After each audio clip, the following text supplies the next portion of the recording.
Little Women by Louisa May Alcott. Chapter 26. Artistic Attempts. It takes people a long time to learn the difference between talent and genius, especially ambitious young men and women. Amy was learning this distinction through much tribulation, for mistaking enthusiasm for inspiration, she attempted every branch of art with youthful audacity. For a long time there was a lull in the mud-pie business, and she devoted herself to the finest pen-and-ink drawing, in which she showed such taste and skill that her graceful handiwork proved both pleasant and profitable. But overstrained eyes caused pen and ink to be laid aside for a bold attempt at poker sketching.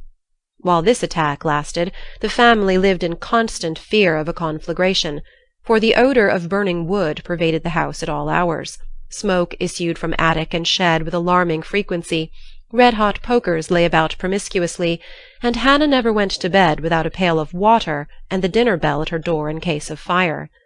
Raphael's face was found boldly executed on the underside of the moulding-board, and Bacchus on the head of a beer-barrel.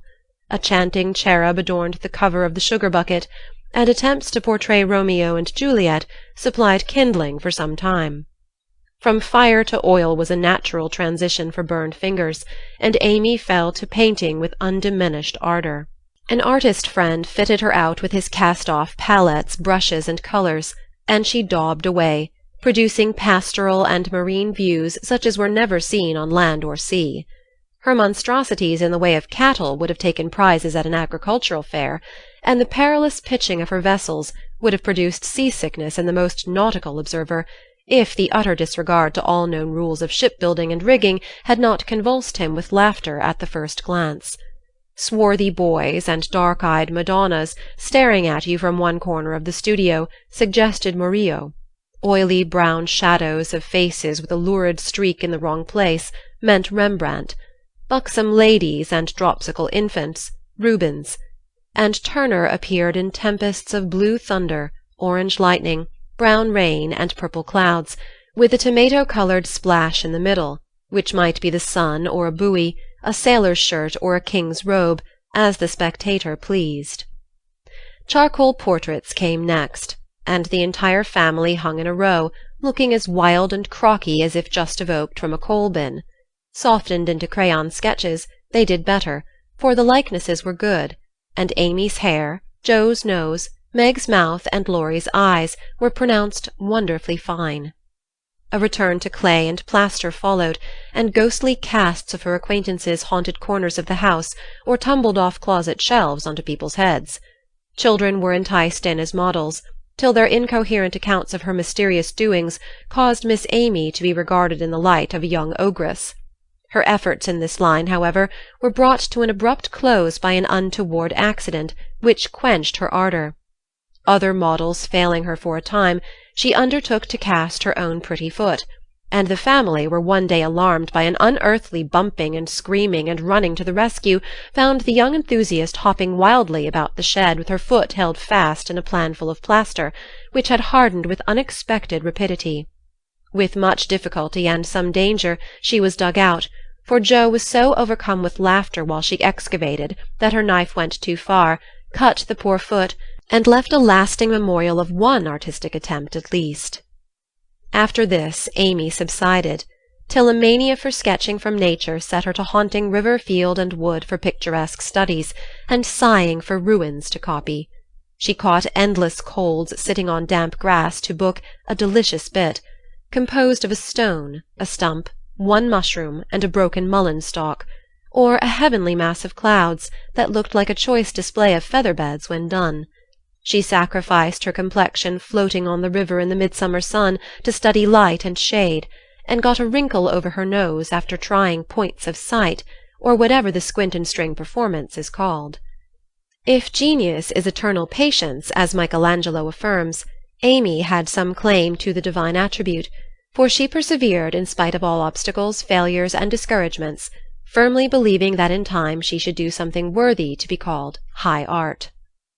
She was learning, doing, and enjoying other things meanwhile, for she had resolved to be an attractive and accomplished woman, even if she never became a great artist. Here she succeeded better, for she was one of those happily created beings who please without effort, make friends everywhere, and take life so gracefully and easily that less fortunate souls are tempted to believe that such are born under a lucky star. Everybody liked her, for among her good gifts was tact. She had an instinctive sense of what was pleasing and proper, always said the right thing to the right person, did just what suited the time and place, and was so self-possessed that her sisters used to say, if Amy went to court without any rehearsal beforehand, she'd know exactly what to do. One of her weaknesses was a desire to move in our best society without being quite sure what the best really was. Money, position, fashionable accomplishments, and elegant manners were most desirable things in her eyes, and she liked to associate with those who possessed them, often mistaking the false for the true, and admiring what was not admirable. Never forgetting that by birth she was a gentlewoman, she cultivated her aristocratic tastes and feelings, so that when the opportunity came she might be ready to take the place from which poverty now excluded her.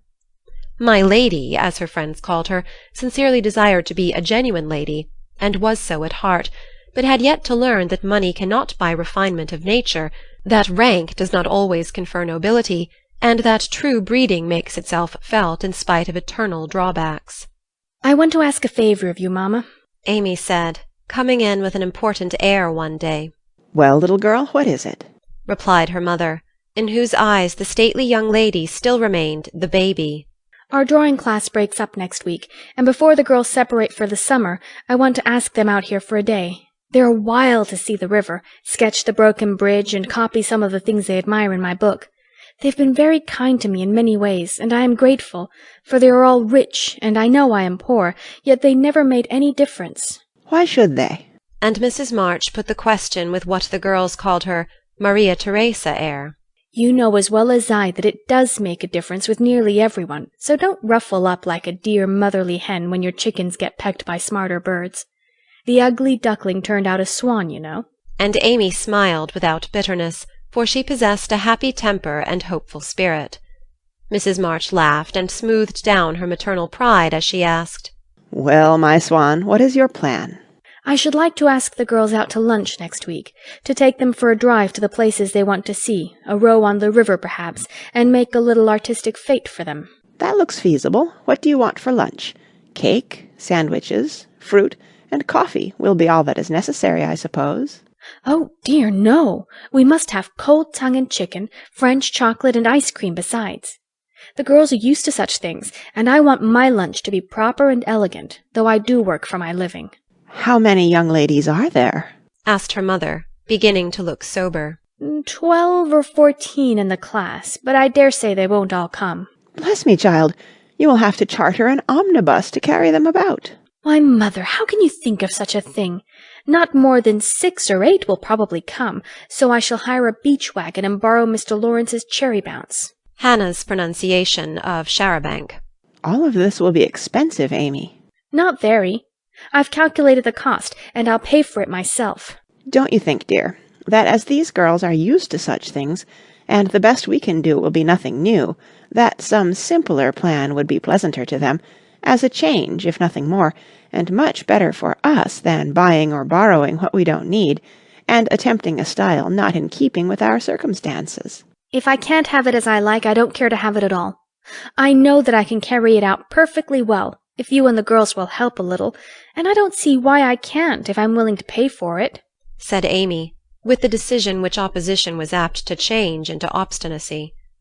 Mrs. March knew that experience was an excellent teacher, and when it was possible she left her children to learn alone the lessons which she would gladly have made easier, if they had not objected to taking advice as much as they did salts and senna. "Very well, Amy, if your heart is set upon it, and you see your way through without too great an outlay of money, time, and temper, I'll say no more. Talk it over with the girls, and whichever way you decide, I'll do my best to help you." "Thanks, Mother, you are always so kind." And away went Amy to lay her plan before her sisters. Meg agreed at once, and promised her aid, gladly offering anything she possessed, from her little house itself to her very best salt-spoons.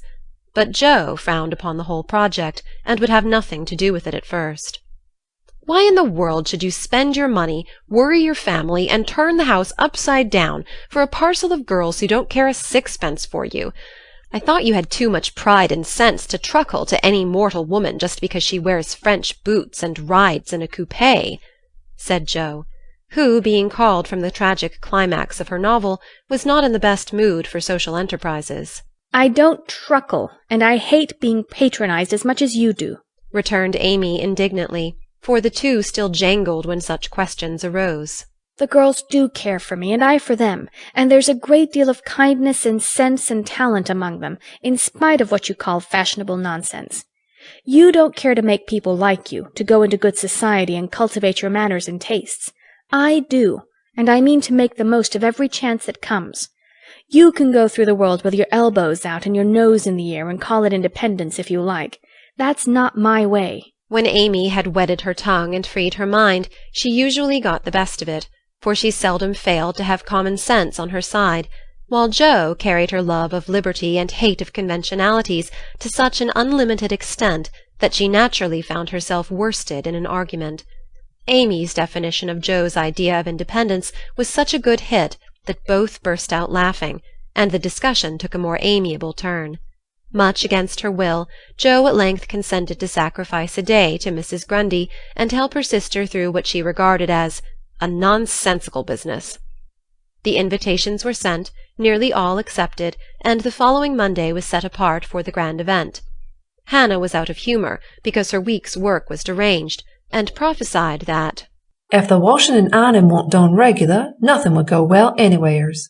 This hitch in the mainspring of the domestic machinery had a bad effect upon the whole concern, but Amy's motto was nil desperandum, and having made up her mind what to do, she proceeded to do it in spite of all obstacles.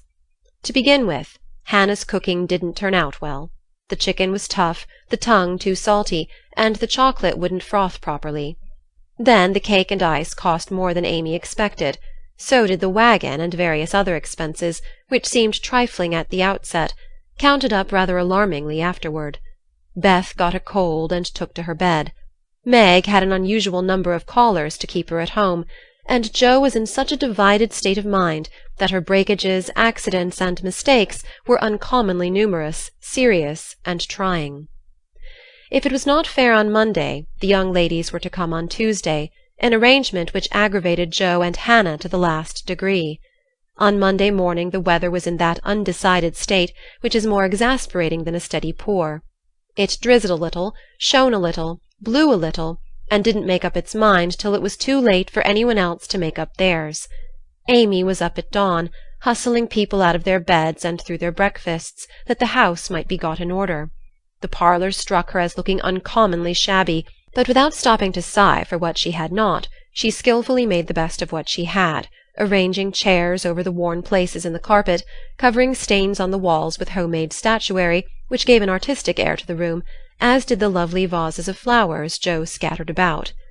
The lunch looked charming, and as she surveyed it, she sincerely hoped it would taste well, and that the borrowed glass, china, and silver would get safely home again. The carriages were promised, Meg and Mother were ready to do the honours, Beth was able to help Hannah behind the scenes, Jo had engaged to be as lively and amiable as an absent mind and aching head and a very decided disapproval of everybody and everything would allow, and as she wearily dressed, Amy cheered herself with anticipations of the happy moment when, lunch safely over, she should drive away with her friends for an afternoon of artistic delights, for the cherry bounce and the broken bridge were her strong points. Then came the hours of suspense, during which she vibrated from parlour to porch, while public opinion varied like the weathercock. A smart shower at 11 had evidently quenched the enthusiasm of the young ladies who were to arrive at 12, for nobody came, and at 2 the exhausted family sat down in a blaze of sunshine to consume the perishable portions of the feast, that nothing might be lost. "No doubt about the weather today. They will certainly come, so we must fly round and be ready for them," said Amy, as the sun woke her next morning. She spoke briskly, but in her secret soul she wished she had said nothing about Tuesday, for her interest, like her cake, was getting a little stale. "I can't get any lobsters, so you will have to do without salad today," said Mr. March, coming in half an hour later, with an expression of placid despair. Use the chicken, then. The toughness won't matter in a salad," advised his wife. Hannah left it on the kitchen table a minute, and the kittens got at it. I'm very sorry, Amy," added Beth, who was still a patroness of cats. "Then I must have a lobster, for tongue alone won't do," said Amy decidedly. "Shall I rush into town and demand one?" asked Joe, with the magnanimity of a martyr. "You'd come bringing it home under your arm without any paper, just to try me. I'll go myself," answered Amy, whose temper was beginning to fail. Shrouded in a thick veil and armed with a genteel travelling basket, she departed, feeling that a cool drive would soothe her ruffled spirit and fit her for the labours of the day. After some delay, the object of her desire was procured, likewise a bottle of dressing to prevent further loss of time at home, and off she drove again, well pleased with her own forethought. As the omnibus contained only one other passenger, a sleepy old lady, Amy pocketed her veil and beguiled the tedium of the way by trying to find out where all her money had gone to. So busy was she with her card full of refractory figures that she did not observe a newcomer, who entered without stopping the vehicle, till a masculine voice said, "Good morning, Miss March." And looking up, she beheld one of Laurie's most elegant college friends. Fervently hoping that he would get out before she did, Amy utterly ignored the basket at her feet, and congratulating herself that she had on her new travelling dress, returned the young man's greeting with her usual suavity and spirit.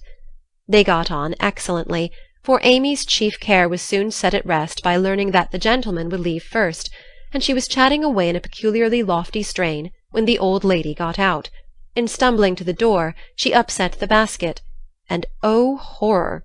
The lobster, in all its vulgar size and brilliancy, was revealed to the high-born eyes of a Tudor. "By Jove, she's forgotten her dinner," cried the unconscious youth, poking the scarlet monster into its place with his cane, and preparing to hand out the basket after the old lady. "Please don't. It's mine," murmured Amy, with a face nearly as red as her fish. "Oh, really? I beg pardon. It's an uncommonly fine one, isn't it?" said Tudor, with a great presence of mind, and an air of sober interest that did credit to his breeding. Amy recovered herself in a breath, set her basket boldly on the seat, and said, laughing, "Don't you wish you were to have some of the salad he's going to make, and to see the charming young ladies who are to eat it?" Now that was tact, for two of the ruling foibles of the masculine mind were touched. The lobster was instantly surrounded by a halo of pleasing reminiscences, and curiosity about the charming young ladies diverted his mind from the comical mishap. "I suppose he'll laugh and joke over it with Laurie, but I shan't see them, that's a comfort," thought Amy, as Tudor bowed and departed. She did not mention this meeting at home, though she discovered that, thanks to the upset, her new dress was much damaged by the rivulets of dressing that meandered down the skirt, but went through with the preparations which now seemed more irksome than before, and at 12 o'clock all was ready again. Feeling that the neighbours were interested in her movements, she wished to efface the memory of yesterday's failure by a grand success to-day, so she ordered the cherry bounce, and drove away in state to meet and escort her guests to the banquet. "There's the rumble. They're coming. I'll go onto the porch and meet them. It looks hospitable, and I want the poor child to have a good time after all her trouble," said Mrs. March, suiting the action to the word. But after one glance she retired, with an indescribable expression, for, looking quite lost in the big carriage, sat Amy and one young lady. "Run, Beth, and help Hannah clear half the things off the table. It will be too absurd to put a luncheon for 12 before a single girl," cried Joe, hurrying away to the lower regions, too excited to stop even for a laugh. In came Amy, quite calm and delightfully cordial to the one guest who had kept her promise. The rest of the family, being of a dramatic turn, played their parts equally well, and Miss Elliot found them a most hilarious set, for it was impossible to control entirely the merriment which possessed them. The remodelled lunch being gaily partaken of, the studio and garden visited, and art discussed with enthusiasm, Amy ordered a buggy, alas for the elegant cherry bounce, and drove her friend quietly about the neighbourhood till sunset, when the party went out. As she came walking in, looking very tired but as composed as ever, she observed that every vestige of the unfortunate fête had disappeared, except a suspicious pucker about the corners of Joe's mouth. "You've had a lovely afternoon for your drive, dear," said her mother, as respectfully as if the whole 12 had come. Miss Elliot is a very sweet girl, and seemed to enjoy herself, I thought," observed Beth, with unusual warmth. "Could you spare me some of your cake? I really need some. I have so much company, and I can't make such delicious stuff as yours," asked Meg soberly. Take it all. I'm the only one here who likes sweet things, and it will mold before I can dispose of it," answered Amy, thinking with a sigh of the generous store she had laid in for such an end as this. "It's a pity Laurie isn't here to help us," began Joe, as they sat down to ice cream and salad for the second time in 2 days. A warning look from her mother checked any further remarks, and the whole family ate in heroic silence, till Mr. March mildly observed, Salad was one of the favourite dishes of the ancients, and Evelyn— Here a general explosion of laughter cut short the history of salads, to the great surprise of the learned gentleman. "Bundle everything into a basket and send it to the Hummels. Germans like messes. I'm sick of the sight of this, and there's no reason you should all die of a surfeit because I've been a fool," cried Amy, wiping her eyes. "I thought I should have died when I saw you 2 girls rattling about in the what-do-you-call-it, like 2 kernels in a very big nutshell, and mother waiting in state to receive the throng," sighed Joe, quite spent with laughter. "I'm very sorry you were disappointed, dear, but we all did our best to satisfy you," said Mrs. March, in a tone full of motherly regret.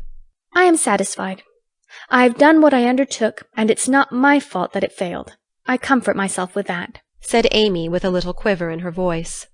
"I thank you all very much for helping me, and I'll thank you still more if you won't allude to it for a month at least." No one did for several months, but the word fête always produced a general smile, and Laurie's birthday gift to Amy was a tiny coral lobster in the shape of a charm for her watch-guard. Literary lessons. Fortune suddenly smiled upon Joe, and dropped a good-luck penny in her path. Not a golden penny exactly, but I doubt if 500,000 would have given more real happiness than did the little sum that came to her in this wise. Every few weeks she would shut herself up in her room, put on her scribbling suit, and fall into a vortex, as she expressed it, writing away at her novel with all her heart and soul, for till that was finished she could find no peace. Her scribbling suit consisted of a black woollen pinafore on which she could wipe her pen at will, and a cap of the same material, adorned with a cheerful red bow, into which she bundled her hair when the decks were cleared for action. This cap was a beacon to the inquiring eyes of her family, who during these periods kept their distance, merely popping in their heads semi-occasionally to ask with interest, "Does genius burn, Joe?" They did not always venture even to ask this question, but took an observation of the cap and judged accordingly. If this expressive article of dress was drawn low upon the forehead, it was a sign that hard work was going on. In exciting moments it was pushed rakishly askew, and when despair seized the author, it was plucked wholly off and cast upon the floor. At such times the intruder silently withdrew, and not until the red bow was seen gaily erect upon the gifted brow did any one dare address Joe. She did not think herself a genius by any means, but when the writing fit came on, she gave herself up to it with entire abandon, and led a blissful life, unconscious of want, care, or bad weather, while she sat safe and happy in an imaginary world, full of friends almost as real and dear to her as any in the flesh. Sleep forsook her eyes, meals stood untasted, day and night were all too short to enjoy the happiness which blessed her only at such times, and made these hours worth living, even if they bore no other fruit. The divine afflatus usually lasted a week or 2, and then she emerged from her vortex, hungry, sleepy, cross, or despondent. She was just recovering from one of these attacks when she was prevailed upon to escort Miss Crocker to a lecture, and in return for her virtue was rewarded with a new idea. It was a People's Course, the lecture on the Pyramids, and Joe rather wondered at the choice of such a subject for such an audience, but took it for granted that some great social evil would be remedied or some great want supplied by unfolding the glories of the Pharaohs to an audience whose thoughts were busy with the price of coal and flour, and whose lives were spent in trying to solve harder riddles than that of the Sphinx. They were early, and while Miss Crocker set the heel of her stocking, Joe amused herself by examining the faces of the people who occupied the seat with them. On her left were two matrons, with massive foreheads and bonnets to match, discussing women's rights and making tatting. Beyond sat a humble pair of lovers, artlessly holding each other by the hand, a sombre spinster eating peppermints out of a paper bag, and an old gentleman taking his preparatory nap behind a yellow bandana.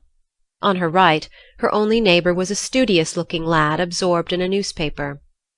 It was a pictorial sheet, and Jo examined the work of art nearest her, idly wondering what fortuitous concatenation of circumstances needed the melodramatic illustration of an Indian in full war costume tumbling over a precipice with a wolf at his throat, while two infuriated young gentlemen, with unnaturally small feet and big eyes, were stabbing each other close by, and a dishevelled female was flying away in the background with her mouth wide open.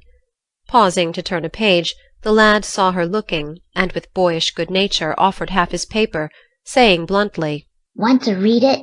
That's a first-rate story." Jo accepted it with a smile, for she had never outgrown her liking for lads, and soon found herself involved in the usual labyrinth of love, mystery, and murder, for the story belonged to that class of light literature in which the passions have a holiday, and when the author's invention fails, a grand catastrophe clears the stage of one half the dramatis personae, leaving the other half to exult over their downfall. "Prime, isn't it?" asked the boy, as her eye went down the last paragraph of her portion. "I think you and I could do as well as that if we tried," returned Jo, amused at his admiration of the trash. "I should think I was a pretty lucky chap if I could. She makes a good living out of such stories, they say." And he pointed to the name of Mrs. Slang Northbury under the title of the tale. "Do you know her?" asked Jo with sudden interest. "No, but I read all her pieces, and I know a fellow who works in the office where this paper is printed." "Do you say she makes a good living out of stories like this?" And Jo looked more respectfully at the agitated group and thickly sprinkled exclamation points that adorned the page.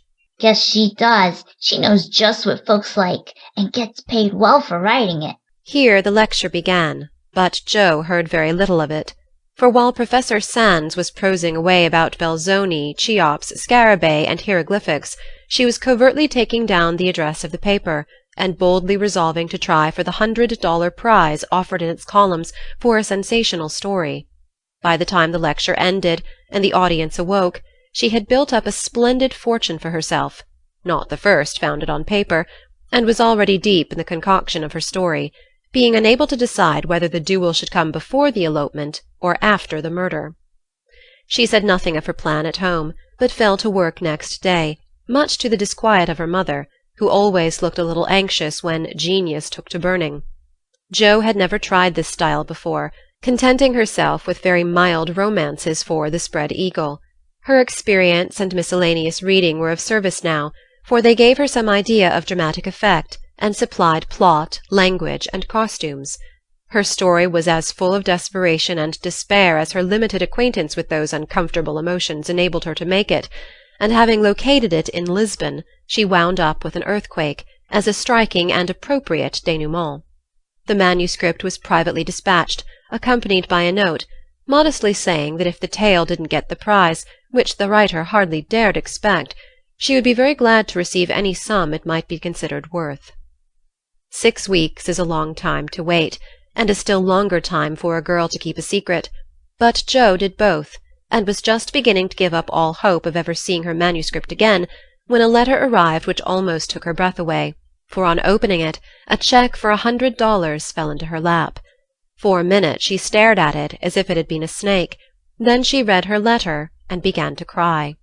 If the amiable gentleman who wrote that kindly note could have known what intense happiness he was giving a fellow creature, I think he would devote his leisure hours, if he has any, to that amusement, for Jo valued the letter more than the money, because it was encouraging, and after years of effort it was so pleasant to find that she had learned to do something, though it was only to write a sensation story. A prouder young woman was seldom seen than she, when, having composed herself, she electrified the family by appearing before them with the letter in one hand, the check in the other, announcing that she had won the prize. Of course there was a great jubilee, and when the story came everyone read and praised it, though after her father had told her that the language was good, the romance fresh and hearty, and the tragedy quite thrilling, He shook his head and said in his unworldly way, You can do better than this, Joe. Aim at the highest, and never mind the money. I think the money is the best part of it. What will you do with such a fortune? asked Amy, regarding the magic slip of paper with a reverential eye. Send Mother and Beth to the seaside for a month or two, answered Joe promptly. To the seaside they went, after much discussion, and though Beth didn't come home as plump and rosy as could be desired, she was much better, while Mrs. March declared she felt 10 years younger. So Joe was satisfied with the investment of her prize money, and fell to work with a cheery spirit, bent on earning more of those delightful cheques. She did earn several that year, and began to feel herself a power in the house, for by the magic of a pen her rubbish turned into comforts for them all. The Duke's daughter paid the butcher's bill, a phantom hand put down a new carpet, and the curse of the Coventrys proved the blessing of the Marches in the way of groceries and gowns. Wealth is certainly a most desirable thing, but poverty has its sunny side, and one of the sweet uses of adversity is the genuine satisfaction which comes from hearty work of head or hand, and to the inspiration of necessity we owe half the wise, beautiful, and useful blessings of the world. Joe enjoyed a taste of this satisfaction, and ceased to envy richer girls, taking comfort in the knowledge that she could supply her own wants, and need ask no one for a penny.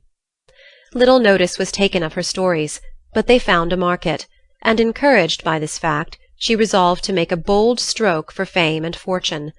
Having copied her novel for the 4th time, read it to all her confidential friends, and submitted it with fear and trembling to 3 publishers, she at last disposed of it, on condition that she would cut it down 1/3, and omit all the parts which she particularly admired.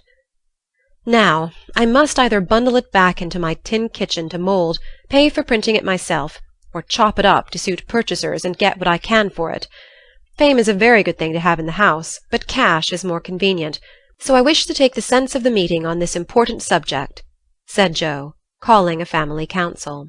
Don't spoil your book, my girl, for there is more in it than you know, and the idea is well worked out. Let it wait and ripen, was her father's advice, and he practised what he preached, having waited patiently 30 years for fruit of his own to ripen, and being in no haste to gather it even now when it was sweet and mellow. It seems to me that Joe will profit more by taking the trial than by waiting, said Mrs. March. Criticism is the best test of such work, for it will show her both unsuspected merits and faults, and help her to do better next time. We are too partial, but the praise and blame of outsiders will prove useful, even if she gets but little money. Yes, said Joe, knitting her brows. That's just it. I've been fussing over the thing so long I really don't know whether it's good, bad, or indifferent. It will be a great help to have cool, impartial persons take a look at it, and tell me what they think of it.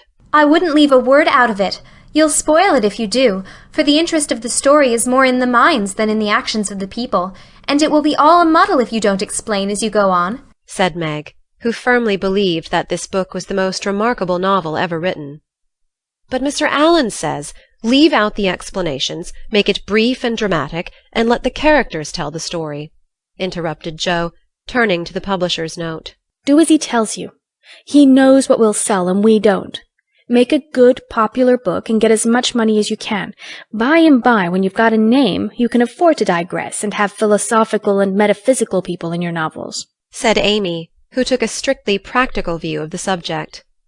Well, said Joe, laughing, if my people are philosophical and metaphysical, it isn't my fault, for I know nothing about such things, except what I hear father say sometimes. If I've got some of his wise ideas jumbled up with my romance, so much the better for me. Now, Beth, what do you say? I should so like to see it printed soon, was all Beth said, and smiled in saying it. But there was an unconscious emphasis on the last word, and a wistful look in the eyes that never lost their childlike candour, which chilled Joe's heart for a minute with a foreboding fear, and decided her to make her little venture soon. So, with Spartan firmness, the young authoress laid her first-born on her table, and chopped it up as ruthlessly as any ogre. In the hope of pleasing everyone, she took everyone's advice, and like the old man and his donkey in the fable, suited nobody. Her father liked the metaphysical streak which had unconsciously got into it, so that was allowed to remain, though she had her doubts about it. Her mother thought that there was a trifle too much description. Out, therefore, it came, and with it many necessary links in the story. Meg admired the tragedy, so Jo piled up the agony to suit her, while Amy objected to the fun, and, with the best intentions in life, Jo quenched the sprightly scenes which relieved the sombre character of the story. Then, to complicate the ruin, she cut it down 1/3, and confidingly sent the poor little romance, like a picked robin, out into the big, busy world to try its fate. Well, it was printed, and she got $300 for it, likewise plenty of praise and blame, both so much greater than she expected that she was thrown into a state of bewilderment from which it took her some time to recover. "You said, Mother, that criticism would help me. But how can it, when it's so contradictory that I don't know whether I've written a promising book or broken all the 10 Commandments?" cried poor Jo, turning over a heap of notices, the perusal of which filled her with pride and joy one minute, wrath and dismay the next. "This man says, an exquisite book, full of truth, beauty, and earnestness. All is sweet, pure, and healthy," continued the perplexed authoress. "The next, the theory of the book is bad, full of morbid fancies, spiritualistic ideas, and unnatural characters. Now, as I had no theory of any kind, don't believe in spiritualism, and copied my characters from life, I don't see how this critic can be right. Another says, it's one of the best American novels which has appeared for years. I know better than that. And the next asserts that, though it is original and written with great force and feeling, it is a dangerous book. 'Tisn't. Some make fun of it, some overpraise, and nearly all insist that I had a deep theory to expound, when I wrote it only for the pleasure and the money. I wish I'd printed the whole or not at all, for I do hate to be so misjudged." Her family and friends administered comfort and commendation liberally, yet it was a hard time for sensitive, high-spirited Jo, who meant so well and had apparently done so ill. But it did her good, for those whose opinion had real value gave her the criticism which is an author's best education, and when the first soreness was over, she could laugh at her poor little book, yet believe in it still, and feel herself the wiser and stronger for the buffeting she had received. "Not being a genius, like Keats, it won't kill me," she said stoutly. "And I've got the joke on my side, after all, for the parts that were taken straight out of real life are denounced as impossible and absurd, and the scenes that I made up out of my own silly head are pronounced charmingly natural, tender, and true. So I'll comfort myself with that, and when I'm ready, I'll up again and take another." Domestic experiences.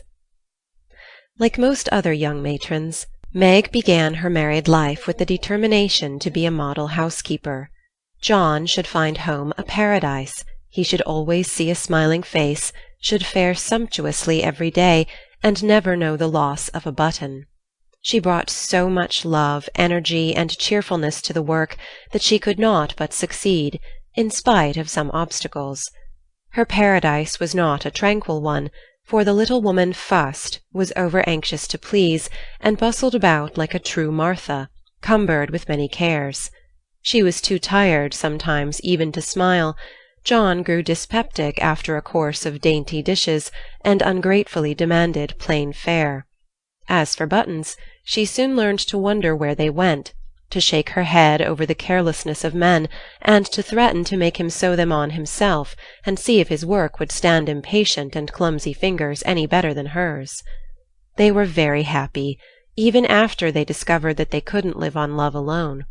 John did not find Meg's beauty diminished, though she beamed at him from behind the familiar coffee-pot. Nor did Meg miss any of the romance from the daily parting, when her husband followed up his kiss with the tender inquiry, "Shall I send some veal or mutton for dinner, darling?"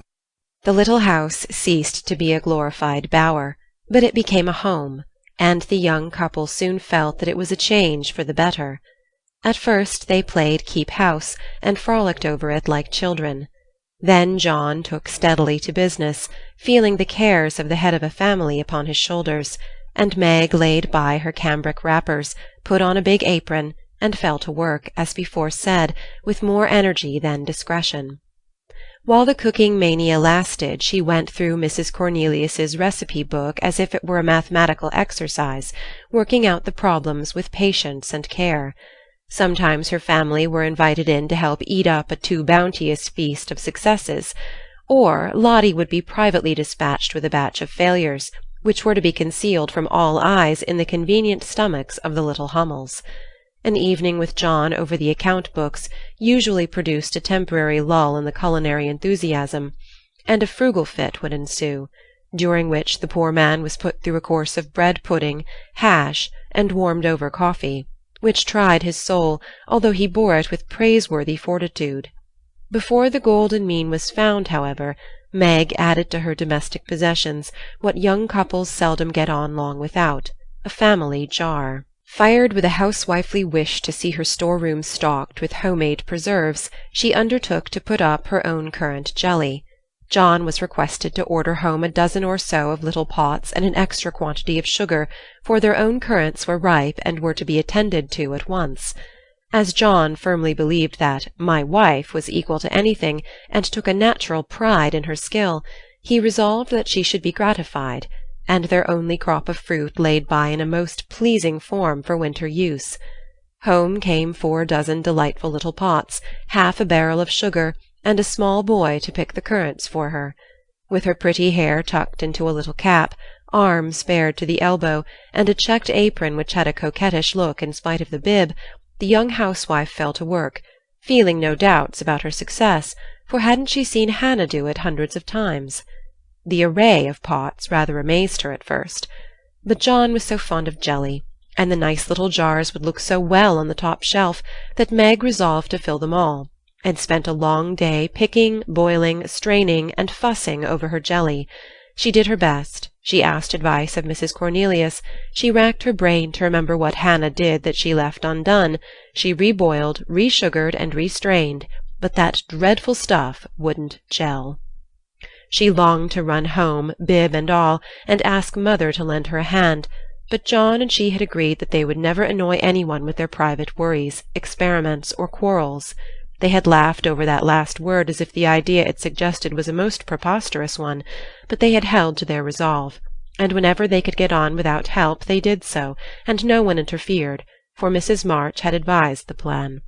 So Meg wrestled alone with the refractory sweetmeats all that hot summer day, and at 5 o'clock sat down in her topsy-turvy kitchen, wrung her bedaubed hands, lifted up her voice, and wept. Now, in the first flush of the new life, she had often said, "My husband shall always feel free to bring a friend home whenever he likes. I shall always be prepared.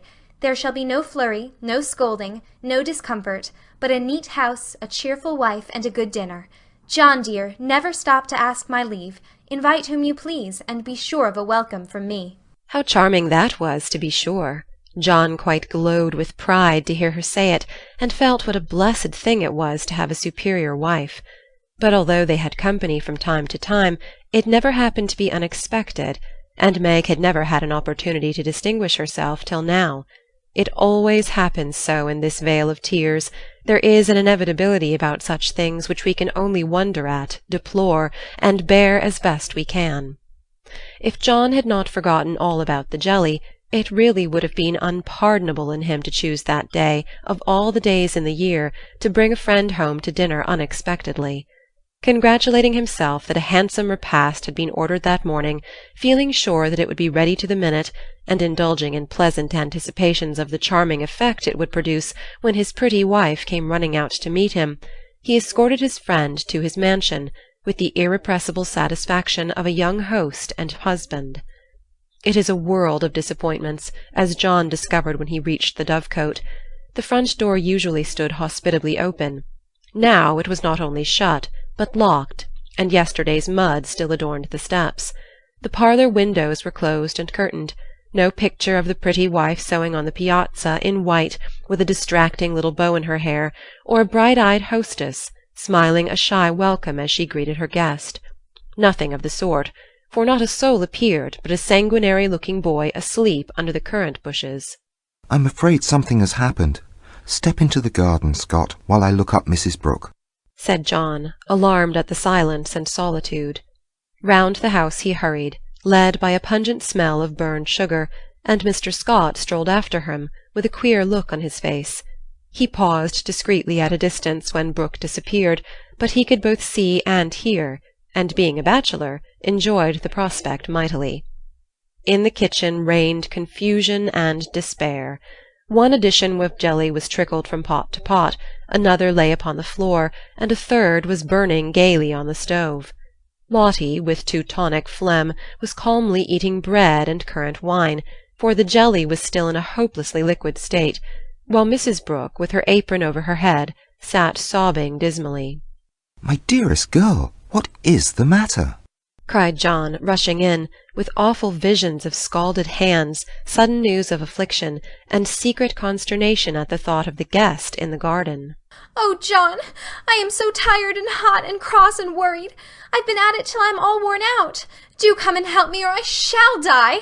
And the exhausted housewife cast herself upon his breast, giving him a sweet welcome in every sense of the word, for her pinafore had been baptized at the same time as the floor. "What worries you, dear? Has anything dreadful happened?" asked the anxious John, tenderly kissing the crown of the little cap, which was all askew. "Yes," sobbed Meg despairingly. "Tell me quick, then. Don't cry. I can bear anything better than that. Out with it, love." The jelly won't gel, and I don't know what to do." John Brooke laughed then as he never dared to laugh afterward, and the derisive Scot smiled involuntarily as he heard the hearty peal, which put the finishing stroke to poor Meg's woe. "Is that all? Fling it out of the window and don't bother any more about it. I'll buy you quartz if you want it, but for heaven's sake don't have hysterics, for I've brought Jack Scott home to dinner and—" John got no further, for Meg cast him off, and clasped her hands with a tragic gesture as she fell into a chair, exclaiming in a tone of mingled indignation, reproach, and dismay, "A man to dinner and everything in a mess?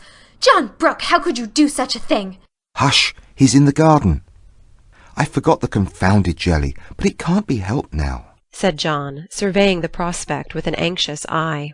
"You ought to have sent word or told me this morning, and you ought to have remembered how busy I was," continued Meg petulantly, for even turtle-doves will peck when ruffled. "I didn't know it this morning, and there was no time to send word, for I met him on the way out. I never thought of asking leave, when you have always told me to do as I liked. I never tried it before, and hang me if I ever do it again," added John, with an aggrieved air. "I should hope not. Take him away at once. I can't see him, and there isn't any dinner." "Well, I like that. Where's the beef and vegetables I sent home, and the pudding you promised?" cried John, rushing to the larder. "I hadn't time to cook anything. I meant to dine at Mother's. I'm sorry, but I was so busy." And Meg's tears began again. John was a mild man, but he was human, and after a long day's work to come home tired, hungry, and hopeful, to find a chaotic house, an empty table, and a cross wife, was not exactly conducive to repose of mind or manner. He restrained himself, however, and the little squall would have blown over, but for one unlucky word. "It's a scrape, I acknowledge, but if you will lend a hand, we'll pull through and have a good time yet. Don't cry, dear, but just exert yourself a bit and fix up something to eat. We're both as hungry as hunters, so we shan't mind what it is. Give us the cold meat and bread and cheese. We won't ask for jelly." He meant it to be a good-natured joke, but that one word sealed his fate. Meg thought it was too cruel to hint about her sad failure, and the last atom of patience vanished as he spoke. "You must get yourself out of the scrape as you can. I'm too used up to exert myself for anyone. It's like a man to propose a bone and vulgar bread and cheese for company. I won't have anything of the sort in my house. Take that Scot up to Mother's and tell him I'm away, sick, dead, anything. I won't see him, and you two can laugh at me and my jelly as much as you like. You won't have anything else here." And having delivered her defiance all on one breath, Meg cast away her pinafore and precipitately left the field to bemoan herself in her own room. What those two creatures did in her absence she never knew, but Mr. Scott was not taken up to Mother's, and when Meg descended after they had strolled away together, she found traces of a promiscuous lunch which filled her with horror. Lotty reported that they had eaten a much, and greatly laughed, and the master bid her throw away all the sweet stuff and hide the pots. Meg longed to go tell Mother, but a sense of shame at her own shortcomings, of loyalty to John, "Who might be cruel, but nobody should know it," restrained her, and after a summary cleaning up she dressed herself prettily and sat down to wait for John to come and be forgiven. Unfortunately, John didn't come, not seeing the matter in that light. He had carried it off as a good joke with Scott, excused his little wife as well as he could, and played the host so hospitably that his friend enjoyed the impromptu dinner, and promised to come again. But John was angry, though he did not show it. He felt that Meg had deserted him in his hour of need. It wasn't fair to tell a man to bring folks home any time, with perfect freedom, and when he took you at your word, to flame up and blame him, and leave him in the lurch, to be laughed at or pitied. No, by George, it wasn't, and Meg must know it.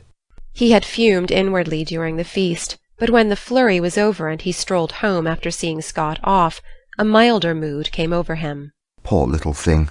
It was hard upon her when she tried so heartily to please me. She was wrong, of course, but then she was young. I must be patient and teach her. He hoped she had not gone home. He hated gossip and interference.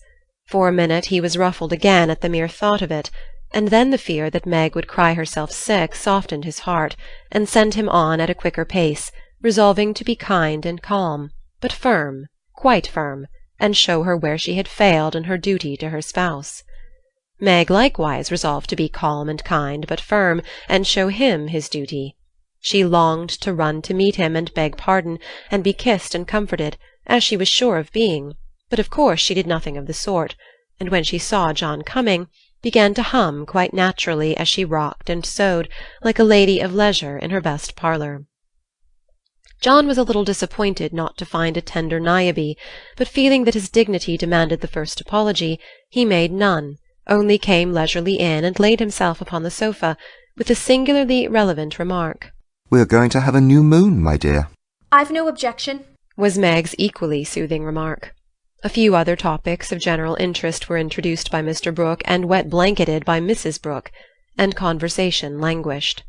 John went to one window, unfolded his paper, and wrapped himself in it, figuratively speaking. Meg went to the other window, and sewed as if new rosettes for slippers were among the necessaries of life. Neither spoke.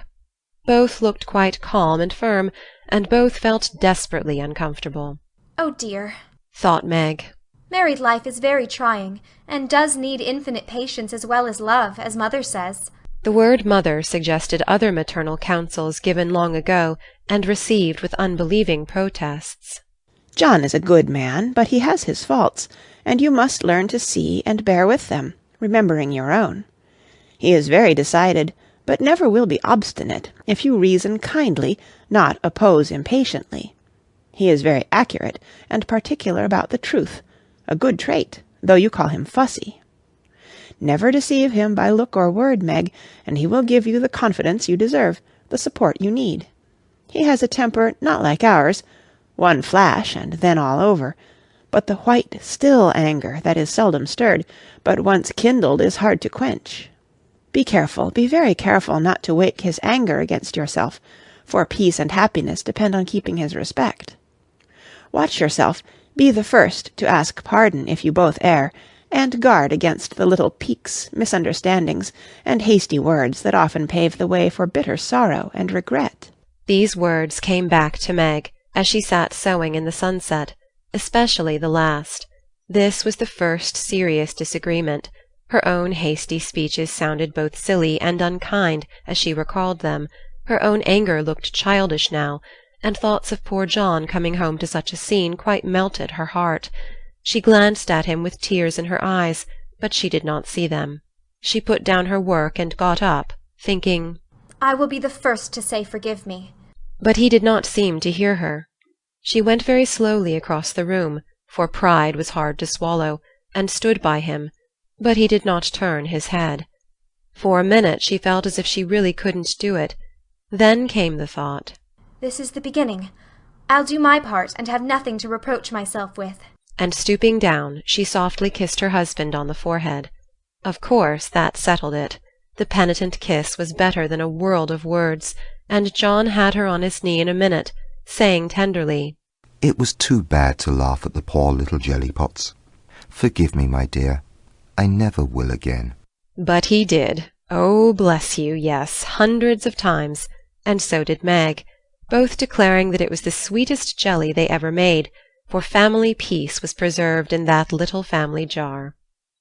After this, Meg had Mr. Scott to dinner by special invitation, and served him up a pleasant feast without a cooked wife for the first course, on which occasion she was so gay and gracious, and made everything go off so charmingly, that Mr. Scott told John he was a lucky fellow, and shook his head over the hardships of bachelorhood all the way home. In the autumn, new trials and experiences came to Meg. Sally Moffatt renewed her friendship, and was always running out for a dish of gossip at the little house, or inviting "that poor dear" to come in and spend the day at the big house. It was pleasant, for in dull weather Meg often felt lonely. All were busy at home, John absent till night, and nothing to do but sew or read or potter about. So it naturally fell out that Meg got into the way of gadding and gossiping with her friend. Seeing Sally's pretty things made her long for such, and pity herself because she had not got them. Sally was very kind, and often offered her the coveted trifles, but Meg declined them, knowing that John wouldn't like it. And then this foolish little woman went and did what John disliked even worse. She knew her husband's income, and she loved to feel that he trusted her, not only with his happiness, but what some men seemed to value more, his money. She knew where it was free to take what she liked, and all he asked was that she should keep account of every penny, pay bills once a month, and remember that she was a poor man's wife. Till now she had done well, been prudent and exact, kept her little account-books neatly, and showed them to him monthly without fear. But that autumn the serpent got into Meg's paradise, and tempted her like many a modern Eve, not with apples, but with dresses. Meg didn't like to be pitied and made to feel poor. It irritated her, but she was ashamed to confess it, and now and then she tried to console herself by buying something pretty, so that Sally needn't think she had to economize. She always felt wicked after it, for the pretty things were seldom necessaries, but then they cost so little, it wasn't worth worrying about. So the trifles increased unconsciously, and in the shopping excursions she was no longer a passive looker-on. But the trifles cost more than one would imagine, and when she cast up her accounts at the end of the month, the sum total rather scared her. John was busy that month and left the bills to her. The next month he was absent, but the third he had a grand quarterly settling up, and Meg never forgot it. A few days before she had done a dreadful thing, and it weighed upon her conscience. Sally had been buying silks, and Meg longed for a new one, just a handsome light one for parties. Her black silk was so common, and thin things for evening wear were only proper for girls. Aunt March usually gave the sisters a present of $25 apiece at New Year's. That was only a month to wait, and here was a lovely violet silk going at a bargain, and she had the money if she only dared to take it. John always said what was his was hers, but would he think it right to spend not only the prospective 25, but another 25 out of the household fund? That was the question. Sally had urged her to do it, had offered to lend the money, and with the best intentions in life had tempted Meg beyond her strength. In an evil moment the shopman held up the lovely shimmering folds and said, "A bargain, I assure you, ma'am." She answered, "I'll take it." And it was cut off and paid for, and Sally had exulted, and she had laughed as if it were a thing of no consequence, and driven away, feeling as if she had stolen something, and the police were after her.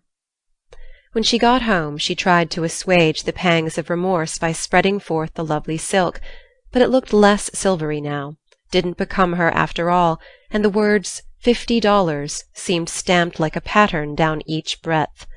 She put it away, but it haunted her, not delightfully as a new dress should, but dreadfully, like the ghost of a folly that was not easily laid.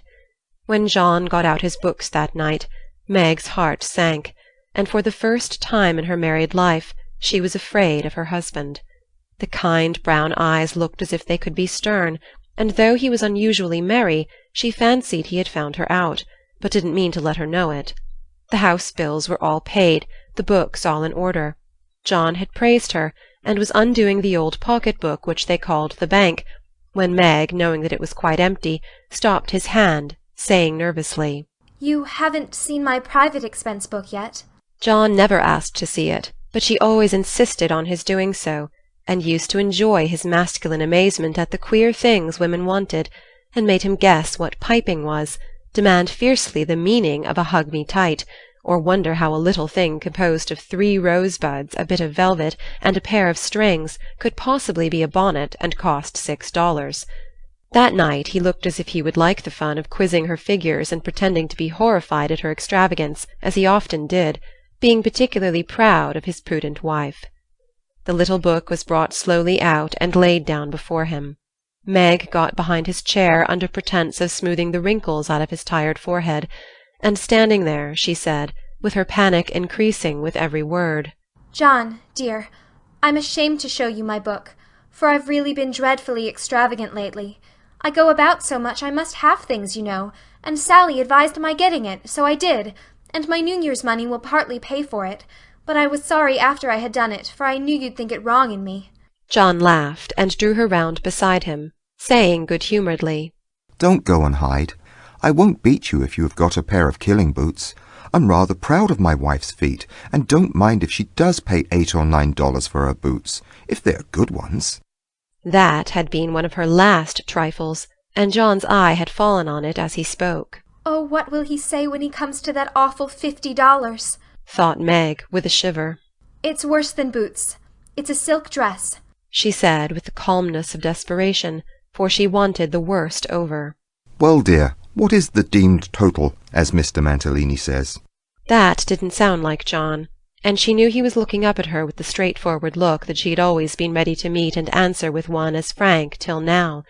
She turned the page and her head at the same time, pointing to the sum which would have been bad enough without the 50, but which was appalling to her with that added.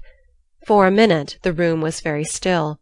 Then John said slowly, but she could feel it cost him an effort to express no displeasure, "Well, I don't know that 50 is much for a dress, with all the furbelows and notions you have to finish it off these days."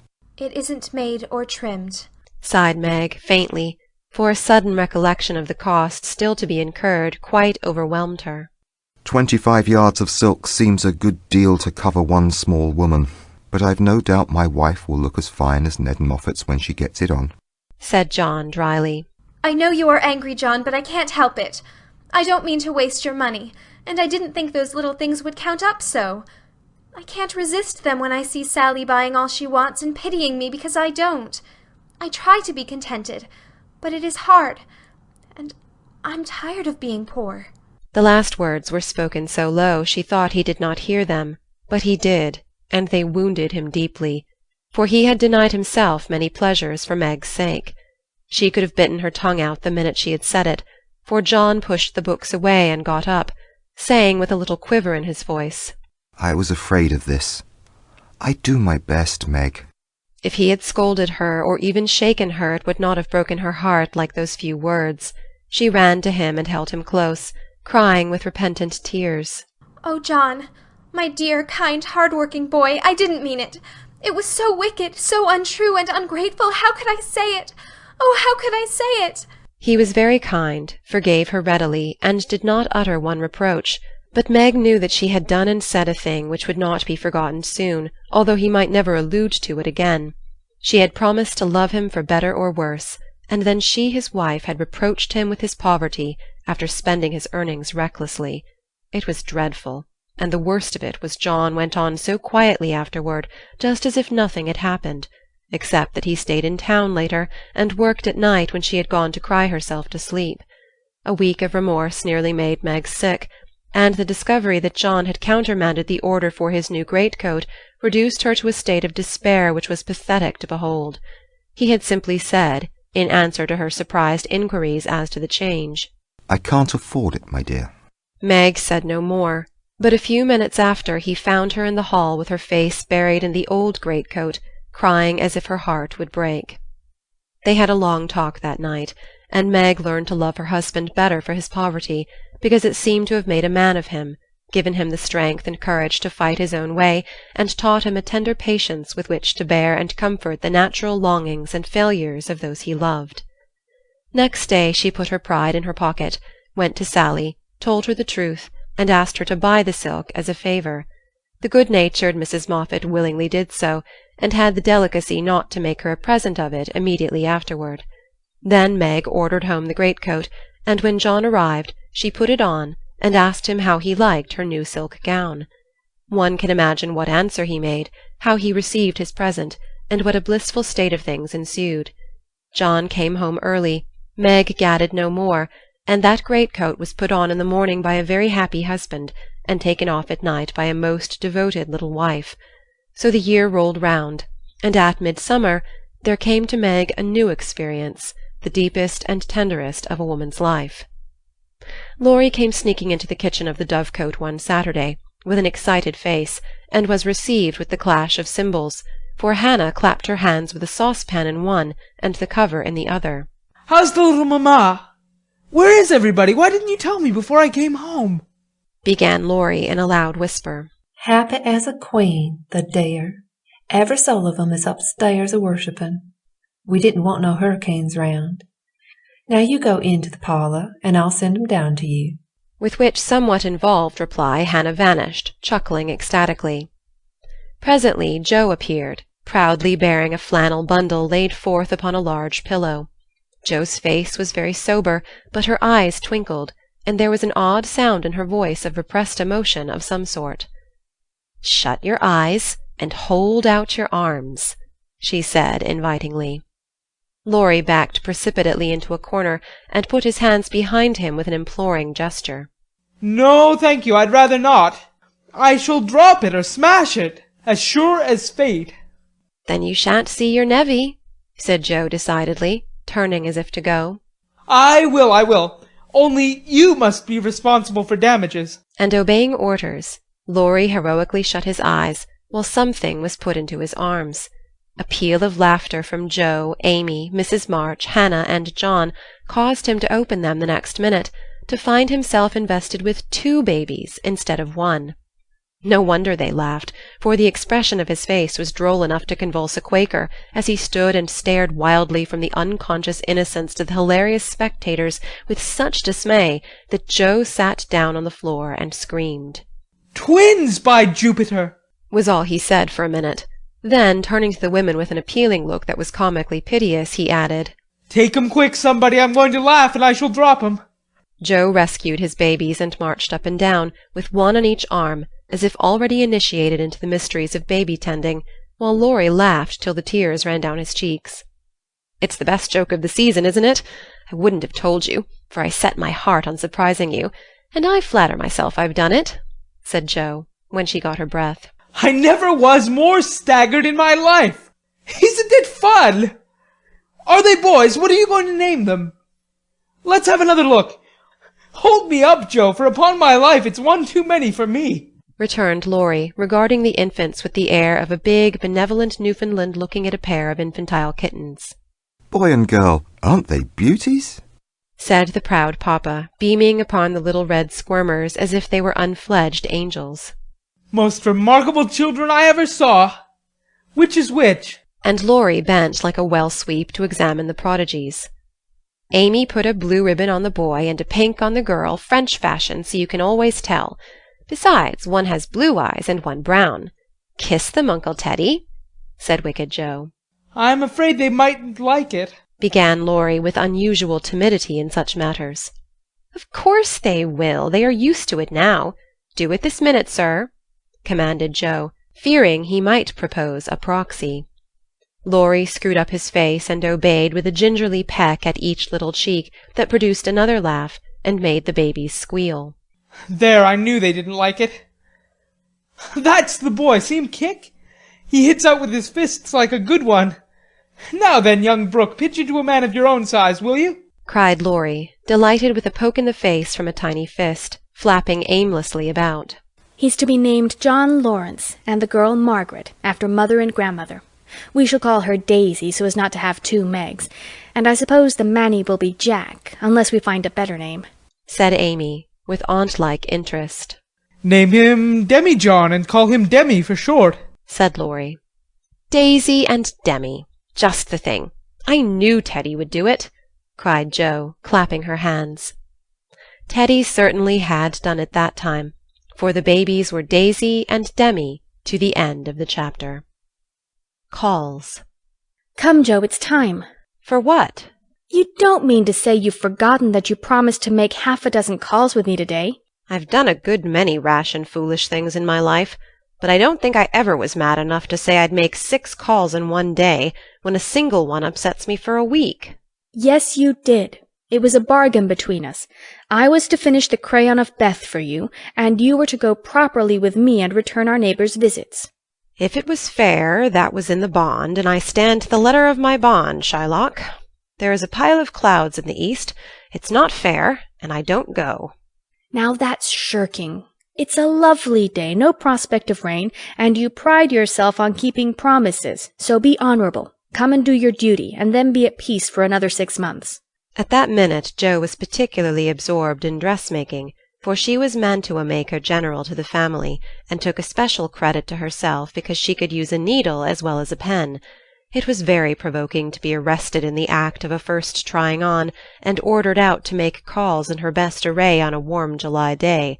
She hated calls of the formal sort, and never made any till Amy compelled her with a bargain, bribe, or promise.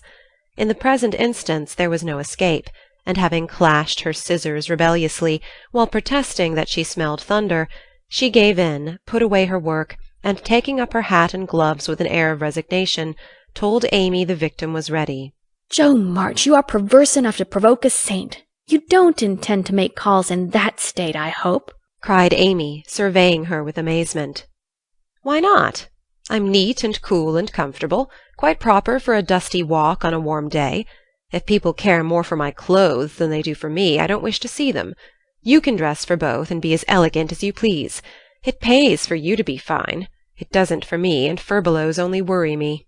Oh, dear, sighed Amy. Now she's in a contrary fit, and will drive me distracted before I can get her properly ready. I'm sure it's no pleasure to me to go today, but it's a debt we owe society, and there's no one to pay it but you and me. I'll do anything for you, Joe, if you'll only dress yourself nicely and come and help me do the civil. You can talk so well, look so aristocratic in your best things, and behave so beautifully if you try, that I'm proud of you. I'm afraid to go alone. Do come and take care of me. You're an artful little puss to flatter and wheedle your cross old sister in that way. The idea of my being aristocratic and well-bred, and your being afraid to go anywhere alone. I don't know which is the most absurd. Well, I'll go if I must, and do my best. You shall be commander of the expedition, and I'll obey blindly. Will that satisfy you? Said Jo, with a sudden change from perversity to lamb-like submission. You're a perfect cherub. Now put on all your best things, and I'll tell you how to behave at each place, so that you will make a good impression. I want people to like you, and they would if you'd only try to be a little more agreeable. Do your hair the pretty way, and put the pink rose in your bonnet. It's becoming, and you look too sober in your plain suit. Take your light gloves and the embroidered handkerchief. We'll stop at Meg's and borrow her white sunshade, and then you can have my dove-colored one. While Amy dressed, she issued her orders, and Jo obeyed them, not without entering her protest, however, for she sighed as she rustled into her new organdy, frowned darkly at herself as she tied her bonnet strings in an irreproachable bow, wrestled viciously with pins as she put on her collar, wrinkled up her features generally as she shook out the handkerchief, whose embroidery was as irritating to her nose as the present mission was to her feelings, and when she had squeezed her hands into tight gloves with 3 buttons and a tassel, as the last touch of elegance, she turned to Amy with an imbecile expression of countenance, saying meekly, "I'm perfectly miserable, but if you consider me presentable, I die happy." You're highly satisfactory. Turn slowly round and let me get a careful view. Jo revolved, and Amy gave a touch here and there, then fell back with her head on one side, observing graciously, Yes, you'll do. Your head is all I could ask, for that white bonnet with the rose is quite ravishing. Hold back your shoulders, and carry your hands easily, no matter if your gloves do pinch. There's one thing you can do well, Jo, that is wear a shawl. I can't, but it's very nice to see you, and I'm so glad Aunt March gave you that lovely one. It's simple but handsome, and those folds over the arm are really artistic. Is the point of my mantle in the middle, and have I looped my dress evenly? I like to show my boots, for my feet are pretty, though my nose isn't. You are a thing of beauty and a joy forever, said Jo, looking through her hand with the air of a connoisseur at the blue feather against the golden hair. "Am I to drag my best dress through the dust, or loop it up, please, ma'am?" Hold it up when you walk, but drop it in the house. The sweeping style suits you best, and you must learn to trail your skirts gracefully. You haven't half-buttoned one cuff. Do it at once. You'll never look finished if you're not careful about the little details, for they make up the pleasing whole." Jo sighed, and proceeded to burst the buttons off her glove in doing up her cuff, but at last both were ready, and sailed away, looking as pretty as pictures, Hannah said, as she hung out of the upper window to watch them. "Now, Jo dear, the Chesters consider themselves very elegant people, so I want you to put on your best deportment. Don't make any of your abrupt remarks or do anything odd, will you? Just be calm, cool, and quiet. That's safe and ladylike, and you can easily do it for 15 minutes. Said Amy as they approached the first place, having borrowed the white parasol and been inspected by Meg, with a baby on each arm. "Let me see. Calm, cool, and quiet. Yes, I think I can promise that. I've played the part of a prim young lady on the stage, and I'll try it off. My powers are great, as you shall see, so be easy in your mind, my child." Amy looked relieved, but naughty Jo took her at her word, for during the first call she sat with every limb gracefully composed, every fold correctly draped, calm as a summer sea, cool as a snowbank, and as silent as the Sphinx. In vain Mrs. Chester alluded to her charming novel, and the Misses Chester introduced parties, picnics, the opera, and the fashions. Each and all were answered by a smile, a bow, and a demure "yes" or "no" with the chill on. In vain Amy telegraphed the word "talk," tried to draw her out, and administered covert pokes with her foot. Jo sat as if blandly unconscious of it all, with deportment like Maud's face, icily regular, splendidly null. "What a haughty, uninteresting creature that oldest Miss March is!" was the unfortunately audible remark of one of the ladies as the door closed upon their guests. Jo laughed noiselessly all through the hall, but Amy looked disgusted at the failure of her instructions, and very naturally laid the blame upon Jo. "How could you mistake me so? I merely meant you to be properly dignified and composed, and you made yourself a perfect stock and stone. Try to be sociable at the Lambs, gossip as other girls do, and be interested in dress and flirtations and whatever nonsense comes up. They move in the best society, are valuable persons for us to know, and I wouldn't fail to make a good impression there for anything." "I'll be agreeable. I'll gossip and giggle and have horrors and raptures over any trifle you like.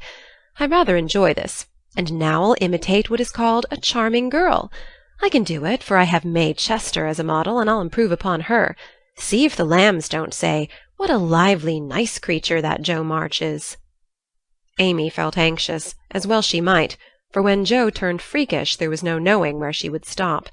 Amy's face was a study when she saw her sister skim into the next drawing-room, kiss all the young ladies with effusion, beam graciously upon the young gentlemen, and join in the chat with a spirit which amazed the beholder. Amy was taken possession of by Mrs. Lamb, with whom she was a favourite, and forced to hear a long account of Lucretia's last attack, while 3 delightful young gentlemen hovered near, waiting for a pause when they might rush in and rescue her. So situated, she was powerless to check Jo, who seemed possessed by a spirit of mischief, and talked away as volubly as the lady. A knot of heads gathered about her, and Amy strained her ears to hear what was going on, for broken sentences filled her with curiosity, and frequent peals of laughter made her wild to share the fun. One may imagine her suffering on overhearing fragments of this sort of conversation. "She rides splendidly. Who taught her?" "No one. She used to practice mounting, holding the reins, and sitting straight on an old saddle in a tree. Now she rides anything, for she doesn't know what fear is, and the stable-man lets her have horses cheap because she trains them to carry ladies so well. She has such a passion for it. I often tell her if everything else fails she can be a horse-breaker, and get her living so." At this awful speech Amy contained herself with difficulty, for the impression was being given that she was rather a fast young lady, which was her especial aversion. But what could she do? For the old lady was in the middle of her story, and long before it was done, Jo was off again, making more droll revelations and committing still more fearful blunders. Yes, Amy was in despair that day, for all the good beasts were gone, and of 3 left, one was lame, one blind, and the other so balky that you had to put dirt in his mouth before he would start. Nice animal for a pleasure party, wasn't it? Which did she choose? Asked one of the laughing gentlemen, who enjoyed the subject. None of them. She heard of a young horse at the farmhouse over the river, and though a lady had never ridden him, she resolved to try, because he was handsome and spirited. Her struggles were really pathetic. There was no one to bring the horse to the saddle, so she took the saddle to the horse. My dear creature, she actually rode it over the river, put it on her head, and marched up to the barn, to the utter amazement of the old man. Did she ride the horse? Of course she did, and had a capital time. I expected to see her brought home in fragments, but she managed him perfectly, and was the life of the party. Well, I call that plucky. And young Mr. Lamb turned an approving glance upon Amy, wondering what his mother could be saying to make the girl look so red and uncomfortable. She was still redder and more uncomfortable a moment after, when a sudden turn in the conversation introduced the subject of dress. One of the young ladies asked Jo where she got the pretty drab hat she wore to the picnic, and stupid Jo, instead of mentioning the place where it was bought 2 years ago, must needs answer with unnecessary frankness, "Oh, Amy painted it. You can't buy those soft shades, so we paint ours any color we like. It's a great comfort to have an artistic sister." "Isn't that an original idea?" cried Miss Lamb, who found Jo great fun. "That's nothing compared to some of her brilliant performances. There's nothing the child can't do.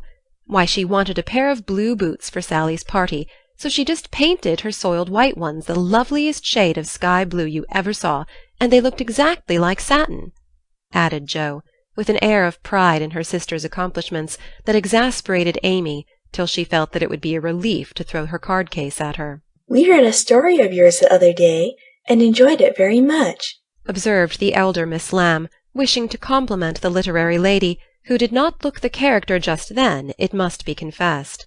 Any mention of her works always had a bad effect upon Jo, who either grew rigid and looked offended, or changed the subject with a brusque remark, as now. "Sorry you could find nothing better to read. I write that rubbish because it sells, and ordinary people like it. Are you going to New York this winter?" As Miss Lamb had enjoyed the story, this speech was not exactly grateful or complimentary. The minute it was made, Jo saw her mistake, but fearing to make the matter worse, suddenly remembered that it was for her to make the first move toward departure, and did so with an abruptness that left 3 people with half-finished sentences in their mouths. "Amy, we must go. Good-bye, dear. Do come and see us. We are pining for a visit. I don't dare to ask you, Mr. Lamb, but if you should come, I don't think I shall have the heart to send you away." Jo said this with such a droll imitation of May Chester's gushing style that Amy got out of the room as rapidly as possible, feeling a strong desire to laugh and cry at the same time. "Didn't I do well?" asked Jo, with a satisfied air as they walked away. "Nothing could have been worse," was Amy's crushing reply. "What possessed you to tell those stories about my saddle and the hats and boots and all the rest of it?" "Why, it's funny, and amuses people. They know we are poor, so it's no use pretending that we have 5 grooms, buy 3 or 4 hats a season, and have things as easy and fine as they do." "You needn't go and tell them all our little shifts and expose our poverty in that perfectly unnecessary way. You haven't a bit of proper pride, and never will learn when to hold your tongue and when to speak," said Amy despairingly. Poor Jo looked abashed, and silently chafed the end of her nose with the stiff handkerchief, as if performing a penance for her misdemeanours. "How shall I behave here?" she asked, as they approached the 3rd mansion. "Just as you please. I wash my hands of you," was Amy's short answer. "Then I'll enjoy myself. The boys are at home, and we'll have a comfortable time. Goodness knows I need a little change, for elegance has a bad effect upon my constitution," returned Jo gruffly, being disturbed by her failure to suit. An enthusiastic welcome from 3 big boys and several pretty children speedily soothed her ruffled feelings, and leaving Amy to entertain the hostess and Mr. Tudor, who happened to be calling likewise, Jo devoted herself to the young folks and found the change refreshing. She listened to college stories with deep interest, caressed pointers and poodles without a murmur, agreed heartily that Tom Brown was a brick, regardless of the improper form of praise, and when one lad proposed a visit to his turtle-tank, she went with an alacrity which caused mamma to smile upon her, as that motherly lady settled the cap which was left in a ruinous condition by filial hugs, bear-like but affectionate, and dearer to her than the most faultless coiffure from the hands of an inspired Frenchwoman. Leaving her sister to her own devices, Amy proceeded to enjoy herself to her heart's content.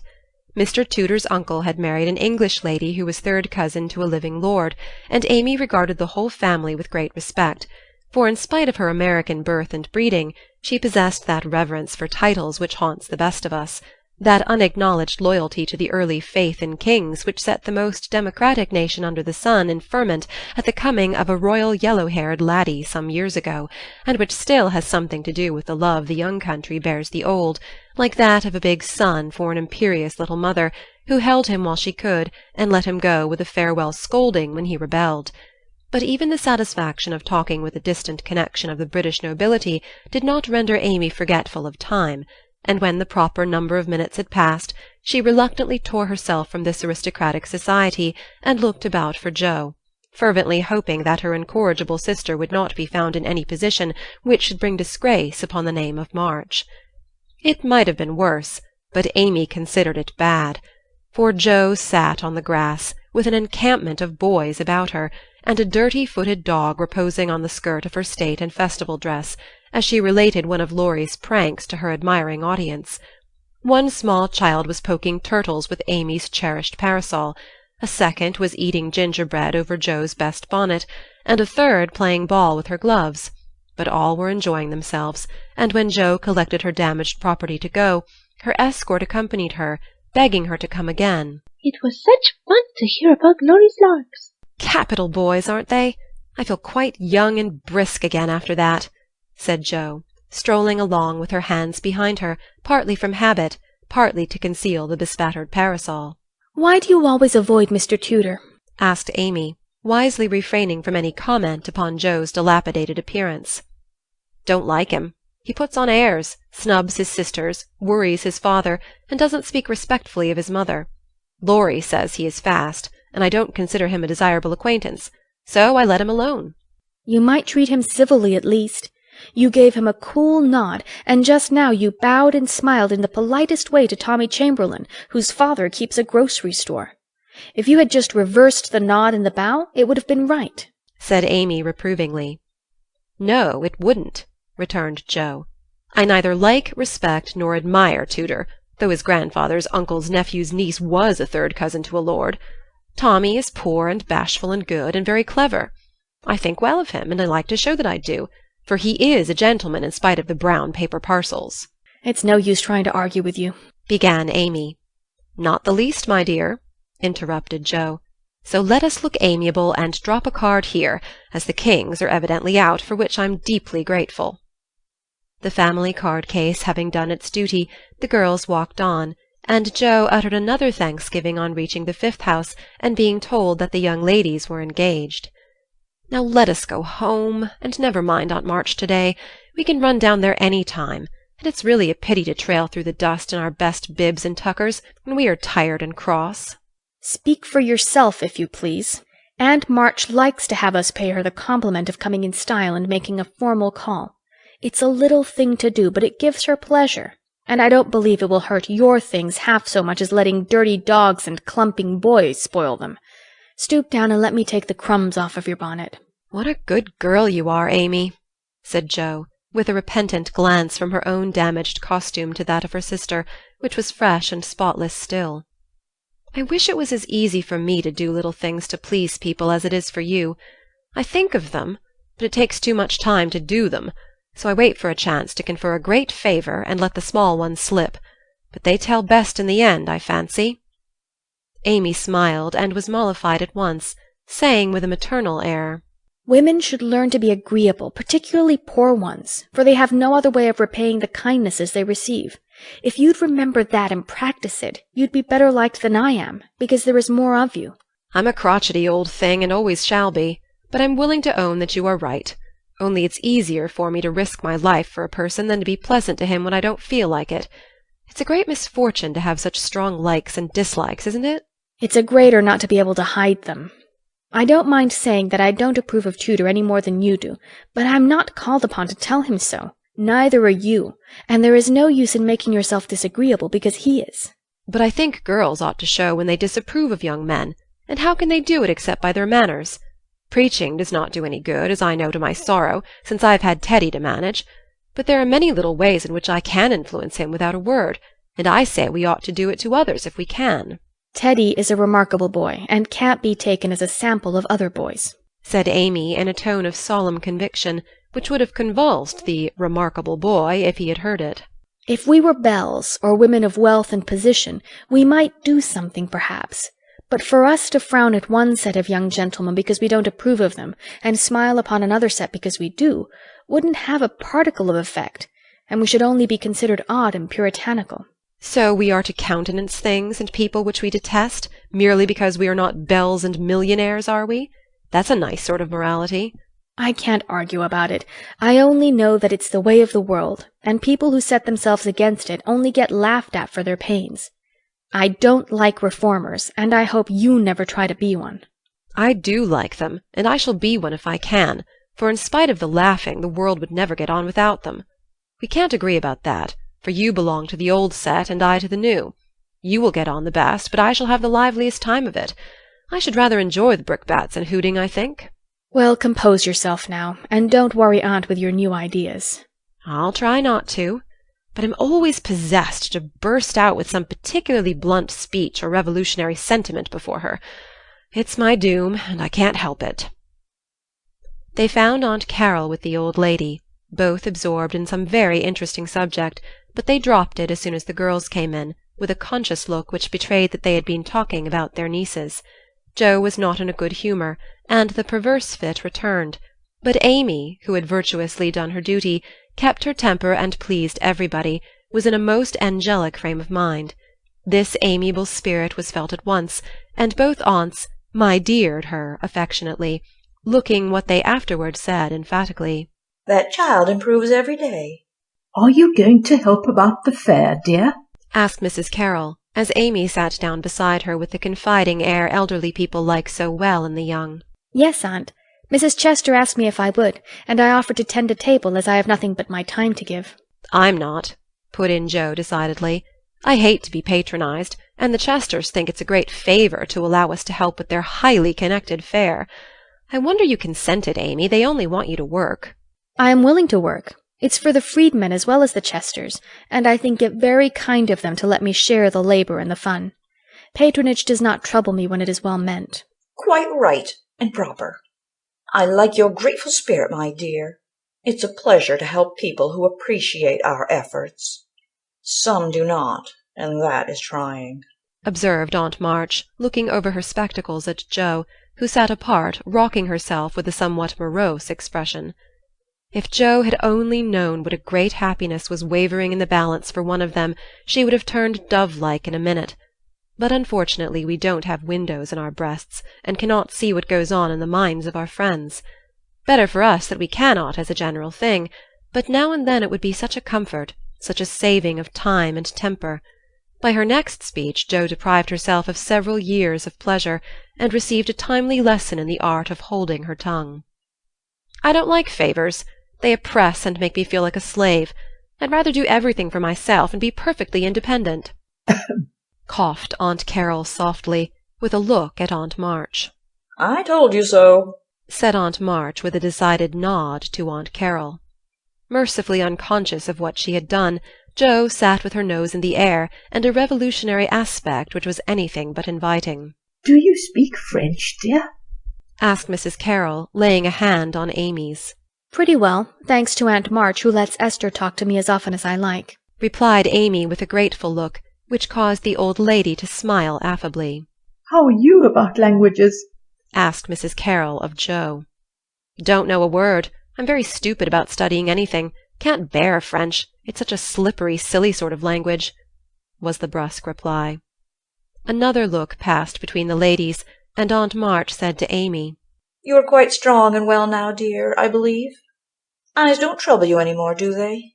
Not at all, thank you, ma'am. I'm very well, and mean to do great things next winter, so that I may be ready for Rome whenever that joyful time arrives. Good girl. You deserve to go, and I'm sure you will some day," said Aunt March with an approving pat on the head as Amy picked up her ball for her. "Crosspatch, draw the latch, sit by the fire and spin," squalled Polly, bending down from his perch on the back of her chair to peep into Joe's face, with such a comical air of impertinent inquiry that it was impossible to help laughing. "Most observing bird," said the old lady. "Come and take a walk, dear," cried Polly, hopping toward the china closet with a look suggestive of a lump of sugar. "Thank you, I will. Come, Amy." And Joe brought the visit to an end, feeling more strongly than ever that calls did have a bad effect upon her constitution. She shook hands in a gentlemanly manner, but Amy kissed both the aunts, and the girls departed, leaving behind them the impression of shadow and sunshine, which impression caused Aunt March to say as they vanished, "You'd better do it, Mary. I'll supply the money," and Aunt Carroll to reply decidedly, "I certainly will, if her father and mother consent." Consequences.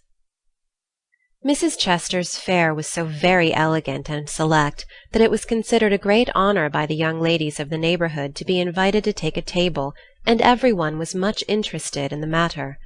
Amy was asked, but Joe was not, which was fortunate for all parties, as her elbows were decidedly akimbo at this period of her life, and it took a good many hard knocks to teach her how to get on easily. The haughty, uninteresting creature was let severely alone, but Amy's talent and taste were duly complimented by the offer of the art table, and she exerted herself to prepare and secure appropriate and valuable contributions to it. Everything went on smoothly till the day before the fair opened. Then there occurred one of the little skirmishes which it is almost impossible to avoid, when some 25 women, old and young, with all their private piques and prejudices, try to work together. May Chester was rather jealous of Amy, because the latter was a greater favourite than herself, and just at this time several trifling circumstances occurred to increase the feeling. Amy's dainty pen-and-ink work entirely eclipsed May's painted vases. That was one thorn. Then the all-conquering Tudor had danced 4 times with Amy at a late party, and only once with May. That was thorn number 2. But the chief grievance that rankled in her soul, and gave an excuse for her unfriendly conduct, was a rumour which some obliging gossip had whispered to her, that the March girls had made fun of her at the Lambs.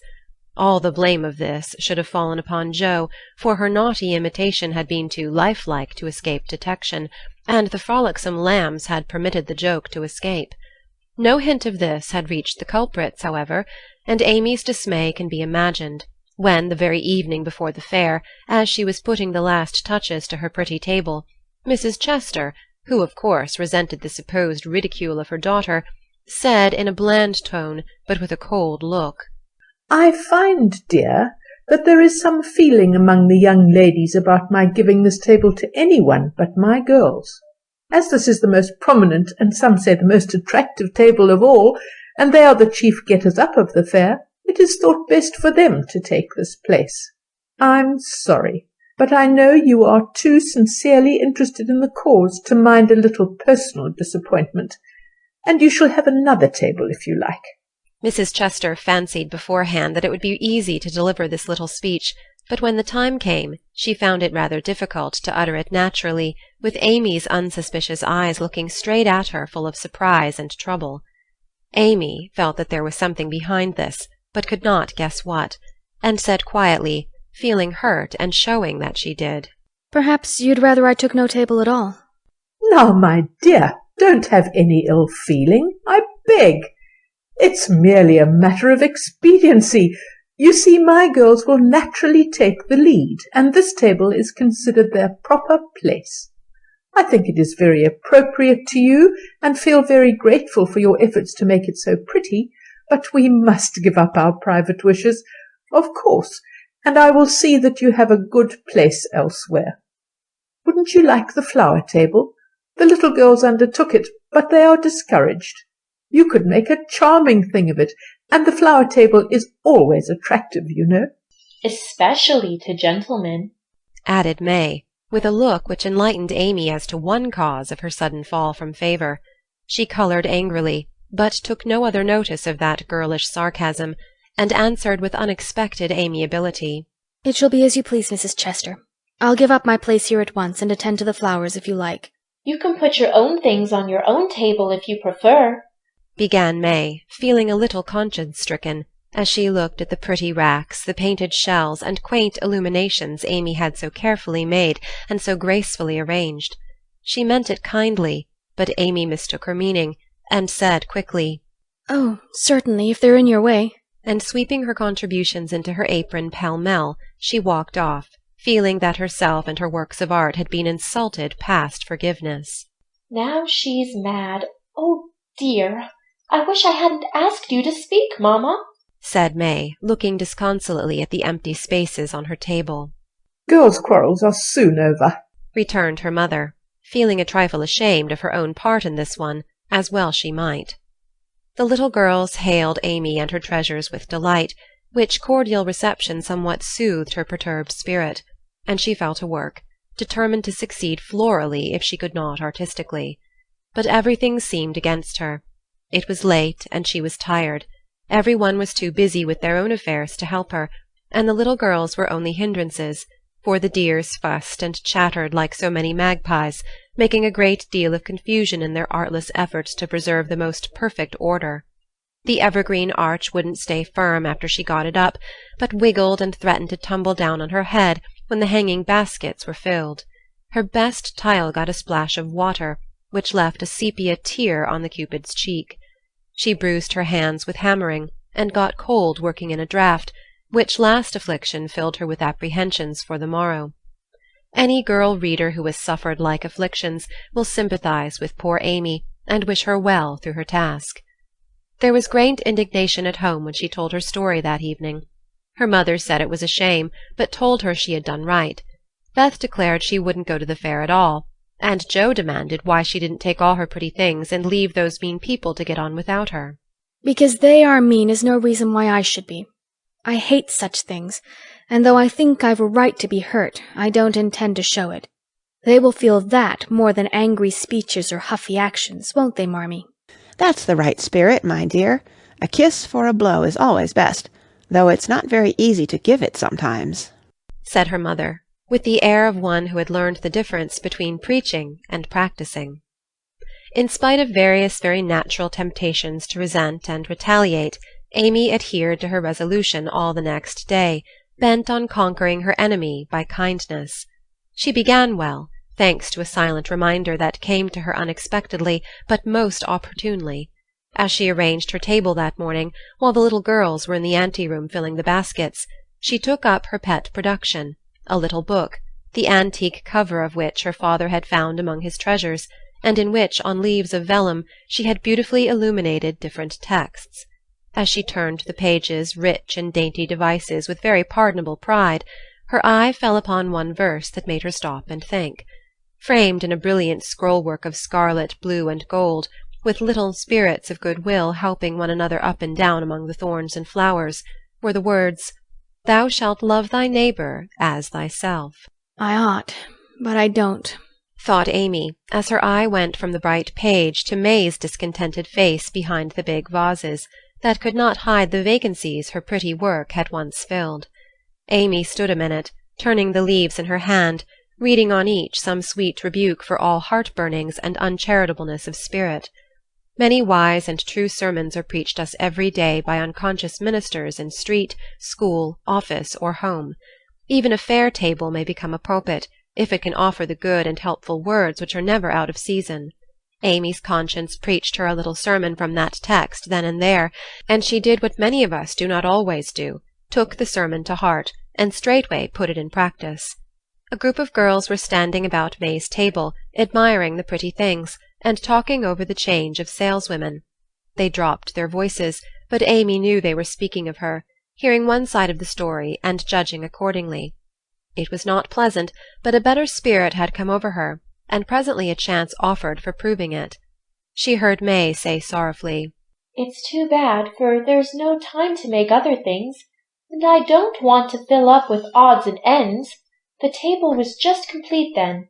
Now it's spoiled." "I dare say she'd put them back if you asked her," suggested someone. "How could I, after all the fuss?" began May, but she did not finish, for Amy's voice came across the hall, saying pleasantly, "You may have them and welcome without asking if you want them. I was just thinking I'd offer to put them back, for they belong to your table rather than mine. Here they are. Please take them, and forgive me if I was hasty in carrying them away last night." As she spoke, Amy returned her contribution with a nod and a smile, and hurried away again, feeling that it was easier to do a friendly thing than it was to stay and be thanked for it. Now, I call that lovely of her, don't you? cried one girl. May's answer was inaudible, but another young lady, whose temper was evidently a little soured by making lemonade, added with a disagreeable laugh, "Very lovely, for she knew she wouldn't sell them at her own table." Now that was hard. When we make little sacrifices we like to have them appreciated at least, and for a minute Amy was sorry she had done it, feeling that virtue was not always its own reward. But it is, as she presently discovered, for her spirits began to rise, and her table to blossom under her skilful hands. The girls were very kind, and that one little act seemed to have cleared the atmosphere amazingly. It was a very long day and a hard one for Amy, as she sat behind her table, often quite alone, for the little girls deserted very soon. Few cared to buy flowers in summer, and her bouquets began to droop long before night. The art table was the most attractive in the room. There was a crowd about it all day long, and the tenders were constantly flying to and fro with important faces and rattling money-boxes. Amy often looked wistfully across, longing to be there, where she felt at home and happy, instead of in a corner with nothing to do. It might seem no hardship to some of us, but to a pretty, blithe young girl it was not only tedious, but very trying, and the thought of Laurie and his friends made it a real martyrdom. She did not go home till night, and then she looked so pale and quiet that they knew the day had been a hard one, though she made no complaint, and did not even tell what she had done.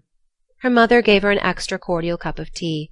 Beth helped her dress, and made a charming little wreath for her hair, while Jo astonished her family by getting herself up with unusual care, and hinting darkly that the tables were about to be turned. "Don't do anything rude, pray, Jo. I won't have any fuss made, so let it all pass and behave yourself," begged Amy, as she departed early, hoping to find a reinforcement of flowers to refresh her poor little table. "I merely intend to make myself entrancingly agreeable to everyone I know, and to keep them in your corner as long as possible. Teddy and his boys will lend a hand, and we'll have a good time yet," returned Jo, leaning over the gate to watch for Laurie. Presently the familiar tramp was heard in the dusk, and she ran out to meet him. "Is that my boy?" "As sure as this is my girl." And Laurie tucked her hand under his arm with the air of a man whose every wish was gratified. "Oh, Teddy, such doings!" And Jo told Amy's wrongs with sisterly zeal. "A flock of our fellows are going to drive over by and by, and I'll be hanged if I don't make them buy every flower she's got and camp down before her table afterward," said Laurie, espousing her cause with warmth. "The flowers are not at all nice, Amy says, and the fresh ones may not arrive in time. I don't wish to be unjust or suspicious, but I shouldn't wonder if they never came at all. When people do one mean thing, they are very likely to do another," observed Jo in a disgusted tone. "Didn't Hayes give you the best out of our gardens? I told him to." "I didn't know that. He forgot, I suppose, and as your grandpa was poorly, I didn't like to worry him by asking, though I did want some." "Now, Jo, how could you think there was any need of asking? They're just as much yours as mine. Don't we always go halves in everything?" began Laurie, in the tone that always made Jo turn thorny. "Gracious, I hope not.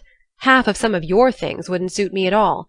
But we mustn't stand philandering here. I've got to help Amy. So you go and make yourself splendid, and if you'll be so very kind as to let Hayes take a few nice flowers up to the hall, I'll bless you forever." "Couldn't you do it now?" asked Laurie, so suggestively that Jo shut the gate in his face with inhospitable haste, and called through the bars, "Go away, Teddy, I'm busy." Thanks to the conspirators, the tables were turned that night, for Hayes sent up a wilderness of flowers, with a loverly basket arranged in his best manner for a centrepiece.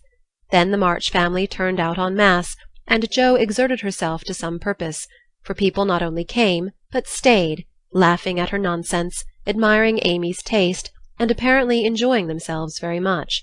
Laurie and his friends gallantly threw themselves into the breach, bought up the bouquets, encamped before the table, and made that corner the liveliest spot in the room.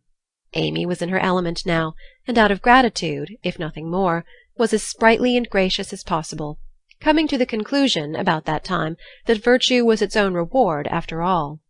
Jo behaved herself with exemplary propriety, and when Amy was happily surrounded by her guard of honour, Jo circulated about the hall, picking up various bits of gossip which enlightened her upon the subject of the Chester change of base.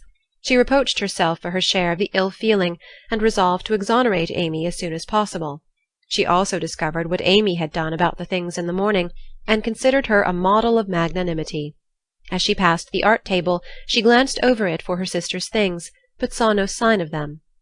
"Tucked away out of sight, I dare say," thought Jo, who could forgive her own wrongs, but hotly resented any insult offered her family. "Good evening, Miss Jo. How does Amy get on?" asked May with a conciliatory air, for she wanted to show that she could also be generous. "She has sold everything that was worth selling, and now she is enjoying herself. The flower table is always attractive, you know, especially to gentlemen." Jo couldn't resist giving that little slap, but May took it so meekly she regretted it a minute after, and fell to praising the great vases, which still remained unsold. "Is Amy's illumination anywhere about? I took a fancy to buy that for father," said Jo, very anxious to learn the fate of her sister's work.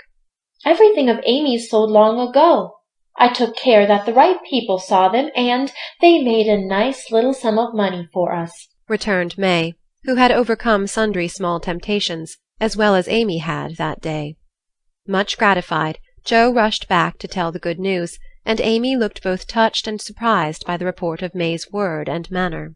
"Now, gentlemen, I want you to go and do your duty by the other tables as generously as you have by mine, especially the art table," she said, ordering out Teddy's own, as the girls called the college friends. "Charge, Chester, charge," is the motto for that table, but do your duty like men, and you'll get your money's worth of art in every sense of the word," said the irrepressible Jo, as the devoted phalanx prepared to take the field. "To hear is to obey, but March is fairer far than May," said little Parker, making a frantic effort to be both witty and tender, and getting promptly quenched by Laurie, who said, "Very well, my son, for a small boy," and walked him off, with a paternal pat on the head. "By the vases," whispered Amy to Laurie, as a final heaping of coals of fire on her enemy's head. To May's great delight, Mr. Laurence not only bought the vases, but pervaded the hall with one under each arm. The other gentlemen speculated with equal rashness in all sorts of frail trifles, and wandered helplessly about afterwards, burdened with wax flowers, painted fans, filigree portfolios, and other useful and appropriate purchases.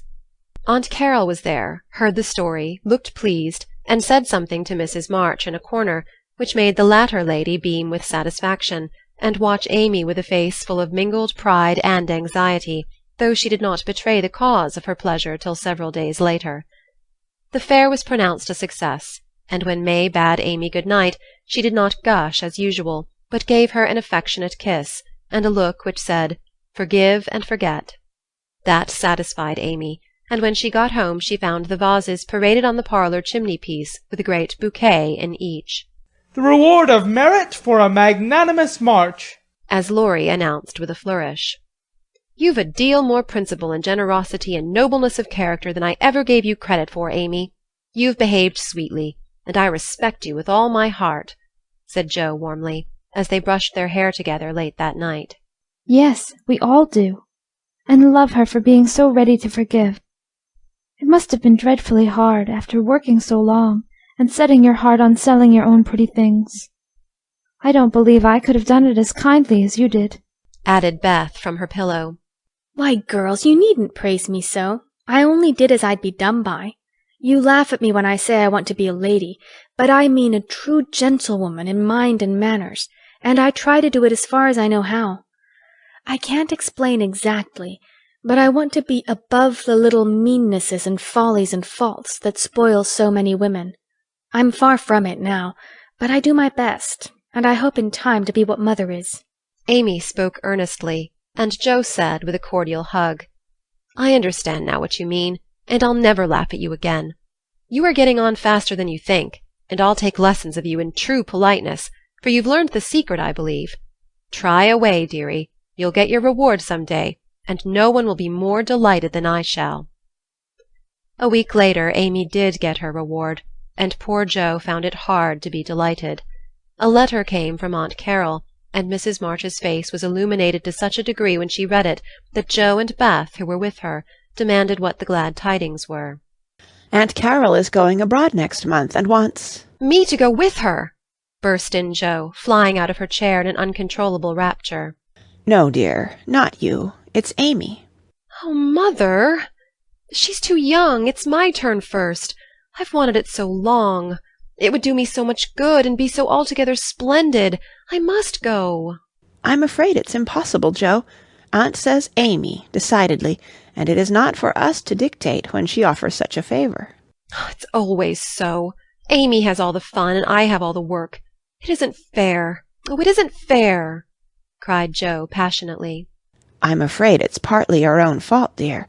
When Aunt spoke to me the other day, she regretted your blunt manners and too independent spirit, and here she writes, as if quoting something you had said, 'I planned at first to ask Joe, but as favors burden her, and she hates French, I think I won't venture to invite her. Amy is more docile, will make a good companion for Flo, and receive gratefully any help the trip may give her.'" "Oh, my tongue, my abominable tongue! Why can't I learn to keep it quiet?" groaned Joe, remembering words which had been her undoing. When she had heard the explanation of the quoted phrases, Mrs. March said sorrowfully, "I wish you could have gone, but there is no hope of it this time. So try to bear it cheerfully, and don't sadden Amy's pleasure by reproaches or regrets." "I'll try," said Joe, winking hard as she knelt down to pick up the basket she had joyfully upset. "I'll take a leaf out of her book, and try not only to seem glad, but to be so, and not grudge her 1 minute of happiness. But it won't be easy, for it is a dreadful disappointment." And poor Joe bedewed the little fat pincushion she held with several very bitter tears. "Joe, dear, I'm very selfish, but I couldn't spare you, and I'm glad you're not going quite yet," whispered Beth, embracing her, basket and all, with such a clinging touch and loving face that Joe felt comforted in spite of the sharp regret that made her want to box her own ears and humbly beg Aunt Carroll to burden her with this favor and see how gratefully she would bear it. By the time Amy came in, Joe was able to take her part in the family jubilation, not quite as heartily as usual perhaps, but without repinings at Amy's good fortune. The young lady herself received the news as tidings of great joy, went about in a solemn sort of rapture, and began to sort her colours and pack her pencils that evening, leaving such trifles as clothes, money, and passports to those less absorbed in visions of art than herself. "It isn't a mere pleasure trip to me, girls," she said impressively as she scraped her best palette. "It will decide my career. For if I have any genius, I shall find it out in Rome, and will do something to prove it." "Suppose you haven't?" said Joe, sewing away with red eyes at the new collars which were to be handed over to Amy. "Then I shall come home and teach drawing for my living," replied the aspirant for fame with philosophic composure. But she made a wry face at the prospect, and scratched away at her palette as if bent on vigorous measures before she gave up her hopes. "No, you won't. You hate hard work, and you'll marry some rich man, and come home to sit in the lap of luxury all your days," said Joe. "Your predictions sometimes come to pass, but I don't believe that one will. I'm sure I wish it would, for if I can't be an artist myself, I should like to be able to help those who are," said Amy, smiling as if the part of Lady Bountiful would suit her better than that of a poor drawing-teacher. Said Joe, with a sigh. "If you wish for it, you'll have it, for your wishes are always granted. Mine never." "Would you like to go?" asked Amy, thoughtfully patting her nose with her knife. "Rather." "Well, in a year or two I'll send for you, and we'll dig in the forum for relics, and carry out all the plans we've made so many times." "Thank you. I'll remind you of your promise when that joyful day comes, if it ever does," returned Joe, accepting the vague but magnificent offer as gratefully as she could. There was not much time for preparation, and the house was in a ferment till Amy was off. Joe bore up very well till the last flutter of blue ribbon vanished, when she retired to her refuge, the garret, and cried till she couldn't cry any more. Amy likewise bore up stoutly till the steamer sailed.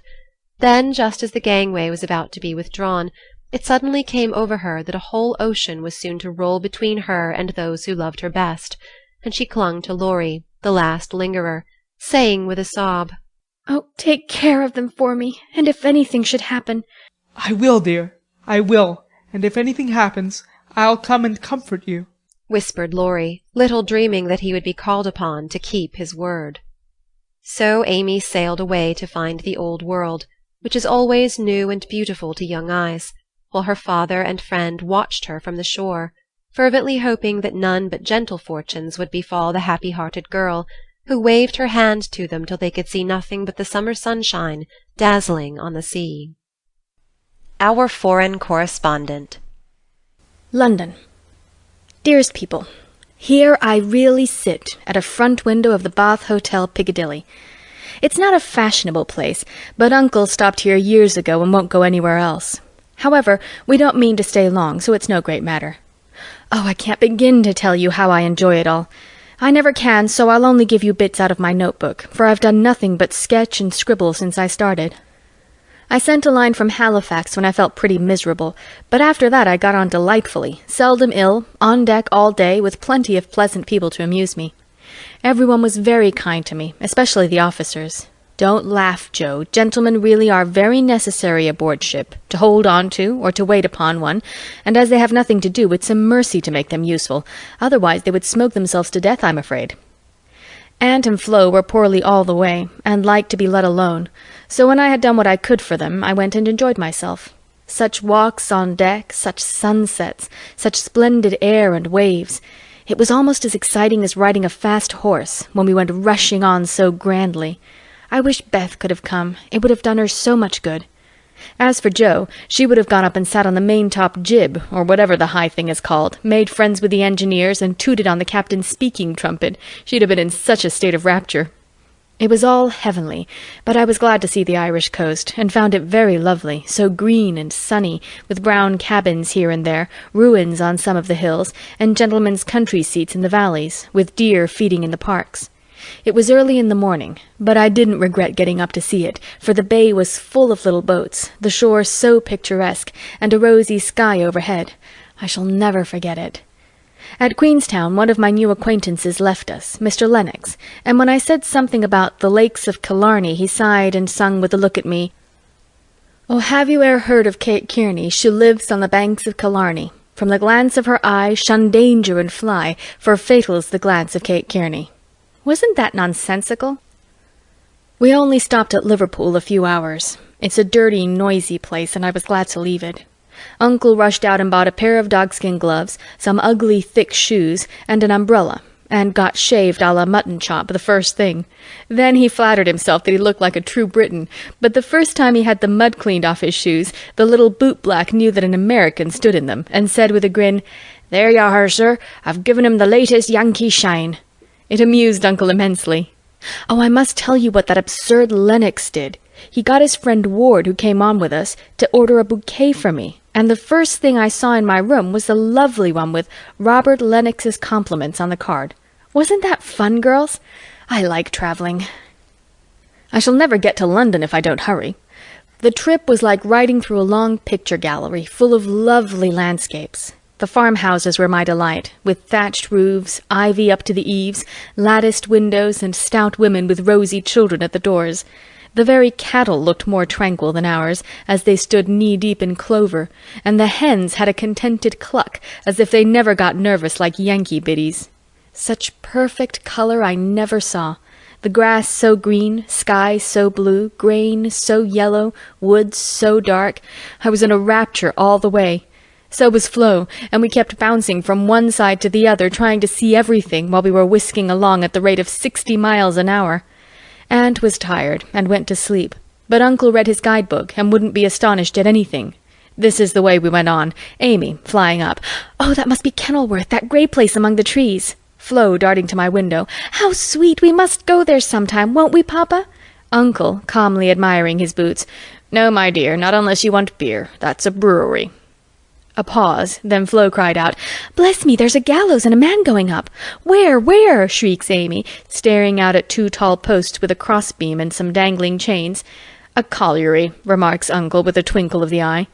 "Here's a lovely flock of lambs all lying down," says Amy. "See, Papa, aren't they pretty?" added Flo sentimentally. "Geese, young ladies," returns Uncle, in a tone that keeps us quiet till Flo settles down to enjoy the flirtations of Captain Cavendish, and I have the scenery all to myself. Of course it rained when we got to London, and there was nothing to be seen but fog and umbrellas. We rested, unpacked, and shopped a little between the showers. Aunt Mary got me some new things, for I came off in such a hurry I wasn't half ready. A white hat and blue feather, a muslin dress to match, and the loveliest mantle you ever saw. Shopping in Regent Street is perfectly splendid. Things seem so cheap. Nice ribbons only 6pence a yard. I laid in a stock, but shall get my gloves in Paris. Doesn't that sound sort of elegant and rich? Flo and I, for the fun of it, ordered a hansom cab, while Aunt and Uncle were out, and went for a drive, though we learned afterward that it wasn't the thing for young ladies to ride in them alone. It was so droll, for when we were shut in by the wooden apron, the man drove so fast that Flo was frightened and told me to stop him, but he was up outside behind somewhere, and I couldn't get at him. He didn't hear me call, nor see me flap my parasol in front, and there we were, quite helpless, rattling away, and whirling around corners at a breakneck pace. At last, in my despair, I saw a little door in the roof, and on poking it open, a red eye appeared, and a beery voice said, "Now then, mum." I gave my order as soberly as I could, and slamming down the door with an "Aye, aye, mum," the man made his horse walk, as if going to a funeral. I poked again and said, "A little faster." Then off he went, helter-skelter as before, and we resigned ourselves to our fate. Today was fair, and we went to Hyde Park close by, for we are more aristocratic than we look. The Duke of Devonshire lives near. I often see his footman lounging at the back gate, and the Duke of Wellington's house is not far off. Such sights as I saw, my dear! It was as good as punch, for there were fat dowagers rolling about in their red and yellow coaches, with gorgeous Jameses and silk stockings and velvet coats up behind, and powdered coachmen in front. Smart maids with the rosiest children I ever saw, handsome girls looking half asleep, dandies in queer English hats and lavender kids lounging about, and tall soldiers in short red jackets and muffin caps stuck on one side, looking so funny I longed to sketch them. Rotten Row means Route du Roi, or the King's Way, but now it's more like a riding school than anything else. The horses are splendid, and the men, especially the grooms, ride well, but the women are stiff and bounce, which isn't according to our rules. I longed to show them a tearing American gallop, for they trotted solemnly up and down in their scant habits and high hats, looking like the women in a toy Noah's Ark. Everyone rides, old men, stout ladies, little children, and the young folks do a deal of flirting here. I saw a pair exchange rosebuds, for it's the thing to wear one in the buttonhole, and I thought it rather a nice little idea. In the PM to Westminster Abbey, but don't expect me to describe it, that's impossible, so I'll only say it was sublime. This evening we are going to see Fetcher, which will be an appropriate end to the happiest day of my life. It's very late, but I can't let my letter go in the morning without telling you what happened last evening. Who do you think came in as we were at tea? Laurie's English friends, Fred and Frank Vaughan. I was so surprised, for I shouldn't have known them but for the cards. Both are tall fellows with whiskers, Fred handsome in the English style, and Frank much better, for he only limps slightly and uses no crutches. They had heard from Laurie where we were to be, and came to ask us to their house, but Uncle won't go, so we shall return the call and see them as we can. They went to the theatre with us, and we did have such a good time, for Frank devoted himself to Flo, and Fred and I talked over past, present, and future fun as if we had known each other all our days. Tell Beth Frank asked for her, and was sorry to hear of her ill health. Fred laughed when I spoke of Joe, and sent his respectful compliments to the big hat. Neither of them had forgotten Camp Laurence, or the fun we had there. What ages ago it seems, doesn't it? Aunt is tapping on the wall for the 3rd time, so I must stop. I really feel like a dissipated London fine lady, riding here so late, with my room full of pretty things, and my head a jumble of parks, theatres, new gowns, and gallant creatures who say, "Ah," and twirl their blonde moustaches with the true English lordliness. I long to see you all, and in spite of my nonsense am, as ever, your loving Amy. Paris. Dear girls, in my last I told you about our London visit, how kind the Vaughans were, and what pleasant parties they made for us. I enjoyed the trips to Hampton Court and the Kensington Museum more than anything else, for at Hampton I saw Raphael's cartoons, and at the museum rooms full of pictures by Turner, Laurence, Reynolds, Hogarth, and the other great creatures. The day in Richmond Park was charming, for we had a regular English picnic, and I had more splendid oaks and groups of deer than I could copy. Also heard a nightingale and saw larks go up. We did London to our heart's content, thanks to Fred and Frank, and were sorry to go away, for though English people are slow to take you in, when they once make up their minds to do it, they cannot be outdone in hospitality, I think. The Vaughans hope to meet us in Rome next winter, and I shall be dreadfully disappointed if they don't, for Grace and I are great friends, and the boys very nice fellows, especially Fred. Well, we were hardly settled here when he turned up again, saying he had come for a holiday and was going to Switzerland. Aunt looked sober at first, but he was so cool about it she couldn't say a word. And now we get on nicely, and are very glad he came, for he speaks French like a native, and I don't know what we should do without him.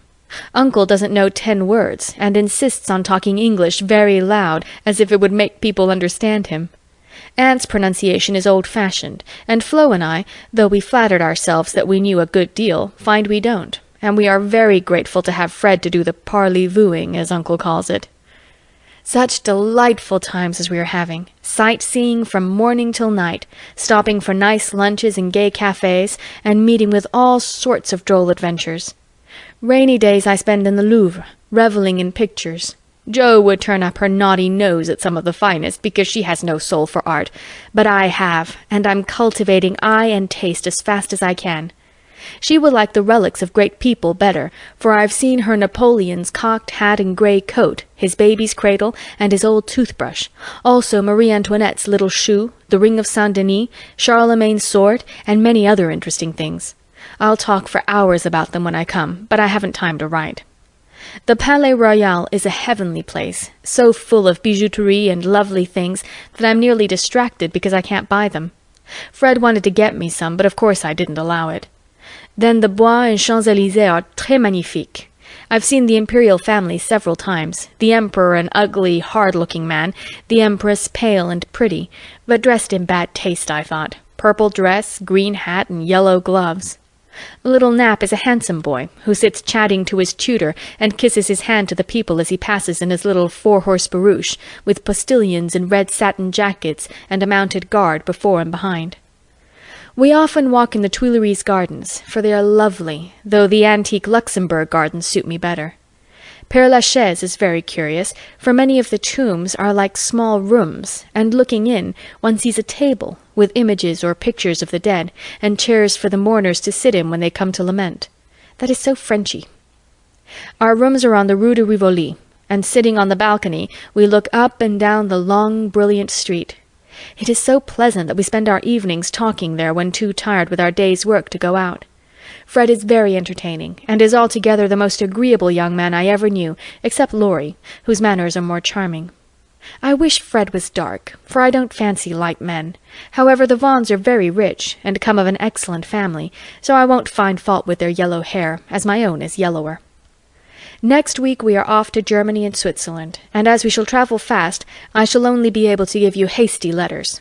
I keep my diary, and try to remember correctly and describe clearly all that I see and admire, as Father advised. It is good practice for me, and with my sketch-book will give you a better idea of my tour than these scribbles. Adieu. I embrace you tenderly. Votre amie. Heidelberg.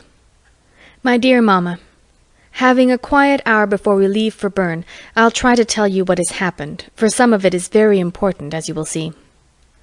The sail up the Rhine was perfect, and I just sat and enjoyed it with all my might. Get Father's old guidebooks and read about it. I haven't words beautiful enough to describe it. At Koblenz we had a lovely time, for some students from Bonn, with whom Fred got acquainted on the boat, gave us a serenade.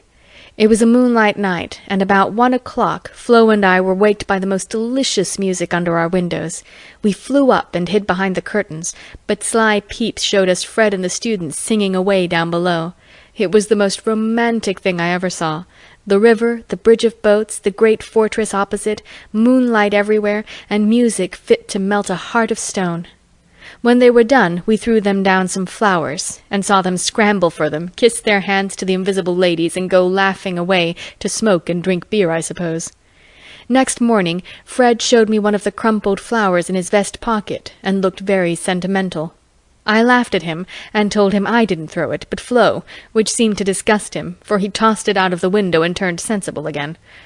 I'm afraid I'm going to have trouble with that boy. It begins to look like it. The baths at Nassau were very gay, so was Baden-Baden, where Fred lost some money, and I scolded him.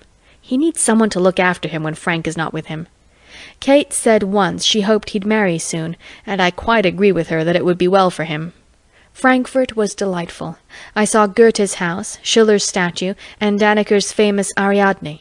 It was very lovely, but I should have enjoyed it more if I had known the story better. I didn't like to ask, as everyone knew it or pretended they did. I wish Joe would tell me all about it. I ought to have read more, for I find I don't know anything, and it mortifies me. Now comes the serious part, for it happened here, and Fred is just gone. He has been so kind and jolly that we all got quite fond of him.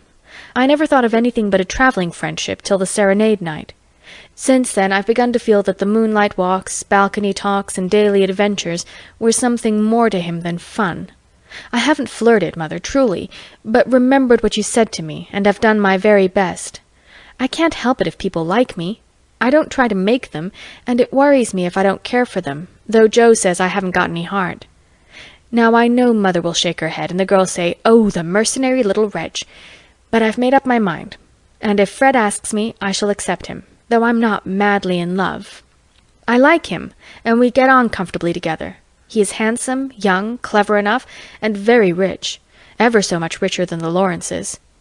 I don't think his family would object, and I would be very happy, for they are all kind, well-bred, generous people, and they like me. Fred, as the eldest twin, will have the estate, I suppose, and such a splendid one it is. A city house in a fashionable street, not so showy as our big house, but twice as comfortable, and full of solid luxury, such as English people believe in. I like it, for it's genuine. I've seen the plate, the family jewels, the old servants, and pictures of the country place, with its park, great house, lovely grounds, and fine horses. Oh, it would be all I should ask, and I'd rather have it than any title such as girls snap up so readily and find nothing behind. I may be mercenary, but I hate poverty, and I don't mean to bear it a minute longer than I can help. One of us must marry well. Meg didn't, Joe won't, Beth can't yet, so I shall, and make everything okay all round. I wouldn't marry a man I hated or despised, you may be sure of that, and though Fred is not my model hero, he does very well, and in time I should get fond enough of him if he was very fond of me, and let me do just as I liked. So I've been turning the matter over in my mind the last week, for it was impossible to help seeing that Fred liked me. He said nothing, but little things showed it. He never goes with Flo, always gets on my side of the carriage, table, or promenade, looks sentimental when we are alone, and frowns at anyone else who ventures to speak to me. Yesterday at dinner, when an Austrian officer stared at us and then said something to his friend, a rakish-looking baron, about ein wunderschönes Blümchen, Fred looked as fierce as a lion, and cut his meat so savagely it nearly flew off his plate. He isn't one of the cool, stiff Englishmen, but is rather peppery, for he has Scotch blood in him, as one might guess from his bonny blue eyes. Well, last evening we went up to the castle about sunset, at least all of us but Fred, who was to meet us there after going to the poste restante for letters. We had a charming time poking about the ruins, the vaults where the monster tun is, and the beautiful gardens made by the Elector long ago for his English wife. I liked the great terrace best, for the view was divine. So while the rest went to see the rooms inside, I sat there trying to sketch the grey stone lion's head on the wall, with scarlet woodbine sprays hanging round it. I felt as if I'd got into a romance sitting there, watching the Neckar rolling through the valley, listening to the music of the Austrian band below, and waiting for my lover, like a real storybook girl. I had a feeling that something was going to happen, and I was ready for it. I didn't feel blushy or quaky, but quite cool and only a little excited. By and by I heard Fred's voice, and then he came hurrying through the great arch to find me. He looked so troubled that I forgot all about myself, and asked what the matter was. He said he'd just got a letter begging him to come home, for Frank was very ill, so he was going at once on the night train, and only had time to say goodbye. I was very sorry for him, and disappointed for myself, but only for a minute, because he said, as he shook hands, and said it in a way that I could not mistake, "I shall soon come back. You won't forget me, Amy?" I didn't promise, but I looked at him, and he seemed satisfied, and there was no time for anything but messages and goodbyes, for he was off in an hour, and we all miss him very much. I know he wanted to speak, but I think, from something he once hinted, that he had promised his father not to do anything of the sort yet awhile, for he is a rash boy, and the old gentleman dreads a foreign daughter-in-law. We shall soon meet in Rome, and then, if I don't change my mind, I'll say, "Yes, thank you," when he says, "Will you, please?" Of course, this is all very private, but I wished you to know what was going on. Don't be anxious about me. Remember I am your prudent Amy, and be sure I will do nothing rashly. Send me as much advice as you like. I'll use it if I can. I wish I could see you for a good talk, Marmee. Love and trust me. Ever your Amy. Tender Troubles. Joe, I'm anxious about Beth. Why, Mother? She has seemed unusually well since the babies came. It's not her health that troubles me now, it's her spirits. I'm sure there is something on her mind, and I want you to discover what it is. What makes you think so, Mother? She sits alone a good deal, and doesn't talk to her father as much as she used. I found her crying over the babies the other day. When she sings, the songs are always sad ones, and now and then I see a look in her face that I don't understand. This isn't like Beth, and it worries me. Have you asked her about it? I have tried once or twice, but she either evaded my questions or looked so distressed that I stopped. I never force my children's confidence, and I seldom have to wait for long. Mrs. March glanced at Joe as she spoke, but the face opposite seemed quite unconscious of any secret disquietude but Beth's, and after sewing thoughtfully for a minute, Joe said, "I think she's growing up, and so begins to dream dreams and have hopes and fears and fidgets, without knowing why or being able to explain them. Why, Mother, Beth's 18, but we don't realize it, and treat her like a child, forgetting she's a woman." So she is. Dear heart, how fast you do grow up, returned her mother with a sigh and a smile. Can't be helped, Marmee, so you must resign yourself to all sorts of worries, and let your birds hop out of the nest one by one. I promise never to hop very far, if that is any comfort to you. It's a great comfort, Joe. I always feel strong when you are at home, now Meg is gone. Beth is too feeble, and Amy too young to depend on. But when the tug comes, you are always ready. Why, you know I don't mind hard jobs much, and there must always be one scrub in a family. Amy is splendid in fine works, and I'm not, but I feel in my element when all the carpets are to be taken up, or half the family fall sick at once. Amy is distinguishing herself abroad, but if anything is amiss at home, I'm your man. I leave Beth to your hands, then, for she will open her tender little heart to her Joe sooner than to anyone else. Be very kind, and don't let her think anyone watches or talks about her. If she would only get quite strong and cheerful again, I shouldn't have a wish in the world. Happy woman! I've got heaps. My dear, what are they?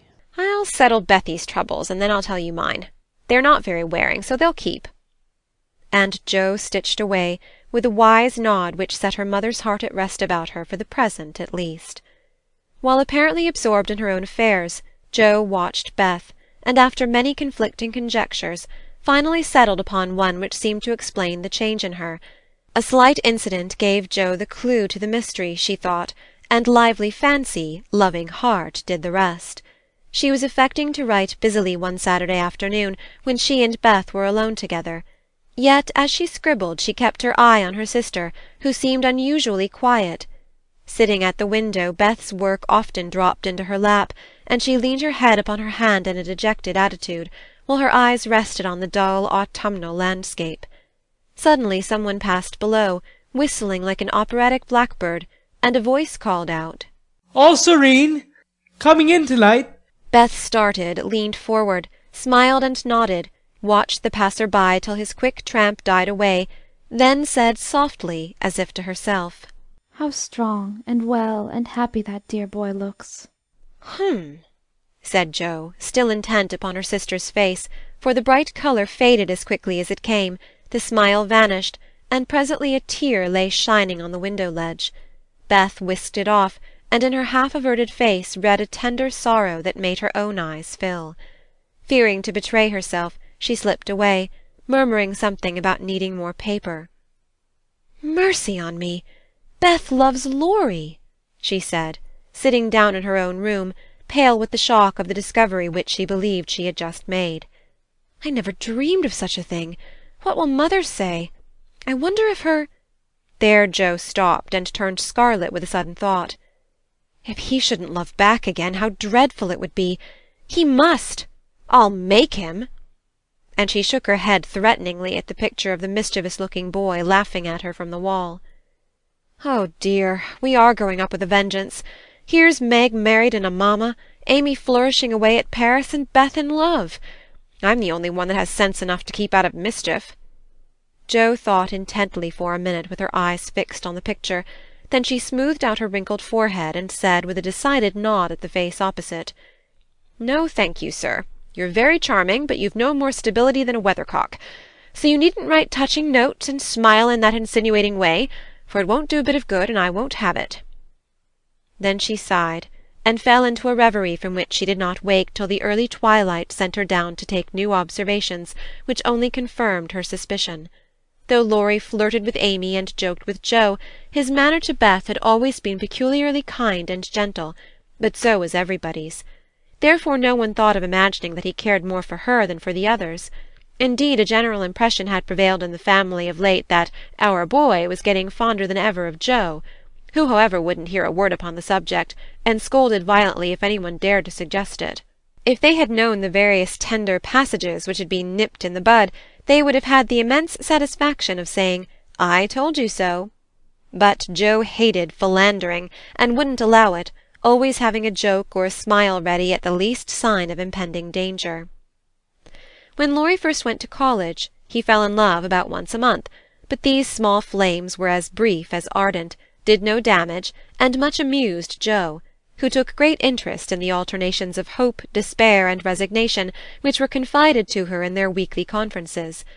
But there came a time when Laurie ceased to worship at many shrines, hinted darkly at one all-absorbing passion, and indulged occasionally in Byronic fits of gloom. Then he avoided the tender subject altogether, wrote philosophical notes to Jo, turned studious, and gave out that he was going to dig, intending to graduate in a blaze of glory.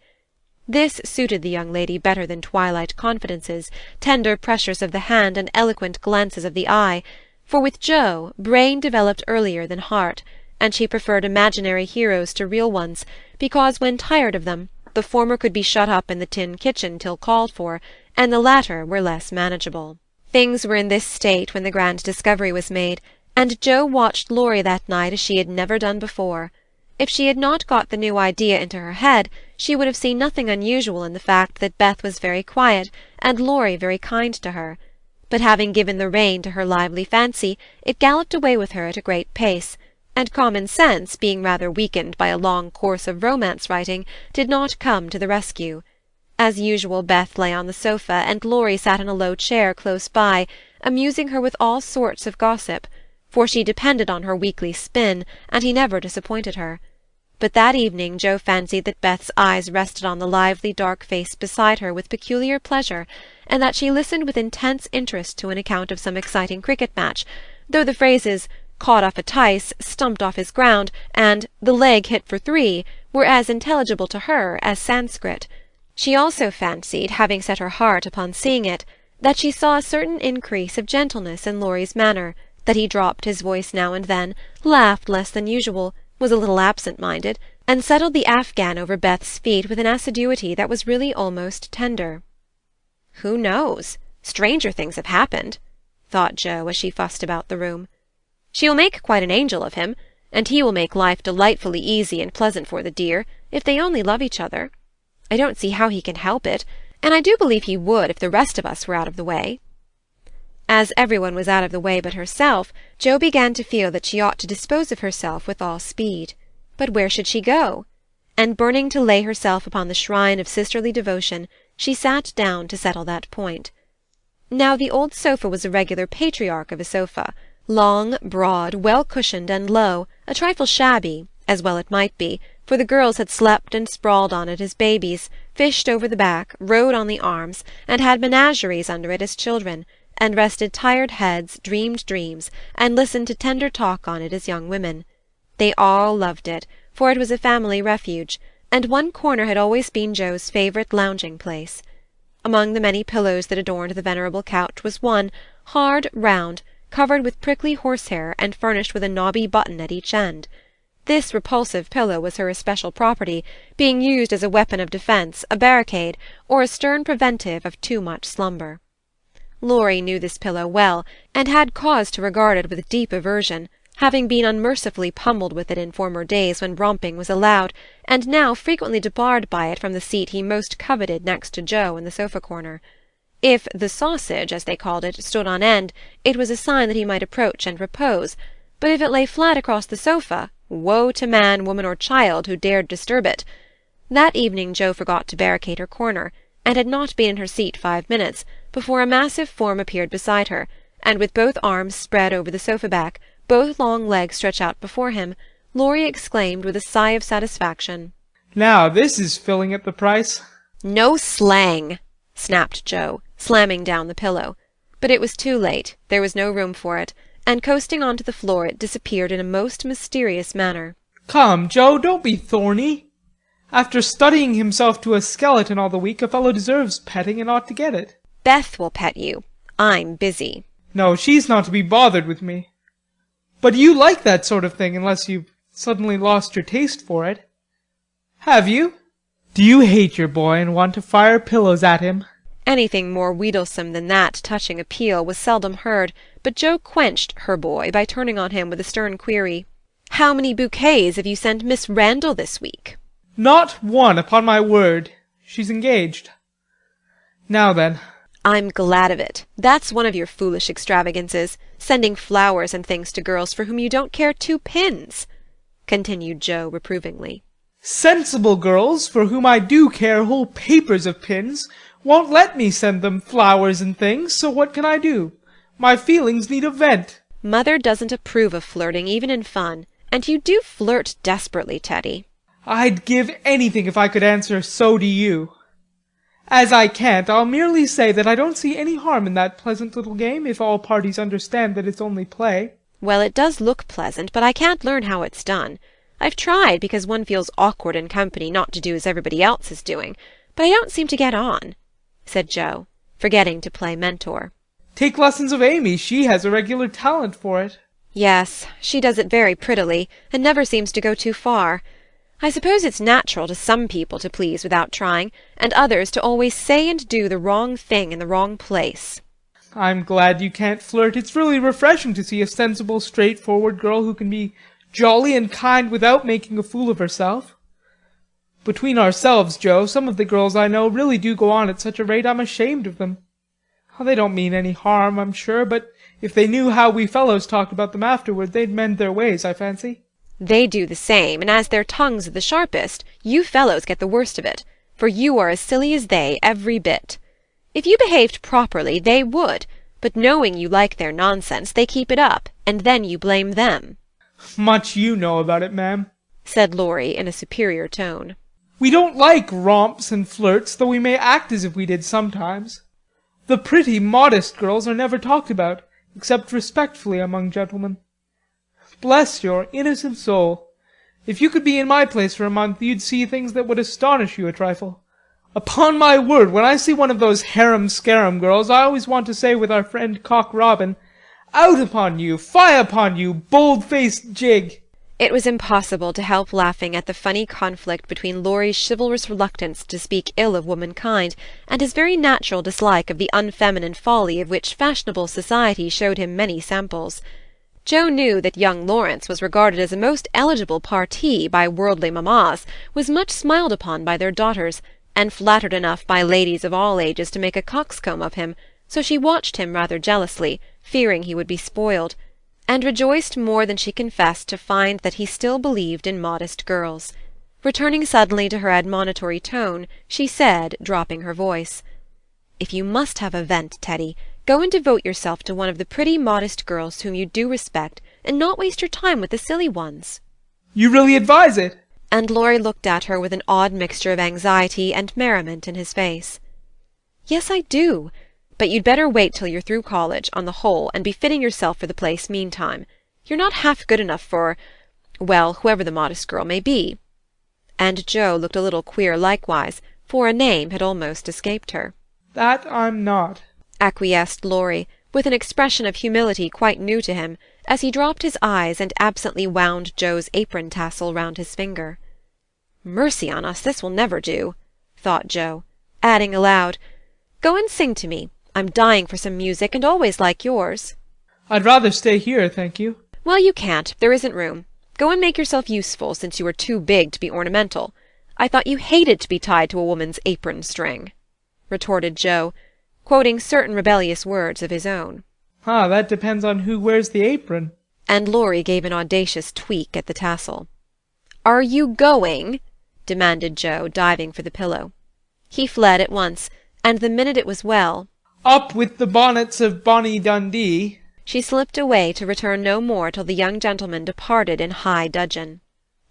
Joe lay long awake that night, and was just dropping off when the sound of a stifled sob made her fly to Beth's bedside with the anxious inquiry, "What is it, dear?" I thought you were asleep," sobbed Beth. "Is it the old pain, my precious?"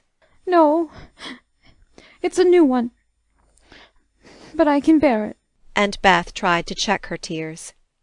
"Tell me all about it, and let me cure it as I often did the other." "You can't. There is no cure." There Beth's voice gave way, and clinging to her sister she cried so despairingly that Joe was frightened. "Where is it? Shall I call mother?" No, don't call her. Don't tell her. I shall be better soon. Lie down here and pour my head. I'll be quiet and go to sleep. Indeed I will." Joe obeyed, but as her hand went softly to and fro across Beth's hot forehead and wet eyelids, her heart was very full, and she longed to speak. But young as she was, Joe had learned that hearts, like flowers, cannot be rudely handled, but must open naturally, so though she believed she knew the cause of Beth's new pain, she only said in her tenderest tone, "Does anything trouble you, dearie?" "Yes, Joe." After a long pause. "Wouldn't it comfort you to tell me what it is?" "Not now. Not yet." "Then I won't ask.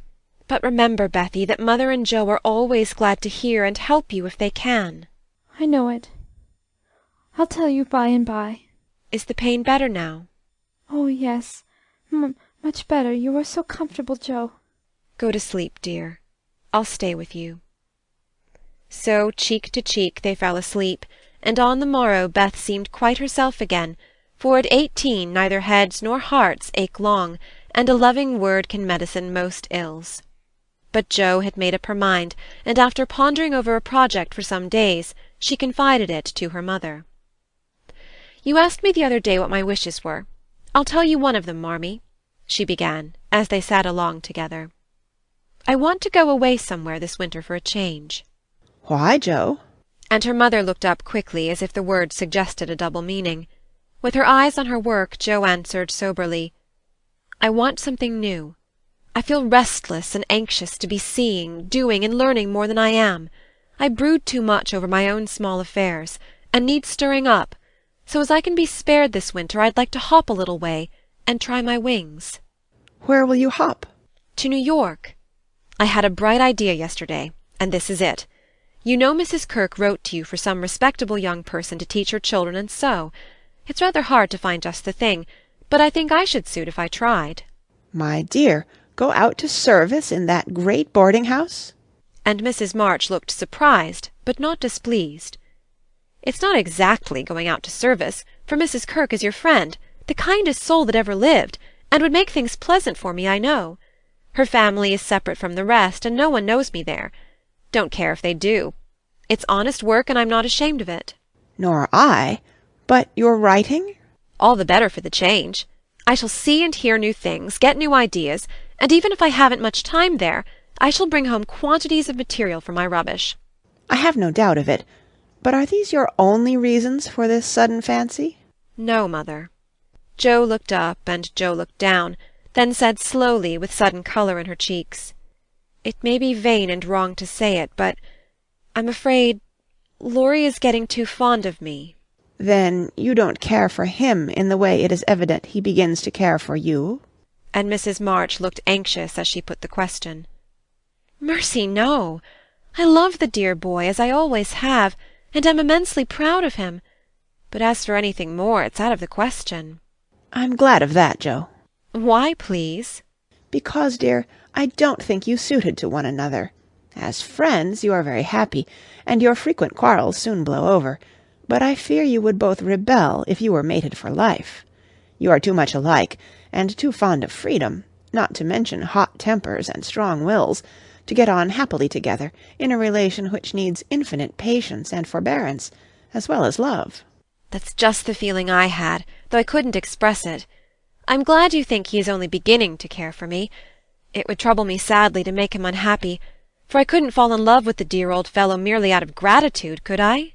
You are sure of his feeling for you? The colour deepened in Jo's cheeks as she answered, with the look of mingled pleasure, pride, and pain which young girls wear when speaking of first lovers. I'm afraid it is so, mother. He hasn't said anything, but he looks a great deal. I think I had better go away before it comes to anything. I agree with you, and if it can be managed, you shall go. Jo looked relieved, and after a pause said, smiling, "How Mrs. Moffat would wonder at your want of management if she knew, and how she will rejoice that Annie may still hope." Ah, Jo, mothers may differ in their management, but the hope is the same in all, the desire to see their children happy. Meg is so, and I am content with her success. You I leave to enjoy your liberty till you tire of it, for only then will you find that there is something sweeter. Amy is my chief care now, but her good sense will help her. For Beth, I indulge no hopes except that she may be well. By the way, she seems brighter this last day or two. Have you spoken to her? Yes, she owned she had a trouble, and promised to tell me by and by. I said no more, for I think I know it. And Jo told her little story. Mrs. March shook her head, and did not take so romantic a view of the case, but looked grave, and repeated her opinion that for Laurie's sake Jo should go away for a time. "Let us say nothing about it to him till the plan is settled. Then I'll run away before he can collect his wits and be tragic. Beth must think I'm going to please myself, as I am, for I can't talk about Laurie to her. But she can pet and comfort him after I'm gone, and so cure him of this romantic notion. He's been through so many little trials of the sort, he's used to it, and will soon get over his lovelornity." Jo spoke hopefully, but could not rid herself of the foreboding fear that this little trial would be harder than the others, and that Laurie would not get over his lovelornity as easily as heretofore.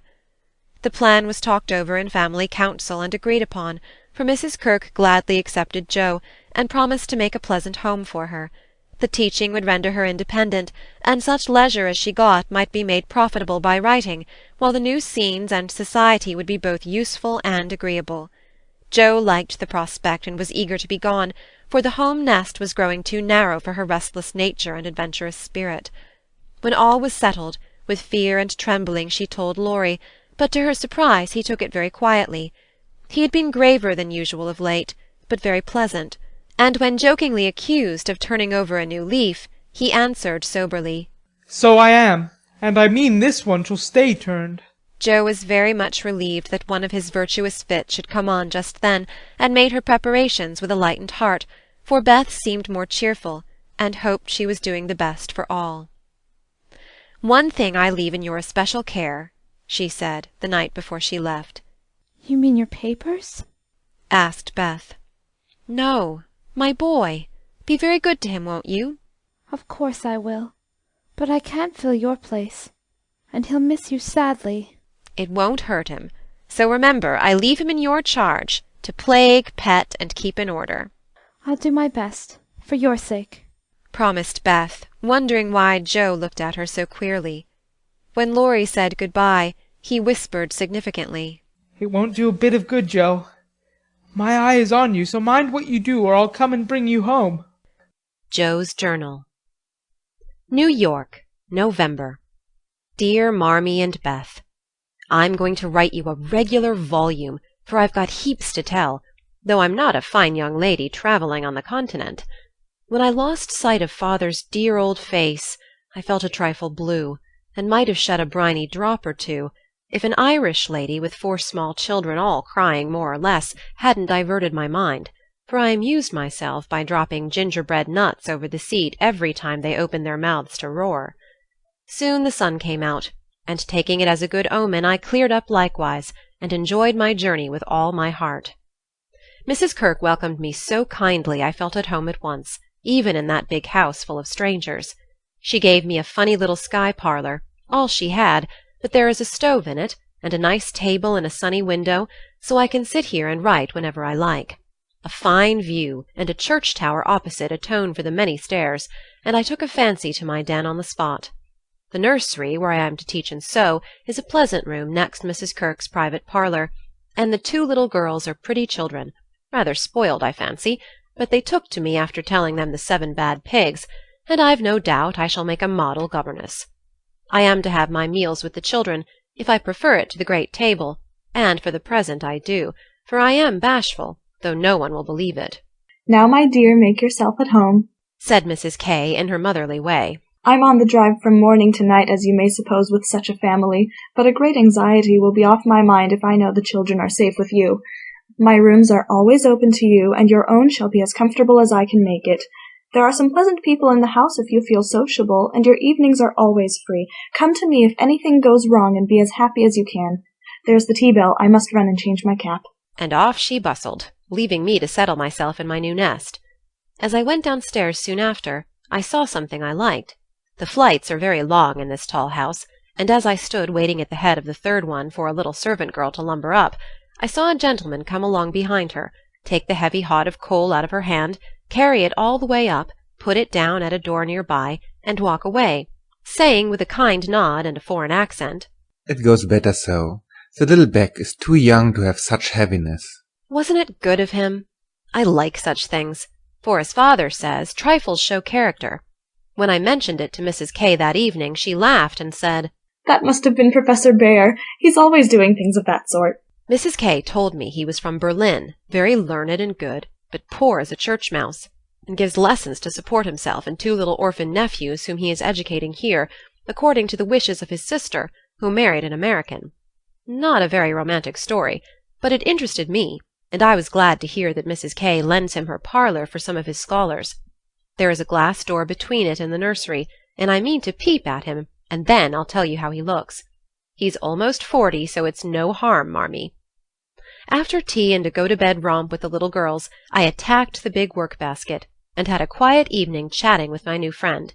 I shall keep a journal letter, and send it once a week, so good night, and more tomorrow. Tuesday Eve. Had a lively time in my seminary this morning, for the children acted like Sancho, and at one time I really thought I should shake them all round. Some good angel inspired me to try gymnastics, and I kept it up till they were glad to sit down and keep still. After luncheon the girl took them out for a walk, and I went to my needlework like little Mabel with a willing mind. I was thanking my stars that I'd learned to make nice buttonholes, when the parlour door opened and shut, and someone began to hum "Kennst du das Land?" like a big bumblebee. It was dreadfully improper, I know, but I couldn't resist the temptation, and lifting one end of the curtain before the glass door, I peeped in. Professor Bhaer was there, and while he arranged his books I took a good look at him.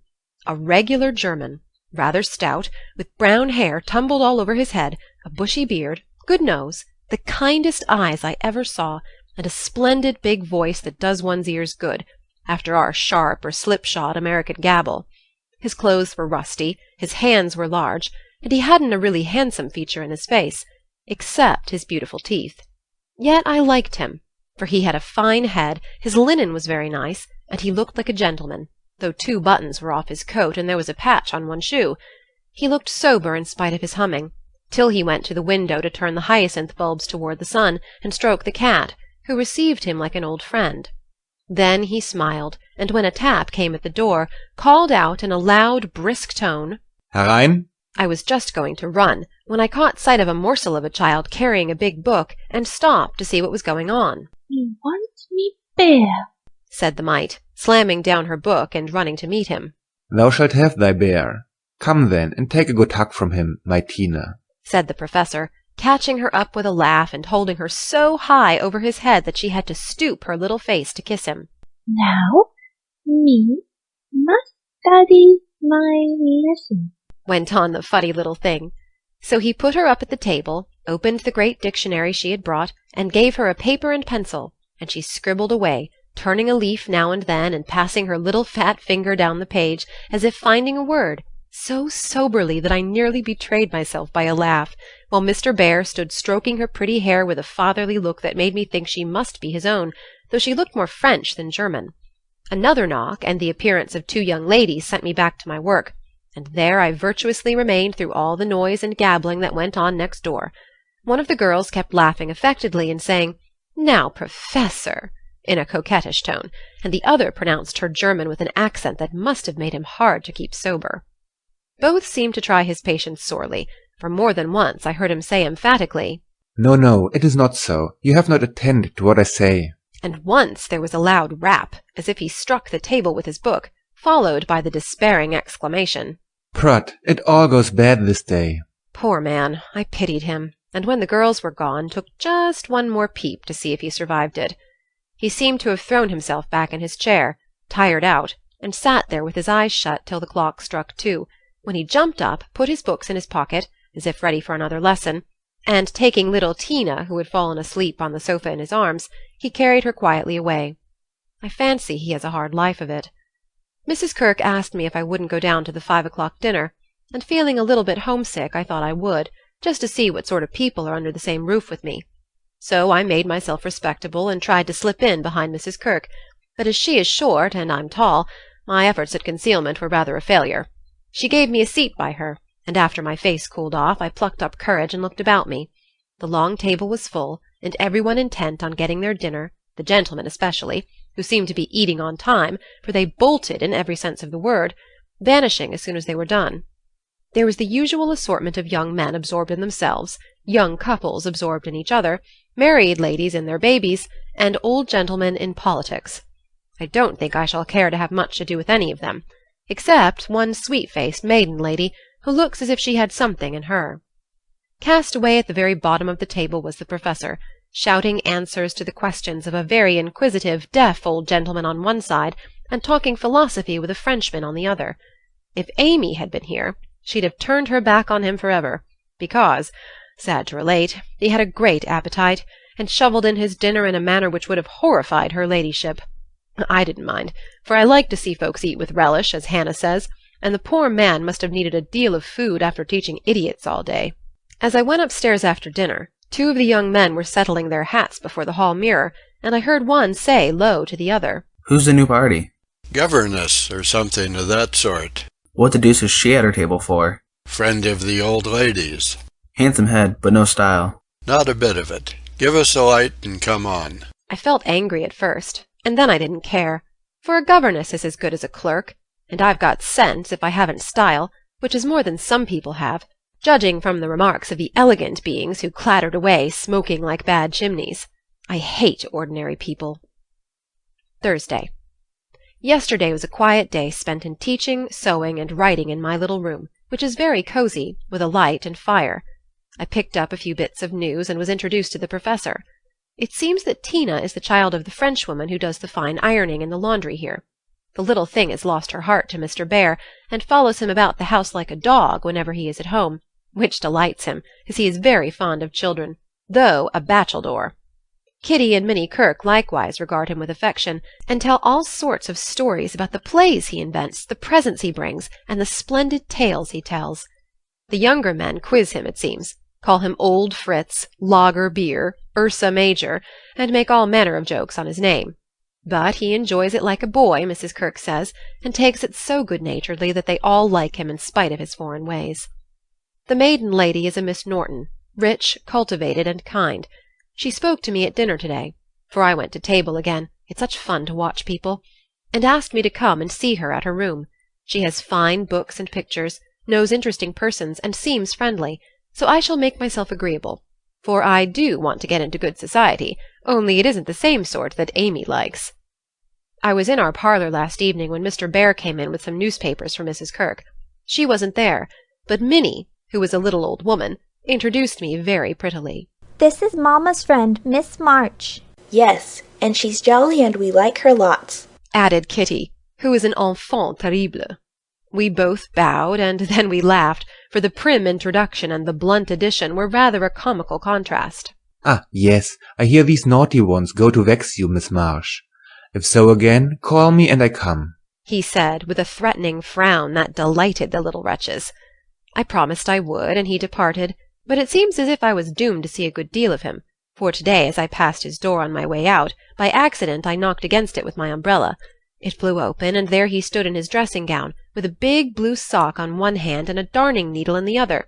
He didn't seem at all ashamed of it, for when I explained and hurried on, he waved his hand, sock and all, saying in his loud, cheerful way, You have a fine day to make your walk.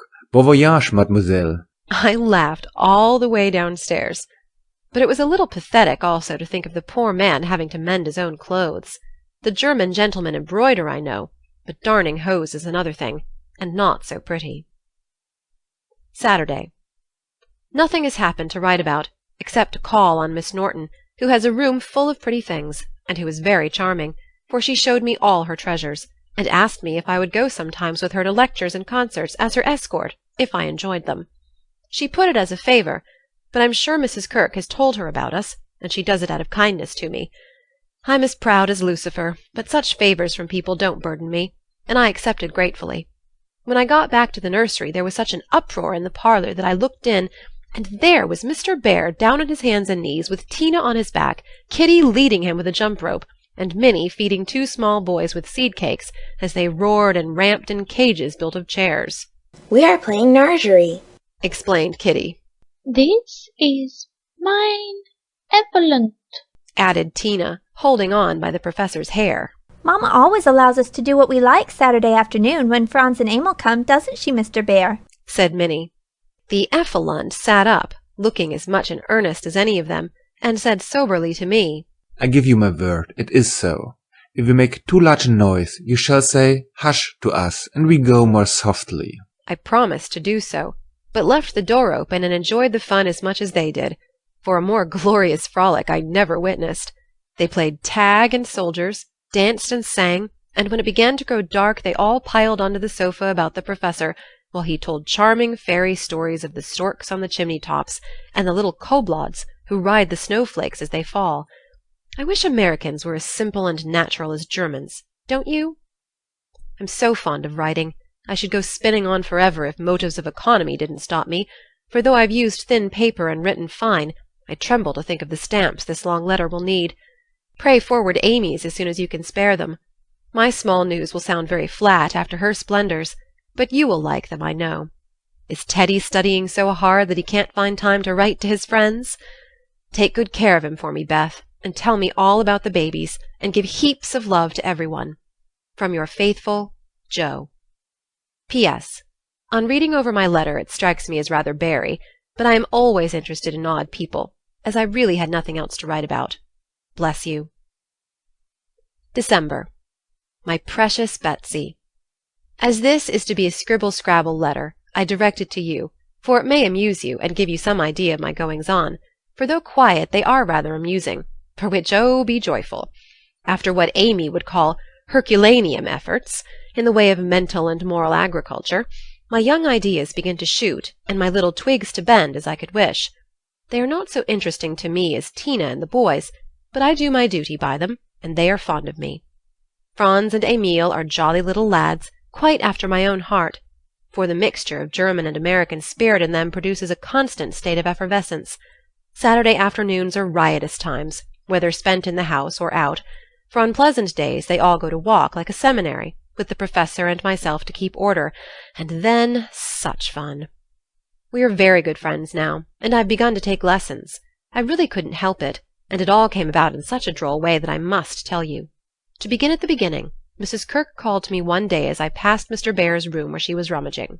Did you ever see such a den, my dear? Just come and help me put these books to rights, for I've turned everything upside down trying to discover what he has done with the 6 new handkerchiefs I gave him not long ago. I went in, and while we worked I looked about me, for it was a den to be sure. Books and papers everywhere, a broken meerschaum, and an old flute over the mantelpiece as if done with, a ragged bird without any tail chirped on one window-seat, and a box of white mice adorned the other. Half-finished boats and bits of string lay among the manuscripts. Dirty little boots stood drying before the fire, and traces of the dearly beloved boys, for whom he makes a slave of himself, were to be seen all over the room. After a grand rummage, 3 of the missing articles were found, one over the bird-cage, one covered with ink, and a third burned brown, having been used as a holder. Such a man! Laughed good-natured Mrs. K. as she put the relics in the rag-bag. I suppose the others are torn up to rig ships, bandage cut fingers, or make kite-tails. It's dreadful, but I can't scold him. He's so absent-minded and good-natured. He lets those boys ride over him roughshod. I agreed to do his washing and mending, but he forgets to give out his things, and I forget to look them over, so he comes to a sad pass sometimes. Let me mend them, said I. I don't mind it, and he needn't know. I'd like to. He's so kind to me about bringing my letters and lending books. So I have got his things in order, and knit heels into 2 pairs of the socks, for they were boggled out of shape with his queer darns. Nothing was said, and I hoped he wouldn't find it out, but one day last week he caught me at it. Hearing the lessons he gives to others has interested and amused me so much that I took a fancy to learn, for Tina runs in and out, leaving the door open, and I can hear. I had been sitting near this door finishing off the last sock, and trying to understand what he said to a new scholar, who is as stupid as I am. The girl had gone, and I thought he had also, it was so still, and I was busily gabbling over a verb and rocking to and fro in a most absurd way, when a little crow made me look up, and there was Mr. Bear looking and laughing quietly, while he made signs to Tina not to betray him. So, he said, as I stopped and stared like a goose. You peep at me. I peep at you, and this is not bad. But see, I am not pleasanting when I say, have you a wish for German? Yes, but you are too busy. I'm too stupid to learn, I blundered out, as red as a peony. Prut, we will make the time, and we fail not to find the sense. At evening I shall give a little lesson with much gladness, for, look you, Miss March, I have this debt to pay. And he pointed to my work. Yes, they say to one another, these so kind ladies, he is a stupid old fellow, he will see not what we do. He will never observe that his sock heels go not in holes any more. He will think his buttons grow out new when they fall, and believe that strings make themselves. Ah, but I have an eye, and I see much. I have a heart, and I feel thanks for this. Come, a little lesson then and now, or no more good fairy works for me and mine. Of course I couldn't say anything after that, and as it really is a splendid opportunity, I made the bargain, and we began. I took 4 lessons, and then I stuck fast in a grammatical bog. The professor was very patient with me, but it must have been torment to him, and now and then he'd look at me with such an expression of mild despair that it was a toss-up with me whether to laugh or cry. I tried both ways, and when it came to a sniff or utter mortification and woe, he just threw the grammar on the floor and marched out of the room. I felt myself disgraced and deserted forever, but didn't blame him a particle, and was scrambling my papers together, meaning to rush upstairs and shake myself hard, when in he came, as brisk and beaming as if I'd cover myself in glory. Now we should try a new way. You and I will read these pleasant little Märchen together, and dig no more in that dry book. That goes in the corner for making us trouble. He spoke so kindly, and opened Hans Andersen's fairy tales so invitingly before me, that I was more ashamed than ever, and went at my lesson in a neck-or-nothing style that seemed to amuse him immensely. I forgot my bashfulness, and pegged away, no other word will express it, with all my might, tumbling over long words, pronouncing according to inspiration of the minute, and doing my very best. When I finished reading my first page and stopped for breath, he clapped his hands and cried out in his hearty way, Das ist gut. Now we go well. My turn. I do him in German. Give me your ear. And away he went, rumbling out the words with his strong voice and a relish which was good to see as well as hear. Fortunately, the story was the constant tin soldier, which is droll, you know, so I could laugh, and I did, though I didn't understand half he read, for I couldn't help it. He was so earnest, I so excited, and the whole thing so comical.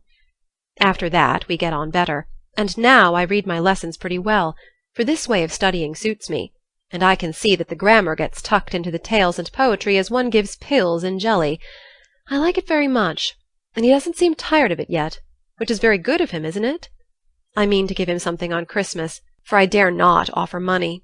Tell me something nice, Marmee.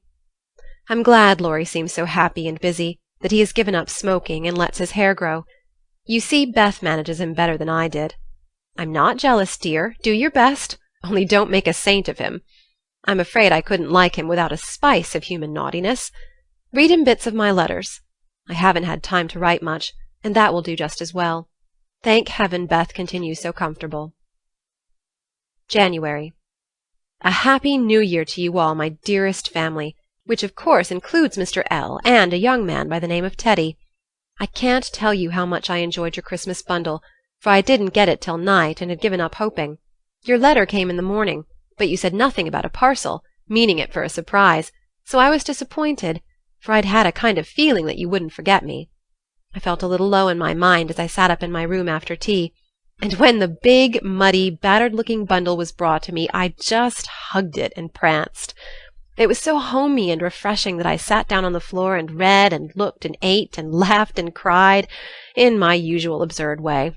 The things were just what I wanted, and all the better for being made instead of bought. Beth's new ink bib was capital, and Hannah's box of hard gingerbread will be a treasure. I'll be sure to wear the nice red flannels you sent, Marmee, and read carefully the books Father has marked. Thank you all, heaps and heaps. Speaking of books reminds me that I'm getting rich in that line, for on New Year's Day Mr. Bear gave me a fine Shakespeare. It is one he values much, and I've often admired it, set in a place of honor with his German Bible, Plato, Homer, and Milton, so you may imagine how I felt when he brought it down without its cover, and showed me my own name in it, from my friend Friedrich Bear. You say often you wish a library. Here, I give you one, for between these lids, he meant covers, is many books in one. Read him well, and he will help you much, for the study of character in this book will help you to read it in the world and paint it with your pen. I thanked him as well as I could, and talk now about my library as if I had 100 books. I never knew how much there was in Shakespeare before, but then I never had a bear to explain it to me. Now don't laugh at his horrid name. It isn't pronounced either bear or beer, as people will say it, but something between the two, as only Germans can give it. I'm glad you both like what I tell you about him, and I hope you will know him some day. Mother would admire his warm heart, Father his wise head. I admire both, and feel rich in my new friend Friedrich Bear. Not having much money or knowing what he'd like, I got several little things and put them about the room, where he would find them unexpectedly.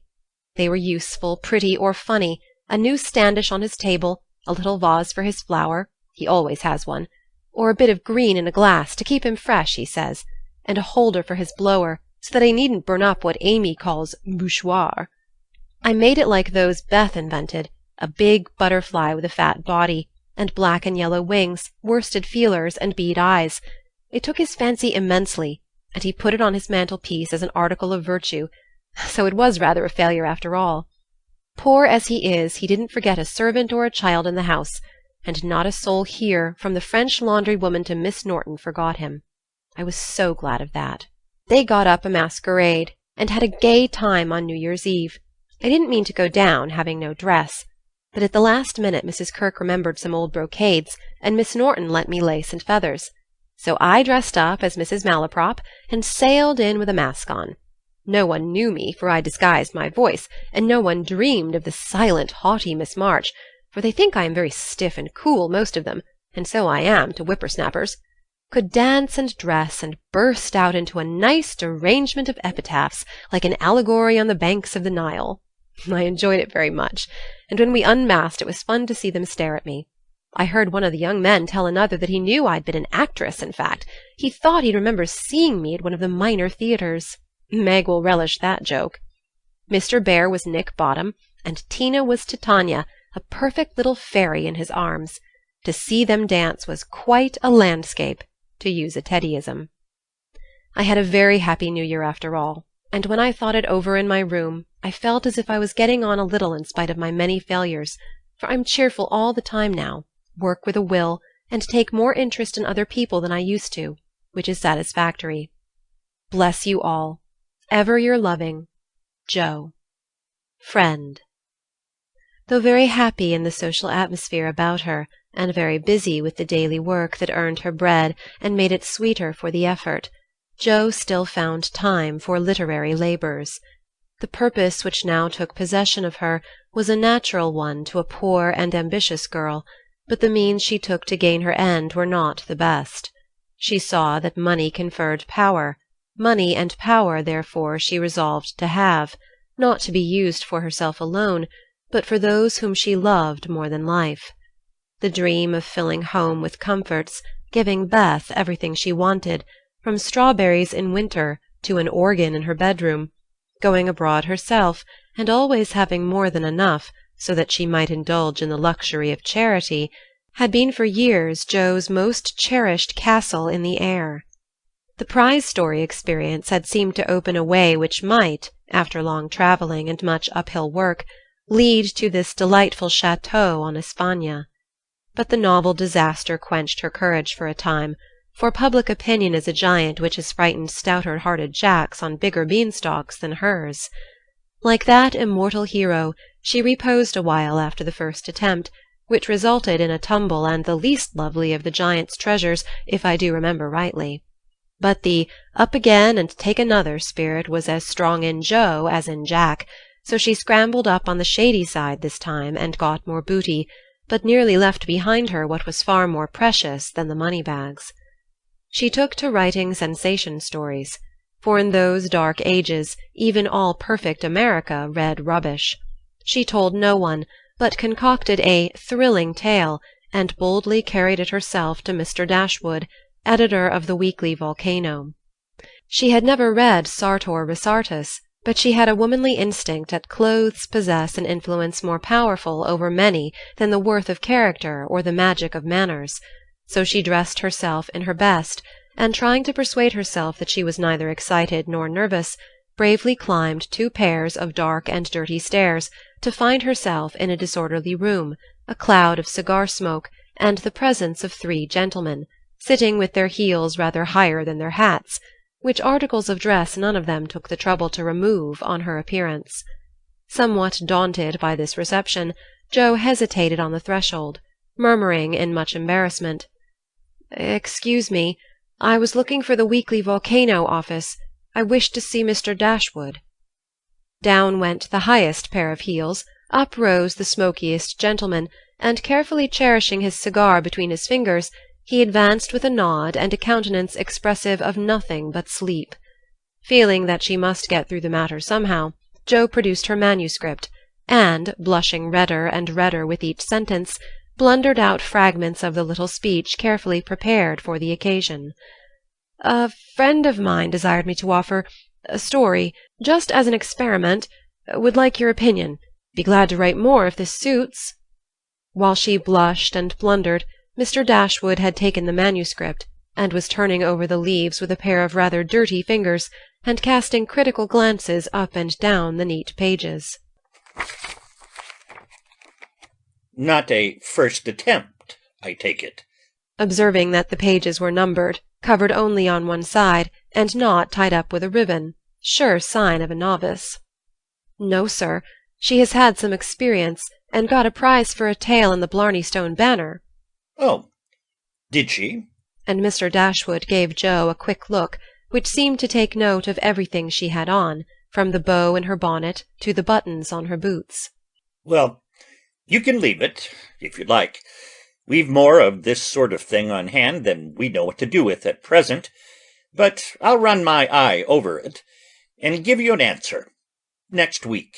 Now Jo did not like to leave it, for Mr. Dashwood didn't suit her at all, but under the circumstances there was nothing for her to do but bow and walk away, looking particularly tall and dignified, as she was apt to do when nettled or abashed.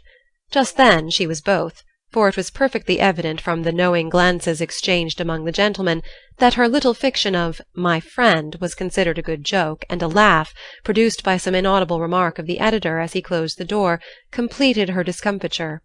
Half resolving never to return, she went home, and worked off her irritation by stitching pinafores vigorously, and in an hour or two was cool enough to laugh over the scene and long for next week. When she went again, Mr. Dashwood was alone, whereat she rejoiced.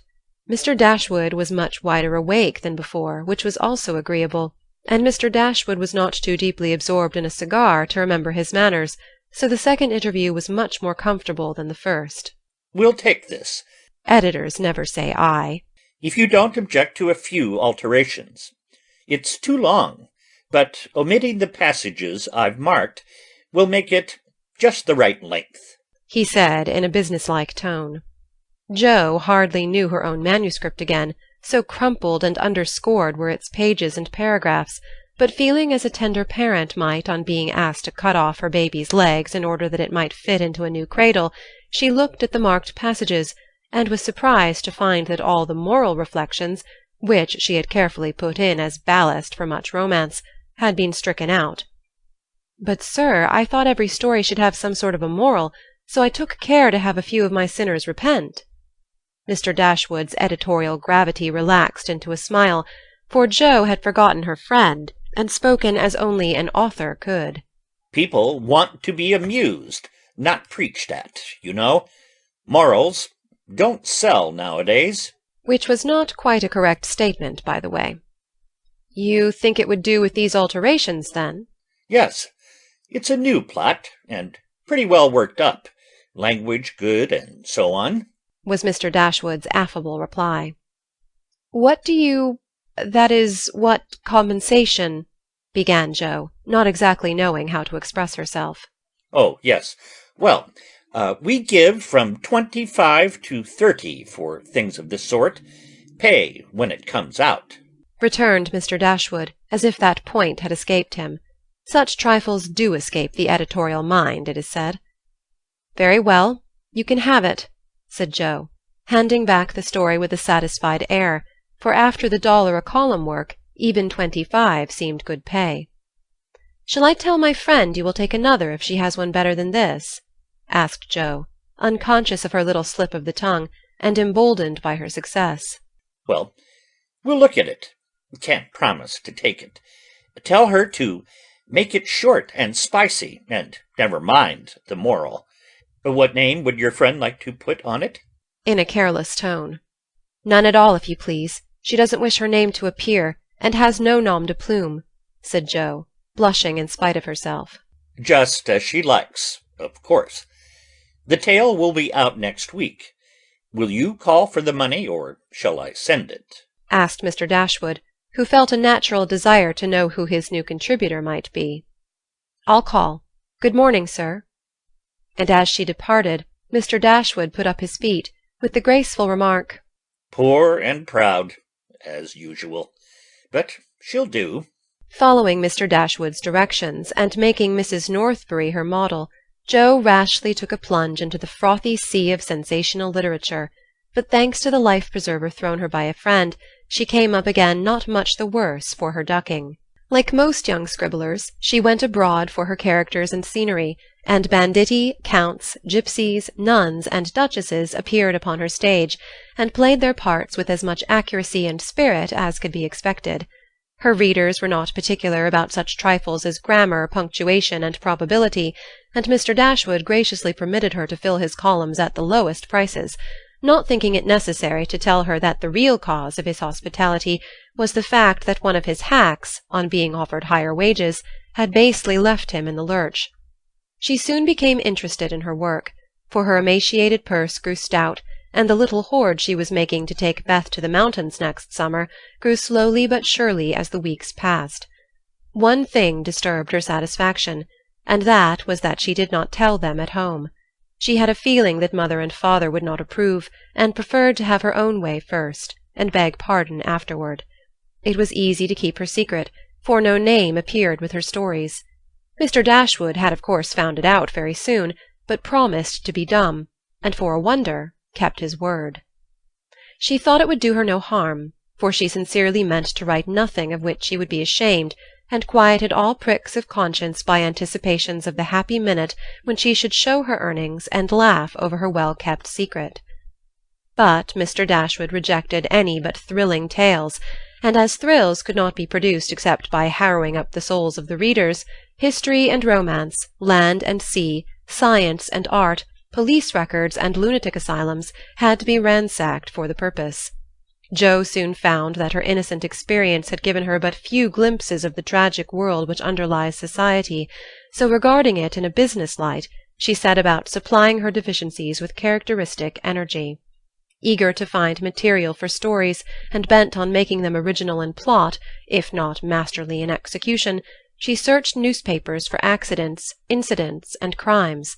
She excited the suspicions of public librarians by asking for works on poisons. She studied faces in the street, and characters, good, bad, and indifferent, all about her. She delved in the dust of ancient times for facts or fictions so old that they were as good as new, and introduced herself to folly, sin, and misery, as well as her limited opportunities allowed. She thought she was prospering finely, but unconsciously she was beginning to desecrate some of the womanliest attributes of a woman's character. She was living in bad society, and imaginary though it was, its influence affected her, for she was feeding heart and fancy on dangerous and unsubstantial food, and was fast brushing the innocent bloom from her nature by a premature acquaintance with the darker side of life, which comes soon enough to all of us. She was beginning to feel rather than see this, for much describing of other people's passions and feelings set her to studying and speculating about her own, a morbid amusement in which healthy young minds do not voluntarily indulge. Wrong-doing always brings its own punishment, and when Jo most needed hers, she got it. I don't know whether the study of Shakespeare helped her to read character, or the natural instinct of a woman for what was honest, brave, and strong, but while endowing her imaginary heroes with every perfection under the sun, Jo was discovering a live hero, who interested her in spite of many human imperfections. Mr. Bare, in one of their conversations, had advised her to study simple, true, and lovely characters wherever she found them, as good training for a writer. Jo took him at his word, for she coolly turned round and studied him, a proceeding which would have much surprised him had he known it, for the worthy professor was very humble in his own conceit. Why everybody liked him was what puzzled Jo at first. He was neither rich nor great, young nor handsome, in no respect what is called fascinating, imposing, or brilliant, and yet he was as attractive as a genial fire, and people seemed to gather about him as naturally as about a warm hearth. He was poor, yet always appeared to be giving something away, a stranger, yet every one was his friend, no longer young, but as happy-hearted as a boy, plain and peculiar, yet his face looked beautiful to many, and his oddities were freely forgiven for his sake. Jo often watched him, trying to discover the charm, and at last decided that it was benevolence which worked the miracle. If he had any sorrow, it sat with its head under its wing, and he turned only his sunny side to the world. There were lines upon his forehead, but time seemed to have touched him gently, remembering how kind he was to others. The pleasant curves about his mouth were the memorials of many friendly words and cheery laughs. His eyes were never cold or hard, and his big hand had a warm, strong grasp that was more expressive than words. His very clothes seemed to partake of the hospitable nature of the wearer. They looked as if they were at ease, and liked to make him comfortable. His capacious waistcoat was suggestive of a large heart underneath. His rusty coat had a social air, and the baggy pockets plainly proved that little hands often went in empty and came out full. His very boots were benevolent, and his collars never stiff and raspy like other people's. "That's it," said Jo to herself, when she at length discovered that genuine goodwill toward one's fellow men could beautify and dignify even a stout German teacher, who shovelled in his dinner, darned his own socks, and was burdened with the name of Bear.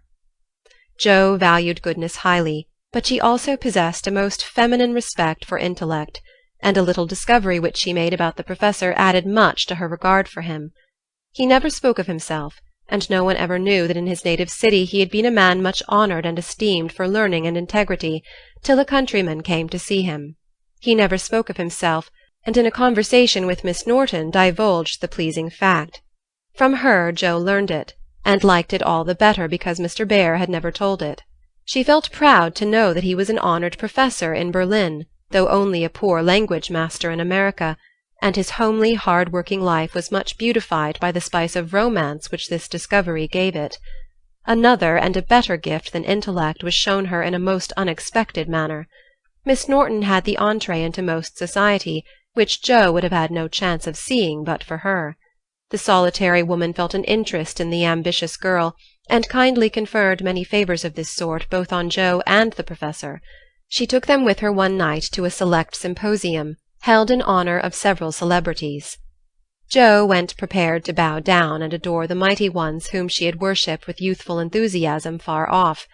But her reverence for genius received a severe shock that night, and it took her some time to recover from the discovery that the great creatures were only men and women after all.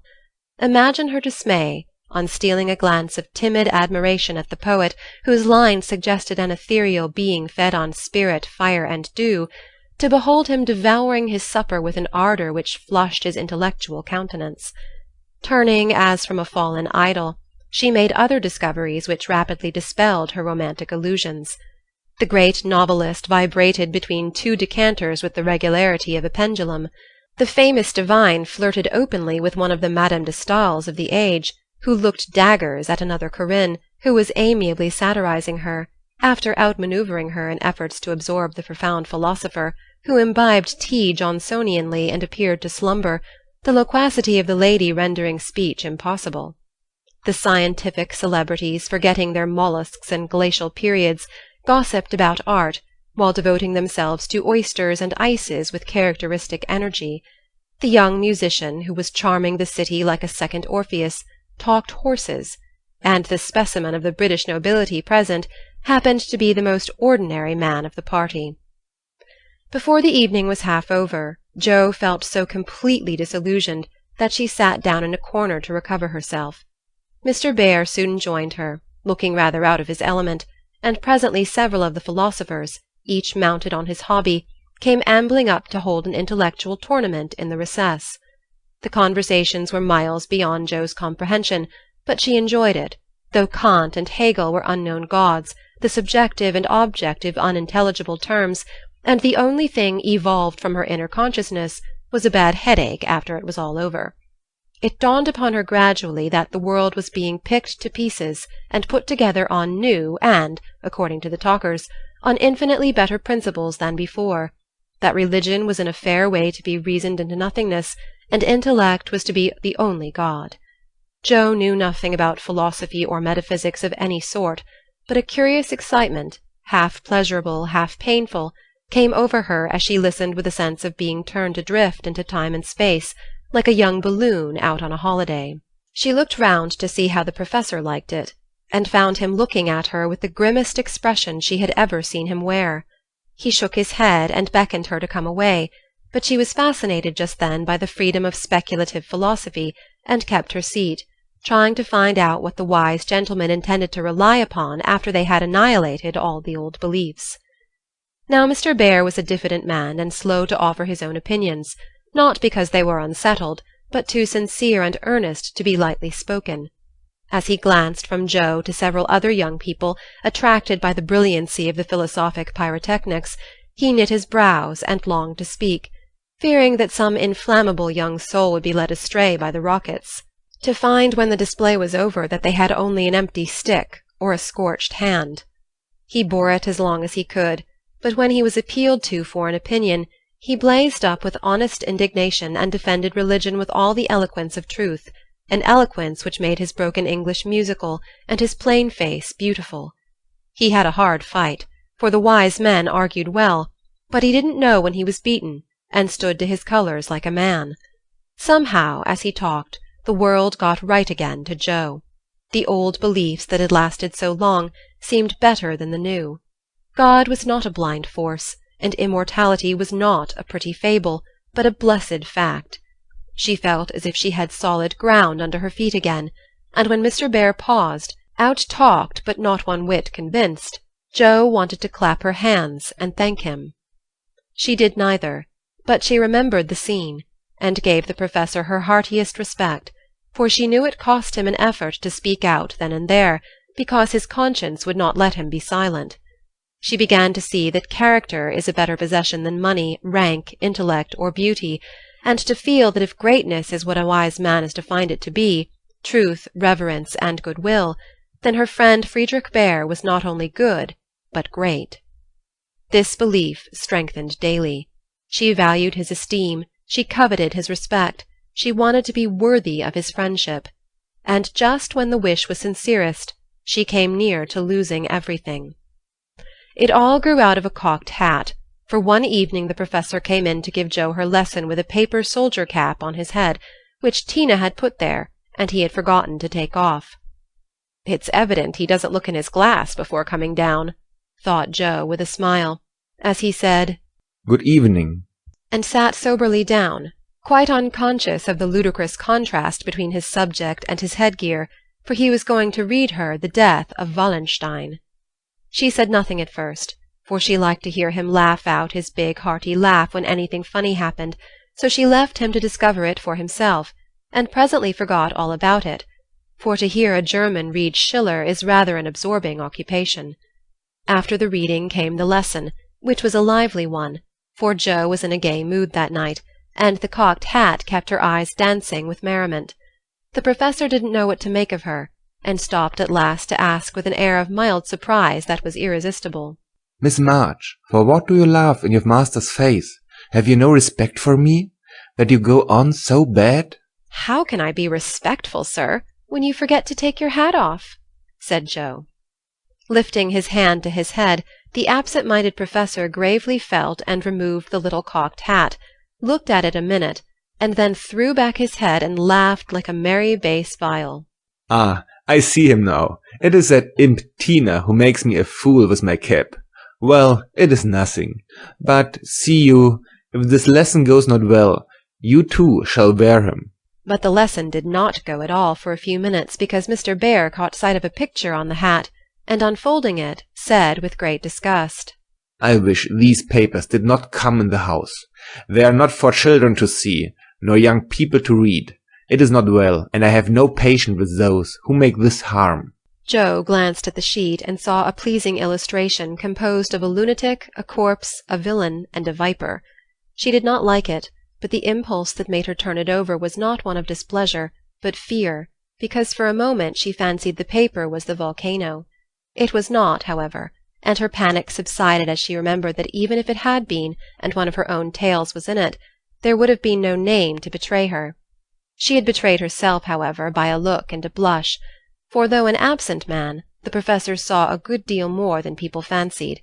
He knew that Jo wrote, and had met her down among the newspaper offices more than once, but she never spoke of it. He asked no questions in spite of a strong desire to see her work. Now it occurred to him that she was doing what she was ashamed to own, and it troubled him. He did not say to himself, "It is none of my business, I've no right to say anything," as many people would have done.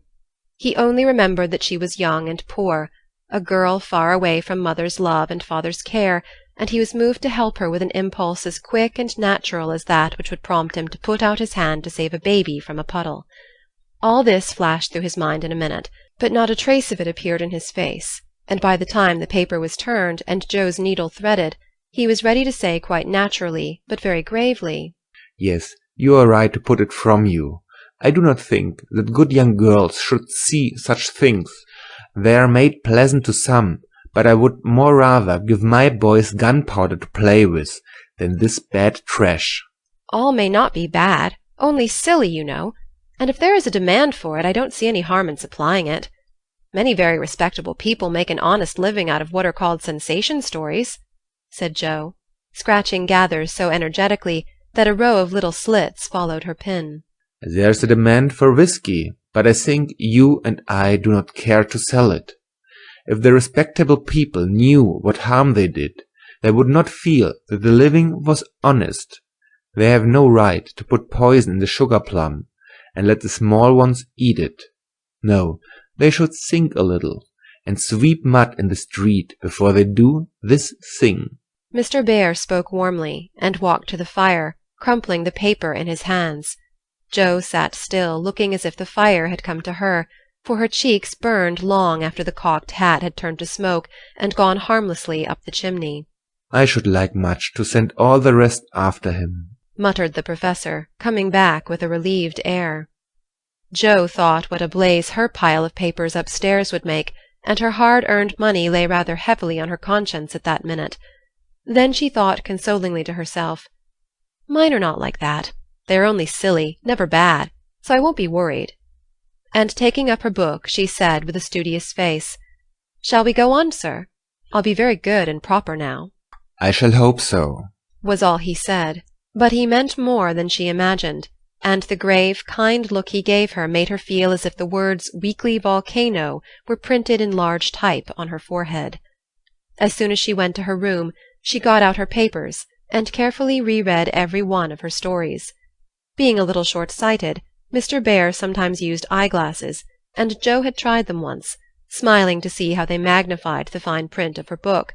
Now she seemed to have on the professor's mental or moral spectacles also, for the faults of these poor stories glared at her dreadfully and filled her with dismay. "They are trash, and will soon be worse trash if I go on, for each is more sensational than the last. I've gone blindly on, hurting myself and other people for the sake of money. I know it's so, for I can't read this stuff in sober earnest without being horribly ashamed of it. And what should I do if they were seen at home, or Mr. Bear got hold of them?" Jo turned hot at the bare idea, and stuffed the whole bundle into her stove, nearly setting the chimney afire with the blaze. "Yes, that's the best place for such inflammable nonsense. I'd better burn the house down, I suppose, than let other people blow themselves up with my gunpowder," she thought, as she watched the demon of the Jura whisk away, a little black cinder with fiery eyes. But when nothing remained of all her 3 months' work except a heap of ashes and the money in her lap, Jo looked sober, as she sat on the floor, wondering what she ought to do about her wages. "I think I haven't done much harm yet, and may keep this to pay for my time," she said, after a long meditation, adding impatiently, "I almost wish I hadn't any conscience. It's so inconvenient. If I didn't care about doing right and didn't feel uncomfortable when doing wrong, I should get on capitally. I can't help wishing sometimes that Mother and Father hadn't been so particular about such things." Ah, Jo, instead of wishing that, thank God that Father and Mother were particular, and pity from your heart those who have no such guardians to hedge them round with principles, which may seem like prison walls to impatient youth, but which will prove sure foundations to build character upon in womanhood. Jo wrote no more sensational stories, deciding that the money did not pay for her share of the sensation, but going to the other extreme, as is the way with people of her stamp, she took a course of Mrs. Sherwood, Miss Edgeworth, and Hannah More, and then produced a tale which might have been more properly called an essay or a sermon, so intensely moral was it. She had her doubts about it from the beginning, for her lively fancy and girlish romance felt as ill at ease in the new style as she would have done masquerading in the stiff and cumbrous costume of the last century. She sent this didactic gem to several markets, but it found no purchaser, and she was inclined to agree with Mr. Dashwood that morals didn't sell. Then she tried a child's story, which she could easily have disposed of if she had not been mercenary enough to demand filthy lucre for it. The only person who offered enough to make it worth her while to try juvenile literature was a worthy gentleman who felt it his mission to convert all the world to his particular belief. But, much as she liked to write for children, Jo could not consent to depict all her naughty boys as being eaten by bears or tossed by mad bulls because they did not go to a particular Sabbath school, nor all the good infants who did go as rewarded by every kind of bliss, from gilded gingerbread to escorts of angels when they departed this life with psalms or sermons on their lisping tongues. So nothing came of these trials, and Jo corked up her inkstand and said in a fit of very wholesome humility, "I don't know anything. I'll wait until I do before I try again, and meantime sweep mud in the street if I can't do better. That's honest at least." Which decision proved that her second tumble down the beanstalk had done her some good. While these internal revolutions were going on, Her external life had been as busy and uneventful as usual, and if she sometimes looked serious or a little sad, no one observed it but Professor Bhaer. He did it so quietly that Jo never knew he was watching to see if she would accept and profit by his reproof, but she stood the test, and he was satisfied, for though no words passed between them, he knew that she had given up writing. Not only did he guess it by the fact that the second finger of her right hand was no longer inky, but she spent her evenings downstairs now, was met no more among newspaper offices, and studied with a dogged patience, which assured him that she was bent on occupying her mind with something useful, if not pleasant. He helped her in many ways, proving himself a true friend, and Jo was happy, for while her pen lay idle, she was learning other lessons besides German, and laying a foundation for the sensation story of her own life. It was a pleasant winter and a long one, for she did not leave Mrs. Kirke till June. Everyone seemed sorry when the time came. The children were inconsolable, and Mr. Bhaer's hair stuck straight up all over his head, for he always rumpled it wildly when disturbed in mind. Going home? Ah, you are happy that you have a home to go in, he said, when she told him, and sat silently pulling his beard in the corner, while she held a little levee on that last evening.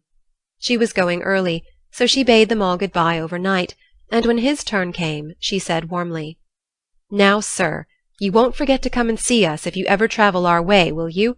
I'll never forgive you if you do, for I want them all to know my friend." Do you? Shall I come? he asked, looking down at her with an eager expression which she did not see. "Yes, come next month. Laurie graduates then, and you'd enjoy commencement as something new." That is your best friend, of whom you speak? he said in an altered tone. "Yes, my boy Teddy. I'm very proud of him, and should like you to see him." Jo looked up then, quite unconscious of anything but her own pleasure in the prospect of showing them to one another. Something in Mr. Bhaer's face suddenly recalled the fact that she might find Laurie more than a best friend, and simply because she particularly wished not to look as if anything was the matter, she involuntarily began to blush, and the more she tried not to, the redder she grew. If it had not been for Tina on her knee, she didn't know what would have become of her. Fortunately, the child was moving to hug her, so she managed to hide her face an instant, hoping the professor did not see it.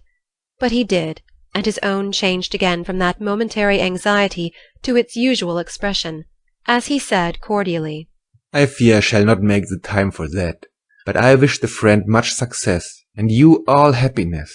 God bless you. And with that, he shook hands warmly, shouldered Tina, and went away.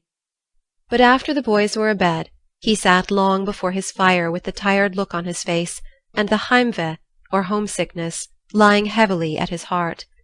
Once, when he remembered Jo as she sat with the little child in her lap, and that new softness in her face, he leaned his head on his hands a minute, and then roamed about the room, as if in search of something that he could not find.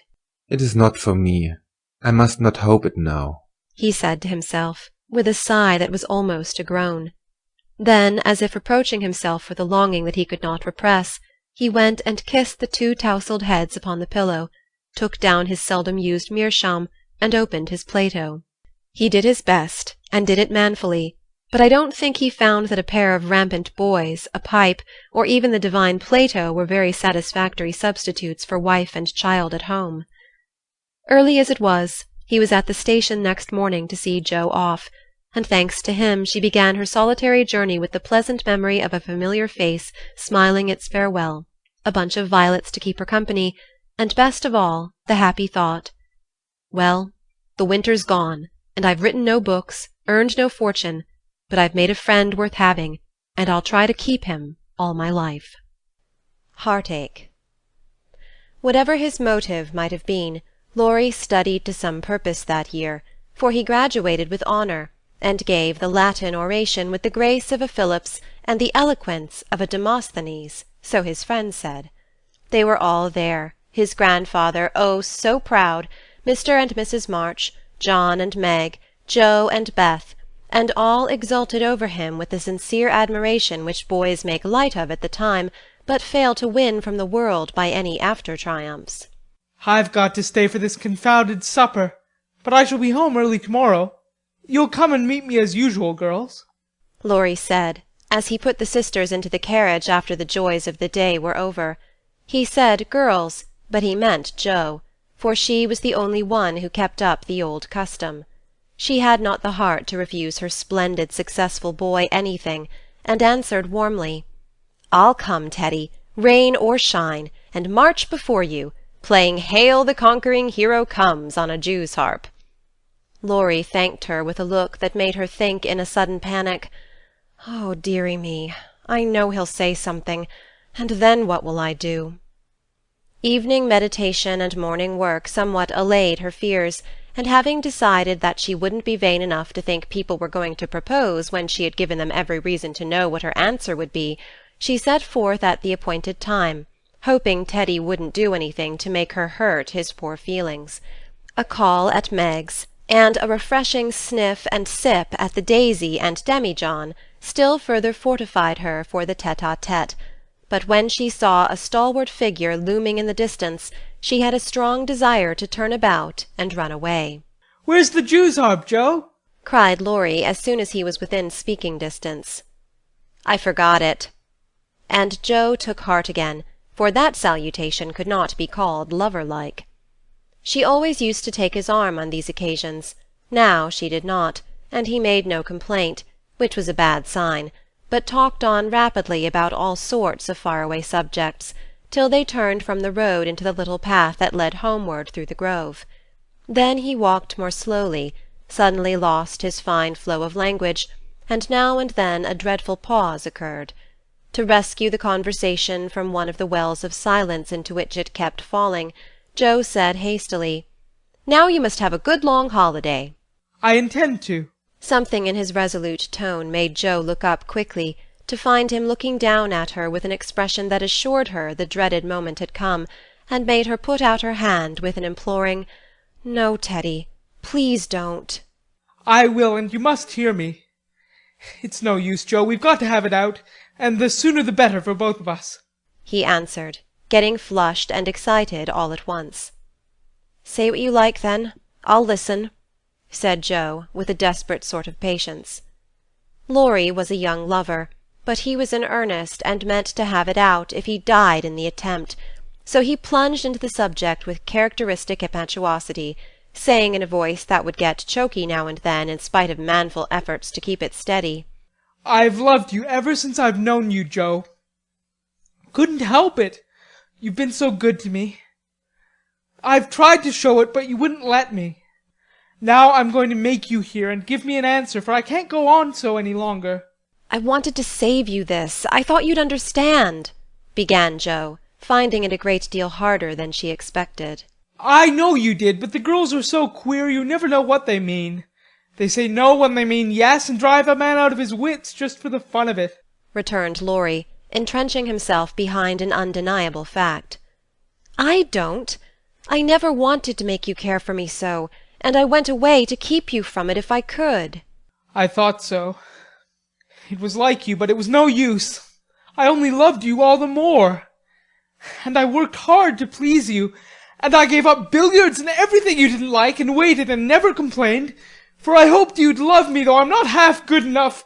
Here there was a choke that couldn't be controlled, so he decapitated Buttercups while he cleared his confounded throat. You're a great deal too good for me, and I'm so grateful to you, and so proud and fond of you. I don't know why I can't love you as you want me to. I've tried, but I can't change the feeling, and it would be a lie to say I do when I don't." "Really, truly, Jo?" He stopped short, and caught both her hands as he put his question with a look that she did not soon forget. "Really, truly, dear." They were in the grove now, close by the stile, and when the last words fell reluctantly from Jo's lips, Laurie dropped her hands and turned as if to go on, but for once in his life the fence was too much for him. So he just laid his head down on the mossy post, and stood so still that Jo was frightened. "Oh, Teddy, I'm sorry. I'm so desperately sorry. I could kill myself if it would do any good. I wish you wouldn't take it so hard. I can't help it. You know it's impossible for people to make themselves love other people if they don't," cried Jo inelegantly but remorsefully, as she softly patted his shoulder, remembering the time when he had comforted her so long ago. "They do sometimes," said a muffled voice from the post. "I don't believe it's the right sort of love, and I'd rather not try it," was the decided answer. There was a long pause, while a blackbird sung blithely on the willow by the river, and the tall grass rustled in the wind. Presently Jo said very soberly, as she sat down on the step of the stile, "Laurie, I want to tell you something." He started as if he had been shot, threw up his head, and cried out in a fierce tone, "Don't tell me that, Jo! I can't bear it now!" "Tell what?" she asked, wondering at his violence. "That you love that old man!" "What old man?" demanded Jo, thinking he must mean his grandfather. "That devilish professor you were always writing about. If you say you love him, I know I shall do something desperate." And he looked as if he would keep his word, as he clenched his hands with a wrathful spark in his eyes. Jo wanted to laugh, but restrained herself and said warmly, for she too was getting excited with all this, "Don't swear, Teddy. He isn't old, nor anything bad, but good and kind, and the best friend I've got next to you. Pray don't fly into a passion. I want to be kind, but I know I shall get angry if you abuse my professor. I haven't the least idea of loving him or anybody else." "But you will after a while. And then what will become of me?" "You'll love someone else too, like a sensible boy, and forget all this trouble." "I can't love anyone else, and I'll never forget you, Jo. Never! Never!" with a stamp to emphasize his passionate words. "What shall I do with him?" sighed Jo, finding that emotions were more unmanageable than she had expected. "You haven't heard what I wanted to tell you. Sit down and listen, for indeed I want to do right and make you happy," she said, hoping to soothe him with a little reason, which proved that she knew nothing about love. Seeing a ray of hope in that last speech, Laurie threw himself down on the grass at her feet, leaned his arm on the lower step of the stile, and looked up at her with an expectant face.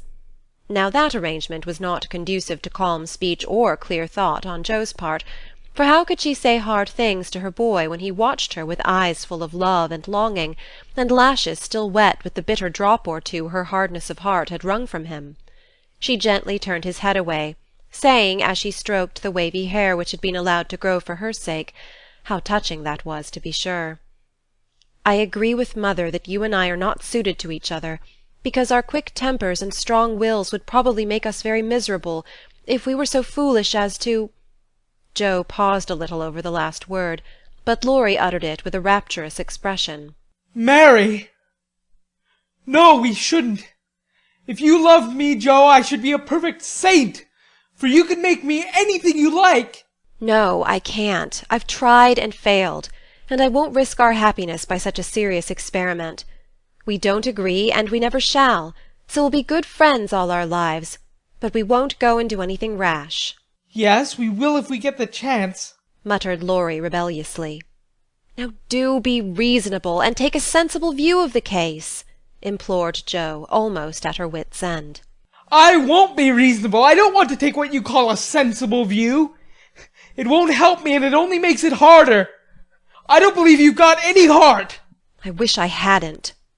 There was a little quiver in Jo's voice, and thinking it a good omen, Laurie turned round, bringing all his persuasive powers to bear as he said, in the wheedlesome tone that had never been so dangerously wheedlesome before, "Don't disappoint us, dear. Everyone expects it. Grandpa has set his heart upon it. Your people like it, and I can't get on without you. Say you will, and let's be happy. Do. Not until months afterward did Jo understand how she had the strength of mind to hold fast to the resolution she had made when she decided that she did not love her boy and never could. It was very hard to do, but she did it, knowing that delay was both useless and cruel. "I can't say yes truly, so I won't say it at all. You'll see that I'm right by and by, and thank me for it," she began solemnly. "I'll be hanged if I do!" And Laurie bounced up off the grass, burning with indignation at the very idea. "Yes, you will," persisted Jo. "You'll get over this after a while, and find some lovely, accomplished girl who will adore you and make a fine mistress for your fine house. I shouldn't. I'm homely and awkward and odd and old, and you'd be ashamed of me, and we should quarrel. We can't help it even now, you see. And I shouldn't like elegant society, and you would, and you'd hate my scribbling, and I couldn't get on without it, and we should be unhappy, and wish we hadn't done it, and everything would be horrid." "Anything more?" asked Laurie, finding it hard to listen patiently to this prophetic burst. "Nothing more, except that I don't believe I shall ever marry. I'm happy as I am, and I love my liberty too well to be in a hurry to give it up for any mortal man." "I know better," broke in Laurie. "You think so now, but there'll come a time when you will care for somebody and you'll love him tremendously and live and die for him. I know you will. It's your way. And I shall have to stand by and see it." And the despairing lover cast his hat upon the ground with a gesture that would have seemed comical if his face had not been so tragic. "Yes, I will live and die for him, if he ever comes and makes me love him in spite of myself, and you must do the best you can," cried Joe, losing patience with poor Teddy. "I've done my best, but you won't be reasonable, and it's selfish of you to keep teasing for what I can't give. I shall always be fond of you, very fond indeed, as a friend, but I'll never marry you, and the sooner you believe it, the better for both of us. So now—" That speech was like gunpowder. Laurie looked at her a minute as if he did not quite know what to do with himself, then turned sharply away, saying in a desperate sort of tone, "You'll be sorry some day, Joe." "Oh, where are you going?" she cried, for his face frightened her. "To the devil!" was the consoling answer. For a minute Joe's heart stood still, as he swung himself down the bank toward the river, but it takes much folly, sin, or misery to send a young man to a violent death, and Laurie was not one of the weak sort who are conquered by a single failure.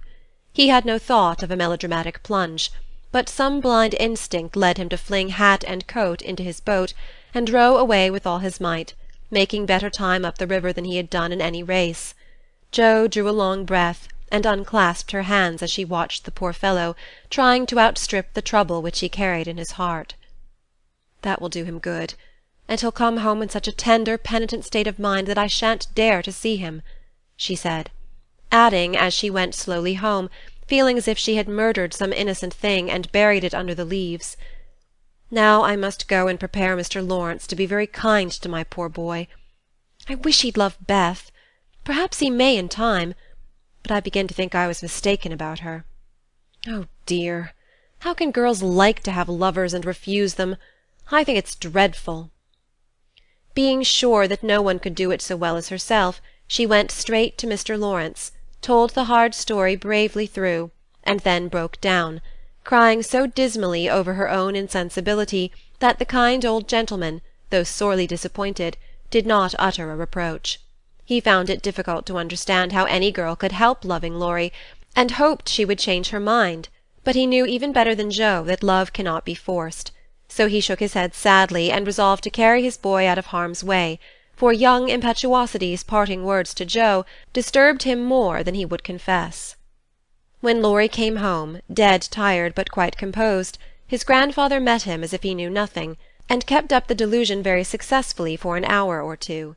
But when they sat together in the twilight, the time they used to enjoy so much, it was hard work for the old man to ramble on as usual, and harder still for the young one to listen to praises of the last year's success, which to him now seemed like love's labour lost. He bore it as long as he could, then went to his piano and began to play. The windows were open, and Joe, walking in the garden with Beth, for once understood music better than her sister, for he played the Sonata Pathétique, and played it as he never did before. "That's very fine, I dare say, but it's sad enough to make one cry. Give us something gayer, lad," said Mr. Laurence, whose kind old heart was full of sympathy, which he longed to show but knew not how. Laurie dashed into a livelier strain, played stormily for several minutes, and would have got through bravely, if in a momentary lull Mrs. March's voice had not been heard calling, "Joe, dear, come in, I want you." Just what Laurie longed to say, with a different meaning. As he listened he lost his place, the music ended with a broken chord, and the musician sat silent in the dark. I can't stand this, muttered the old gentleman.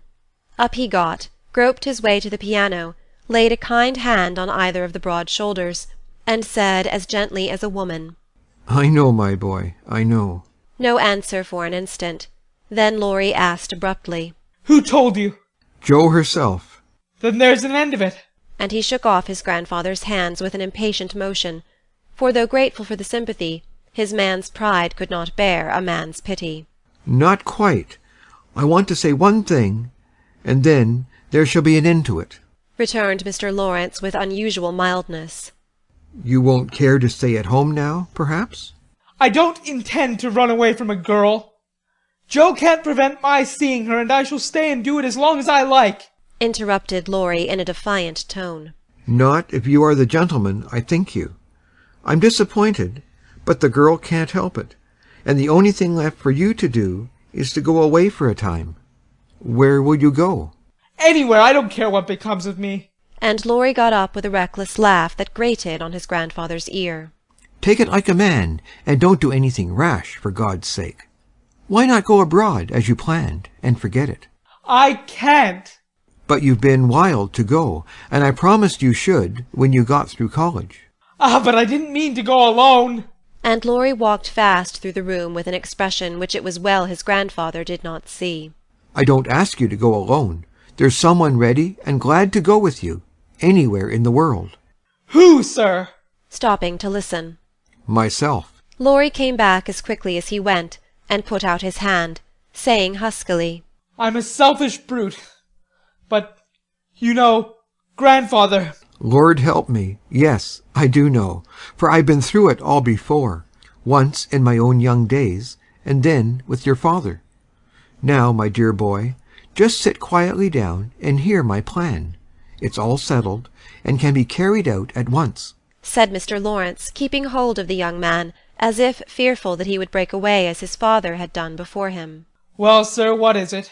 And Laurie sat down without a sign of interest in face or voice. There is business in London that needs looking after. I meant you should attend to it, but I can do it better myself, and things here will get on very well with Brooke to manage them. My partners do almost everything. I'm merely holding on till you take my place, and can be off at any time. But you hate travelling, sir. I can't ask it of you at your age, began Laurie, who was grateful for the sacrifice, but much preferred to go alone if he went at all.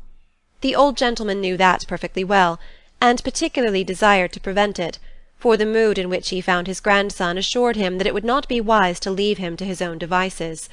So, stifling a natural regret at the thought of the home comforts he would leave behind him, he said stoutly, Bless your soul, I'm not superannuated yet. I quite enjoy the idea. It will do me good, and my old bones won't suffer, for travelling nowadays is almost as easy as sitting in a chair. A restless movement from Laurie suggested that his chair was not easy, or that he did not like the plan, and made the old man add hastily, I don't mean to be a marplot or a burden. I go because I think you'd feel happier than if I was left behind. I don't intend to gad about with you, but leave you free to go where you like, while I amuse myself in my own way. I've friends in London and Paris, and should like to visit them. Meantime, you can go to Italy, Germany, Switzerland, where you will, and enjoy pictures, music, scenery, and adventures to your heart's content. Now Laurie felt just then that his heart was entirely broken, and the world a howling wilderness. But at the sound of certain words which the old gentleman artfully introduced into his closing sentence, the broken heart gave an unexpected leap, and a green oasis or two suddenly appeared in the howling wilderness. He sighed, and then said in a spiritless tone, Just as you like, sir. It doesn't matter where I go or what I do. It does to me, remember that, my lad. I give you entire liberty, but I trust you to make an honest use of it. Promise me that, Laurie. Anything you like, sir. Good, thought the old gentleman. You don't care now, but there'll come a time when that promise will keep you out of mischief, or I'm much mistaken. Being an energetic individual, Mr. Laurence struck while the iron was hot, and before the blighted being recovered spirit enough to rebel, they were off. During the time necessary for preparation, Laurie bore himself as young gentlemen usually do in such cases. He was moody, irritable, and pensive by turns, lost his appetite, neglected his dress, and devoted much time to playing tempestuously on his piano, avoided Jo, but consoled himself by staring at her from his window, with a tragic face that haunted her dreams by night and oppressed her with a heavy sense of guilt by day. Unlike some sufferers, he never spoke of his unrequited passion, and would allow no one, not even Mrs. March, to attempt consolation or offer sympathy. On some accounts this was a relief to his friends, but the weeks before his departure were very uncomfortable, and every one rejoiced that the poor dear fellow was going away to forget his trouble and come home happy. Of course he smiled darkly at their delusion, but passed it by with the sad superiority of one who knew that his fidelity, like his love, was unalterable. When the parting came, he affected high spirits, to conceal certain inconvenient emotions which seemed inclined to assert themselves. This gaiety did not impose upon anybody, but they tried to look as if it did for his sake, and he got on very well, till Mrs. March kissed him, with a whisper full of motherly solicitude. Then, feeling that he was going very fast, he hastily embraced them all round, not forgetting the afflicted Hannah, and ran downstairs as if for his life. Jo followed a minute after to wave her hand to him if he looked round. He did look round, came back, put his arms about her as she stood on the step above him, and looked up at her with a face that made his short appeal eloquent and pathetic.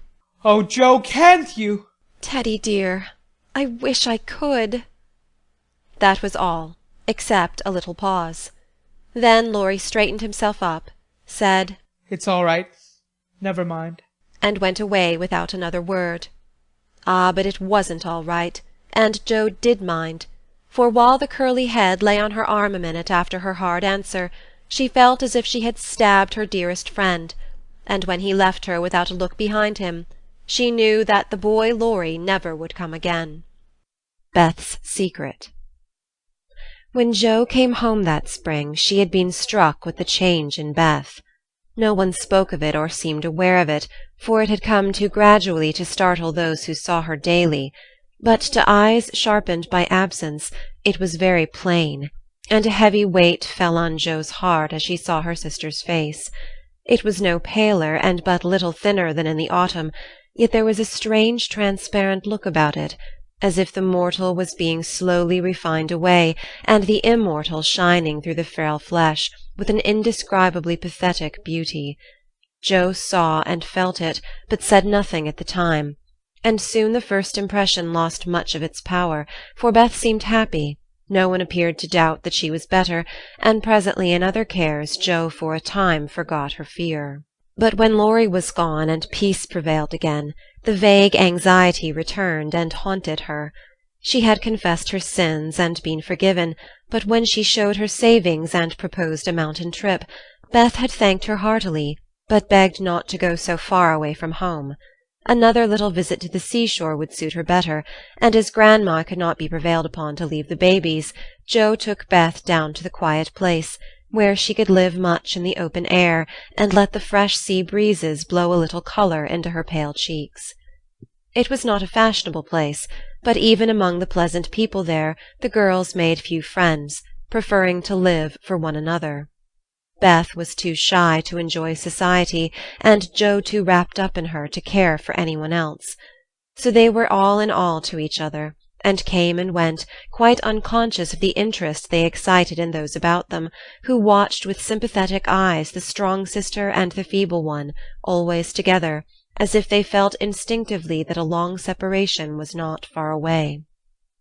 They did feel it, yet neither spoke of it, for often between ourselves and those nearest and dearest to us there exists a reserve which it is very hard to overcome. Jo felt as if a veil had fallen between her heart and Beth's, but when she put out her hand to lift it up, there seemed something sacred in the silence, and she waited for Beth to speak. She wondered, and was thankful also that her parents did not seem to see what she saw, and during the quiet weeks when the shadows grew so plain to her, she said nothing of it to those at home, believing that it would tell itself when Beth came back no better. she wondered still more if her sister really guessed the hard truth, and what thoughts were passing through her mind during the long hours when she lay on the warm rocks with her head in Joe's lap, while the winds blew healthfully over her, and the sea made music at her feet. One day Beth told her. Joe thought she was asleep, she lay so still, and putting down her book sat looking at her with wistful eyes, trying to see signs of hope in the faint color on Beth's cheeks. But she could not find enough to satisfy her, for the cheeks were very thin, and the hands seemed too feeble to hold even the rosy little shells they had been collecting. It came to her then more bitterly than ever that Beth was slowly drifting away from her, and her arms instinctively tightened their hold upon the dearest treasure she possessed. For a minute her eyes were too dim for seeing, and when they cleared, Beth was looking up at her so tenderly that there was hardly any need for her to say, "Joe, dear, I'm glad you know it. I've tried to tell you, but I couldn't." There was no answer except her sister's cheek against her own, not even tears, for when most deeply moved, Joe did not cry. She was the weaker then, and Beth tried to comfort and sustain her, with her arms about her and the soothing words she whispered in her ear. "I've known it for a good while, dear, and now I'm used to it. It isn't hard to think of or to bear. Try to see it so, and don't be troubled about me, because it's best. Indeed it is." "Is this what made you so unhappy in the autumn, Beth? You did not feel it then, and keep it to yourself so long, did you?" asked Joe, refusing to see or say that it was best, but glad to know that Laurie had no part in Beth's trouble. "Yes. I gave up hoping then, but I didn't like to own it. I tried to think it was a sick fancy, and would not let it trouble anyone. But when I saw you all so well and strong and full of happy plans, it was hard to feel that I could never be like you. And then I was miserable, Joe." "Oh, Beth, and you didn't tell me? Didn't let me comfort and help you? How could you shut me out, bear it all alone?" Joe's voice was full of tender reproach, and her heart ached to think of the solitary struggle that must have gone on while Beth learned to say good-bye to health, love, and life, and take up her cross so cheerfully. "Perhaps it was wrong, but I tried to do right. I wasn't sure, no one said anything, and I hoped I was mistaken. It would have been selfish to frighten you all when Marmee was so anxious about Meg, and Amy away, and you so happy with Laurie. At least I thought so then." "And I thought you loved him, Beth, and I went away because I couldn't," cried Joe, glad to say all the truth. Beth looked so amazed at the idea that Joe smiled in spite of her pain, and added softly, "Then you didn't, dearie? I was afraid it was so, and imagined your poor little heart full of lovelornity all that while." "Why, Joe, how could I when he was so fond of you?" asked Beth as innocently as a child. "I do love him dearly. He is so good to me, how can I help it? But he could never be anything to me but my brother. I hope he truly will be some time." "Not through me," said Joe decidedly. "Amy is left for him, and they would suit excellently. But I have no heart for such things now. I don't care what becomes of anybody but you, Beth. You must get well." "I want to, oh, so much. I try, but every day I lose a little and feel more sure that I shall never gain it back. It's like the tide, Joe. When it turns, it goes slowly, but it can't be stopped." "It shall be stopped. Your tide must not turn so soon. 19 is too young, Beth. I can't let you go. I'll work and pray and fight against it. I'll keep you in spite of everything. There must be ways. It can't be too late. God wouldn't be so cruel as to take you from me," cried poor Joe rebelliously, for her spirit was far less piously submissive than Beth's. Simple, sincere people seldom speak much of their piety. It shows itself in acts rather than words, and has more influence than homilies or protestations. Beth could not reason upon or explain the faith that gave her courage and patience to give up life, and cheerfully wait for death. Like a confiding child she asked no questions, but left everything to God and nature, father and mother of us all, feeling sure that they and they only could teach and strengthen heart and spirit for this life and the life to come. She did not rebuke Jo with saintly speeches, only loved her better for her passionate affection, and clung more closely to the dear human love, from which our Father never means us to be weaned, but through which he draws us closer to himself. She could not say, "I'm glad to go," for life was very sweet for her. She could only sob out, I try to be willing," while she held fast to Jo, as the first bitter wave of this great sorrow broke over them together. By and by Beth said with recovered serenity, You'll tell them this when we go home?" "I think they will see it without words," sighed Jo, for now it seemed to her that Beth changed every day. "Perhaps not. I've heard that the people who love best are often blindest to such things. If they don't see it, you will tell them for me. I don't want any secrets, and it's kinder to prepare them. Meg has John and the babies to comfort her, but you must stand by father and mother, won't you, Jo?" "If I can. But, Beth, I don't give up yet. I'm going to believe that it is a sick fancy and not let you think it's true," said Jo, trying to speak cheerfully. Beth lay a minute thinking, and then said in her quiet way, "I don't know how to express myself, and shouldn't try to anyone but you, because I can't speak out except to my Jo. I only mean to say that I have a feeling that it never was intended I should live long. I'm not like the rest of you. I never made any plans about what I'd do when I grew up. I never thought of being married, as you all did.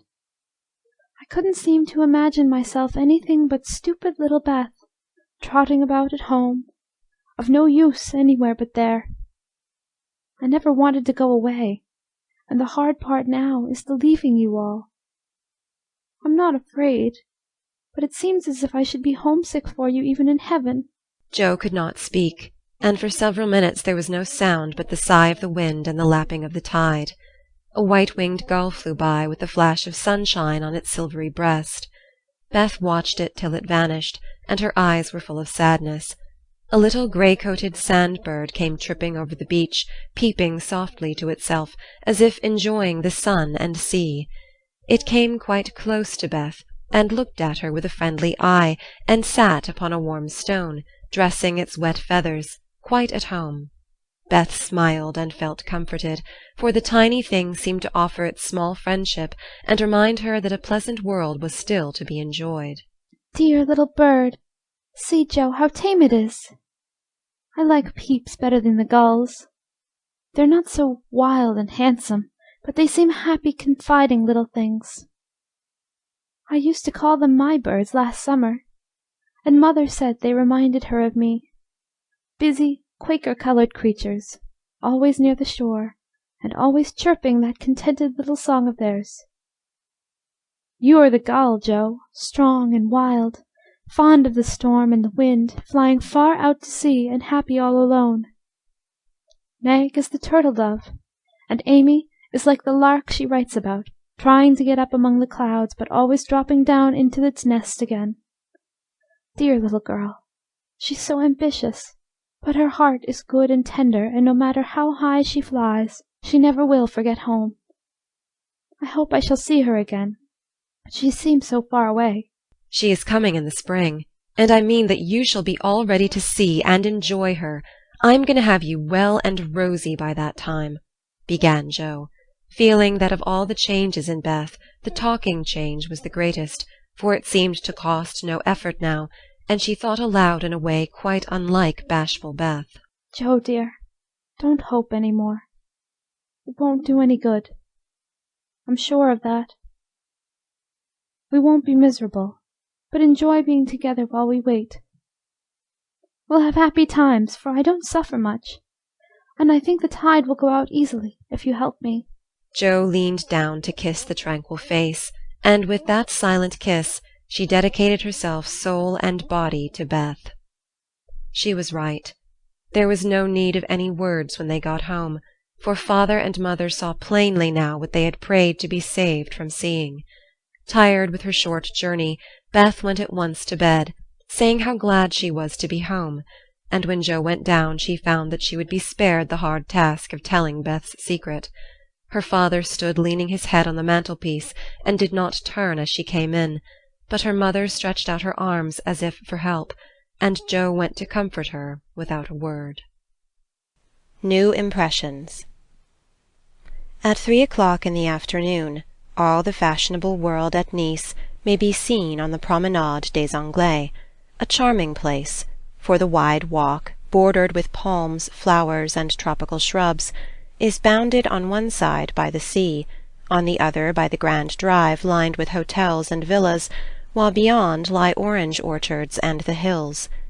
Many nations are represented, many languages spoken, many costumes worn, and on a sunny day the spectacle is as gay and brilliant as a carnival. Haughty English, lively French, sober Germans, handsome Spaniards, ugly Russians, meek Jews, free and easy Americans, all drive, sit, or saunter here, chatting over the news, and criticizing the latest celebrity who has arrived, Ristori, or Dickens, Victor Emmanuel, or the Queen of the Sandwich Islands.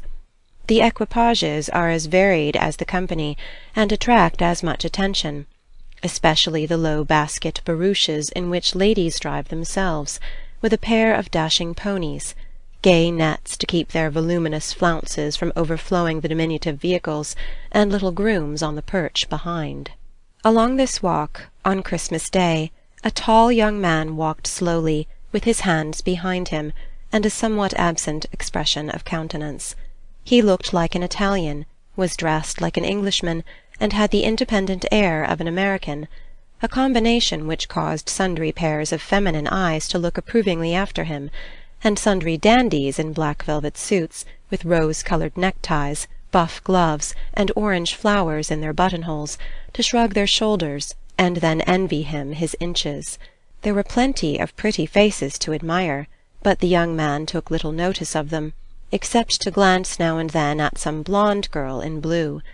Presently he strolled out of the promenade, and stood a moment at the crossing, as if undecided whether to go and listen to the band in the Jardin Public, or to wander along the beach toward Castle Hill. The quick trot of ponies' feet made him look up, as one of the little carriages, containing a single young lady, came rapidly down the street. The young lady was blonde, and dressed in blue. He stared a minute, then his whole face woke up, and waving his hat like a boy, he hurried forward to meet her. "Oh, Laurie, is it really you? I thought you'd never come," cried Amy, dropping the reins and holding out both hands, to the great scandalization of a French mamma, who hastened her daughter's steps, lest she should be demoralized by beholding the free manners of these mad English. I was detained by the way, but I promised to spend Christmas with you, and here I am. How is your grandfather? When did you come? Where are you staying? Very well. Last night. At the Chauvin. I called at your hotel, but you were out. I have so much to say I don't know where to begin. Get in and we can talk at our ease. I was going for a drive and longing for company. Flo's saving up for tonight. What happens then? A ball? A Christmas party at our hotel. There are many Americans there, and they give it in honor of the day. You'll go with us, of course. Aunt will be charmed. Thank you. Where now? Asked Laurie, leaning back and folding his arms, a proceeding which suited Amy, who preferred to drive, for her parasol whip and blue reins over the white ponies' backs afforded her infinite satisfaction. I'm going to the banker's first for letters, and then to Castle Hill. The view is so lovely, and I like to feed the peacocks. Have you ever been there? Often, years ago, but I don't mind having a look at it. Now tell me all about yourself. The last I heard of you, your grandfather wrote that he expected you from Berlin. Yes, I spent a month there and then joined him in Paris, where he is settled for the winter. He has friends there and finds plenty to amuse him, so I go and come, and we get on capitally. That's a sociable arrangement, said Amy, missing something in Laurie's manner, though she couldn't tell what. Why, you see, he hates to travel and I hate to keep still, so we each suit ourselves and there's no trouble. I am often with him, and he enjoys my adventures, while I like to feel that someone is glad to see me when I get back from my wanderings. Dirty old hole, isn't it? He added, with a look of disgust as they drove along the boulevard to the Place Napoleon in the old city. The dirt is picturesque, so I don't mind. The river and the hills are delicious, and these glimpses of the narrow cross-streets are my delight. Now we shall have to wait for that procession to pass. It's going to the Church of St. John." While Laurie listlessly watched the procession of priests under their canopies, white-veiled nuns bearing lighted tapers, and some brotherhood in blue chanting as they walked, Amy watched him, and felt a new sort of shyness steal over her, for he was changed, and she could not find the merry-faced boy she left in the moody-looking man beside her.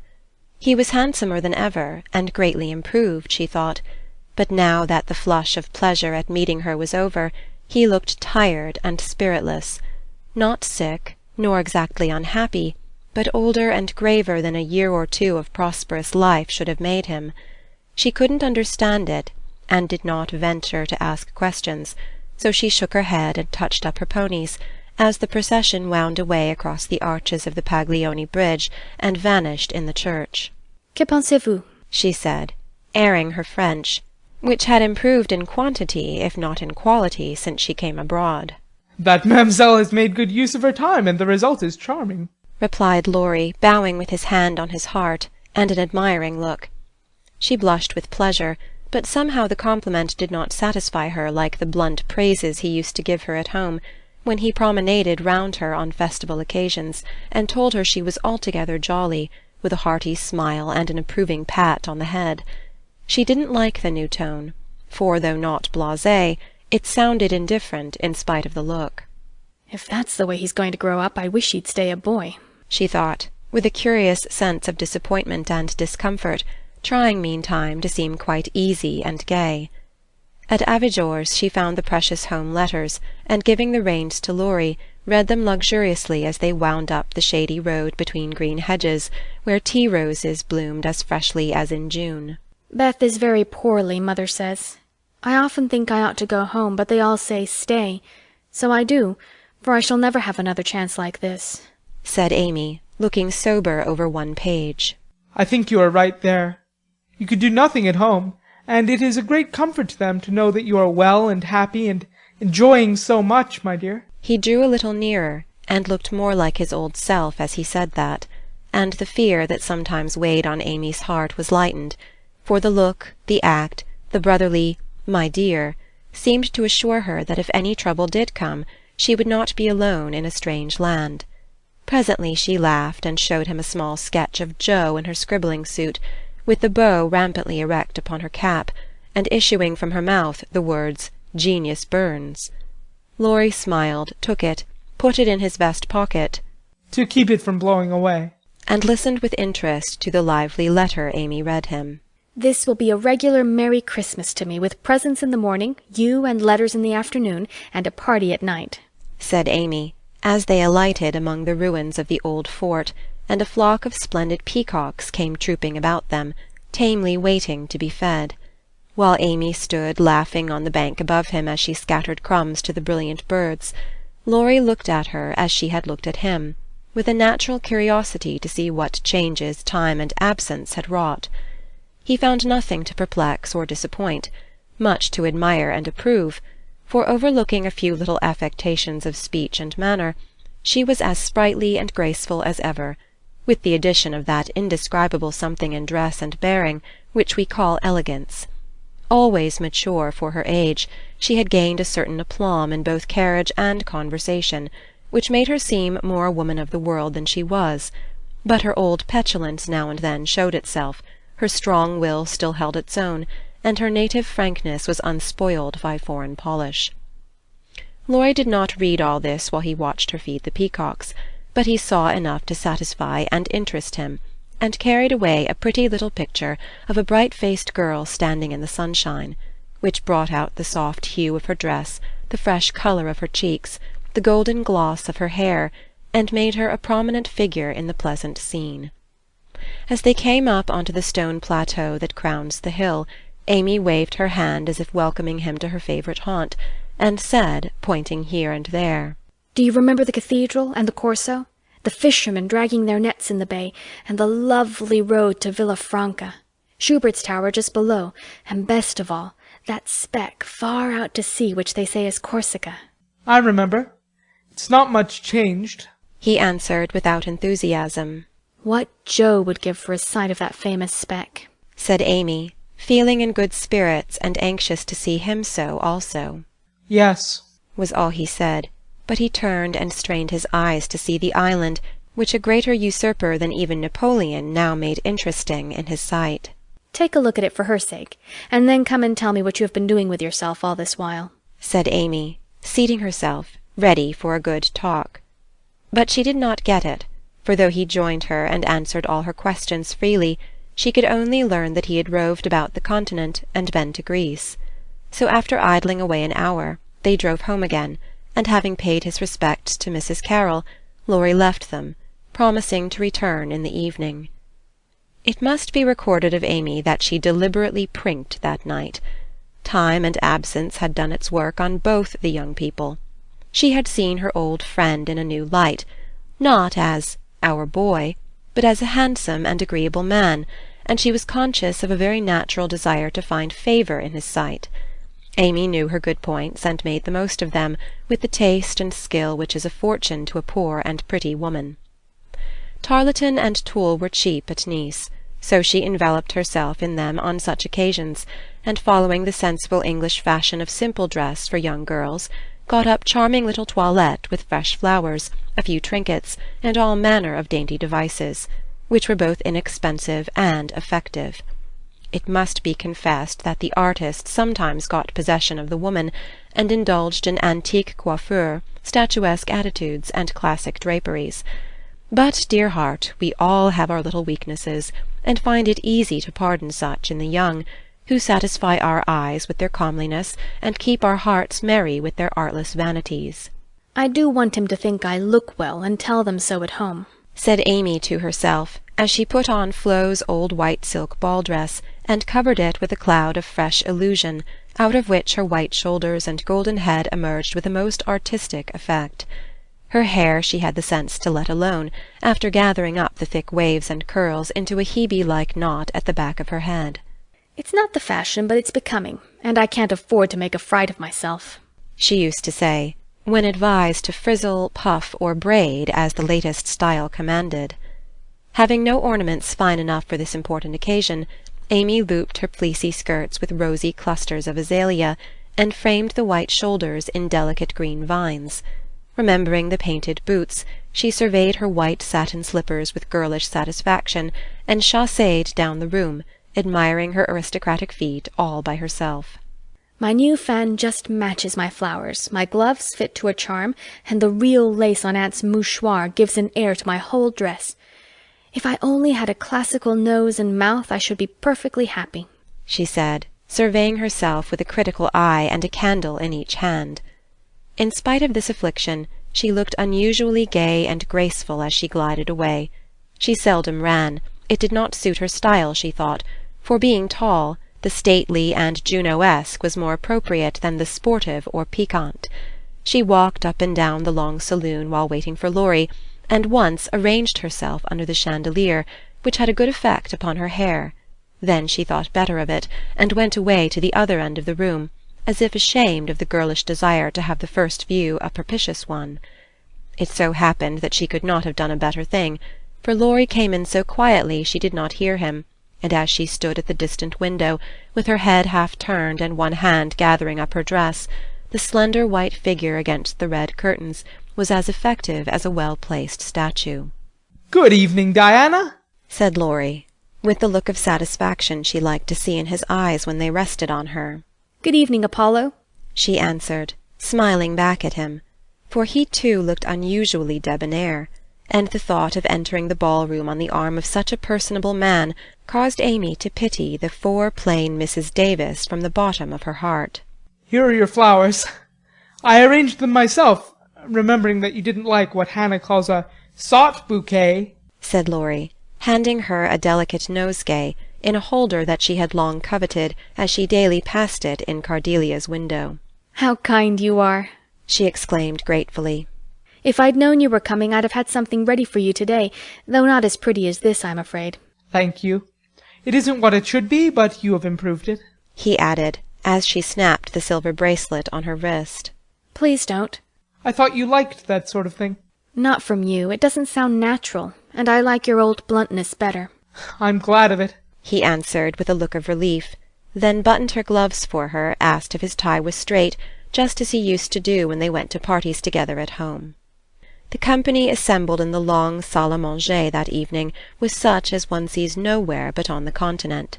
The hospitable Americans had invited every acquaintance they had in Nice, and having no prejudice against titles, secured a few to add lustre to their Christmas ball. A Russian prince condescended to sit in a corner for an hour and talk with a massive lady, dressed like Hamlet's mother in black velvet with a pearl bridle under her chin. A Polish count, aged 18, devoted himself to the ladies, who pronounced him a fascinating dear, and a German serene something, having come to supper alone, roamed vaguely about, seeking what he might devour. Baron Rothschild's private secretary, a large-nosed Jew in tight boots, affably beamed upon the world, as if his master's name crowned him with a golden halo. A stout Frenchman, who knew the Emperor, came to indulge his mania for dancing, and Lady de Jones, a British matron, adorned the scene with her little family of 8. Of course there were many light-footed, shrill-voiced American girls, handsome, lifeless-looking English ditto, and a few plain but piquant French demoiselles, likewise the usual set of travelling young gentlemen who disported themselves gaily, while mammas of all nations lined the walls and smiled upon them benignly when they danced with their daughters. Any young girl can imagine Amy's state of mind when she took the stage that night, leaning on Laurie's arm. She knew she looked well, she loved to dance, she felt that her foot was on her native heath in a ballroom, and enjoyed the delightful sense of power which comes when young girls first discover the new and lovely kingdom they are born to rule by virtue of beauty, youth, and womanhood. She did pity the Davis girls, who were awkward, plain, and destitute of escort, except a grim papa and 3 grimmer maiden aunts, and she bowed to them in her friendliest manner as she passed, which was good of her, as it permitted them to see her dress, and burn with curiosity to know who her distinguished-looking friend might be.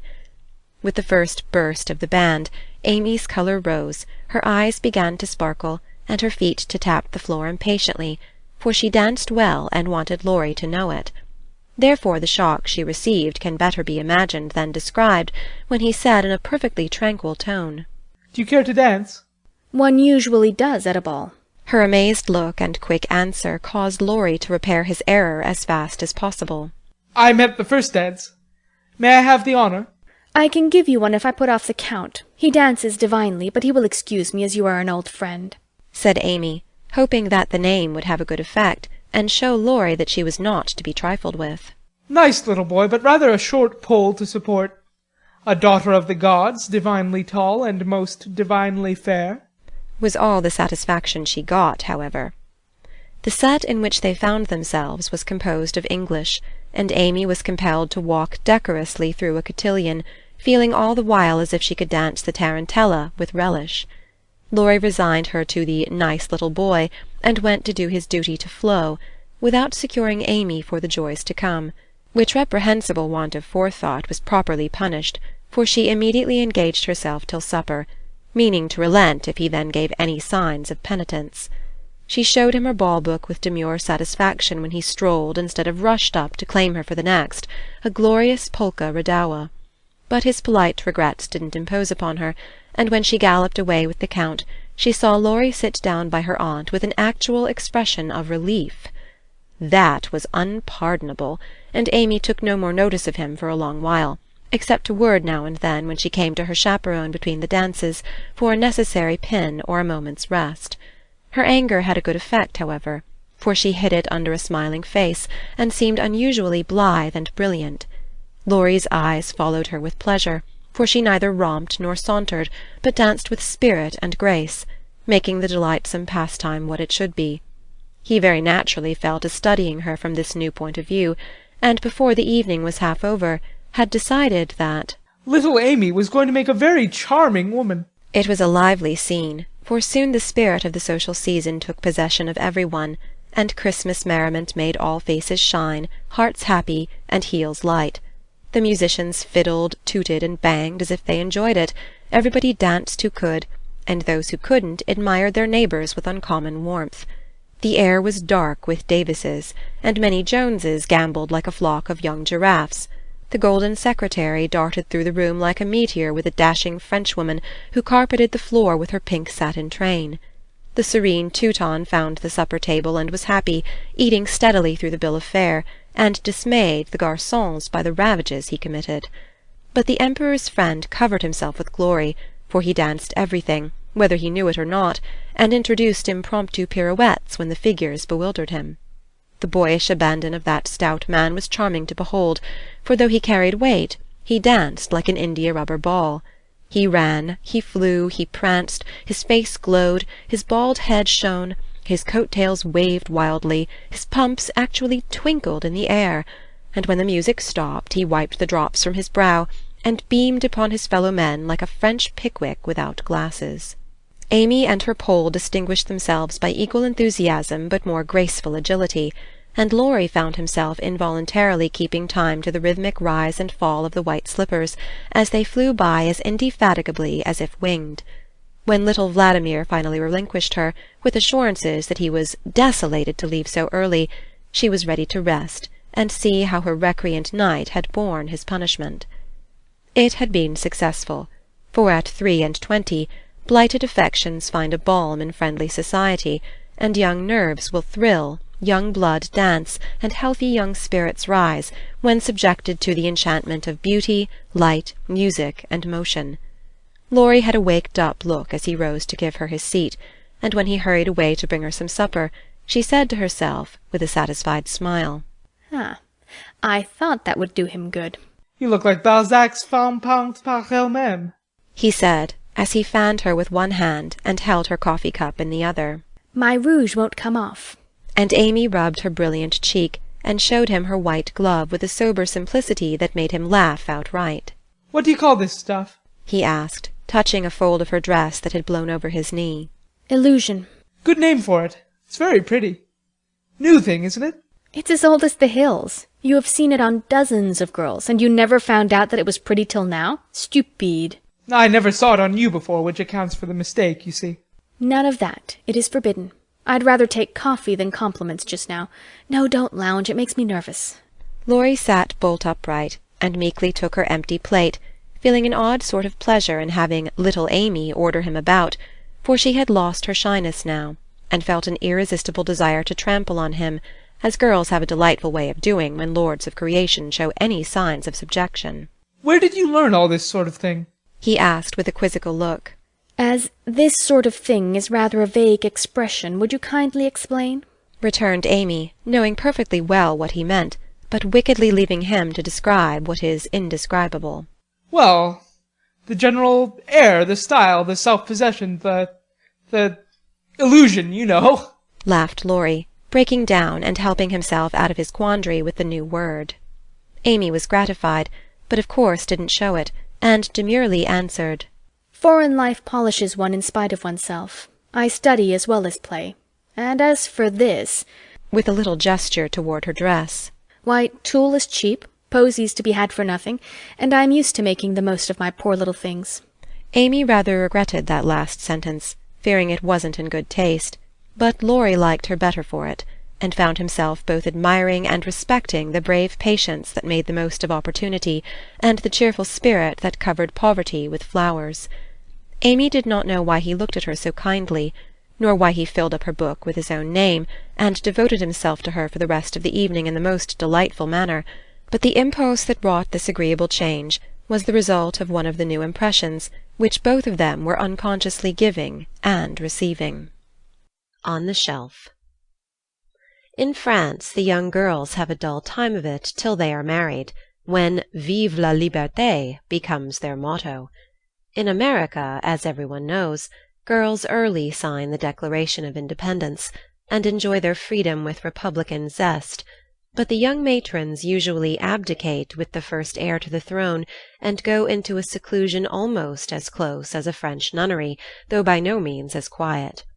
Whether they like it or not, they are virtually put upon the shelf as soon as the wedding excitement is over, and most of them might exclaim, as did a very pretty woman the other day, I'm as handsome as ever, but no one takes any notice of me because I'm married."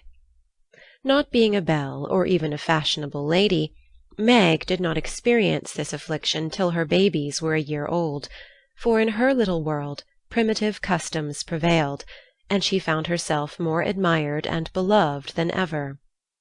As she was a womanly little woman, the maternal instinct was very strong, and she was entirely absorbed in her children, to the utter exclusion of everything and everybody else. Day and night she brooded over them with tireless devotion and anxiety, leaving John to the tender mercies of the help, for an Irish lady now presided over the kitchen department. Being a domestic man, John decidedly missed the wifely attentions he had been accustomed to receive, but as he adored his babies, he cheerfully relinquished his comfort for a time, supposing, with masculine ignorance, that peace would soon be restored. But 3 months passed, and there was no return of repose.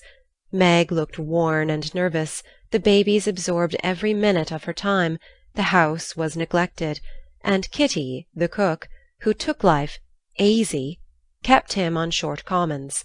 When he went out in the morning he was bewildered by small commissions for the captive mamma.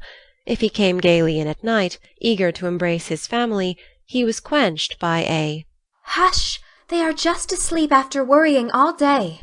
If he proposed a little amusement at home, "No, it would disturb the babies." If he hinted at a lecture or a concert, he was answered with a reproachful look and a decided "Leave my children for pleasure? Never!" His sleep was broken by infant wails and visions of a phantom figure pacing noiselessly to and fro in the watches of the night. His meals were interrupted by the frequent flight of the presiding genius, who deserted him, half-helped, if a muffled chirp sounded from the nest above. And when he read his paper of an evening, Demi's colic got into the shipping list, and Daisy's fall affected the price of stocks, for Mrs. Brooke was only interested in domestic news. The poor man was very uncomfortable, for the children had bereft him of his wife. Home was merely a nursery, and the perpetual hushing made him feel like a brutal intruder whenever he entered the sacred precincts of Babyland. He bore it very patiently for 6 months, and when no signs of amendment appeared, he did what other paternal exiles do, tried to get a little comfort elsewhere. Scott had married and gone to housekeeping not far off, and John fell into the way of running over for an hour or two of an evening, when his own parlour was empty, and his own wife singing lullabies that seemed to have no end. Mrs. Scott was a lively, pretty girl, with nothing to do but be agreeable, and she performed her mission most successfully. The parlour was always bright and attractive, the chessboard ready, the piano in tune, plenty of gay gossip, and a nice little supper set forth in tempting style. John would have preferred his own fireside if it had not been so lonely, but as it was, he gratefully took the next best thing, and enjoyed his neighbours' society. Meg approved of the arrangement at first, and found it a relief to know that John was having a good time instead of dozing in the parlour, or tramping about the house and waking the children.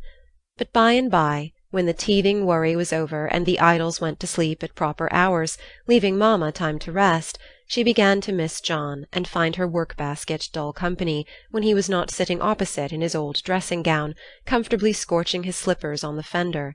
She would not ask him to stay at home, but felt injured because he did not know that she wanted him without being told, entirely forgetting the many evenings he had waited for her in vain. She was nervous and worn out with watching and worry, and in that unreasonable frame of mind which the best of mothers occasionally experience when domestic cares oppress them. Want of exercise robs them of cheerfulness, and too much devotion to that idol of American women, the teapot, makes them feel as if they were all nerve and no muscle. "Yes," she would say, looking in the glass. "I'm getting old and ugly. John doesn't find me interesting any longer, so he leaves his faded wife and goes to see his pretty neighbour who has no encumbrances. While the babies love me. They don't care if I am thin and pale and haven't time to crimp my hair. They are my comfort, and some day John will see what I've gladly sacrificed for them. Won't he, my precious?" To which pathetic appeal Daisy would answer with a coo, or Demi with a crow, and Meg would put by her lamentations for a maternal revel, which soothed her solitude for the time being. But the pain increased as politics absorbed John, who was always running over to discuss interesting points with Scott, quite unconscious that Meg missed him. Not a word did she say, however, till her mother found her in tears one day, and insisted on knowing what the matter was, for Meg's drooping spirits had not escaped her observation.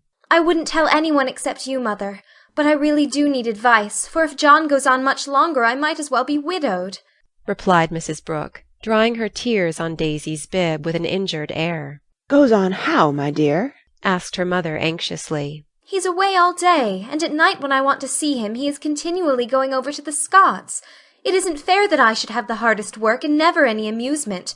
Men are very selfish, even the best of them. So are women. Don't blame John till you see where you are wrong yourself. But it can't be right for him to neglect me. Don't you neglect him? Why, Mother, I thought you'd take my part. So I do, as far as sympathizing goes, but I think the fault is yours, Meg.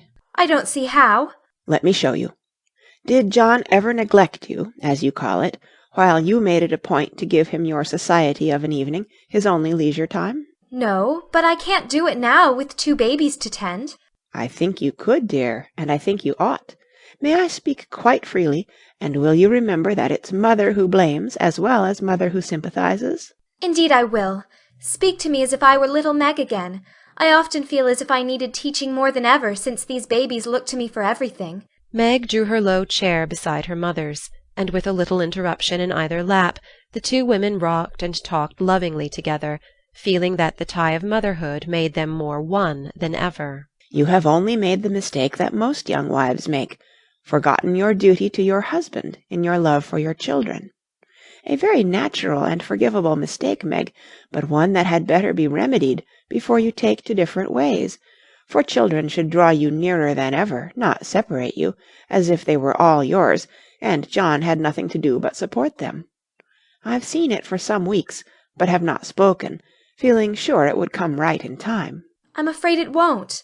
If I ask him to stay, he'll think I'm jealous, and I wouldn't insult him by such an idea. He doesn't see that I want him, and I don't know how to tell him without words. Make it so pleasant that he won't want to go away. My dear, he's longing for his little home, but it isn't home without you, and you are always in the nursery. Oughtn't I to be there? Not all the time. Too much confinement makes you nervous, and then you are unfitted for everything. Besides, you owe something to John as well as to the babies. Don't neglect husband for children. Don't shut him out of the nursery, but teach him how to help in it. His place is there as well as yours, and the children need him. Let him feel that he has a part to do, and he will do it gladly and faithfully, and it will be better for you all. You really think so, Mother? I know it, Meg, for I've tried it, and I seldom give advice unless I've proved its practicability. When you and Joe were little, I went on just as you are, feeling as if I didn't do my duty unless I devoted myself wholly to you. Poor father took to his books, after I had refused all offers of help, and left me to try my experiment alone. I struggled along as well as I could, but Joe was too much for me. I nearly spoiled her by indulgence. You were poorly, and I worried about you till I fell sick myself. Then father came to the rescue, quietly managed everything, and made himself so helpful that I saw my mistake, and never have been able to get on without him since. That is the secret of our home happiness. He does not let business wean him from the little cares and duties that affect us all, and I try not to let domestic worries destroy my interest in his pursuits. Each do our part alone in many things, but at home we work together always. It is so, Mother, and my great wish is to be to my husband and children what you have been to yours. Show me how. I'll do anything you say. You always were my docile daughter. Well, dear, if I were you, I'd let John have more to do with the management of Demi, for the boy needs training, and it's none too soon to begin. Then I'd do what I have often proposed, let Hannah come and help you. She is a capital nurse, and you may trust the precious babies to her while you do more housework. You need the exercise. Hannah would enjoy the rest, and John would find his wife again. Go out more, keep cheerful as well as busy, for you are the sunshine-maker of the family, and if you get dismal, there is no fair weather. Then I'd try to take an interest in whatever John likes. Talk with him, let him read to you, exchange ideas, and help each other in that way. Don't shut yourself up in a bandbox because you are a woman, but understand what is going on, and educate yourself to take your part in the world's work, for it all affects you and yours. John is so sensible. I'm afraid he will think I'm stupid if I ask questions about politics and things. I don't believe he would. Love covers a multitude of sins, and of whom could you ask more freely than of him? Try it, and see if he doesn't find your society far more agreeable than Mrs. Scott's suppers. I will. Poor John! I'm afraid I have neglected him sadly, but I thought I was right, and he never said anything. He tried not to be selfish, but he has felt rather forlorn, I fancy. This is just the time, Meg, when young married people are apt to grow apart, and the very time when they ought to be most together, for the first tenderness soon wears off, unless care is taken to preserve it. And no time is so beautiful and precious to parents as the first years of the little lives given to them to train. Don't let John be a stranger to the babies, for they will do more to keep him safe and happy in this world of trial and temptation than anything else, and through them you will learn to know and love one another as you should. Now, dear, good-bye. Think over Mother's preachment. Act upon it if it seems good, and God bless you all. Meg did think it over, found it good, and acted upon it, though the first attempt was not made exactly as she planned to have it. Of course the children tyrannized over her and ruled the house as soon as they found out that kicking and squalling brought them whatever they wanted. Mamma was an abject slave to their caprices, but Papa was not so easily subjugated, and occasionally afflicted his tender spouse by an attempt at paternal discipline with his obstreperous son. For Demi inherited a trifle of his sire's firmness of character, we won't call it obstinacy, and when he made up his little mind to have or to do anything, all the king's horses and all the king's men could not change that pertinacious little mind. Mamma thought the dear too young to be taught to conquer his prejudices, but Papa believed that it never was too soon to learn obedience. So Master Demi early discovered that when he undertook to wrastle with Parpar, he always got the worst of it. Yet, like the Englishman, Baby respected the man who conquered him, and loved the father whose grave No. was more impressive than all Mamma's love-pats. A few days after the talk with her mother, Meg resolved to try a social evening with John, so she ordered a nice supper, set the parlour in order, dressed herself prettily, and put the children to bed early, that nothing should interfere with her experiment. But unfortunately Demi's most unconquerable prejudice was against going to bed, and that night he decided to go on a rampage. So poor Meg sang and rocked, told stories, and tried every sleep-provoking wile she could devise, but all in vain. The big eyes wouldn't shut, and long after Daisy had gone to Bilo, like the chubby little bunch of good nature she was, naughty Demi lay staring at the light with the most discouragingly wide-awake expression of countenance. Will Demi lie still like a good boy while Mamma runs down and gives poor Papa his tea? Asked Meg as the hall door softly closed, and the well-known step went tiptoeing into the dining-room. Me has tea, said Demi, preparing to join in the revel. No, but I'll save you some little cakies for breakfast if you'll go bye-bye like Daisy. Will you, lovey? Yes. And Demi shut his eyes tight, as if to catch sleep and hurry the desired day. Taking advantage of the propitious moment, Meg slipped away and ran down to greet her husband with a smiling face and the little blue bow in her hair which was his especial admiration. He saw it at once, and said with pleased surprise, "Why, little mother, how gay we are tonight! Do you expect company?" Only you, dear. "Is it a birthday, anniversary, or anything?" No, I'm tired of being dowdy, so I dressed up as a change. You always make yourself nice for table, no matter how tired you are, so why shouldn't I when I have the time? "I do it out of respect for you, my dear," said old-fashioned John. Ditto, ditto, Mr. Brooke, laughed Meg, looking young and pretty again as she nodded to him over the teapot. "Well, it's altogether delightful, and like old times. This tastes right. I drink your health, dear." And John sipped his tea with an air of reposeful rapture, which was of very short duration, however, for as he put down his cup, the door-handle rattled mysteriously, and a little voice was heard saying impatiently, "Oopie doy, me's comin'." It's that naughty boy. I told him to go to sleep alone, and here he is downstairs getting his death a cold pattering over that canvas, said Meg, answering the call. "Morning now," announced Demi in joyful tone as he entered, with his long nightgown gracefully festooned over his arm, and every curl bobbing gaily as he pranced about the table, eyeing the cakeys with loving glances. No, it isn't morning yet. You must go to bed and not trouble poor mamma. Then you can have the little cake with sugar on it. Me loves Parpar, said the artful one, preparing to climb the paternal knee and revel in forbidden joys. But John shook his head and said to Meg, If you told him to stay up there and go to sleep alone, make him do it, or he will never learn to mind you. Yes, of course. Come, Demi. And Meg led her son away, feeling a strong desire to spank the little marplot who hopped beside her, labouring under the delusion that the bribe was to be administered as soon as they reached the nursery.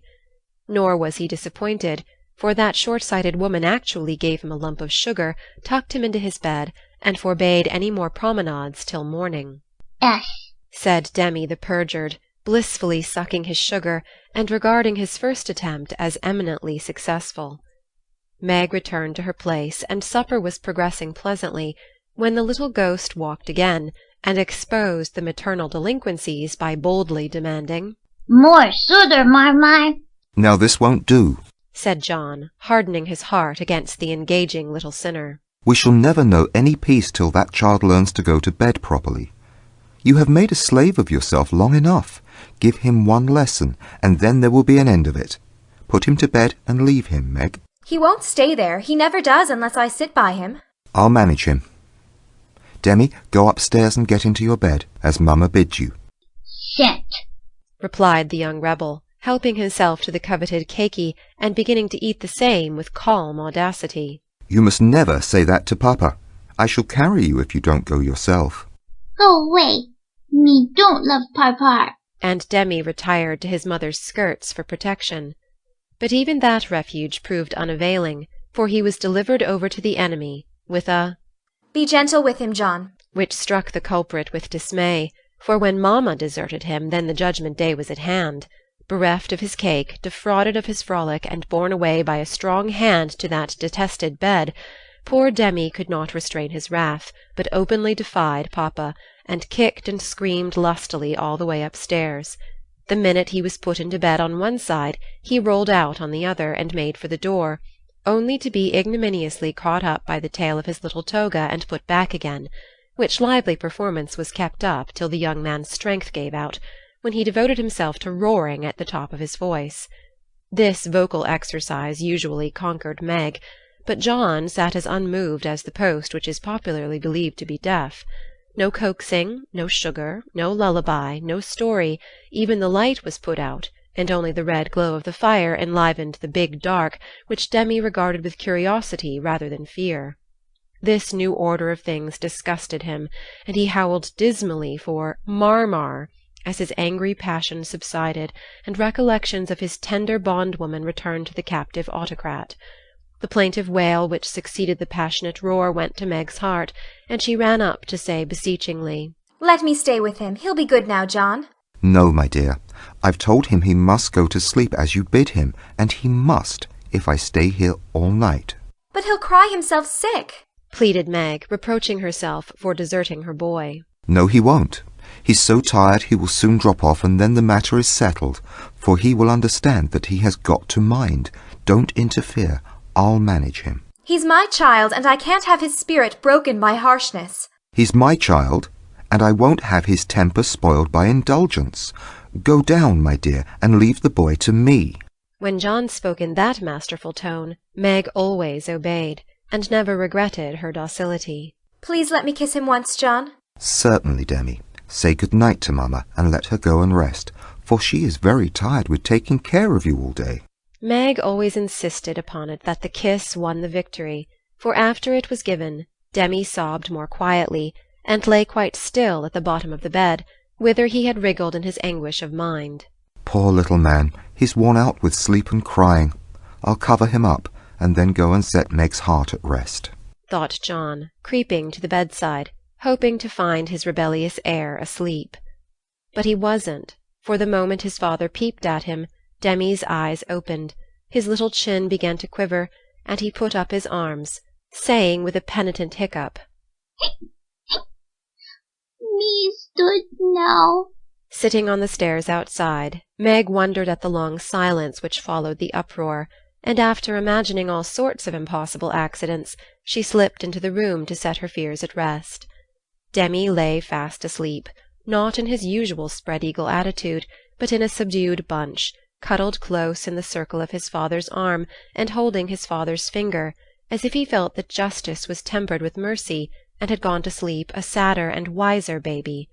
So held, John had waited with a womanly patience till the little hand relaxed its hold, and while waiting had fallen asleep, more tired by that tussle with his son than with his whole day's work.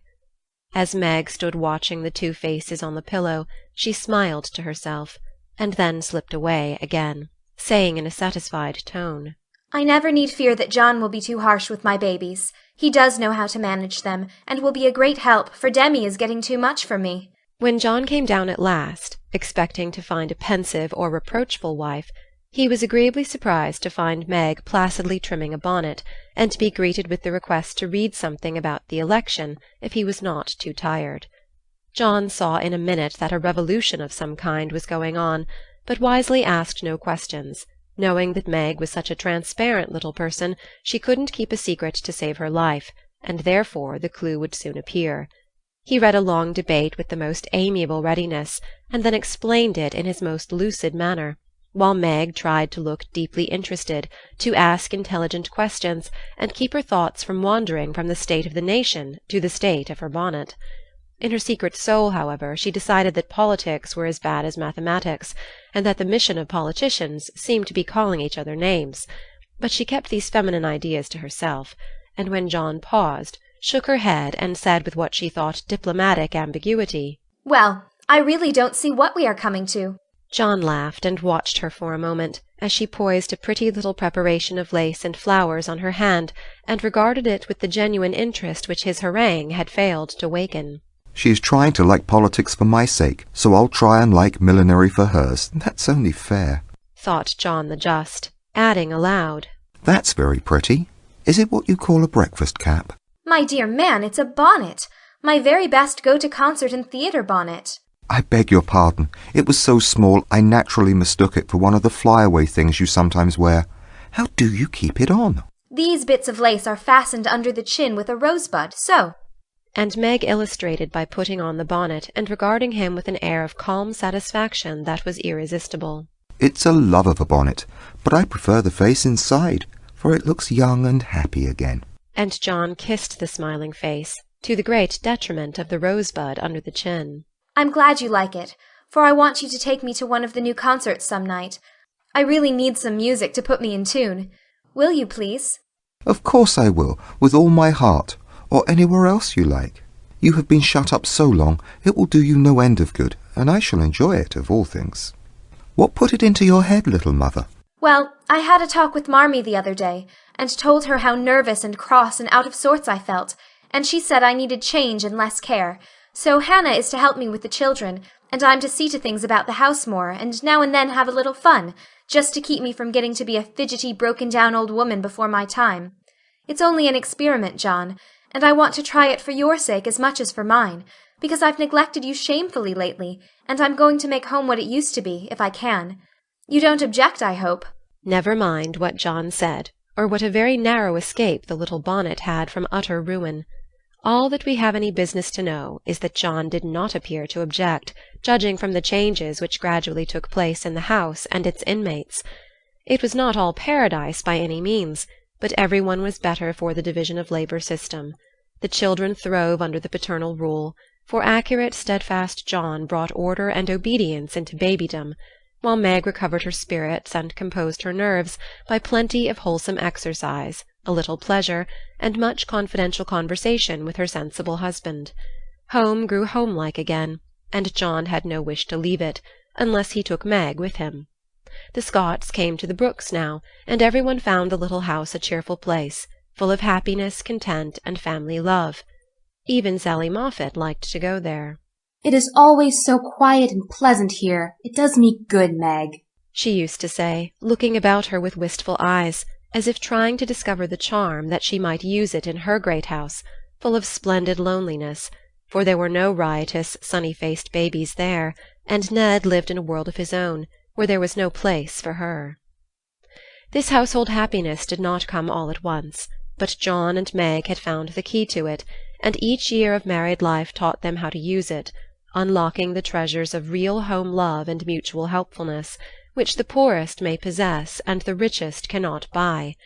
This is the sort of shelf on which young wives and mothers may consent to be laid, safe from the restless fret and fever of the world, finding loyal lovers in the little sons and daughters who cling to them, undaunted by sorrow, poverty, or age, walking side by side through fair and stormy weather with a faithful friend, who is, in the true sense of the good old Saxon word, the house-band, and learning, as Meg learned, that a woman's happiest kingdom is home, her highest honour the art of ruling it, not as a queen, but as a wise wife and mother. Lazy Laurence. Laurie went to Nice intending to stay a week, and remained a month. He was tired of wandering about alone, and Amy's familiar presence seemed to give a homelike charm to the foreign scenes in which she bore a part.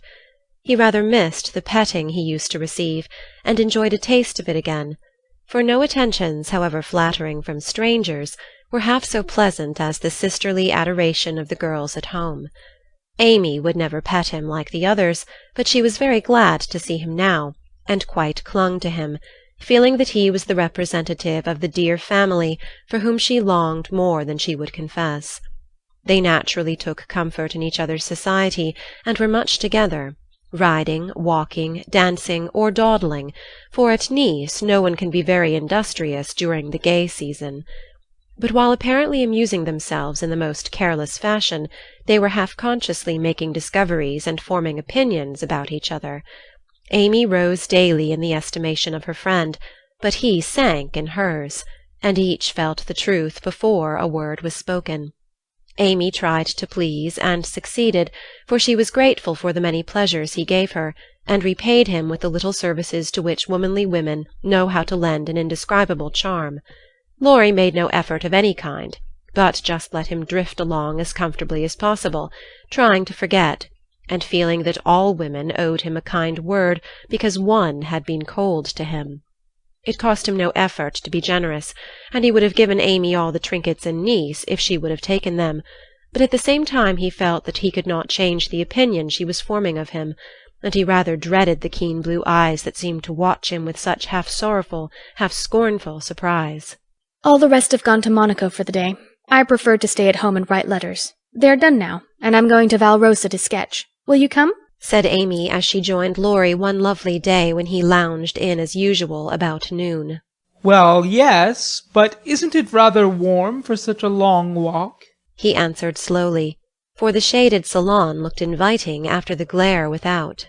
I'm going to have the little carriage, and Baptiste can drive, so you'll have nothing to do but hold your umbrella and keep your gloves nice, returned Amy with a sarcastic glance at the immaculate kids, which were a weak point with Laurie. Then I'll go with pleasure. And he put out his hand for her sketch-book, but she tucked it under her arm with a sharp, "Don't trouble yourself. It's no exertion to me, but you don't look equal to it." Laurie lifted his eyebrows and followed at a leisurely pace as she ran downstairs, but when they got into the carriage he took the reins himself, and left little Baptiste nothing to do but fold his arms and fall asleep on his perch. The two never quarrelled. Amy was too well bred, and just now Laurie was too lazy, so in a minute he peeped under her hat-brim with an inquiring air. She answered him with a smile, and they went on together in the most amicable manner. It was a lovely drive, along winding roads rich in the picturesque scenes that delight beauty-loving eyes. Here an ancient monastery, whence the solemn chanting of the monks that came down to them. There a bare-legged shepherd in wooden shoes, pointed hat, and rough jacket over one shoulder, sat piping on a stone while his goats skipped among the rocks or lay at his feet. Meek, mouse-coloured donkeys, laden with panniers of freshly cut grass, passed by, with a pretty girl in a capelline sitting between the green piles, or an old woman spinning with a distaff as she went. Brown, soft-eyed children ran out from the quaint stone hovels to offer nosegays or bunches of oranges still on the bough. Gnarled olive trees covered the hills with their dusky foliage, fruit hung golden in the orchard, and great scarlet anemones fringed the roadside, while beyond green slopes and craggy heights the maritime Alps rose sharp and white against the blue Italian sky. Valrosa well deserved its name, for in that climate of perpetual summer roses blossomed everywhere. They overhung the archway, thrust themselves between the bars of the great gate with a sweet welcome to passers-by, and lined the avenue, winding through lemon-trees and feathery palms up to the villa on the hill. Every shadowy nook, where seats invited one to stop and rest, was a mass of bloom. Every cool grotto had its marble nymph smiling from a veil of flowers, and every fountain reflected crimson, white, or pale pink roses, leaning down to smile at their own beauty. Roses covered the walls of the house, draped the cornices, climbed the pillars, and ran riot over the balustrade of the wide terrace, whence one looked down on the sunny Mediterranean, and the white-walled city on its shore. This is a regular honeymoon paradise, isn't it? Did you ever see such roses? Asked Amy, pausing on the terrace to enjoy the view, and a luxurious whiff of perfume that came wandering by. No, nor felt such thorns, returned Laurie with his thumb in his mouth after a vain attempt to capture a solitary scarlet flower that grew just beyond his reach. Try lower down and pick those that have no thorns, said Amy, gathering 3 of the tiny cream-colored ones that starred the wall behind her. She put them in his buttonhole as a peace-offering, and he stood a minute looking down at them with a curious expression, for in the Italian part of his nature there was a touch of superstition, and he was just then in that state of half-sweet, half-bitter melancholy, when imaginative young men find significance in trifles and food for romance everywhere. He had thought of Jo in reaching after the thorny red rose, for vivid flowers became her, and she had often worn ones like that from the greenhouse at home. The pale roses Amy gave him were the sort that the Italians lay in dead hands, never in bridal wreaths, and for a moment he wondered if the omen was for Jo or for himself. But the next instant his American common sense got the better of sentimentality, and he laughed a heartier laugh than Amy had heard since he came. It's good advice. You'd better take it and save your fingers, she added, thinking her speech had amused him. Thank you, I will, he answered in jest, and a few months later he did it in earnest. Laurie, when are you going to your grandfather? She asked presently, as she settled herself on a rustic seat. Very soon. You have said that 12 times within the last 3 weeks. I dare say short answers save trouble. He expects you, and you really ought to go. Hospitable creature. I know it. Then why don't you do it?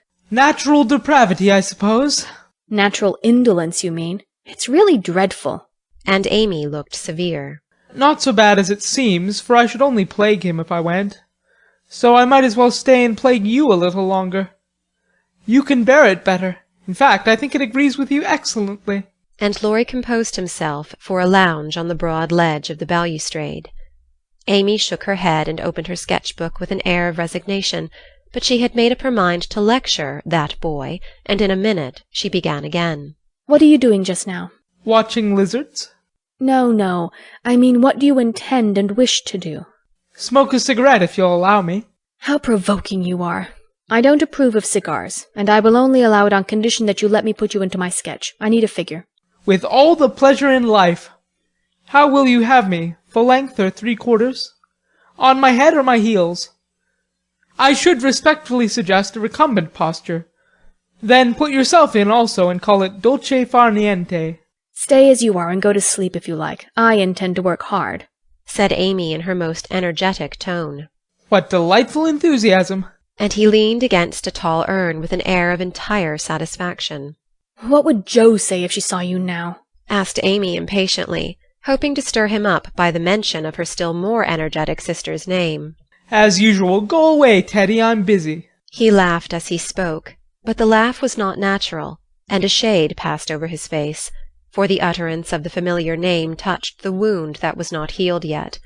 Both tone and shadow struck Amy, for she had seen and heard them before, but now she looked up in time to catch a new expression on Laurie's face, a hard, bitter look, full of pain, dissatisfaction, and regret.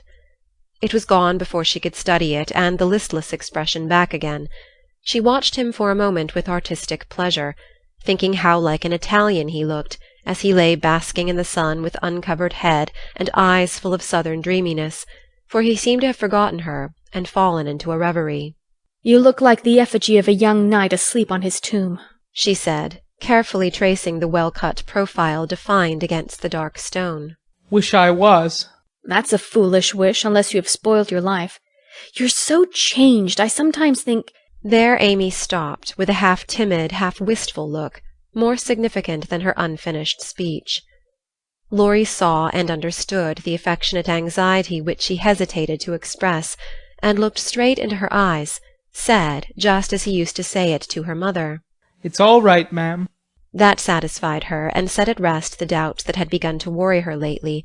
It also touched her, and she showed that it did, by the cordial tone in which she said, "I'm glad of that.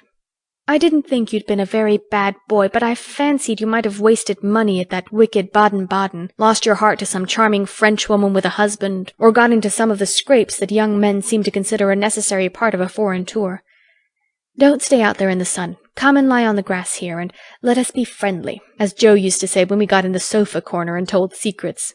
Laurie obediently threw himself down on the turf and began to amuse himself by sticking daisies into the ribbons of Amy's hat that lay there.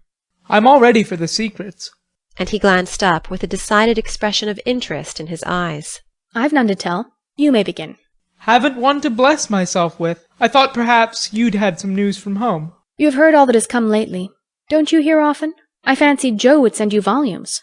"She's very busy. I'm roving about so it's impossible to be regular, you know.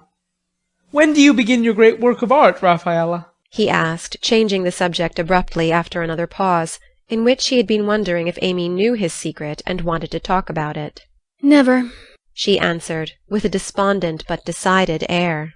"Rome took all the vanity out of me, for after seeing the wonders there, I felt too insignificant to live, and gave up all my foolish hopes in despair." "Why should you, with so much energy and talent?" "That's just why, because talent isn't genius, and no amount of energy can make it so. I want to be great or nothing. I won't be a commonplace dauber, so I don't intend to try any more." "And what are you going to do with yourself now, if I may ask?" "Polish up my other talents, and be an ornament to society if I get the chance." It was a characteristic speech, and sounded daring, but audacity becomes young people, and Amy's ambition had a good foundation. Laurie smiled, but he liked the spirit with which she took up a new purpose when a long-cherished one died, and spent no time lamenting. "Good, and here's where Fred Vaughan comes in, I fancy." Amy preserved a discreet silence, but there was a conscious look in her downcast face that made Laurie sit up and say gravely, "Now I'm going to play brother and ask questions. May I?" "I don't promise to answer." "Your face will, if your tongue won't. You aren't woman of the world enough yet to hide your feelings, my dear. I heard rumours about Fred and you last year, and it's my private opinion that if he had not been called home so suddenly and detained so long, something would have come of it, hey?" "That's not for me to say," was Amy's grim reply, but her lips would smile, and there was a traitorous sparkle of the eye which betrayed that she knew her power and enjoyed the knowledge. "You're not engaged, I hope?" And Laurie looked very elder-brotherly and grave all of a sudden. "No." "But you will be if he comes back and goes properly down on his knees, won't you?" "Very likely." "Then you're fond of old Fred?" "I could be if I tried." "But you don't intend to try till the proper moment?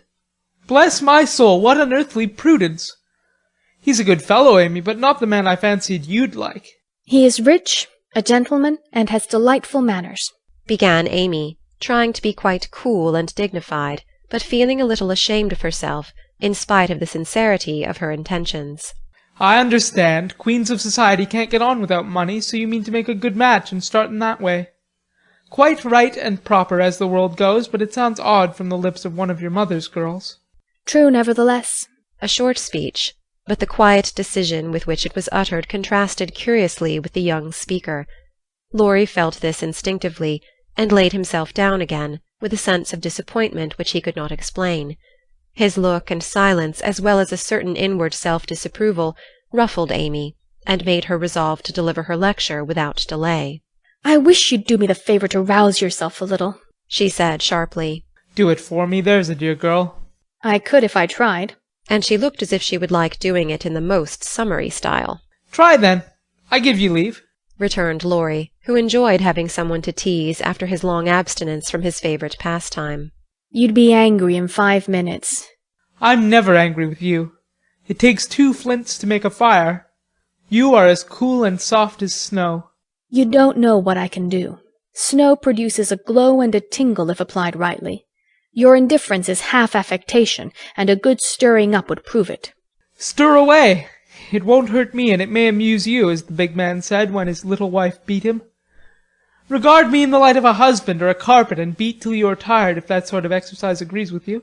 Being decidedly nettled herself, and longing to see him shake off the apathy that so altered him, Amy sharpened both tongue and pencil, and began. Flo and I have got a new name for you. It's Lazy Laurence. How do you like it? She thought it would annoy him, but he only folded his arms under his head with an imperturbable, "That's not bad.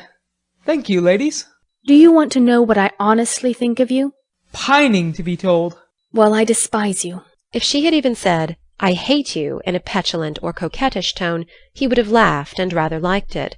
But the grave, almost sad accent in her voice made him open his eyes, and ask quickly, "Why, if you please?" Because with every chance for being good, useful, and happy, you are faulty, lazy, and miserable. Strong language, mademoiselle. If you like it, I'll go on. Pray do, it's quite interesting.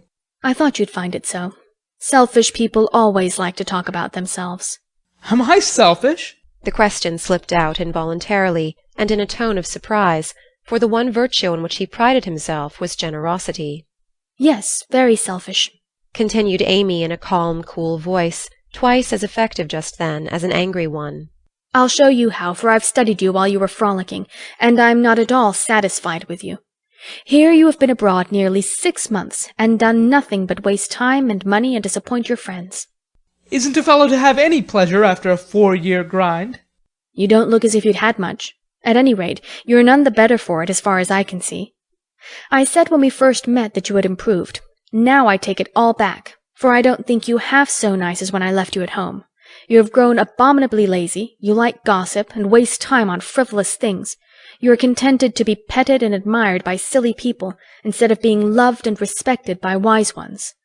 With money, talent, position, health, and beauty, you like that old vanity, but it's the truth. So I can't help saying it. With all these splendid things to use and enjoy, you can find nothing to do but dawdle, and instead of being the man you ought to be, you're only— There she stopped, with a look that had both pain and pity in it. St. Laurence on a gridiron, added Laurie, blandly finishing the sentence. But the lecture began to take effect, for there was a wide-awake sparkle in his eyes now, and a half-angry, half-injured expression replaced the former indifference. I supposed you'd take it so. You men tell us we are angels, and say we can make you what we will, but the instant we honestly try to do you good, you laugh at us and won't listen, which proves how much your flattery is worth. Amy spoke bitterly, and turned her back on the exasperating martyr at her feet. In a minute a hand came down over the page so that she could not draw, and Laurie's voice said, with a droll imitation of a penitent child, "I will be good, oh, I will be good!" But Amy did not laugh, for she was in earnest, and tapping on the outspread hand with her pencil, said soberly, Aren't you ashamed of a hand like that? It's as soft and white as a woman's, and looks as if it never did anything but wear Jouvin's best gloves and pick flowers for ladies. You're not a dandy, thank heaven, so I'm glad to see there are no diamonds or big seal rings on it, only the little old one Joe gave you so long ago. Dear soul, I wish she were here to help me. So do I. The hand vanished as suddenly as it came, and there was energy enough in the echo of her wish to suit even Amy. She glanced down at him with a new thought in her mind, but he was lying with his hat half over his face, as if for shade, and his moustache hid his mouth. She only saw his chest rise and fall, with a long breath that might have been a sigh, and the hand that wore the ring nestled down into the grass, as if to hide something too precious or too tender to be spoken of. All in a minute various hints and trifles assumed shape and significance in Amy's mind, and told her what her sister never had confided to her. She remembered that Laurie never spoke voluntarily of Joe. She recalled the shadow on his face just now, the change in his character, and the wearing of the little old ring which was no ornament to a handsome hand. Girls are quick to read such signs and feel their eloquence. Amy had fancied that perhaps a love trouble was at the bottom of the alteration, and now she was sure of it. Her keen eyes filled, and when she spoke again, it was in a voice that could be beautifully soft and kind when she chose to make it so. I have no right to talk to you so, Laurie. And if you weren't the sweetest-tempered fellow in the world, you'd be very angry with me. But we are all so fond and proud of you, I couldn't bear to think they should be disappointed in you at home as I have been, though perhaps they would understand the change better than I do. I think they would, came from under the hat in a grim tone, quite as touching as a broken one. They ought to have told me and not let me go blundering and scolding when I should have been more kind and patient than ever. I never did like that Miss Randall, and now I hate her, said artful Amy, wishing to be sure of her facts this time. Hang Miss Randall! And Laurie knocked the hat off his face with a look that left no doubt of his sentiments toward that young lady. I beg pardon. I thought— And there she paused diplomatically. No, you didn't. You know perfectly well I never cared for anyone but Joe, Laurie said in his old impetuous tone, and turned his face away as he spoke. I did think so. But as they never said anything about it, and you came away, I supposed I was mistaken. And Joe wouldn't be kind to you? Why, I was sure she loved you dearly. She was kind, but not in the right way, and it's lucky for her she didn't love me, if I'm the good-for-nothing fellow you think me. It's her fault, though, and you may tell her so. The hard, bitter look came back again as he said that, and it troubled Amy, for she did not know what balm to apply. I was wrong. I didn't know. I'm very sorry I was so cross, but I can't help wishing you'd bear it better, Teddy dear. Don't! That's her name for me. And Laurie put up his hand with a quick gesture to stop the words spoken in Joe's half-kind, half-reproachful tone. Wait till you've tried it yourself, he added in a low voice, as he pulled the grass up by the handful. I'd take it manfully and be respected if I couldn't be loved, said Amy, with the decision of one who knew nothing about it. Now Laurie flattered himself that he had borne it remarkably well, making no moan, asking no sympathy, and taking his trouble away to live it down alone. Amy's lecture put the matter in a new light, and for the first time it did look weak and selfish to lose heart at the first failure, and shut himself up in moody indifference. He felt as if suddenly shaken out of a pensive dream, and found it impossible to go to sleep again. Presently he sat up and asked slowly, Do you think Joe would despise me as you do? Yes, if she saw you now. She hates lazy people. Why don't you do something splendid and make her love you? I did my best, but it was no use. Graduating well, you mean? That was no more than you ought to have done for your grandfather's sake. It would have been shameful to fail after spending so much time and money when everyone knew that you could do well. I did fail, say what you will, for Joe wouldn't love me, began Laurie, leaning his head on his hand in a despondent attitude.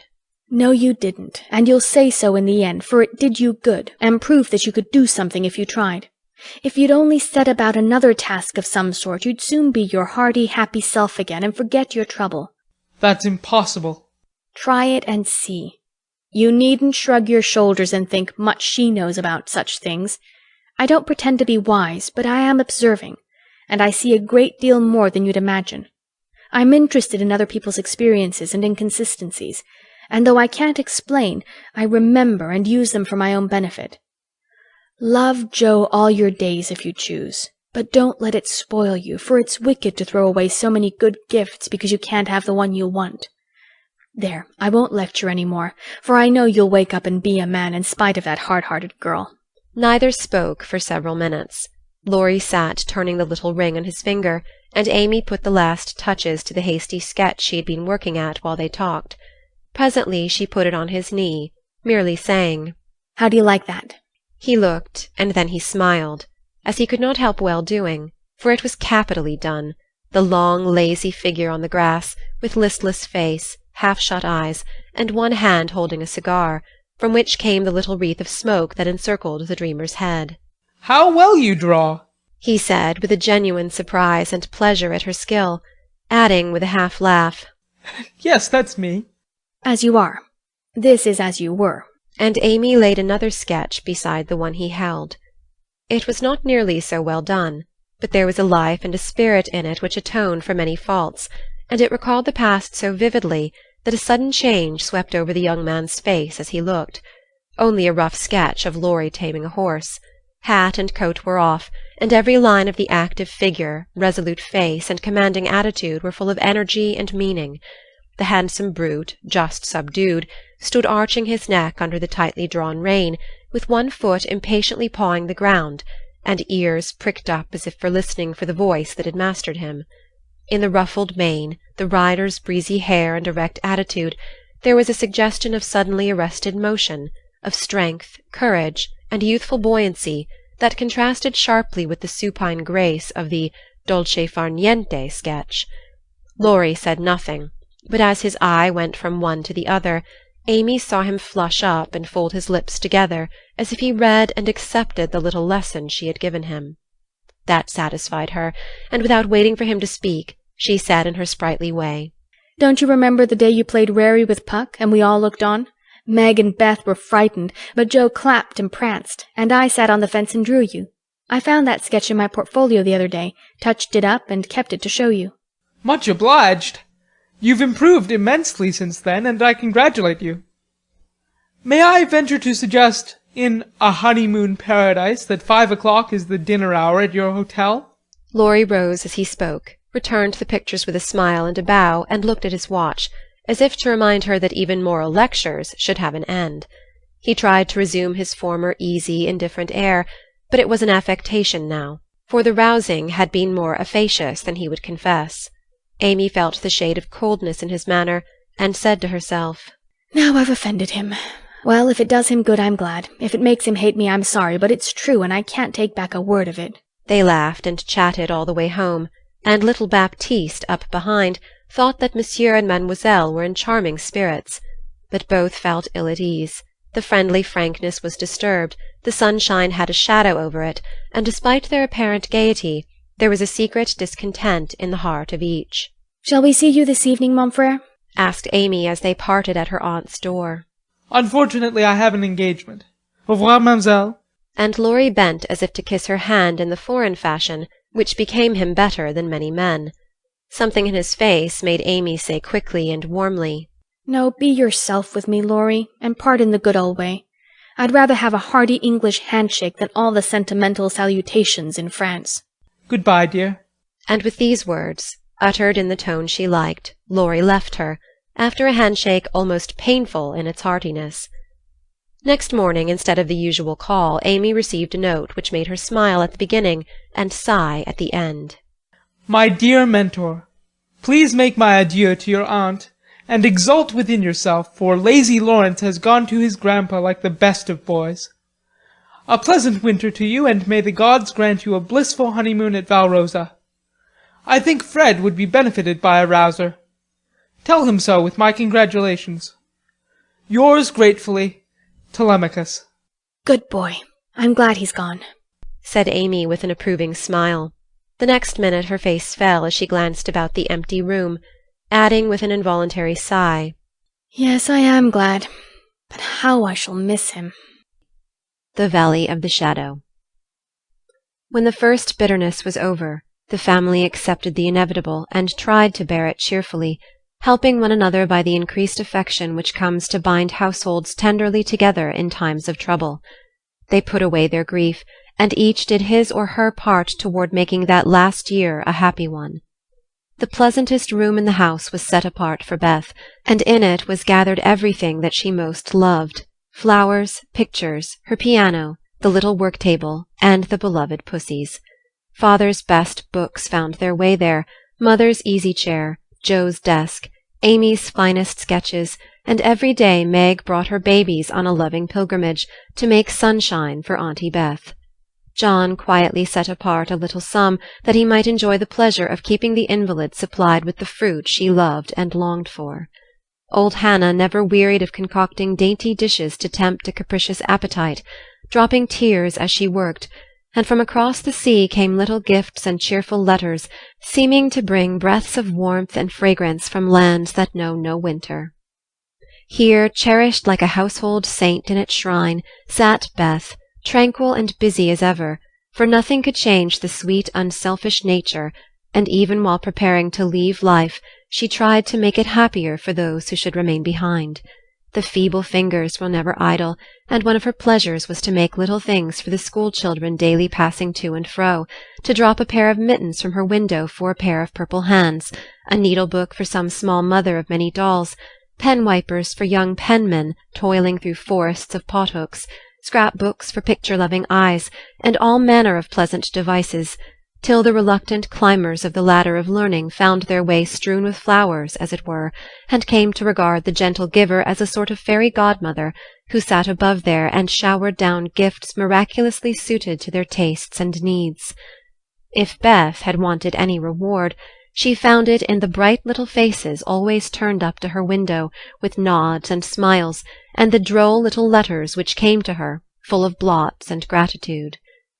The first few months were very happy ones, and Beth often used to look round and say, "How beautiful this is!" as they all sat together in her sunny room, the babies kicking and crowing on the floor, mother and sisters working near, and father reading in his pleasant voice from the wise old books which seemed rich in good and comfortable words, as applicable now as when written centuries ago, a little chapel where a paternal priest taught his flock the hard lessons all must learn, trying to show them that hope can comfort love and faith make resignation possible. Simple sermons that went straight to the souls of those who listened, for the father's heart was in the minister's religion, and the frequent falter in the voice gave a double eloquence to the words he spoke or read. It was well for all that this peaceful time was given them as preparation for the sad hours to come, for by and by Beth said the needle was so heavy, and put it down forever. Talking wearied her, faces troubled her, pain claimed her for its own, and her tranquil spirit was sorrowfully perturbed by the ills that vexed her feeble flesh. Ah me! Such heavy days, such long, long nights, such aching hearts and imploring prayers, when those who loved her best were forced to see the thin hands stretched out to them beseechingly, to hear the bitter cry, "Help me! Help me!" and to feel that there was no help. A sad eclipse of the serene soul, a sharp struggle of the young life with death, but both were mercifully brief, and then the natural rebellion over, the old peace returned more beautiful than ever.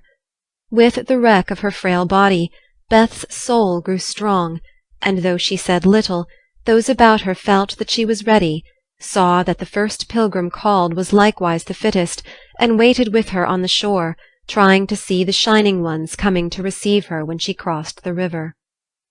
Joe never left her for an hour since Beth had said, "I feel stronger when you are here." She slept on a couch in the room, waking often to renew the fire, to feed, lift, or wait upon the patient creature who seldom asked for anything, and tried not to be a trouble. All day she haunted the room, jealous of any other nurse, and prouder of being chosen then than of any honor her life ever brought her. Precious and helpful hours to Joe, for now her heart received the teaching that it needed. Lessons in patience were so sweetly taught her that she could not fail to learn them. Charity for all, the lovely spirit that can forgive and truly forget unkindness, the loyalty to duty that makes the hardest easy, and the sincere faith that fears nothing, but trusts undoubtingly.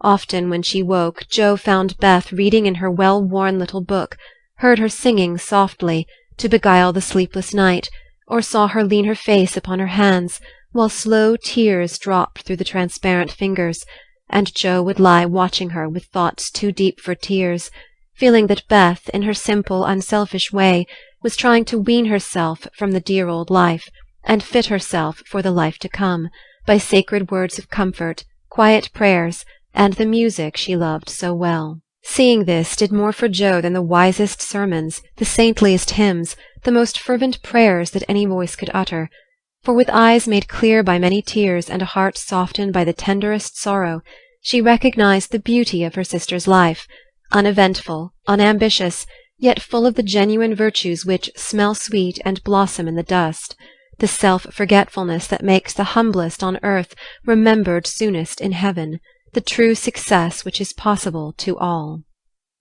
One night, when Beth looked among the books on her table to find something to make her forget the mortal weariness that was almost as hard to bear as pain, she turned the leaves of her old favourite, Pilgrim's Progress. She found a little paper, scribbled over in Joe's hand. The name caught her eye, and the blurred look of the lines made her sure that tears had fallen on it. Poor Jo, she's fast asleep, so I won't wake her to ask leave. She shows me all her things, and I don't think she'll mind if I look at this, thought Beth, with a glance at her sister, who lay on the rug with the tongs beside her, ready to wake up the minute the log fell apart. My Beth, sitting patient in the shadow, till the blessed light shall come, a serene and saintly presence sanctifies our troubled home. Earthly joys and hopes and sorrows break like ripples on the strand of the deep and solemn river where her willing feet now stand. O my sister, passing from me, out of human care and strife, leave me as a gift those virtues which have beautified your life. Dear, bequeath me that great patience which has power to sustain a cheerful, uncomplaining spirit in its prison-house of pain.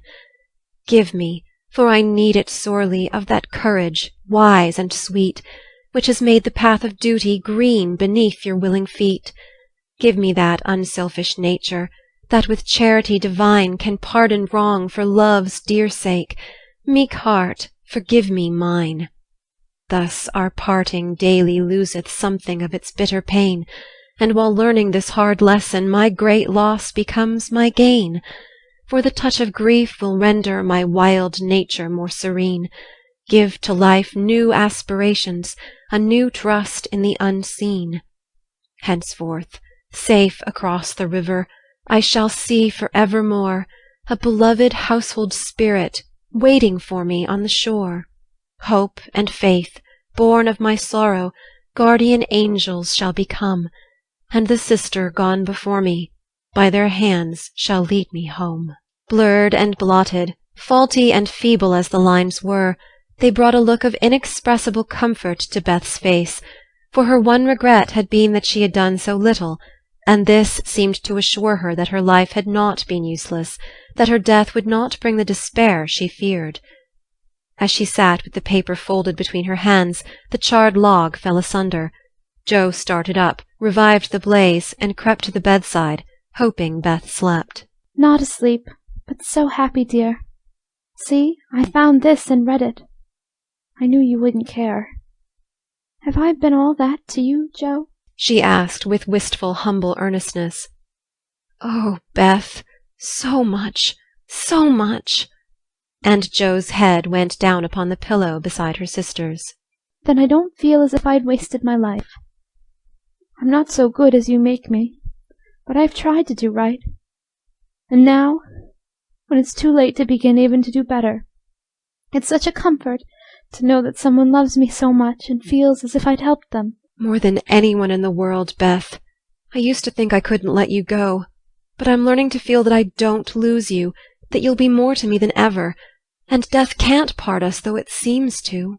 I know it cannot, and I don't fear it any longer, for I'm sure I shall be your Beth still, to love and help you more than ever. You must take my place, Jo, and be everything to father and mother when I'm gone. They will turn to you. Don't fail them. And if it's hard to work alone, remember that I don't forget you, and that you'll be happier in doing that than writing splendid books or seeing all the world, for love is the only thing that we can carry with us when we go, and it makes the end so easy. I'll try, Beth. And then and there Jo renounced her old ambition, pledged herself to a new and better one, acknowledging the poverty of other desires, and feeling the blessed solace of a belief in the immortality of love. So the spring days came and went, the sky grew clearer, the earth greener, the flowers were up fairly early, and the birds came back in time to say good-bye to Beth, who, like a tired but trustful child, clung to the hands that had led her all her life, as father and mother guided her tenderly through the valley of the shadow, and gave her up to God. Seldom, except in books, do the dying utter memorable words, see visions, or depart with beatified countenances, and those who have sped many parting souls know that to most the end comes as naturally and simply as sleep. As Beth had hoped, the tide went out easily, and in the dark hour before the dawn, on the bosom where she had drawn her first breath, she quietly drew her last, with no farewell but one loving look, one little sigh. With tears and prayers and tender hands, mother and sisters made her ready for the long sleep that pain would never mar again, seeing with grateful eyes the beautiful serenity that soon replaced the pathetic patience that had wrung their hearts so long, and feeling with reverent joy that to their darling death was a benignant angel, not a phantom full of dread. When morning came, for the first time in many months the fire was out, Joe's place was empty, and the room was very still. But a bird sang blithely on a budding bough close by, the snowdrops blossomed freshly at the window, and the spring sunshine streamed in like a benediction over the placid face upon the pillow, a face so full of painless peace that those who loved it best smiled through their tears, and thanked God that Beth was well at last. Learning to forget. Amy's lecture did Laurie good, though of course he did not own it till long afterward. Men seldom do, for when women are the advisers, the lords of creation don't take the advice till they have persuaded themselves it is just what they intended to do. Then they act upon it, and if it succeeds, they give the weaker vessel half the credit of it. If it fails, they generously give her the whole. Laurie went back to his grandfather, and was so dutifully devoted for several weeks that the old gentleman declared the climate of Nice had improved him wonderfully, and he had better try it again. There was nothing the young gentleman would have liked better, but elephants could not have dragged him back after the scolding he had received.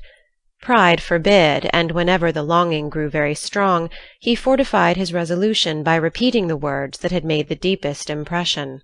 I despise you. Go and do something splendid that will make her love you. Laurie turned the matter over in his mind so often that he soon brought himself to confess that he had been selfish and lazy, but then when a man has a great sorrow, he should be indulged in all sorts of vagaries till he has lived it down.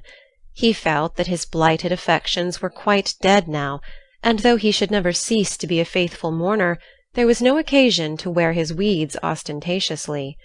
Joe wouldn't love him, but he might make her respect and admire him by doing something which should prove that a girl's "no" had not spoiled his life. He had always meant to do something, and Amy's advice was quite unnecessary. He had only been waiting till the aforesaid blighted affections were decently interred. That being done, he felt that he was ready to hide his stricken heart and still toil on. As Goethe, when he had a joy or a grief, put it into a song, so Laurie resolved to embalm his love's sorrow in music, and to compose a requiem which should harrow up Joe's soul and melt the heart of every hearer. Therefore, the next time the old gentleman found him getting restless and moody and ordered him off, he went to Vienna, where he had musical friends, and fell to work with the firm determination to distinguish himself. But whether the sorrow was too vast to be embodied in music, or music too ethereal to uplift a mortal woe, he soon discovered that the requiem was beyond him just at present. It was evident that his mind was not in working order yet, and his ideas needed clarifying, for often in the middle of a plaintive strain he would find himself humming a dancing tune that vividly recalled the Christmas ball at Nice, especially the stout Frenchman, and put an effectual stop to tragic composition for the time being. Then he tried an opera, for nothing seemed impossible in the beginning, but here again unforeseen difficulties beset him. He wanted Joe for his heroine, and called upon his memory to supply him with tender recollections and romantic visions of his love.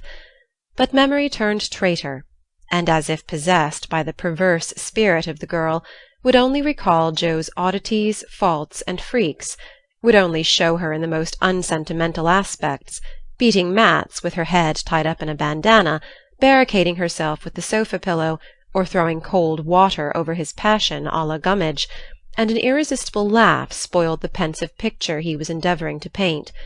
Joe wouldn't be put into the opera at any price, and he had to give her up with a "Bless that girl, what a torment she is," and a clutch at his hair, as became a distracted composer. When he looked about him for another and less intractable damsel to immortalize in melody, memory produced one with the most obliging readiness.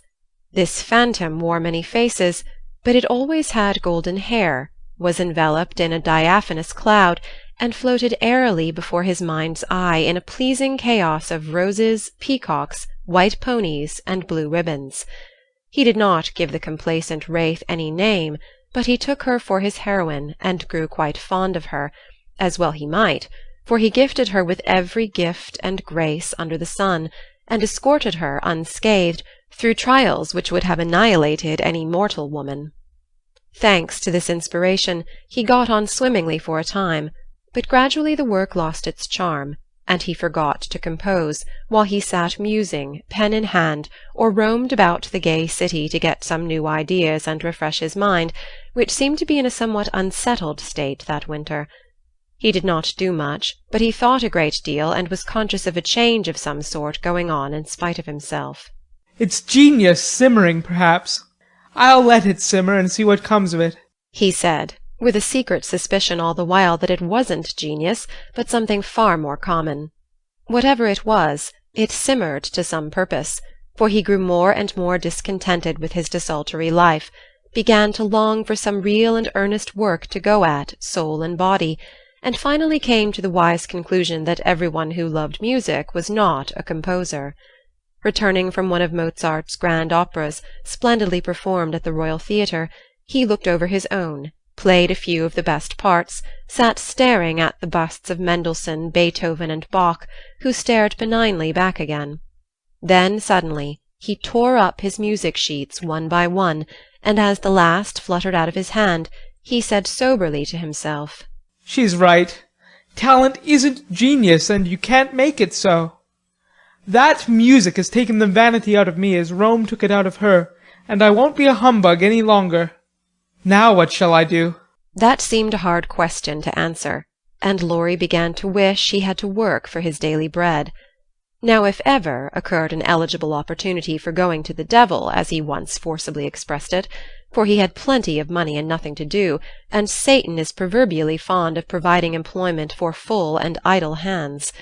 The poor fellow had temptations enough from without and from within, but he withstood them pretty well, for much as he valued liberty, he valued good faith and confidence more, so his promise to his grandfather, and his desire to be able to look honestly into the eyes of the women who loved him and say, "All's well," kept him safe and steady. Very likely some Mrs. Grundy will observe, "I don't believe it. Boys will be boys. Young men must sow their wild oats, and women must not expect miracles." I dare say you don't, Mrs. Grundy, but it's true nevertheless. Women work a good many miracles, and I have a persuasion that they may perform even that of raising the standard of manhood by refusing to echo such sayings. Let the boys be boys, the longer the better, and let the young men sow their wild oats if they must. But mothers, sisters, and friends may help to make the crop a small one, and keep many tares from spoiling the harvest, by believing, and showing that they believe, in the possibility of loyalty to the virtues which make men manliest in good women's eyes. If it is a feminine delusion, leave us to enjoy it while we may, for without it half the beauty and the romance of life is lost, and sorrowful forebodings would embitter all our hopes of the brave, tender-hearted little lads, who still love their mothers better than themselves, and are not ashamed to own it. Laurie thought that the task of forgetting his love for Joe would absorb all his powers for years, but to his great surprise he discovered it grew easier every day. He refused to believe it at first, got angry with himself, and couldn't understand it, but these hearts of ours are curious and contrary things, and time and nature work their will in spite of us. Laurie's heart wouldn't ache. The wound persisted in healing with a rapidity that astounded him, and instead of trying to forget, he found himself trying to remember. He had not foreseen this turn of affairs, and was not prepared for it. He was disgusted with himself, surprised at his own fickleness, and full of a queer mixture of disappointment and relief that he could recover from such a tremendous blow so soon. He carefully stirred up the embers of his lost love, but they refused to burst into a blaze.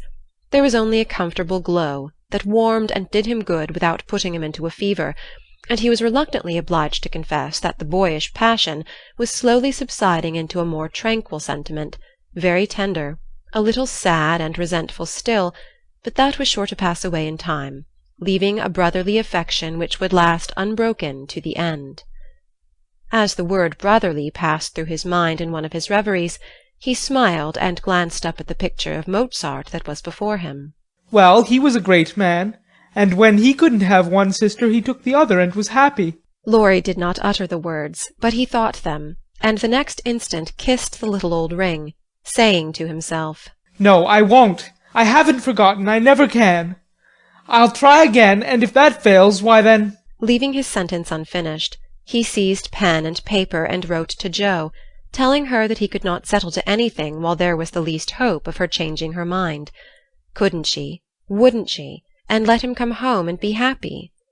While waiting for an answer he did nothing, but he did it energetically, for he was in a fever of impatience. It came at last, and settled his mind effectually on one point, for Jo decidedly couldn't and wouldn't. She was wrapped up in Beth, and never wished to hear the word love again. Then she begged him to be happy with somebody else, but always keep a little corner of his heart for his loving sister Jo. In a postscript she desired him not to tell Amy that Beth was worse. She was coming home in the spring, and there was no need of saddening the remainder of her stay. That would be time enough, please God, but Laurie must write to her often, and not let her feel lonely, homesick, or anxious. So I will at once. Poor little girl. It will be a sad going home for her, I'm afraid. And Laurie opened his desk, as if writing to Amy had been the proper conclusion of the sentence left unfinished some weeks before. But he did not write the letter that day, for as he rummaged out his best paper, he came across something which changed his purpose.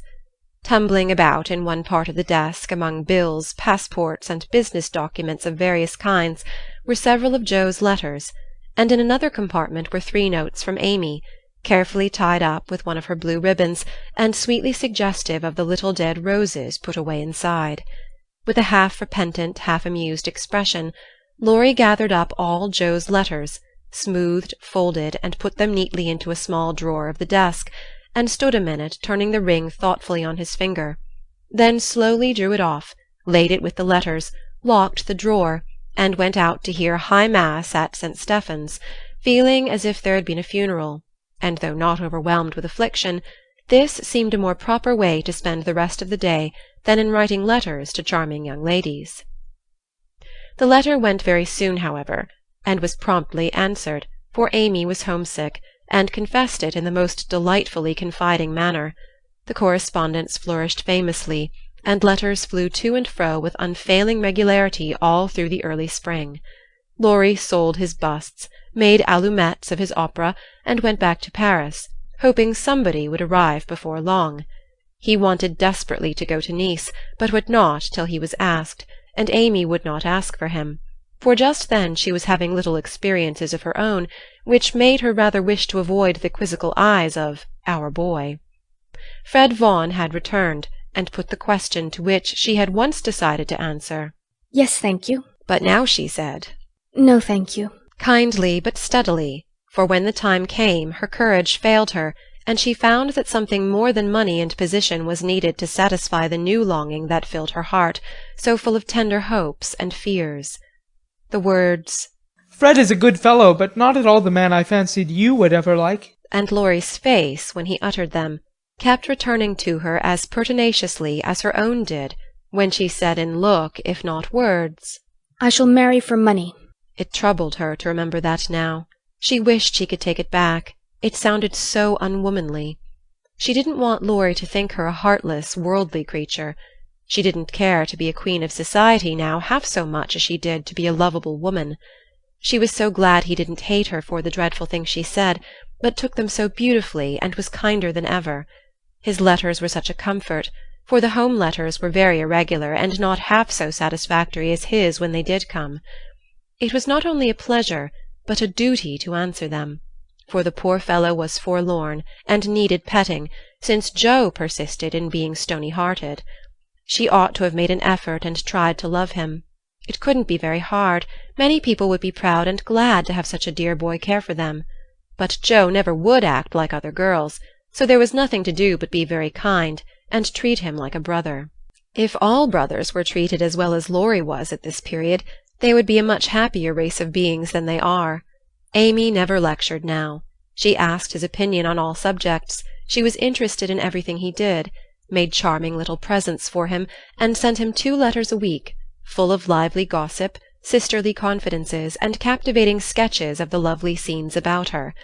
As few brothers are complimented by having their letters carried about in their sisters' pockets, read and re-read diligently, cried over when short, kissed when long, and treasured carefully, we will not hint that Amy did any of these fond and foolish things.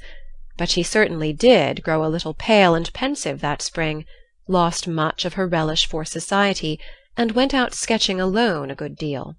She never had much to show when she came home, but was studying nature, I dare say, while she sat for hours, with her hands folded on the terrace at Valrosa, or absently sketched any fancy that occurred to her, a stalwart knight carved on a tomb, a young man asleep in the grass with his hat over his eyes, or a curly-haired girl in gorgeous array promenading down a ballroom on the arm of a tall gentleman, both faces being left a blur according to the last fashion in art, which was safe but not altogether satisfactory.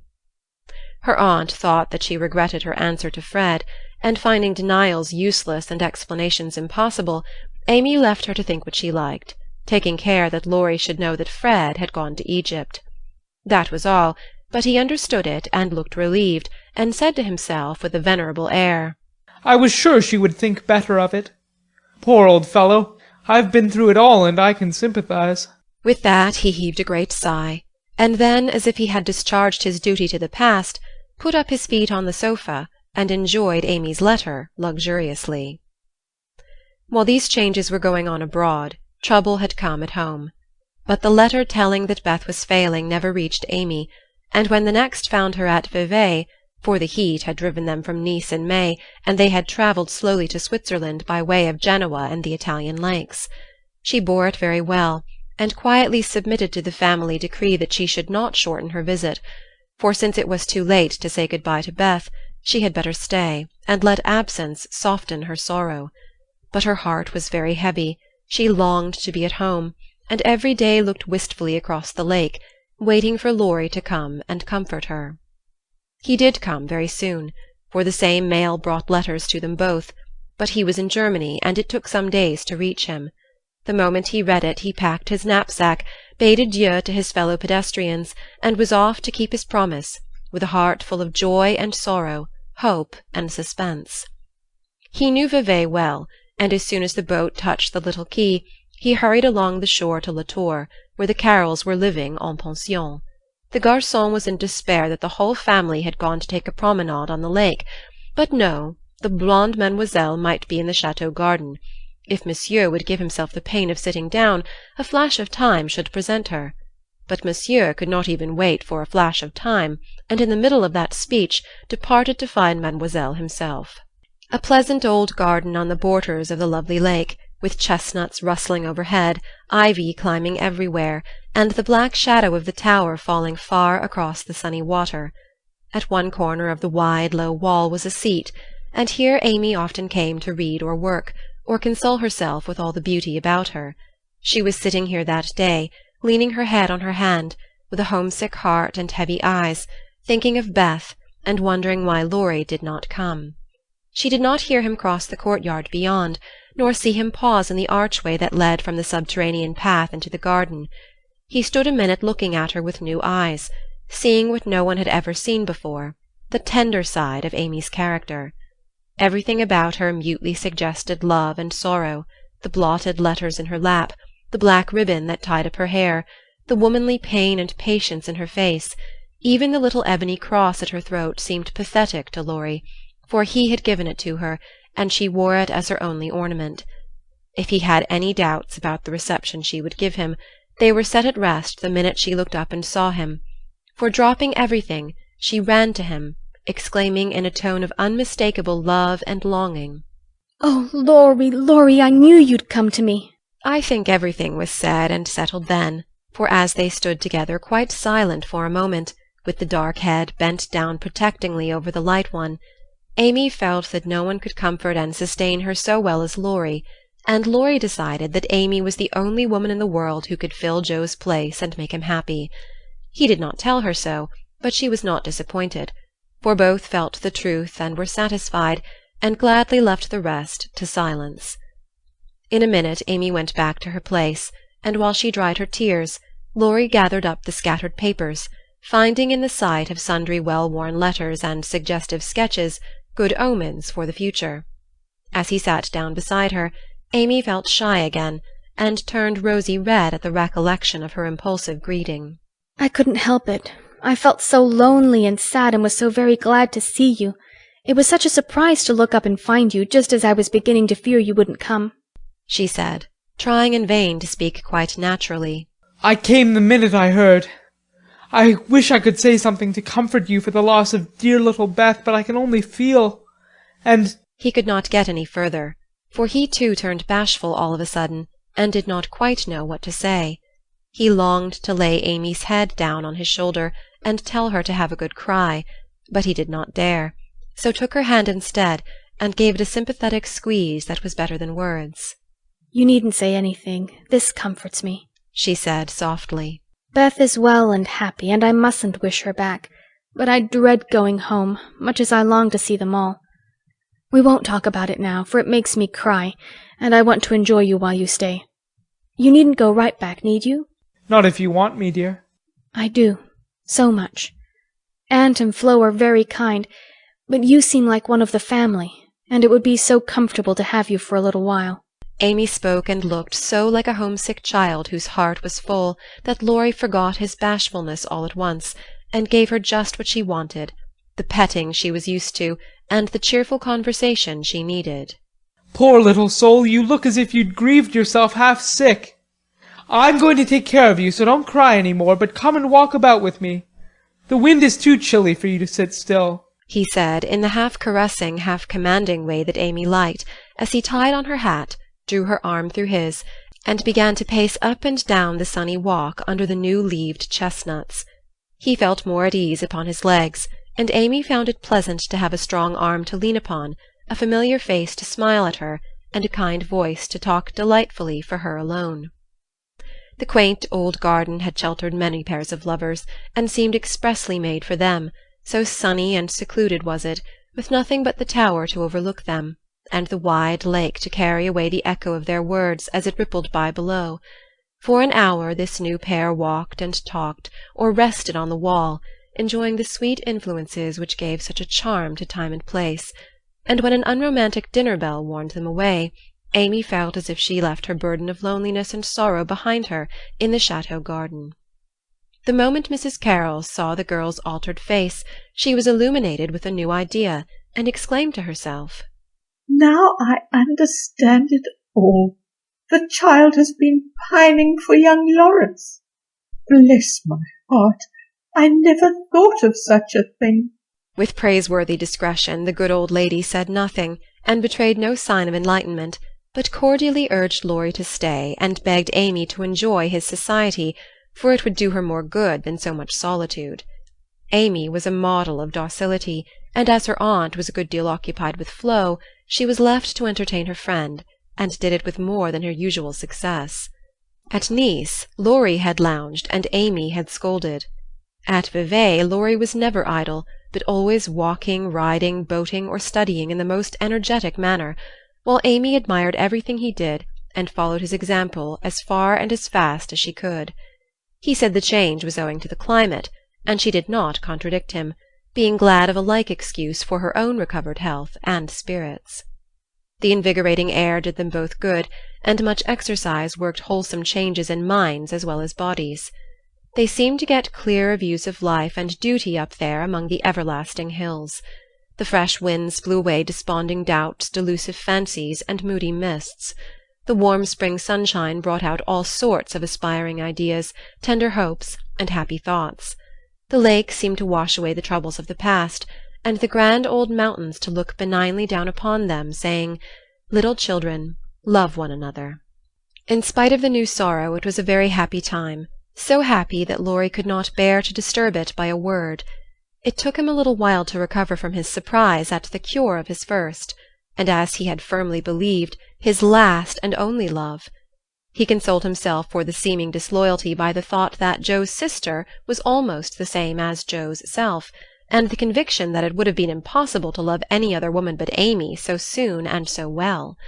His first wooing had been of the tempestuous order, and he looked back upon it as if through a long vista of years with a feeling of compassion blended with regret.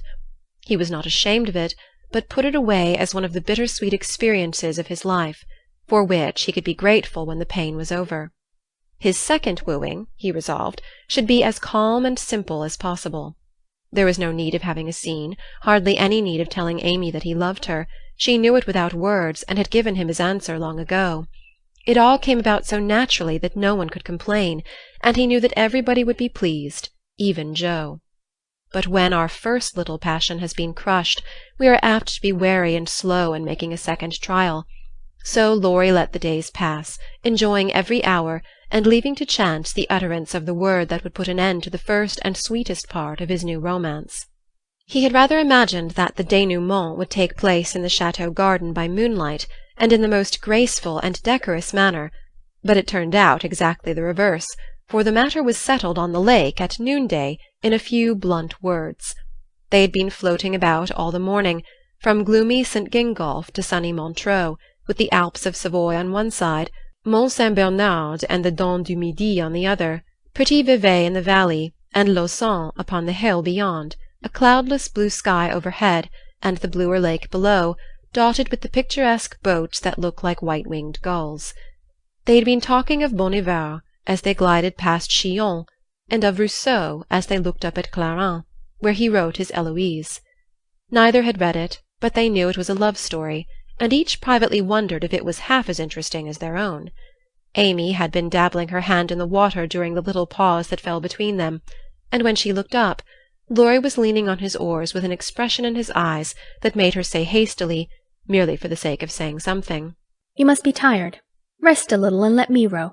It will do me good, for since you came I have been altogether lazy and luxurious." I'm not tired, but you may take an oar if you like. There's room enough, though I have to sit nearly in the middle, else the boat won't trim," returned Laurie, as he rather liked the arrangement. Feeling that she had not mended matters much, Amy took the offered third of a seat, shook her hair over her face, and accepted an oar. She rowed as well as she did many other things, and though she used both hands and Laurie but one, the oars kept time, and the boat went smoothly through the water. "How well we pull together, don't we?" said Amy, who objected to silence just then. "So well that I wish we might always pull in the same boat. Will you, Amy?" very tenderly. "Yes, Laurie." Very low. Then they both stopped rowing, and unconsciously added a pretty little tableau of human love and happiness to the dissolving views reflected in the lake. All alone. It was easy to promise self-abnegation when self was wrapped up in another, and heart and soul were purified by a sweet example. But when the helpful voice was silent, the daily lesson over, the beloved presence gone, and nothing remained but loneliness and grief, then Joe found her promise very hard to keep. How could she comfort father and mother when her own heart ached with a ceaseless longing for her sister? How could she make the house cheerful when all its light and warmth and beauty seemed to have deserted it when Beth left the old home for the new? And where in all the world could she find some useful, happy work to do that would take the place of the loving service which had been its own reward? She tried in a blind, hopeless way to do her duty, secretly rebelling against it all the time, for it seemed unjust that her few joys should be lessened, her burdens made heavier, and life get harder and harder as she toiled along. Some people seemed to get all sunshine, and some all shadow. It was not fair, for she tried more than Amy to be good, but never got any reward, only disappointment, trouble, and hard work. Poor Joe! These were dark days to her, for something like despair came over her when she thought of spending all her life in that quiet house, devoted to humdrum cares, a few small pleasures, and the duty that never seemed to grow any easier. "I can't do it. I wasn't meant for a life like this, and I know I shall break away and do something desperate if somebody doesn't come and help me," she said to herself, when her first efforts failed, and she fell into the moody, miserable state of mind which often comes when strong wills have to yield to the inevitable. But someone did come and help her, though Joe did not recognize her good angels at once, because they wore familiar shapes and used the simple spells best fitted to poor humanity. Often she started up at night, thinking Beth called her, and when the sight of the little empty bed made her cry with the bitter cry of unsubmissive sorrow, "Oh, Beth, come back, come back!" she did not stretch out her yearning arms in vain, for as quick to hear her sobbing as she had been to hear her sister's faintest whisper, her mother came to comfort her, not with words only, but the patient tenderness that soothes by a touch, tears that were mute reminders of a greater grief than Joe's, and broken whispers, more eloquent than prayers, because hopeful resignation went hand in hand with natural sorrow. Sacred moments, when heart talked to heart in the silence of the night, turning affliction to a blessing, which chastened grief and strengthened love. Feeling this, Joe's burden seemed easier to bear, duty grew sweeter, and life looked more endurable, seen from the safe shelter of her mother's arms. When aching heart was a little comforted, troubled mind likewise found help, for one day she went to the study, and leaning over the good grey head lifted to welcome her with a tranquil smile, she said very humbly, "Father, talk to me as you did to Beth. I need it more than she did, for I'm all wrong." "My dear, nothing can comfort me like this," he answered with a falter in his voice, and both arms round her, as if he too needed help and did not fear to ask for it. Then, sitting in Beth's little chair close beside him, Joe told her troubles, the resentful sorrow for her loss, the fruitless efforts that discouraged her, the want of faith that made life look so dark, and all the sad bewilderment which we call despair. She gave him entire confidence, he gave her the help she needed, and both found consolation in the act. For the time had come when they could talk together not only as father and daughter, but as man and woman, able and glad to serve each other with mutual sympathy as well as mutual love. Happy, thoughtful times there in the old study which Joe called the Church of One Member, and from which she came with fresh courage, recovered cheerfulness, and a more submissive spirit. For the parents who had taught one child to meet death without fear were trying now to teach another to accept life without despondency or distrust, and to use its beautiful opportunities with gratitude and power. Other helps had Joe, humble, wholesome duties and delights that would not be denied their part in serving her, and which she slowly learned to see and value. Brooms and dishcloths never could be as distasteful as they once had been, for Beth had presided over both, and something of her housewifely spirit seemed to linger around the little mop and the old brush, never thrown away. As she used them, Joe found herself humming the songs Beth used to hum, imitating Beth's orderly ways, and giving the little touches here and there that kept everything fresh and cozy, which was the first step toward making home happy, though she didn't know it till Hannah said, with an approving squeeze of the hand, "You thoughtful creetur, you're determined we shan't miss that dear lamb if you can help it. We don't say much, but we see it, and the Lord will bless you for it, see if he don't." As they sat sewing together, Joe discovered how much improved her sister Meg was, how well she could talk, how much she knew about good womanly impulses, thoughts, and feelings, how happy she was in husband and children, and how much they were all doing for each other. "Marriage is an excellent thing, after all. I wonder if I should blossom out half as well as you have if I tried it. Always perwisin' I could," said Joe, as she constructed a kite for Demi in the topsy-turvy nursery. It's just what you need to bring out the tender womanly half of your nature, Joe.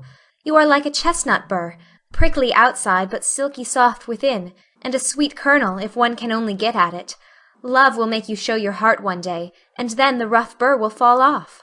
Frost opens chestnut burrs, ma'am, and it takes a good shake to bring them down. Boys go nutting, and I don't care to be bagged by them," returned Joe, pasting away at the kite which no wind that blows would ever carry up, for Daisy had tied herself on as a bob. Meg laughed, for she was glad to see a glimmer of Joe's old spirit, but she felt it her duty to enforce her opinion by every argument in her power, and the sisterly chats were not wasted, especially as two of Meg's most effective arguments were the babies, whom Joe loved tenderly. Grief is the best opener of some hearts, and Joe's was nearly ready for the bag. A little more sunshine to ripen the nut, then, not a boy's impatient shake, but a man's hand reached up to pick it gently from the burr and find the kernel sound and sweet. If she suspected this, she would have shut up tight and been more prickly than ever. Fortunately, she wasn't thinking about herself, so when the time came, down she dropped. Now, if she had been the heroine of a moral story-book, she ought at this period of her life to have become quite saintly, renounced the world, and gone about doing good in a mortified bonnet, with tracts in her pocket. But, you see, Jo wasn't a heroine. She was only a struggling human girl like hundreds of others, and she just acted out her nature, being sad, cross, listless, or energetic as the mood suggested. It's highly virtuous to say we'll be good, but we can't do it all at once, and it takes a long pull, a strong pull, and a pull all together, before some of us even get our feet set in the right way. Jo had got so far; she was learning to do her duty, and to feel unhappy if she did not, but to do it cheerfully, that was another thing. She had often said she wanted to do something splendid, no matter how hard, and now she had her wish, for what could be more beautiful than to devote her life to father and mother, trying to make home as happy to them as they had to her? And if difficulties were necessary to increase the splendor of the effort, what could be harder for a restless, ambitious girl than to give up her own hopes, plans, and desires, and cheerfully live for others? Providence had taken her at her word. Here was the task, not what she had expected, but better because self had no part in it. Now, could she do it? She decided that she would try, and in her first attempt she found the helps I have suggested. Still another was given her, and she took it, not as a reward, but as comfort, as Christian took the refreshment afforded by the little arbour where he rested as he climbed the hill called Difficulty. "Why don't you write? That always used to make you happy," said her mother once, when the desponding fit overshadowed Jo. "I've no heart to write, and if I had, nobody cares for my things." "We do. Write something for us, and never mind the rest of the world. Try it, dear. I'm sure it would do you good and please us very much." "Don't believe I can." But Jo got out her desk and began to overhaul her half-finished manuscripts. An hour afterward her mother peeped in, and there she was, scratching away with her black pinafore on, and an absorbed expression, which caused Mrs. March to smile and slip away, well pleased with the success of her suggestion. Jo never knew how it happened, but something got into that story that went straight to the hearts of those who read it, for when her family had laughed and cried over it, her father sent it, much against her will, to one of the popular magazines, and to her utter surprise it was not only paid for, but others requested. Letters from several persons whose praise was honour followed the appearance of the little story. Newspapers copied it, and strangers as well as friends admired it. For a small thing it was a great success, and Jo was more astonished than when her novel was commended and condemned all at once. "I don't understand it. What can there be in a simple story like that to make people praise it so?" she said, quite bewildered. There is truth in it, Jo. That's the secret.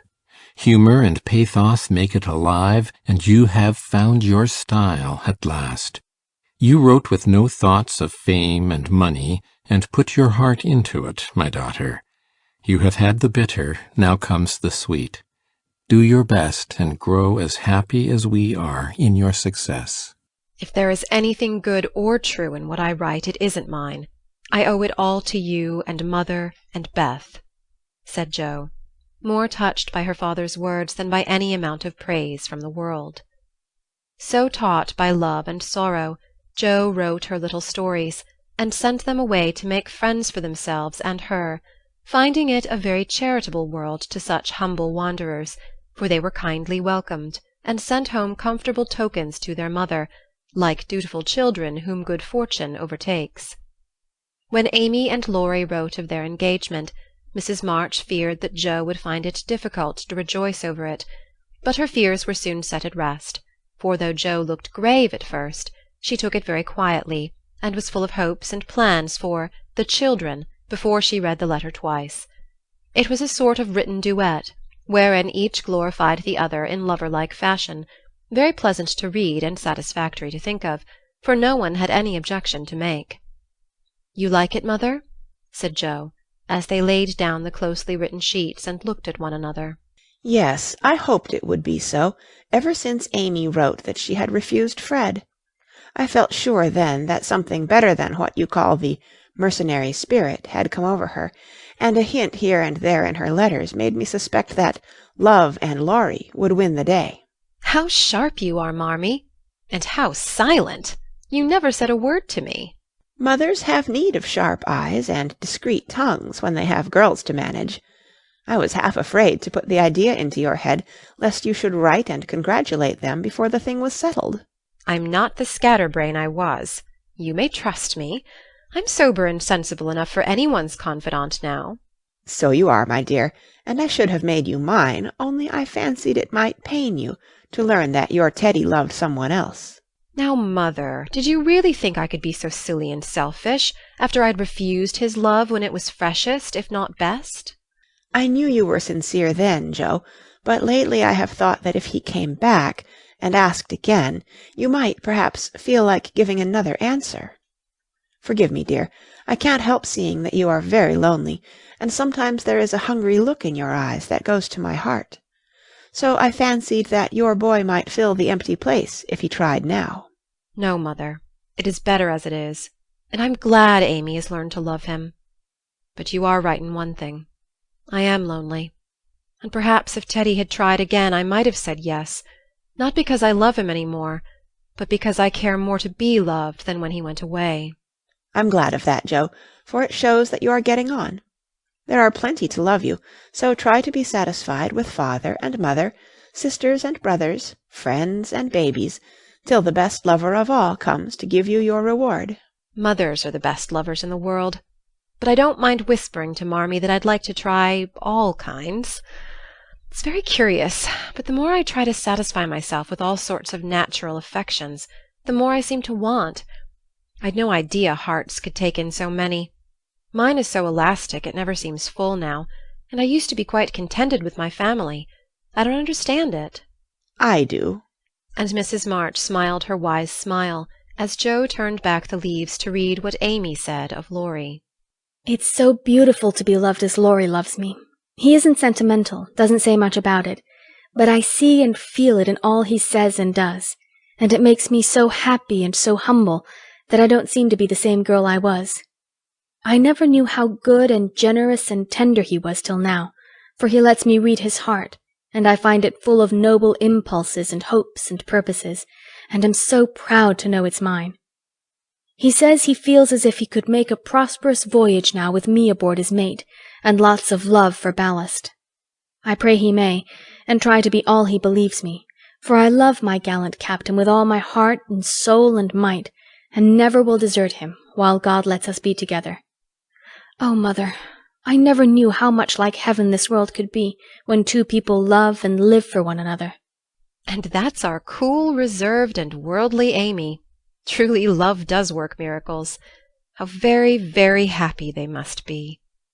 And Joe laid the rustling sheets together with a careful hand, as one might shut the covers of a lovely romance, which holds the reader fast till the end comes, and he finds himself alone in the workaday world again.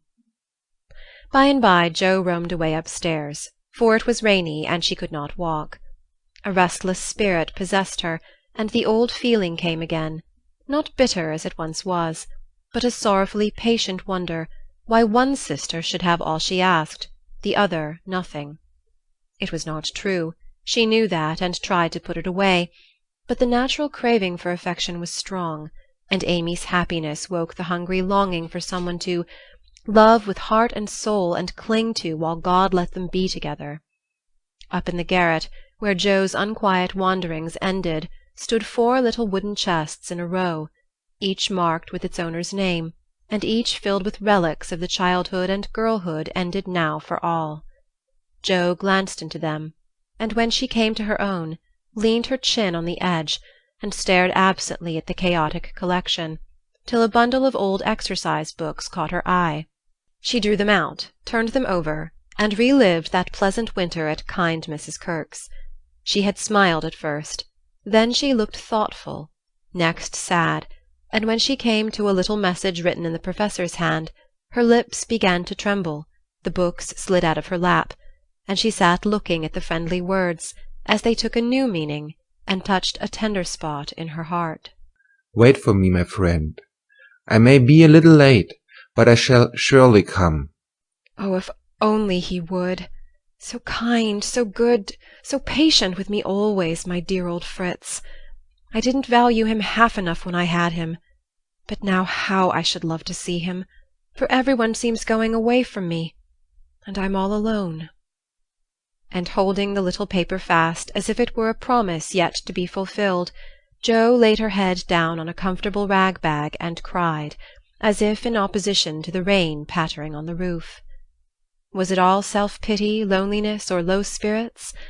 Or was it the waking up of a sentiment which had bided its time as patiently as its inspirer? Who shall say? Surprises. Jo was alone in the twilight, lying on the old sofa, looking at the fire and thinking. It was her favorite way of spending the hour of dusk.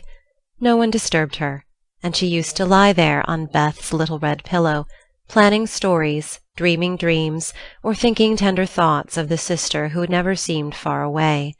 Her face looked tired, grave, and rather sad, for tomorrow was her birthday, and she was thinking how fast the years went by, how old she was getting, and how little she seemed to have accomplished. Almost 25, and nothing to show for it. Jo was mistaken in that. There was a good deal to show, and by she saw and was grateful for it. An old maid, that's what I'm going to be. A literary spinster, with a pen for a spouse, a family of stories for children, and 20 years hence a morsel of fame, perhaps, when, like poor Johnson, I'm old and can't enjoy it, solitary and can't share it, independent and don't need it. Well, I needn't be a sour saint nor a selfish sinner, and I dare say old maids are very comfortable when they get used to it. But— and there Jo sighed, as if the prospect was not inviting. It seldom is at first, and 30 seems the end of all things to 5 and 20. But it's not as bad as it looks, and one can get on quite happily if one has something in oneself to fall back upon. At 25 girls begin to talk about being old maids, but secretly resolve that they never will be. At 30 they say nothing about it, but quietly accept the fact, and, if sensible, console themselves by remembering that they have 20 more useful, happy years in which they may be learning to grow old gracefully. Don't laugh at the spinsters, dear girls, for often very tender, tragic romances are hidden away in the hearts that beat so quietly under the sober gowns, and many silent sacrifices of youth, health, ambition, love itself, make the faded faces beautiful in God's sight. Even the sad, sour sisters should be kindly dealt with, because they have missed the sweetest part of life, if for no other reason.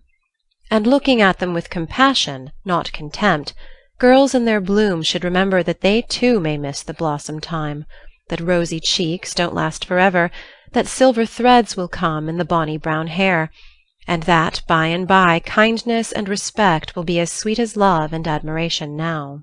Gentlemen, which means boys, be courteous to the old maids, no matter how poor and plain and prim, for the only chivalry worth having is that which is the readiest to pay deference to the old, protect the feeble, and serve womankind, regardless of rank, age, or colour.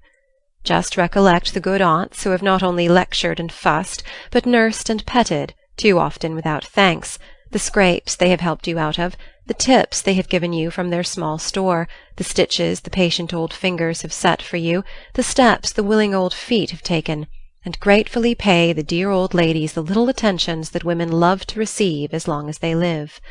The bright-eyed girls are quick to see such traits, and will like you all the better for them. And if death, almost the only power that can part mother and son, should rob you of yours, You will be sure to find a tender welcome and maternal cherishing from some Aunt Priscilla, who has kept the warmest corner of her lonely old heart for the best nevy in the world.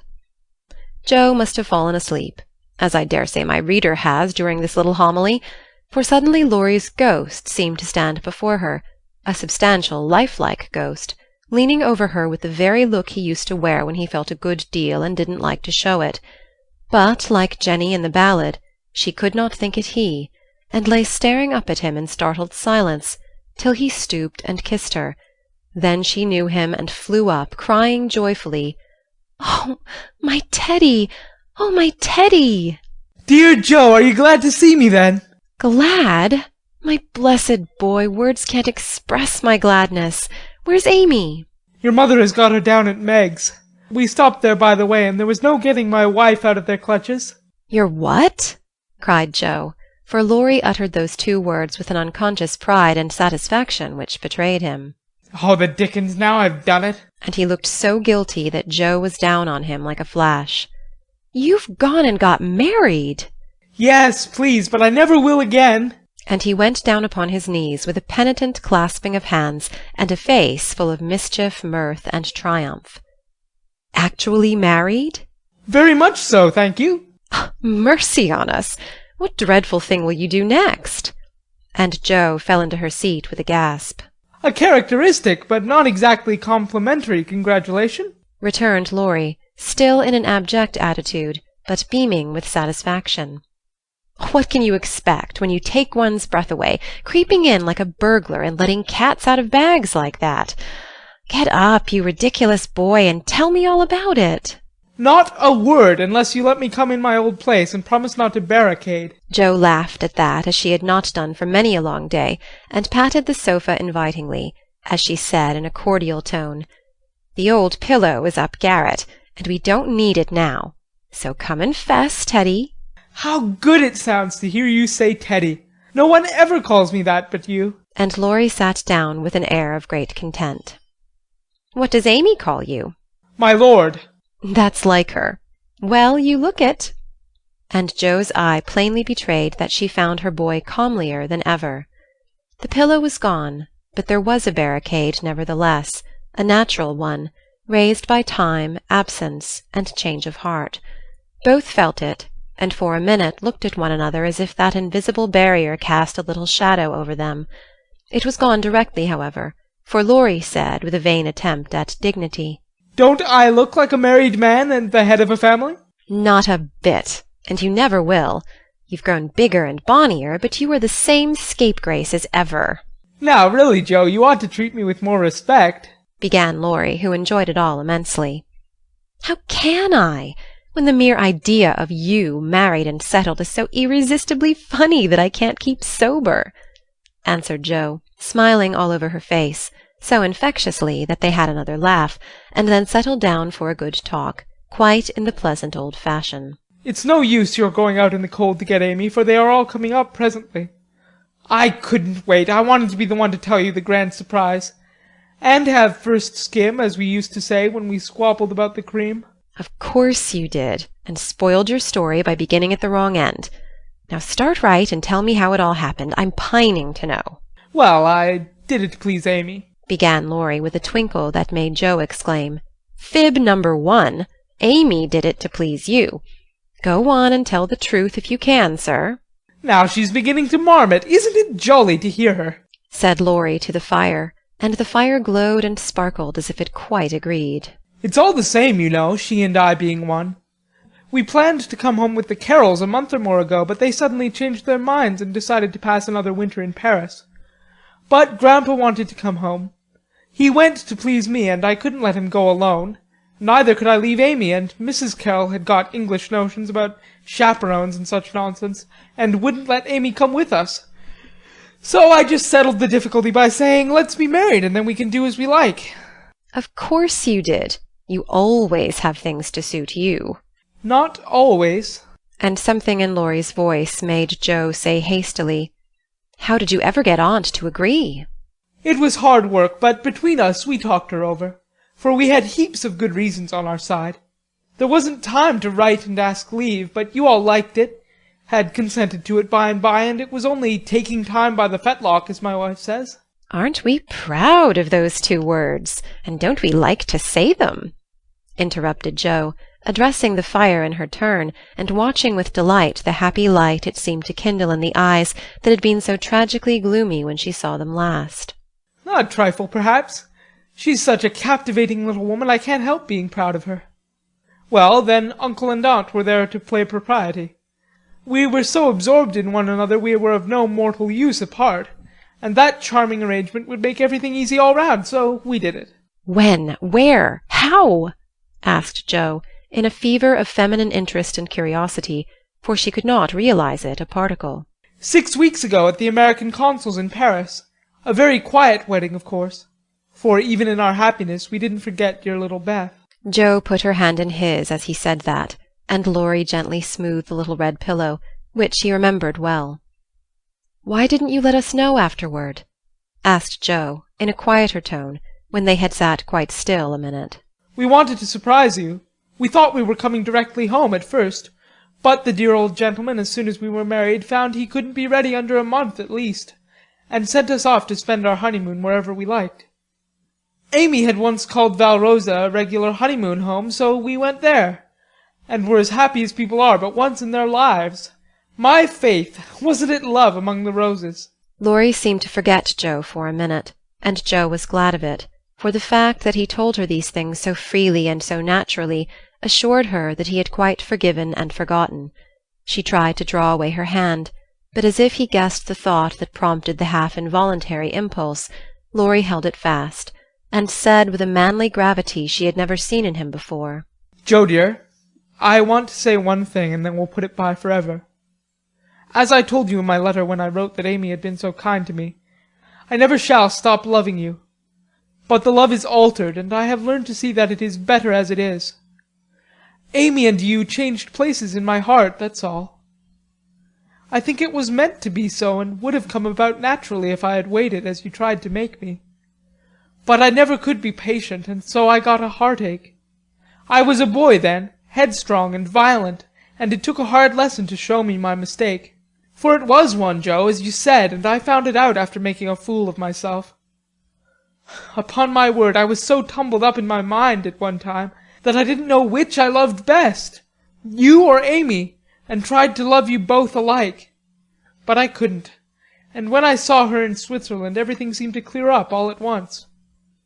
You both got into your right places, and I felt sure that it was well off with the old love before it was on with the new, that I could honestly share my heart between sister Jo and wife Amy, and love them dearly. Will you believe it, and go back to the happy old times when we first knew one another?"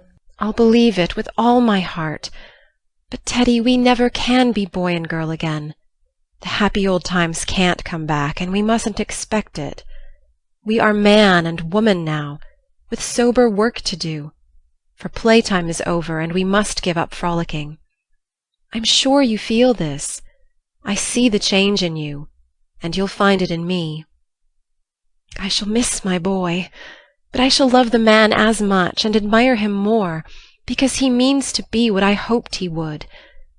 We can't be little playmates any longer, but we will be brother and sister, to love and help one another all our lives. Won't we, Laurie?" He did not say a word, but took the hand she offered him and laid his face down on it for a minute, feeling that out of the grave of a boyish passion there had risen a beautiful strong friendship to bless them both. Presently Jo said cheerfully, for she didn't want the coming home to be a sad one, "I can't make it true that you children are really married and going to set up housekeeping. Why, it seems only yesterday that I was buttoning Amy's pinafore and pulling your hair when you teased. Mercy me, how time does fly." As one of the children is older than yourself, you needn't talk so like a grandma. I flatter myself I'm a gentleman growed, as Peggotty said of David, and when you see Amy you'll find her a rather precocious infant, said Laurie, looking amused at her maternal air. "You may be a little older in years, but I'm ever so much older in feeling, Teddy. Women always are, and this last year has been such a hard one that I feel 40. Poor Jo. We left you to bear it alone while we went pleasuring. You are older. Here's a line, and there's another. Unless you smile, your eyes look sad, and when I touched the cushion just now, I found a tear on it. You've had a great deal to bear, and had to bear it all alone. What a selfish beast I've been!" And Laurie pulled his own hair with a remorseful look. But Joe only turned over the traitorous pillow, and answered in a tone which she tried to make more cheerful. "No, I had father and mother to help me, and the dear babies to comfort me, and the thought that you and Amy were safe and happy to make the troubles here easier to bear.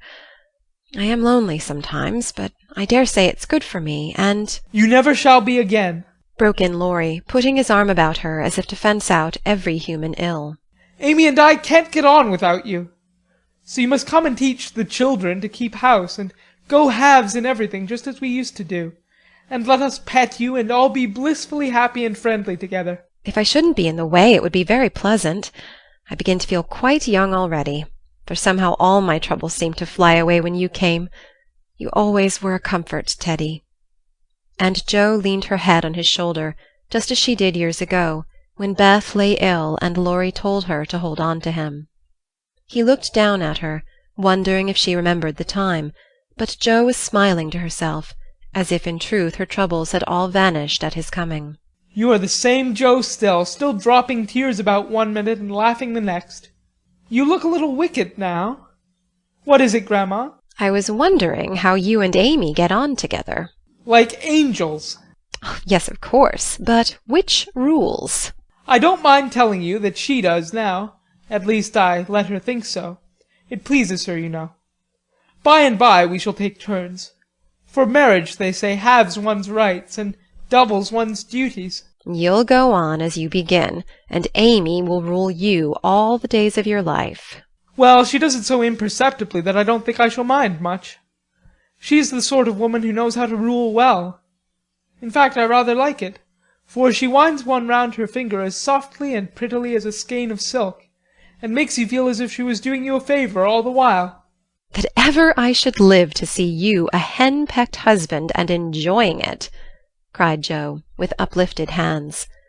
It was good to see Laurie square his shoulders and smile with masculine scorn at that insinuation, as he replied with his high and mighty air, "Amy is too well bred for that, and I am not the sort of man to submit to it. My wife and I respect ourselves and one another too much ever to tyrannize or quarrel." Joe liked that, and thought the new dignity very becoming, but the boy seemed changing very fast into the man, and regret mingled with her pleasure. "I am sure of that. Amy and you never did quarrel as we used to. She is the sun, and I the wind in the fable, and the sun managed the man best, you remember." "She can blow him up as well as shine on him," laughed Laurie. "Such a lecture as I got at Nice! I give you my word it was a deal worse than any of your scoldings, a regular rouser. I'll tell you about it sometime. She never will, because after telling me that she despised and was ashamed of me, she lost her heart to the despicable party and married the good-for-nothing." "What baseness! Well, if she abuses you, come to me, and I'll defend you." "I look as if I needed it, don't I?" said Laurie, getting up and striking an attitude which suddenly changed from the imposing to the rapturous, as Amy's voice was heard calling, "Where is she? Where is my dear old Joe?" In trooped the whole family, and everyone was hugged and kissed all over again, and after several vain attempts the three wanderers were set down to be looked at and exulted over. Mr. Laurence, hale and hearty as ever, was quite as much improved as the others by his foreign tour, for the crustiness seemed to be nearly gone, and the old-fashioned courtliness had received a polish which made it kindlier than ever. It was good to see him beam at "my children," as he called the young pair. It was better still to see Amy pay him the daughterly duty and affection which completely won his old heart, and best of all, to watch Laurie revolve about the two, as if never tired of enjoying the pretty picture they made. The minute she put her eyes upon Amy, Meg became conscious that her own dress hadn't a Parisian air, that young Mrs. Moffat would be entirely eclipsed by young Mrs. Laurence, and that her ladyship was altogether a most elegant and graceful woman. Joe thought, as she watched the pair, "How well they look together! I was right, and Laurie has found the beautiful, accomplished girl who will become his home better than clumsy old Joe, and be a pride, not a torment to him." Mrs. March and her husband smiled and nodded at each other with happy faces, for they saw that their youngest had done well, not only in worldly things, but the better wealth of love, confidence, and happiness. For Amy's face was full of the soft brightness which betokens a peaceful heart, her voice had a new tenderness in it, and the cool, prim carriage was changed to a gentle dignity, both womanly and winning. No little affectations marred it, and the cordial sweetness of her manner was more charming than the new beauty or the old grace, for it stamped her at once with the unmistakable sign of the true gentlewoman she had hoped to become. "Love has done much for our little girl," said her mother softly. She has had a good example before her all her life, my dear. Mr. March whispered back, with a loving look at the worn face and grey head beside him. Daisy found it impossible to keep her eyes off her petit auntie, but attached herself like a lap-dog to the wonderful chatelaine full of delightful charms. Demy paused to consider the new relationship before he compromised himself by the rash acceptance of a bribe, which took the tempting form of a family of wooden bears from Berne. A flank movement produced an unconditional surrender, however, for Laurie knew where to have him. Young man, when I first had the honor of making your acquaintance, you hit me in the face. Now I demand the satisfaction of a gentleman. And with that the tall uncle proceeded to toss and tousle the small nephew in a way that damaged his philosophical dignity as much as it delighted his boyish soul. Blessed if she ain't in silk from head to foot. Ain't it a relishing sight to see her sitting there fine as a fiddle, and hear folks calling little Amy Miss Laurence? Muttered old Hannah, who could not resist frequent peeks through the slide as she set the table in a most decidedly promiscuous manner. Mercy on us, how they did talk!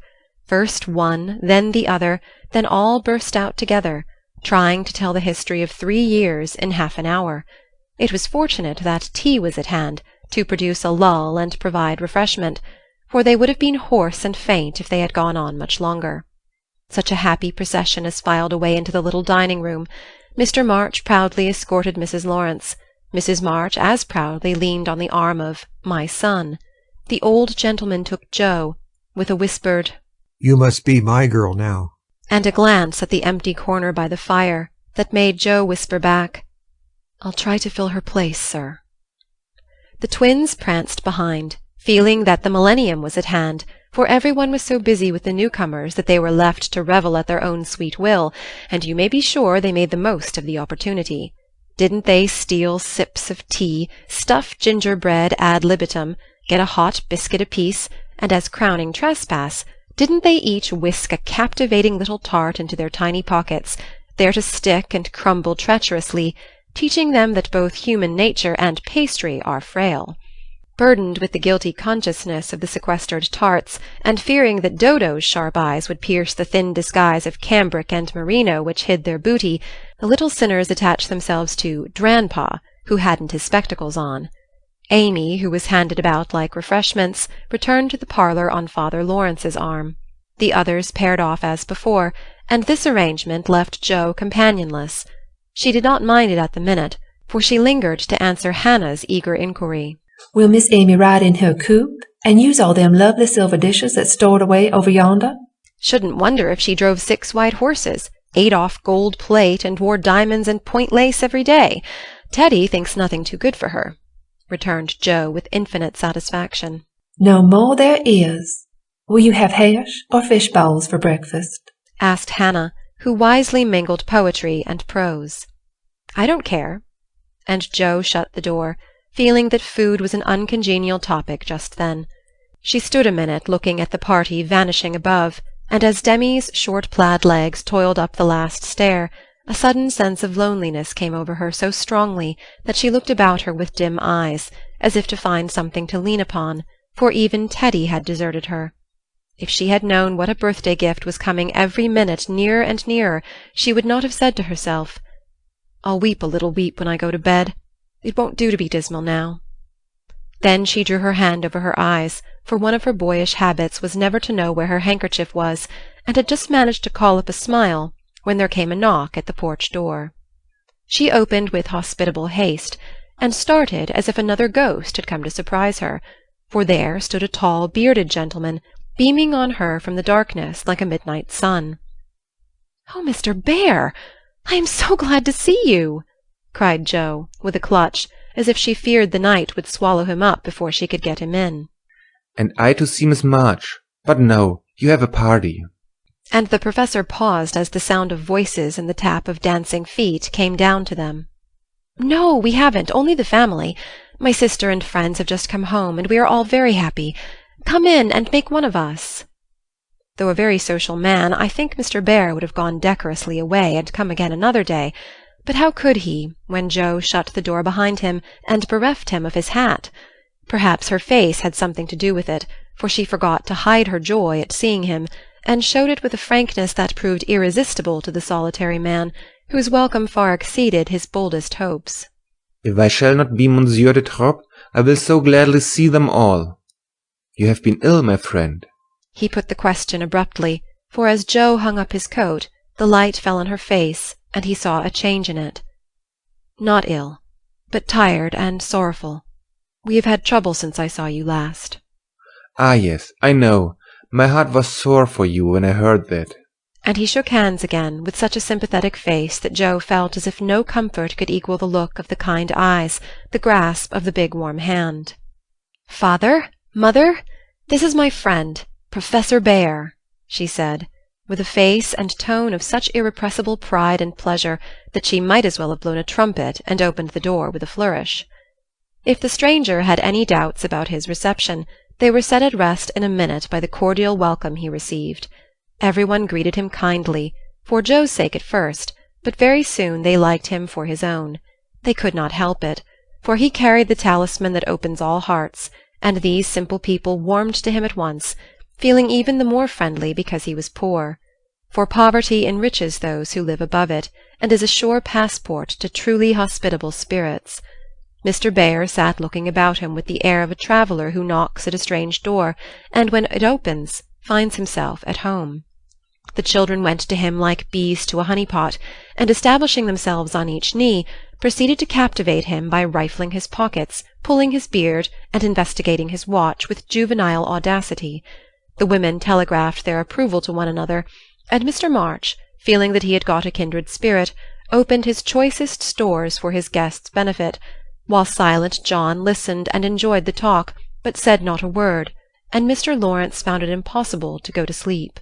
If Joe had not been otherwise engaged, Laurie's behaviour would have amused her, for a faint twinge, not of jealousy, but something like suspicion, caused that gentleman to stand aloof at first, and observe the newcomer with brotherly circumspection. But it did not last long. He got interested in spite of himself, and before he knew it was drawn into the circle. For Mr. Bear talked well in this genial atmosphere, and did himself justice. He seldom spoke to Laurie, but looked at him often, and a shadow would pass across his face, as if regretting his own lost youth, as he watched the young man in his prime. Then his eyes would turn to Joe so wistfully that she would surely have answered the mute inquiry if she had seen it. But Joe had her own eyes to take care of, and feeling that they could not be trusted, she prudently kept them on the little sock she was knitting, like a model maiden aunt. A stealthy glance now and then refreshed her like sips of fresh water after a dusty walk, for the sidelong peeps showed her several propitious omens. Mr. Bear's face had lost the absent-minded expression, and looked all alive with interest in the present moment, actually young and handsome, she thought, forgetting to compare him with Laurie, as she usually did strange men, to their great detriment. Then he seemed quite inspired, though the burial customs of the ancients, to which the conversation had strayed, might not be considered an exhilarating topic. Joe quite glowed with triumph when Teddy got quenched in an argument, and thought to herself, as she watched her father's absorbed face, how he would enjoy having such a man as my professor to talk with every day. Lastly, Mr. Bear was dressed in a new suit of black, which made him look more like a gentleman than ever. His bushy hair had been cut and smoothly brushed, but didn't stay in order long, for in exciting moments he rumpled it up in the droll way he used to, and Joe liked it rampantly erect better than flat, because she thought it gave his fine forehead a Jove-like aspect. Poor Joe! How she did glorify that plain man, as she sat knitting away so quietly, yet letting nothing escape her, not even the fact that Mr. Bear actually had gold sleeve-buttons in his immaculate wristbands. Dear old fellow! He couldn't have got himself up with more care if he'd been going a-wooing, said Jo to herself. And then a sudden thought born of the words made her blush so dreadfully that she had to drop her ball and go down after it to hide her face. The manoeuvre did not succeed as well as she expected, however, for though just in the act of setting fire to a funeral pyre, the professor dropped his torch, metaphorically speaking, and made a dive after the little blue ball. Of course they bumped their heads smartly together, saw stars, and both came up flushed and laughing, without the ball, to resume their seats, wishing they had not left them. Nobody knew where the evening went to, for Hannah skilfully abstracted the babies at an early hour, nodding like two rosy poppies, and Mr. Laurence went home to rest. The others sat round the fire, talking away, utterly regardless of the lapse of time, till Meg, whose maternal mind was impressed with a firm conviction that Daisy had tumbled out of bed and Demi set his nightgown afire studying the structure of matches, made a move to go. "We must have our sing in the good old way, if we are all together again once more," said Jo, feeling that a good shout would be a safe and pleasant vent for the jubilant emotions of her soul. They were not all there, but no one found the words thoughtless or untrue, for Beth still seemed among them, a peaceful presence, invisible but dearer than ever, since death could not break the household league that love made dissoluble. The little chair stood in its old place. The tidy basket, with the bit of work she left unfinished when the needle grew so heavy, was still on its accustomed shelf. The beloved instrument, seldom touched now, had not been moved, and above it Beth's face, serene and smiling, as in the early days, looked down upon them, seeming to say, "Be happy. I am here." "Play something, Amy. Let them hear how much you have improved," said Laurie with pardonable pride in his promising pupil. But Amy whispered with full eyes as she twirled the faded stool, "Not tonight, dear. I can't show off tonight." But then she did show something better than brilliancy or skill, for she sang Beth's songs with a tender music in her voice which the best master could not have taught, and touched the listeners' hearts with a sweeter power than any other inspiration could have given her. The room was very still, when the clear voice failed suddenly at the last line of Beth's favourite hymn. It was hard to say, "Earth hath no sorrow that heaven cannot heal," and Amy leaned against her husband, who stood behind her, feeling that her welcome home was not quite perfect without Beth's kiss. "Now, we must finish with Mignon's song, for Mr. Bear sings that," said Jo, before the pause grew painful. And Mr. Bear cleared his throat with a gratified "hem" as he stepped into the corner where Jo stood, saying, "You will sing with me? We go excellently well together." A pleasing fiction, by the way, for Jo had no more idea of music than a grasshopper, but she would have consented if he had proposed to sing a whole opera, and warbled away blissfully regardless of time and tune. It didn't much matter, for Mr. Bear sang like a true German, heartily and well, and Jo soon subsided into a subdued hum, that she might listen to the mellow voice that seemed to sing for her alone. "Knowest thou the land where the citron blooms?" used to be the professor's favourite line, for das Land meant Germany to him, but now he seemed to dwell, with peculiar warmth and melody, upon the words, "There, oh there, might I with thee, O my beloved, go." And one listener was so thrilled by the tender invitation that she longed to say she did know the land, and would joyfully depart thither whenever he liked. The song was considered a great success, and the singer retired covered with laurels, but a few minutes afterward he forgot his manners entirely, and stared at Amy putting on her bonnet, for she had been introduced simply as "my sister," and no one had called her by her new name since he came. He forgot himself still further when Laurie said in his most gracious manner at parting, "My wife and I are very glad to meet you, sir. Please remember that there is always a welcome waiting for you over the way." Then the professor thanked him so heartily, and looked so suddenly illuminated with satisfaction, that Laurie thought him the most delightfully demonstrative old fellow he ever met. "I too shall go, but I shall gladly come again, if you give me leave, dear madame, for a little business in the city will keep me here some days." He spoke to Mrs. March, but he looked at Jo, and the mother's voice gave as cordial an assent as did the daughter's eyes, for Mrs. March was not so blind to her children's interest as Mrs. Moffat supposed. "I suspect that is a wise man," remarked Mr. March, with placid satisfaction from the hearthrug after the last guest had gone. I know he is a good one, added Mrs. March with decided approval as she wound up the clock. I thought you'd like him, was all Jo said as she slipped away to her bed. She wondered what the business was that brought Mr. Bhaer to the city, and finally decided that he had been appointed to some great honour somewhere, but had been too modest to mention the fact. If she had seen his face when, safe in his own room, he looked at the picture of a severe and rigid young lady with a good deal of hair, who appeared to be gazing darkly into futurity, it might have thrown some light upon the subject, especially when he turned off the gas and kissed the picture in the dark. My lord and lady. Please, Madam Mother, could you lend me my wife for half an hour? The luggage has come, and I've been making hay of Amy's Paris finery, trying to find some things I want, said Laurie, coming in the next day to find Mrs. Laurence sitting in her mother's lap, as if being made the baby again. Certainly. Go, dear. I forgot that you have any home but this. And Mrs. March pressed the white hand that wore the wedding ring, as if asking pardon for her maternal covetousness. I shouldn't have come over if I could have helped it, but I can't get on without my little woman any more than a weathercock can without the wind, suggested Jo, as he paused for a simile. Jo had grown quite her own saucy self again since Teddy came home. Exactly, for Amy keeps me pointing due west most of the time, with only an occasional whiffle round to the south, and I haven't had an easterly spell since I was married. Don't know anything about the north, but am altogether salubrious and balmy, hey, my lady? Lovely weather so far. I don't know how long it will last, but I'm not afraid of storms, for I'm learning how to sail my ship. Come home, dear, and I'll find your bootjack. I suppose that's what you're rummaging after among my things. Men are so helpless, Mother, said Amy with a matronly air which delighted her husband.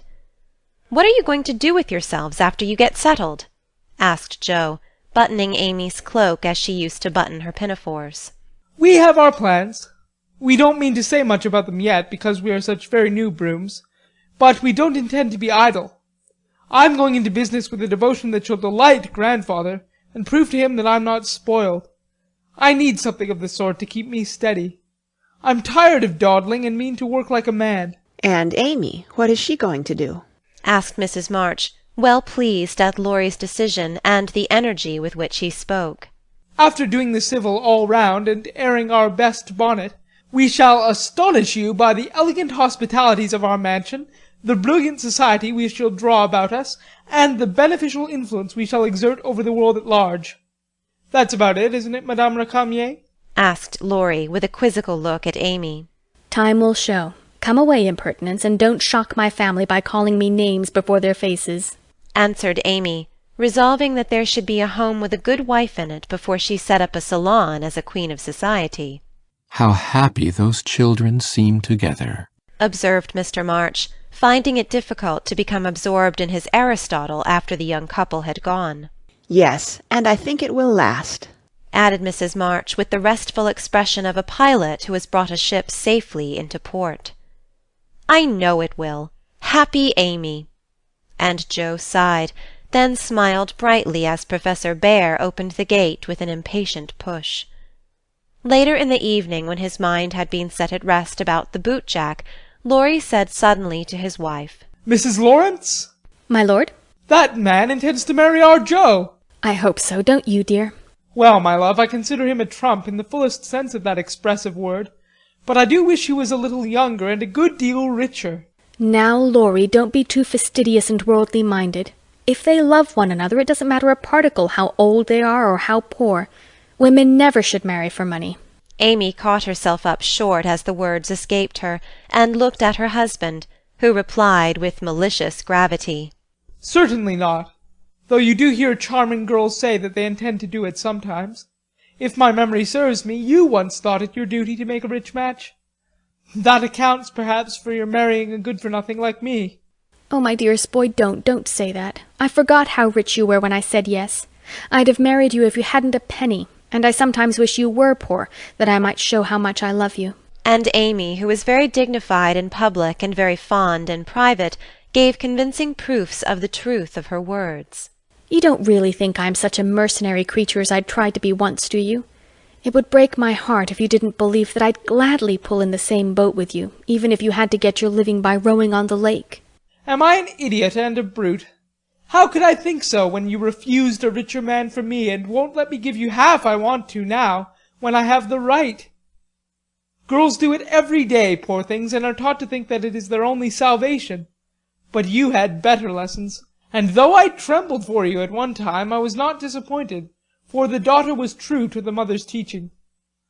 I told Mamma so yesterday, and she looked as glad and grateful as if I'd given her a cheque for $1 million to be spent in charity. You are not listening to my moral remarks, Mrs. Laurence. And Laurie paused, for Amy's eyes had an absent look, though fixed upon his face. Yes, I am, and admiring the mole in your chin at the same time.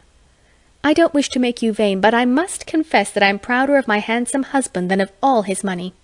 Don't laugh, but your nose is such a comfort to me. And Amy softly caressed the well-cut feature with artistic satisfaction. Laurie had received many compliments in his life, but never one that suited him better, as he plainly showed, though he did laugh at his wife's peculiar taste, while she said slowly, "May I ask you a question, dear?"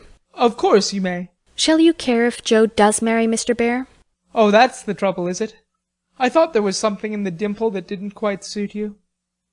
Not being a dog in the manger, but the happiest fellow alive, I assure you I can dance at Joe's wedding with a heart as light as my heels.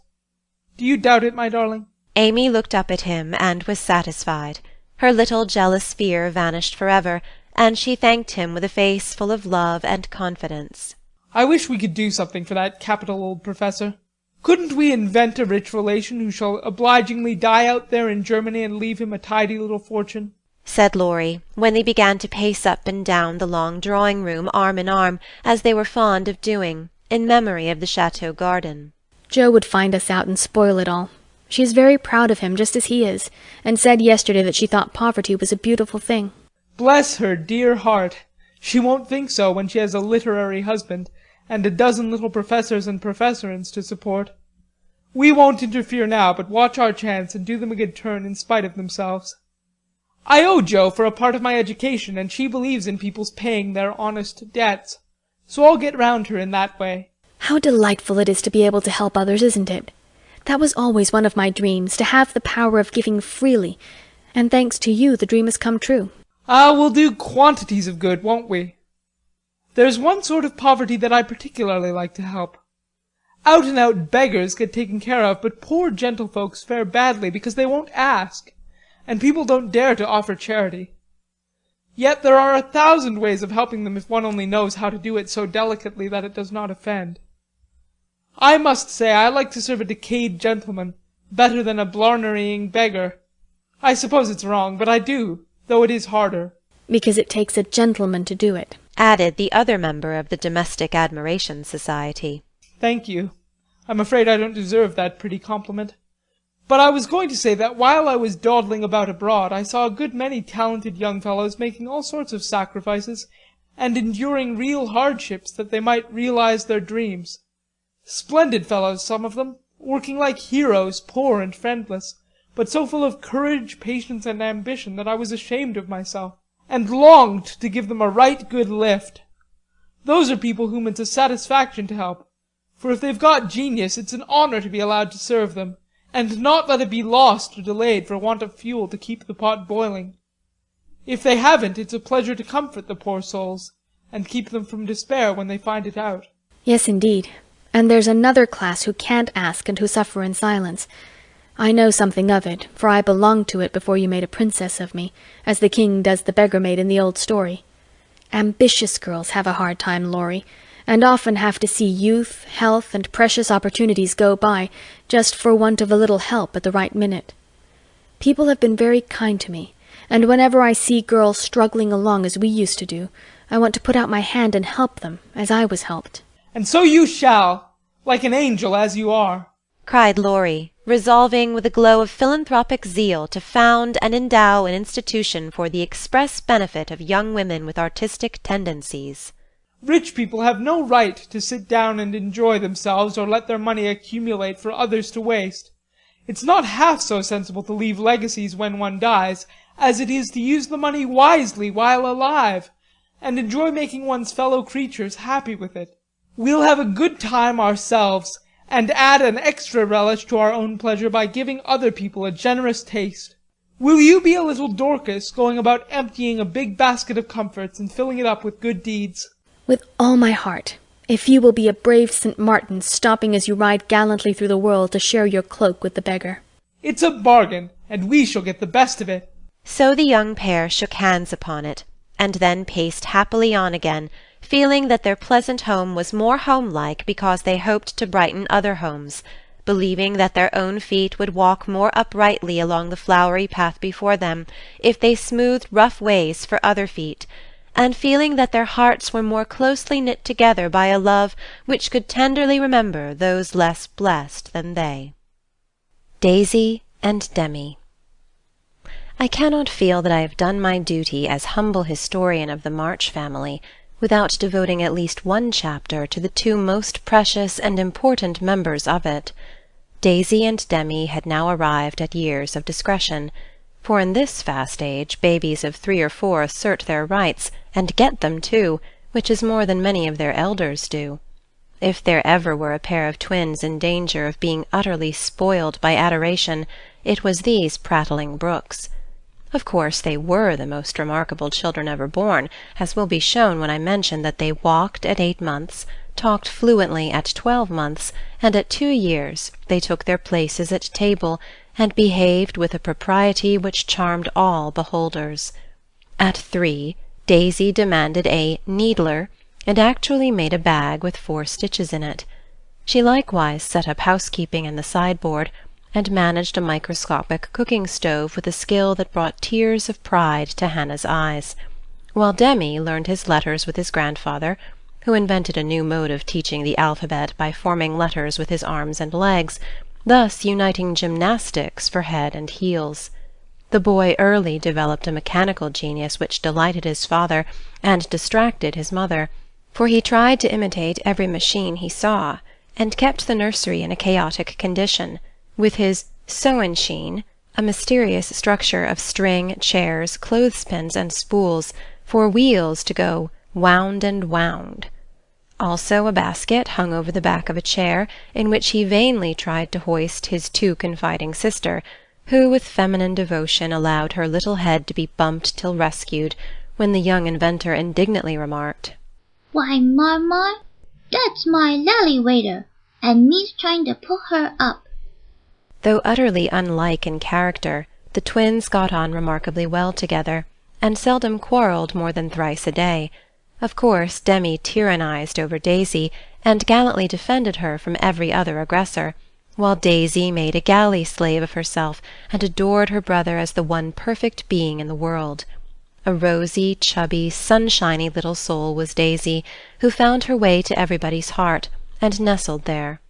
One of the captivating children, who seem made to be kissed and cuddled, adorned and adored like little goddesses, and produced for general approval on all festive occasions. Her small virtues were so sweet that she would have been quite angelic, if a few small naughtinesses had not kept her delightfully human. It was all fair weather in her world, and every morning she scrambled up to the window in her little nightgown, to look out and say, no matter whether it rained or shone, "Oh, pity day! Oh, pity day!" Every one was a friend, and she offered kisses to a stranger so confidingly that the most inveterate bachelor relented, and baby lovers became faithful worshippers. "Me loves everybody," she once said, opening her arms with her spoon in one hand and her mug in the other, as if eager to embrace and nourish the whole world. As she grew, her mother began to feel that the dovecot would be blessed by the presence of an inmate as serene and loving as that which had helped to make the old house home, and to pray that she might be spared a loss like that which had lately taught them how long they had entertained an angel unawares. Her grandfather often called her Beth, and her grandmother watched over with untiring devotion, as if trying to atone for some past mistake, which no eye but her own could see.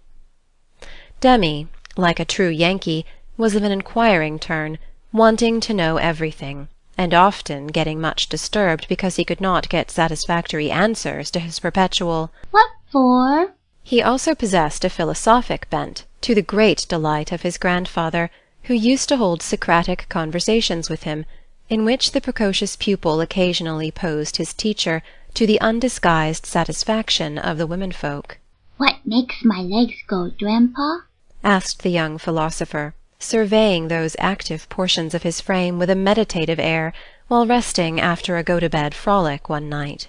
"It's your little mind, Demi," replied the sage, stroking the yellow head respectfully. "What is a little mine?" "It is something which makes your body move, as the spring made the wheels go in my watch when I showed it to you." "Open me. I want to see it go round." "I can't do that any more than you could open the watch. God winds you up, and you go till he stops you." "Does I?" And Demi's brown eyes grew big and bright as he took in the new thought. "Is I wound it up like the watch?" "Yes, but I can't show you how, for it is done when we don't see." Demi felt his back, as if expecting to find it like that of the watch, and then gravely remarked, "I guess God does it when I's asleep." A careful explanation followed, to which he listened so attentively that his anxious grandmother said, "My dear, do you think it wise to talk about such things to that baby? He's getting great bumps over his eyes, and learning to ask the most unanswerable questions." If he is old enough to ask the question, he is old enough to receive true answers. I'm not putting the thoughts into his head, but helping him unfold those already there. These children are wiser than we are, and I have no doubt the boy understands every word I have said to him. Now, Demi, tell me where you keep your mind."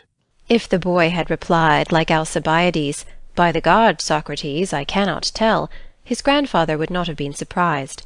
But when, after standing a moment on one leg, like a meditative young stork, he answered in a tone of calm conviction, "In my little belly," the old gentleman could only join in Grandma's laugh, and dismiss the class in metaphysics.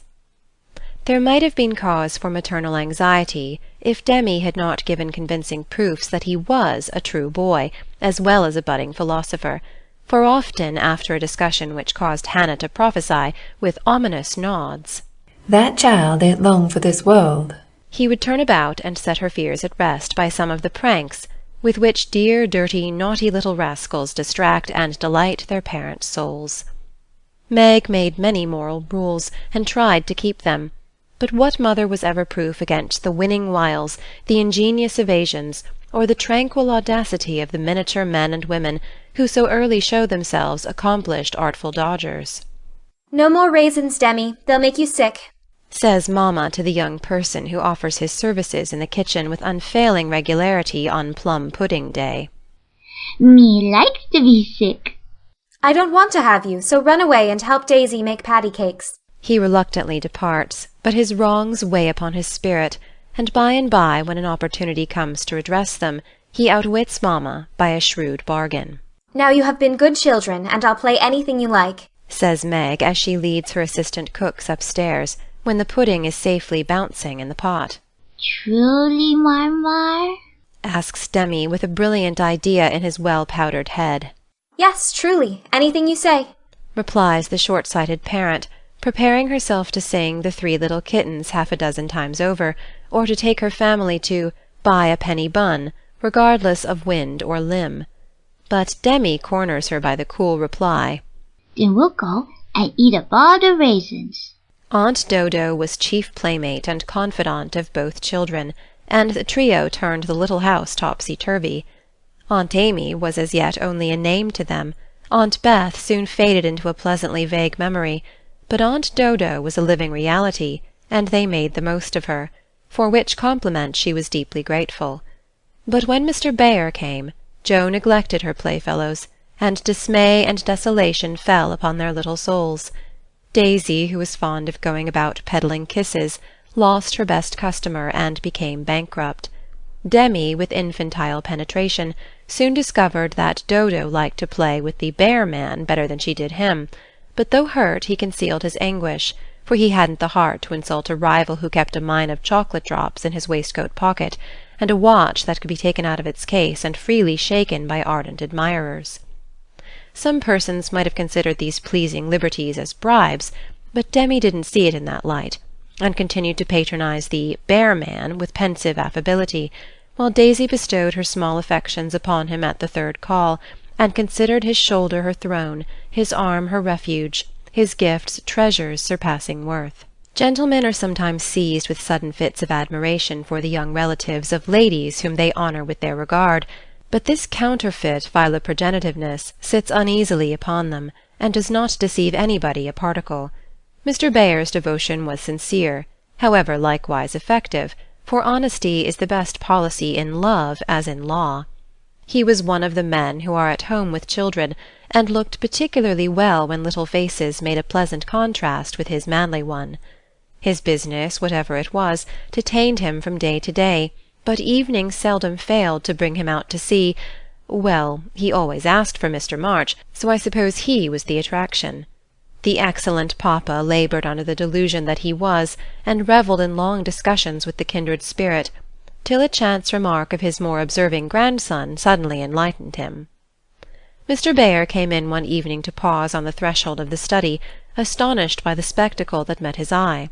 Prone upon the floor lay Mr. March, with his respectable legs in the air, and beside him, likewise prone, was Demi, trying to imitate the attitude with his own short, scarlet-stockinged legs, both grovellers so seriously absorbed that they were unconscious of spectators, till Mr. Bayer laughed his sonorous laugh, and Joe cried out with a scandalized face, "Father, father, here's the Professor!" Down went the black legs, and up came the grey head, as the preceptor said with undisturbed dignity, Good evening, Mr. Bear. Excuse me for a moment. We are just finishing our lesson. Now, Demi, make the letter and tell its name. I knows him. And after a few convulsive efforts the red legs took the shape of a pair of compasses, and the intelligent pupil triumphantly shouted, It's a wee, Grandpa! It's a wee! "He's a born Weller," laughed Joe, as her parent gathered himself up, and her nephew tried to stand on his head, as the only mode of expressing his satisfaction that school was over. What have you been at today, Bübchen? asked Mr. Bear, picking up the gymnast. Me went to see little Mary. And what did you there? I kissed her. Began Demi with artless frankness. Prut, you beginnest early. What did the little Mary say to that? asked Mr. Bear, continuing to confess the young sinner, who stood upon the knee, exploring the waistcoat pocket. Oh, she liked it, and she kissed me, and I liked it. Don't little boys like little girls? asked Demi with his mouth full, and an air of bland satisfaction. You precocious chick! Who put that into your head? said Joe, enjoying the innocent revelation as much as the Professor. 'Tisn't in mine head, it's in my mouth, answered literal Demi, putting out his tongue, with a chocolate drop on it, thinking she alluded to confectionery, not ideas. Thou shouldst save some for the little friend. Sweets to the sweet, Männling. And Mr. Bear offered Joe some, with a look that made her wonder if chocolate was not the nectar drunk by the gods. Demi also saw the smile, was impressed by it, and artlessly inquired, Do great boys like great girls too, Professor? Like young Washington, Mr. Bear couldn't tell a lie, so he gave the somewhat vague reply that he believed they did sometimes, in a tone that made Mr. March put down his clothes-brush, glance at Joe's retiring face, and then sink into his chair, looking as if the precocious chick had put an idea into his head that was both sweet and sour. Why, Dodo, when she caught him in the china-closet half an hour afterward, nearly squeezed the breath out of his little body with a tender embrace, instead of shaking him for being there, and why she followed up this novel performance by the unexpected gift of a big slice of bread and jelly, remained one of the problems over which Demi puzzled his small wits, and was forced to leave unsolved forever. Under the Umbrella.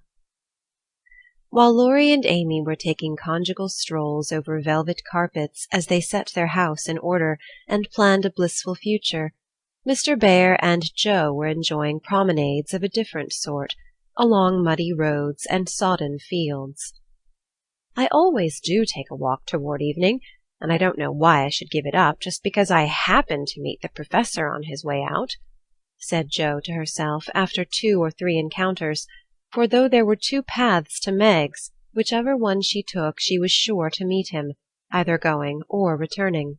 He was always walking rapidly, and never seemed to see her until quite close, when he would look as if his short-sighted eyes had failed to recognize the approaching lady till that moment. Then, if she was going to Meg's, he always had something for the babies. If her face was turned homeward, he had merely strolled down to see the river, and was just returning, unless they were tired of his frequent calls. Under the circumstances, what could Jo do but greet him civilly and invite him in?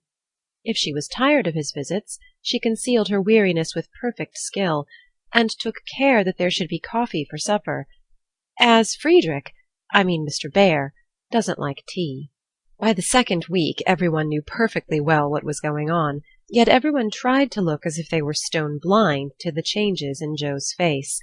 They never asked why she sang about her work, did up her hair 3 times a day, and got so blooming with her evening exercise. And no one seemed to have the slightest suspicion that Professor Bear, while talking philosophy with the father, was giving the daughter lessons in love. Jo couldn't even loose her heart in a decorous manner, but sternly tried to quench her feelings, and failing to do so, led a somewhat agitated life. She was mortally afraid of being laughed at for surrendering, after her many and vehement declarations of independence. Laurie was her especial dread, but thanks to the new manager, he behaved with praiseworthy propriety, never called Mr. Bear a capital old fellow in public, never alluded in the remotest manner to Jo's improved appearance, or expressed the least surprise at seeing the Professor's hat on the Marches' table nearly every evening. But he exulted in private, and longed for the time to come when he could give Jo a piece of plate with a bear and a ragged staff on it as an appropriate coat of arms. For a fortnight the Professor came and went with lover-like regularity. Then he stayed away for 3 whole days, and made no sign, a proceeding which caused everybody to look sober, and Jo to become pensive at first, and then, alas for romance, very cross. Disgusted, I dare say, and gone home as suddenly as he came. It's nothing to me, of course, but I should think he would have come and bid us good-bye like a gentleman, she said to herself, with a despairing look at the gate as she put on her things for the customary walk one dull afternoon. "You'd better take the little umbrella, dear. It looks like rain," said her mother, observing that she had on her new bonnet, but not alluding to the fact. "Yes, Marmee. Do you want anything in town? I've got to run in and get some paper," returned Jo, pulling out the bow under her chin before the glass as an excuse for not looking at her mother. "Yes, I want some twilled silesia, a paper of No. 9 needles, and 2 yards of narrow lavender ribbon. Have you got your thick boots on, and something warm under your cloak?" "I believe so," answered Jo absently. "If you happen to meet Mr. Bear, bring him home to tea. I quite long to see the dear man," added Mrs. March. Jo heard that, but made no answer, except to kiss her mother and walk rapidly away, thinking with a glow of gratitude in spite of her heartache. How good she is to me! What do girls do who haven't any mothers to help them through their troubles? The dry goods stores were not down among the counting-houses, banks, and wholesale warerooms where gentlemen most do congregate, but Jo found herself in that part of the city before she did a single errand, loitering along as if waiting for someone, examining engineering instruments in one window and samples of wool in another, with most unfeminine interest, tumbling over barrels, being half smothered by descending bales, and hustled unceremoniously by busy men who looked as if they wondered how the deuce she got there.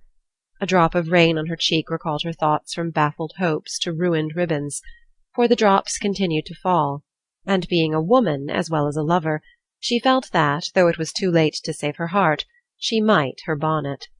Now she remembered the little umbrella, which she had forgotten to take in her hurry to be off, but regret was unavailing, and nothing could be done but borrow one or submit to a drenching. She looked up at the lowering sky, down at the crimson bow already flecked with black, forward across the muddy street, then one long lingering look behind, at a certain grimy warehouse, with Hoffman, Swartz and Company over the door, and said to herself with a sternly reproachful air, "It serves me right. What business had I to put on all my best things and come philandering down here, hoping to see the Professor? Joe, I'm ashamed of you. No, you shall not go there to borrow an umbrella, or find out where he is from his friends. You shall trudge away and do your errands in the rain, and if you catch your death and ruin your bonnet, it's no more than you deserve. Now then." With that she rushed across the street so impetuously that she narrowly escaped annihilation from a passing truck, and precipitated herself into the arms of a stately old gentleman, who said, "I beg pardon, ma'am," and looked mortally offended. Somewhat daunted, Jo righted herself, spread her handkerchief over the devoted ribbons, and putting temptation behind her, hurried on, with increasing dampness about the ankles, and much clashing of umbrellas overhead.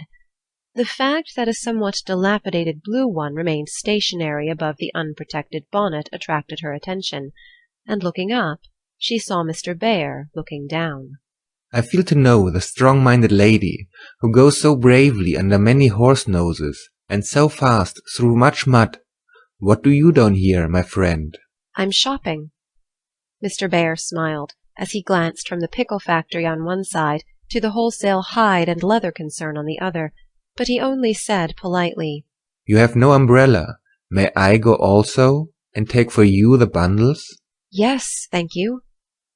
Jo's cheeks were as red as her ribbon, and she wondered what he thought of her, but she didn't care, for in a minute she found herself walking away arm in arm with her professor, feeling as if the sun had suddenly burst out with uncommon brilliancy, that the world was all right again, and that one thoroughly happy woman was paddling through the wet that day. "We thought you had gone," said Jo hastily, for she knew he was looking at her. Her bonnet wasn't big enough to hide her face, and she feared he might think the joy it betrayed unmaidenly. Did you believe that I should go with no farewell to those who have been so heavenly kind to me? He asked so reproachfully that she felt as if she had insulted him by the suggestion, and answered heartily, "No, I didn't. I knew you were busy about your own affairs, but we rather missed you, father and mother especially." And you? "I'm always glad to see you, sir." In her anxiety to keep her voice quite calm, Jo made it rather cool, and the frosty little monosyllable at the end seemed to chill the Professor, for his smile vanished as he said gravely, I thank you, and come one more time before I go. "You are going, then?" I have no longer any business here. It is done. "Successfully, I hope?" said Jo, for the bitterness of disappointment was in that short reply of his. I ought to think so, for I have a way open to me by which I can make my bread and give my younglings much help. "Tell me, please. I like to know all about the boys," said Jo eagerly. That is so kind, I gladly tell you. My friends find for me a place in a college, where I teach as at home, and earn enough money to make the way smooth for Franz and Emil. For this I should be grateful, should I not? "Indeed you should. How splendid it will be to have you doing what you like, and be able to see you often, and the boys," cried Jo, clinging to the lads as an excuse for the satisfaction she could not help betraying. Ah, but we shall not meet often, I fear. This place is at the west. "So far away!" Aunt Jo left her skirts to their fate, as if it didn't matter now what became of her clothes or herself. Mr. Bhaer could read several languages, but he had not learned to read women yet. He flattered himself that he knew Jo pretty well, and was therefore much amazed by the contradictions of voice, face, and manner which she showed him in rapid succession that day, for she was in half a dozen different moods in the course of half an hour. When she met him she looked surprised, though it was impossible to help suspecting that she had come for that express purpose. When he offered her his arm she took it with a look that filled him with delight, but when he asked if she missed him, she gave such a chilly, formal reply that despair fell upon him. On hearing his good fortune she almost clapped her hands. Was the joy all for the boys? Then, on hearing his destination, she said, "So far away," in a tone of despair that lifted him to the pinnacle of hope. But the next minute she tumbled him down again by observing, like one entirely absorbed in the matter, Here's the place for my errands. Will you come in? It won't take long." Jo rather prided herself upon her shopping capabilities, and particularly wished to impress her escort with the neatness and dispatch with which she would accomplish the business. But owing to the flutter she was in, everything went amiss. She upset the tray of needles, forgot the silesia was to be twilled till it was cut off, gave the wrong change, and covered herself with confusion by asking for lavender ribbon at the calico counter. Mr. Bayer stood by, watching her blush and blunder, and as he watched, his own bewilderment seemed to subside, for he was beginning to see that on some occasions women, like dreams, go by contraries. When they came out, he put the parcel under his arm with a more cheerful aspect, and splashed through the puddles as if he rather enjoyed it on the whole. Should we no do a little what you call shopping for the babies, and have a farewell feast tonight if I go for my last call at your so pleasant home? He asked, stopping before a window full of fruit and flowers. What will we buy? Asked Jo, ignoring the latter part of his speech, and sniffing the mingled odours with an affectation of delight as they went in. May they have oranges and figs? Asked Mr. Bayer, with a paternal air. They eat them when they can get them. Do you care for nuts? Like a squirrel. Hamburg grapes. Yes, we shall drink to the fatherland in those. Jo frowned upon that piece of extravagance, and asked why he didn't buy a frail of dates, a cask of raisins, and a bag of almonds, and be done with it. Whereat Mr. Bayer confiscated her purse, produced his own, and finished the marketing by buying several pounds of grapes, a pot of rosy daisies, and a pretty jar of honey, to be regarded in the light of a demijohn. Then, distorting his pockets with knobby bundles, and giving her the flowers to hold, he put up the old umbrella, and they travelled on again. Miss March, I have a great favour to ask of you, began the Professor, after a moist promenade of half a block. Yes, sir? And Jo's heart began to beat so hard she was afraid he would hear it. I am bold to say it in spite of the rain, because so short a time remains to me. Yes, sir. And Jo nearly crushed the small flower-pot with the sudden squeeze she gave it. I wish to get a little dress for my Tina, and I am too stupid to go alone. Will you kindly give me a word of taste and help? Yes, sir.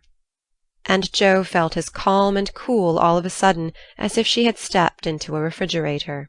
Perhaps also a shawl for Tina's mother. She is so poor and sick, and the husband is such a care. Yes, a thick warm shawl would be a friendly thing to take the little mother. I'll do it with pleasure, Mr. Bayer. I'm going very fast, and he's getting dear every minute, added Jo to herself. Then, with a mental shake, she entered into the business with an energy that was pleasant to behold. Mr. Bayer left it all to her, so she chose a pretty gown for Tina, and then ordered out the shawls. The clerk, being a married man, condescended to take an interest in the couple, who appeared to be shopping for their family. Your lady may prefer this. It's a superior article, a most desirable color, quite chaste and genteel, he said, shaking out a comfortable grey shawl, and throwing it over Jo's shoulders. Does this suit you, Mr. Bayer? She asked, turning her back to him, and feeling deeply grateful for the chance of hiding her face. Excellently well.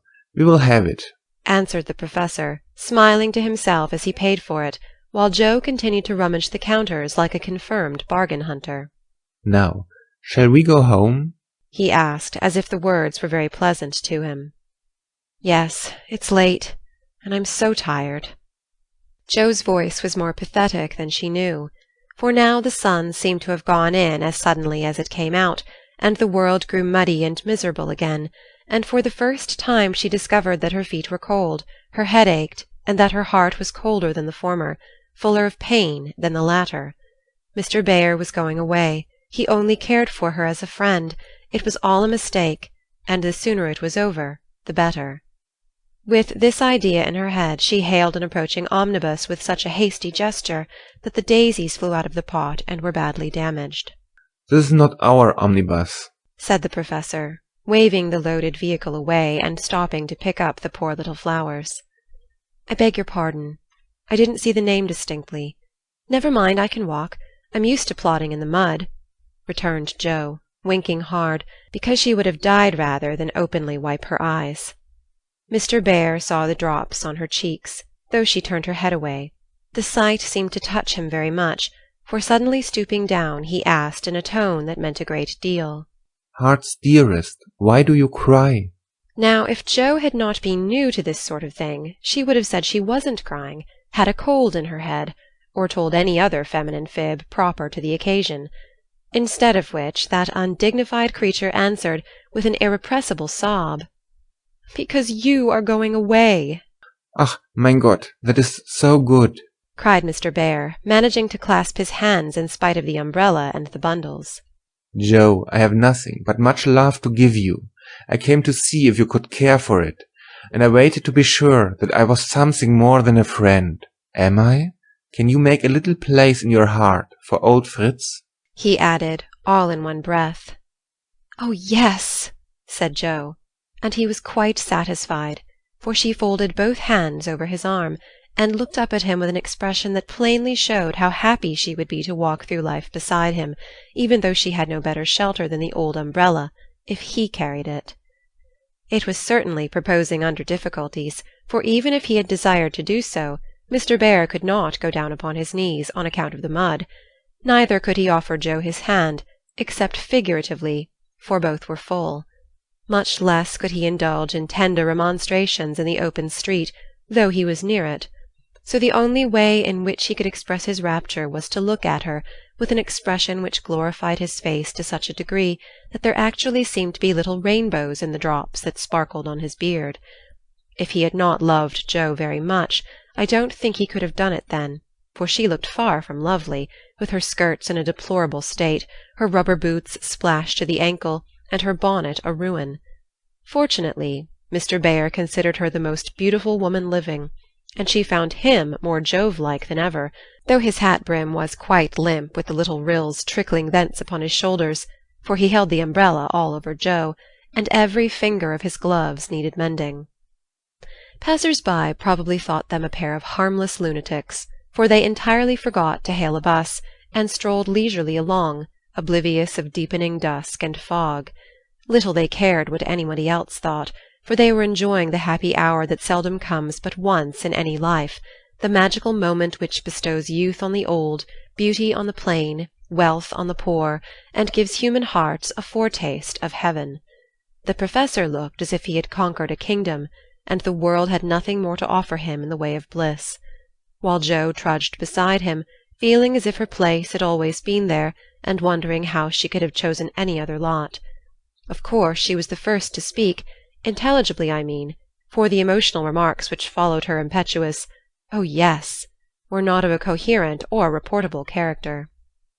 "Friedrich, why didn't you—" "Ah, heaven! She gives me the name that no one speaks since Minna died," cried the Professor, pausing in a puddle to regard her with grateful delight. "I always call you so to myself. I forgot. But I won't unless you like it." "Like it? It is more sweet to me that I can tell. Say thou also, and I shall say your language is almost as beautiful as mine."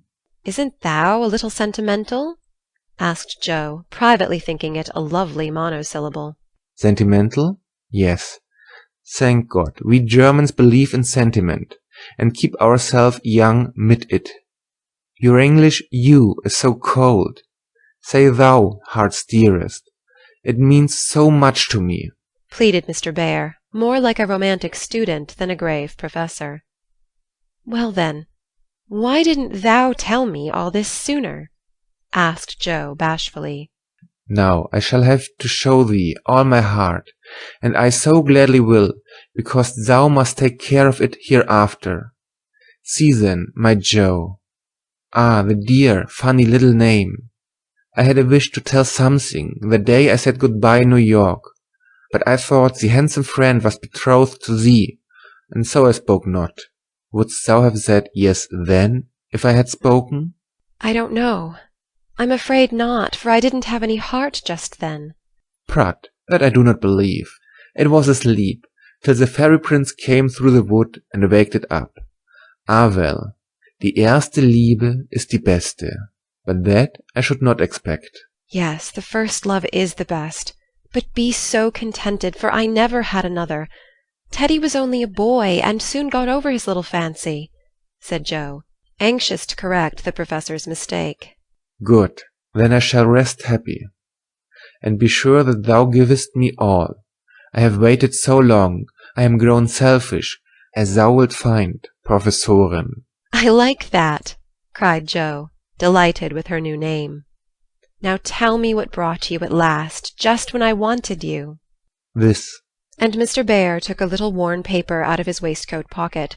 Joe unfolded it and looked much abashed, for it was one of her own contributions to a paper that paid for poetry, which accounted for her sending it an occasional attempt. "How could that bring you?" she asked, wondering what he meant. I found it by chance. I knew it by the names and the initials, and in it there was one little verse that seemed to call me. Read and find him.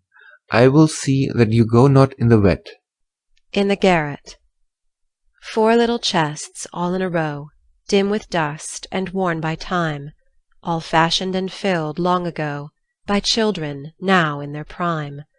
4 little keys hung side by side, with faded ribbons, brave and gay, when fastened there with childish pride long ago on a rainy day. 4 little names, one on each lid, carved out by a boyish hand, and underneath there lieth hid histories of the happy band, once playing here and pausing oft to hear the sweet refrain that came and went on the roof aloft in the falling summer rain. Meg on the first lid, smooth and fair, I look in with loving eyes, for folded here with well-known care a goodly gathering lies, the record of a peaceful life, gifts to gentle child and girl, a bridal gown, lines to a wife, a tiny shoe, a baby curl. No toys in this first chest remain, for all are carried away in their old age to join again in another small Meg's play. Ah, happy mother! Well I know you hear like a sweet refrain lullabies ever soft and low in the falling summer rain. Joe on the next lid, scratched and worn, and within a motley store of headless dolls, of schoolbooks torn, birds and beasts that speak no more, spoils brought home from the fairy ground only trod by youthful feet, dreams of a future never found, memories of a past still sweet, half-writ poems, stories wild, April letters warm and cold, diaries of a wilful child, hints of a woman early old, a woman in a lonely home, hearing like a sad refrain, "Be worthy, love, and love will come in the falling summer rain." My Beth, the dust is always swept from the lid that bears your name, as if by loving eyes that wept, by careful hands that often came. Death canonized for us one saint, ever less human than divine, and still we lay with tender plaint relics in this household shrine. The silver bell, so seldom rung, the little cap which last she wore, the fair dead Catherine that hung by angels born above her door, the songs she sang without lament in her prison house of pain, forever are they sweetly blent with the falling summer rain.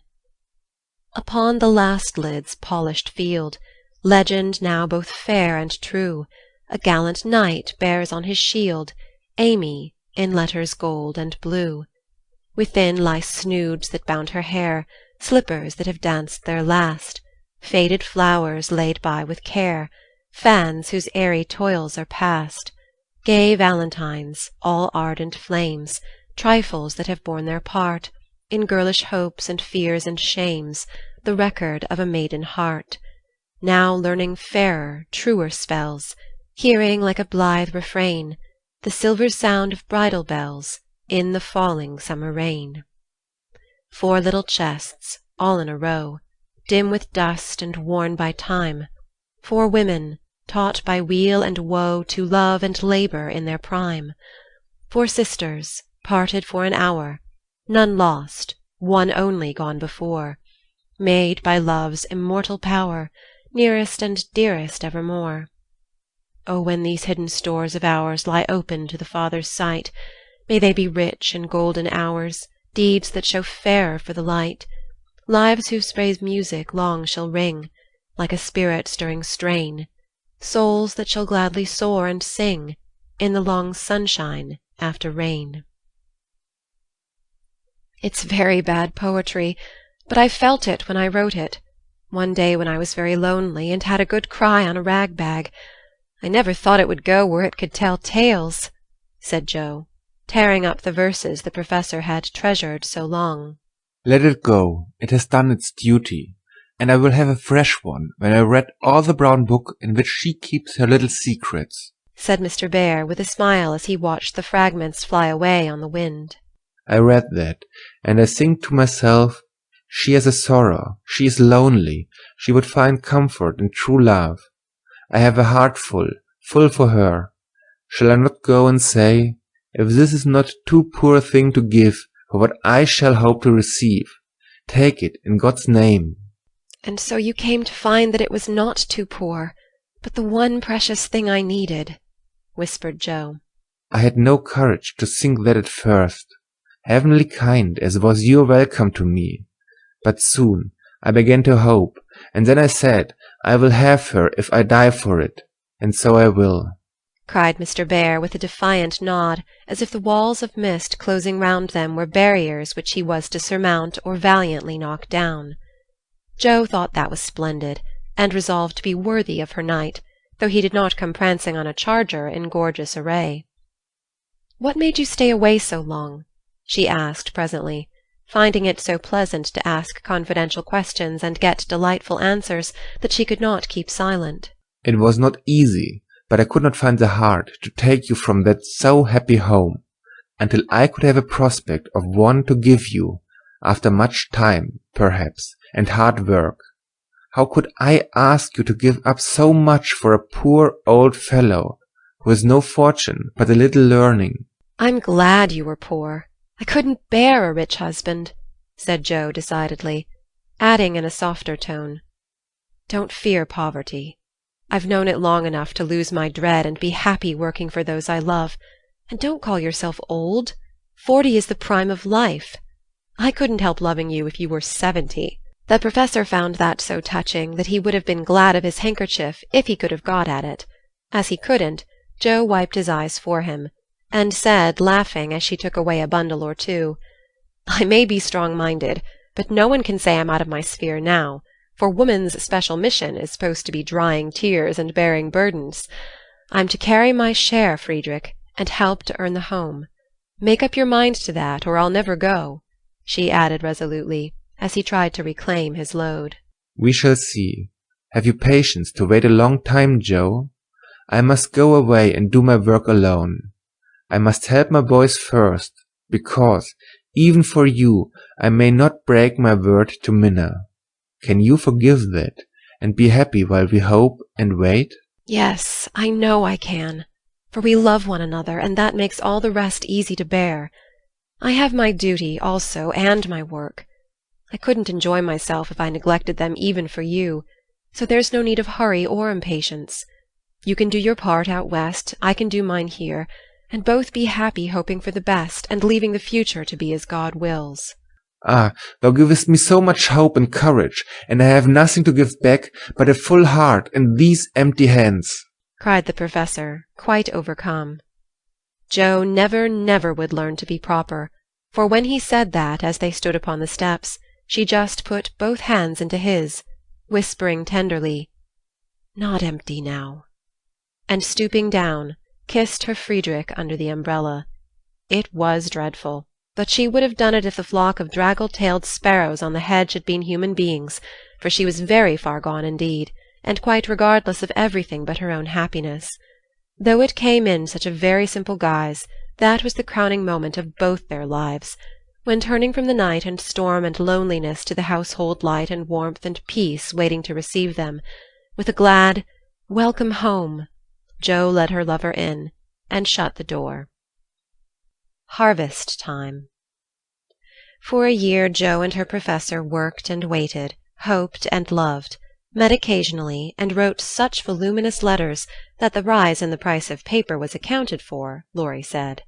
The second year began rather soberly, for their prospects did not brighten, and Aunt March died suddenly.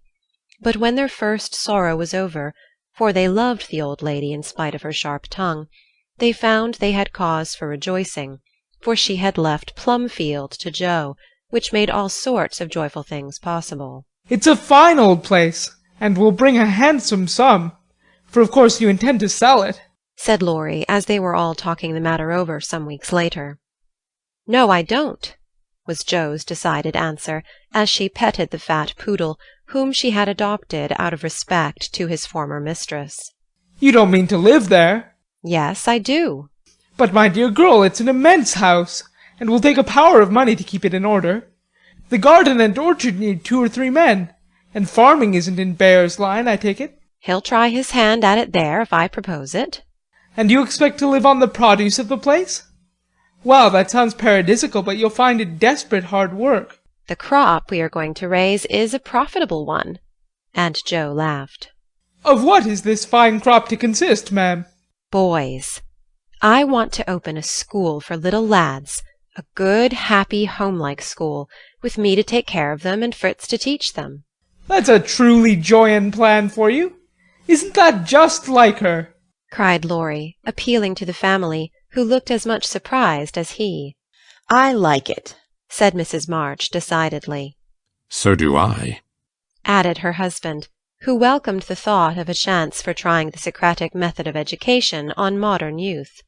It will be an immense care for Joe, said Meg, stroking the head of her one all-absorbing son.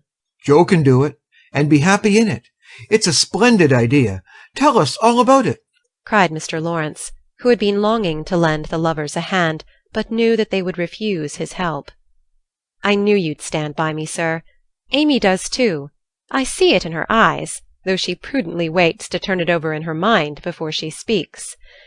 Now, my dear people, continued Joe earnestly, just understand that this isn't a new idea of mine, but a long-cherished plan. Before my Fritz came, I used to think how, when I'd made my fortune and no one needed me at home, I'd hire a big house and pick up some poor forlorn little lads who hadn't any mothers, and take care of them, and make life jolly for them before it was too late. I see so many going to ruin for want of help at the right minute. I'd love so to do anything for them. I seem to feel their wants and sympathize with their troubles, and oh, I should so like to be a mother to them. Mrs. March held out her hand to Joe, who took it smiling, with tears in her eyes, and went on in the old enthusiastic way, which they had not seen for a long while. I told my plan to Fritz once, and he said it was just what he would like, and agreed to try it, when we got rich. Bless his dear heart, he's been doing it all his life. Helping poor boys, I mean, not getting rich. That he'll never be. Money doesn't stay in his pocket long enough to lay up any. But now, thanks to my good old aunt, who loved me better than I ever deserved, I'm rich. At least I feel so, and we can live at Plumfield perfectly well if we have a flourishing school. It's just the place for boys. The house is big, and the furniture strong and plain. There's plenty of room for dozens inside, and splendid grounds outside. They could help in the garden and orchard. Such work is healthy, isn't it, sir? Then Fritz could train and teach in his own way, and father will help him. I can feed and nurse and pet and scold them, and mother will be my stand-by. I've always longed for lots of boys, and never had enough. Now I can fill the house full, and revel in the little dears to my heart's content. Think what luxury! Plumfield my own, and a wilderness of boys to enjoy it with me. As Joe waved her hands and gave a sigh of rapture, the family went off into a gale of merriment, and Mr. Laurence laughed till they thought he'd have an apoplectic fit. I don't see anything funny, she said gravely, when she could be heard. Nothing could be more natural and proper than for my professor to open a school, and for me to prefer to reside in my own estate. She's putting on airs already, said Laurie, who regarded the idea in the light of a capital joke. But may I inquire how you intend to support the establishment? If all the pupils are little ragamuffins, I'm afraid your crop won't be profitable in a worldly sense, Mrs. Bear. Now don't be a wet blanket, Teddy. Of course I shall have rich pupils also, perhaps begin with such altogether. Then, when I've got a start, I can take in a ragamuffin or two just for a relish. Rich people's children often need care and comfort as well as poor. I've seen unfortunate little creatures left to servants, or backward ones pushed forward when it's real cruelty. Some are naughty through mismanagement or neglect, and some lose their mothers. Besides, the best have to get through the hobbledehoy age, and that's the very time they need most patience and kindness. People laugh at them and hustle them about, try to keep them out of sight, and expect them to turn all at once from pretty children into fine young men. They don't complain much, plucky little souls, but they feel it. I've been through something of it, and I know all about it. I've a special interest in such young bears, and like to show them that I see the warm, honest, well-meaning boys' hearts, in spite of the clumsy arms and legs and the topsy-turvy heads. I've had experience, too, for haven't I brought up one boy to be a pride and honour to his family? I'll testify that you tried to do it, said Laurie, with a grateful look. And I've succeeded beyond my hopes, for here you are, a steady, sensible business man, doing heaps of good with your money and laying up the blessings of the poor instead of dollars. But you are not merely a business man. You love good and beautiful things, enjoy them yourself, and let others go halves, as you always did in the old times. I am proud of you, Teddy, for you get better every year, and everyone feels it, though you won't let them say so. Yes, and when I have my flock, I'll just point to you and say, "There's your model, my lads." Poor Laurie didn't know where to look, for, man though he was, something of the old bashfulness came over him as this burst of praise made all faces turn approvingly upon him. I say, Joe, that's rather too much, he began, just in his old boyish way.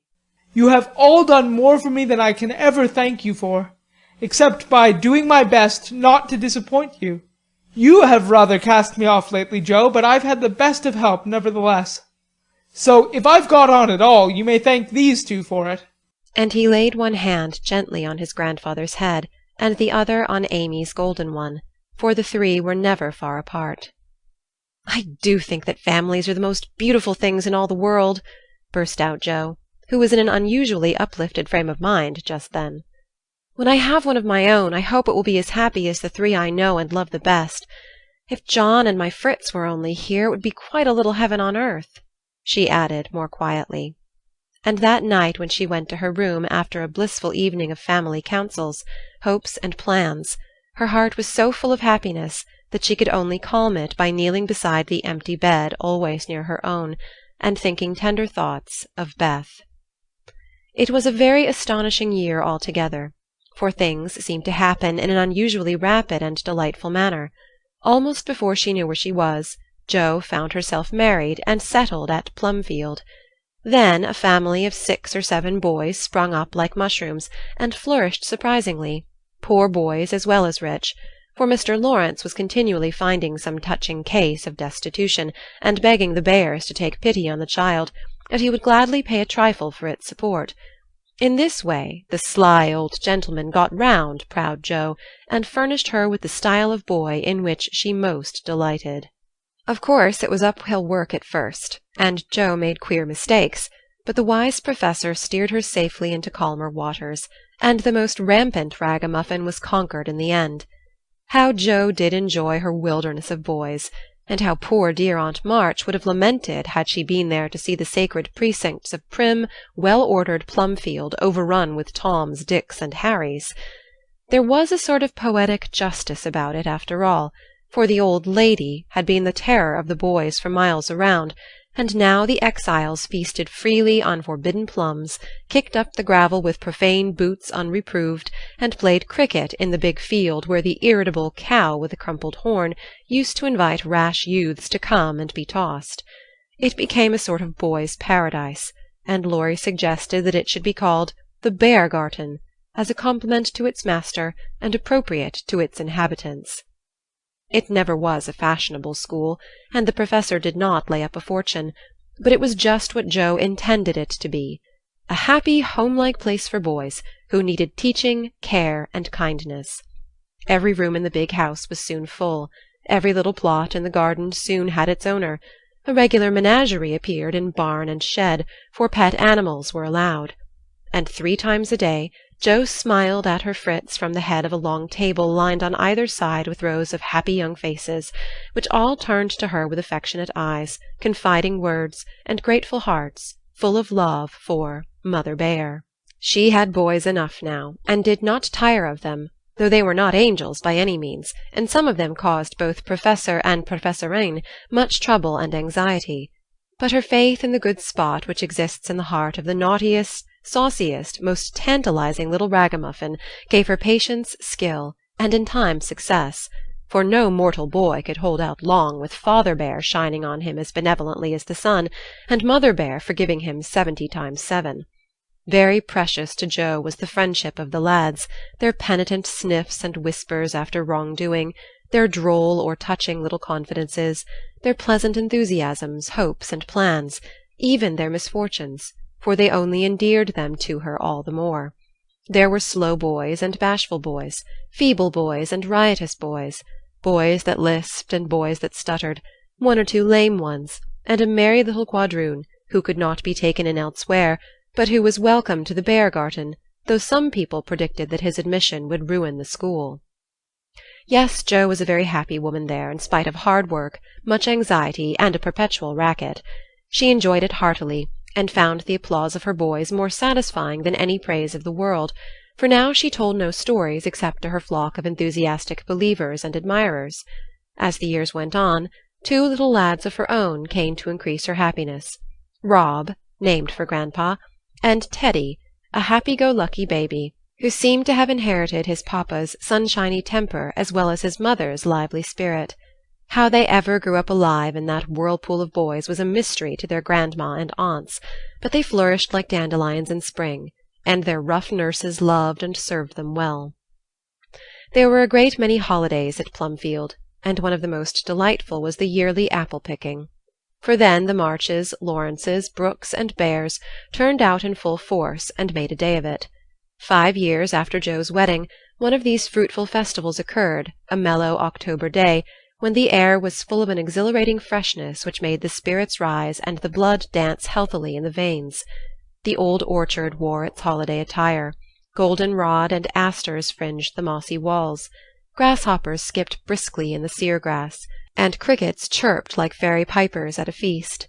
Squirrels were busy with their small harvesting. Birds twittered their adieu from the alders in the lane, and every tree stood ready to send down its shower of red or yellow apples at the first shake. Everybody was there. Everybody laughed and sang, climbed up and tumbled down. Everybody declared that there never had been such a perfect day or such a jolly set to enjoy it, and everyone gave themselves up to the simple pleasures of the hour as freely as if there were no such things as care or sorrow in the world. Mr. March strolled placidly about, quoting Tusser, Cowley, and Columella to Mr. Laurence, while enjoying the gentle apple's winy juice. The Professor charged up and down the green aisles like a stout Teutonic knight, with a pole for a lance, leading on the boys, who made a hook and ladder company of themselves, and performed wonders in the way of ground and lofty tumbling. Laurie devoted himself to the little ones, rode his small daughter in a bushel-basket, took Daisy up among the birds' nests, and kept adventurous Rob from breaking his neck. Mrs. March and Meg sat among the apple-piles like a pair of Pomonas, sorting the contributions that kept pouring in, while Amy, with a beautiful motherly expression in her face, sketched the various groups, and watched over one pale lad, who sat adoring her with his little crutch beside him. Jo was in her element that day, and rushed about, with her gown pinned up, and her hat anywhere but on her head, and her baby tucked under her arm, ready for any lively adventure which might turn up.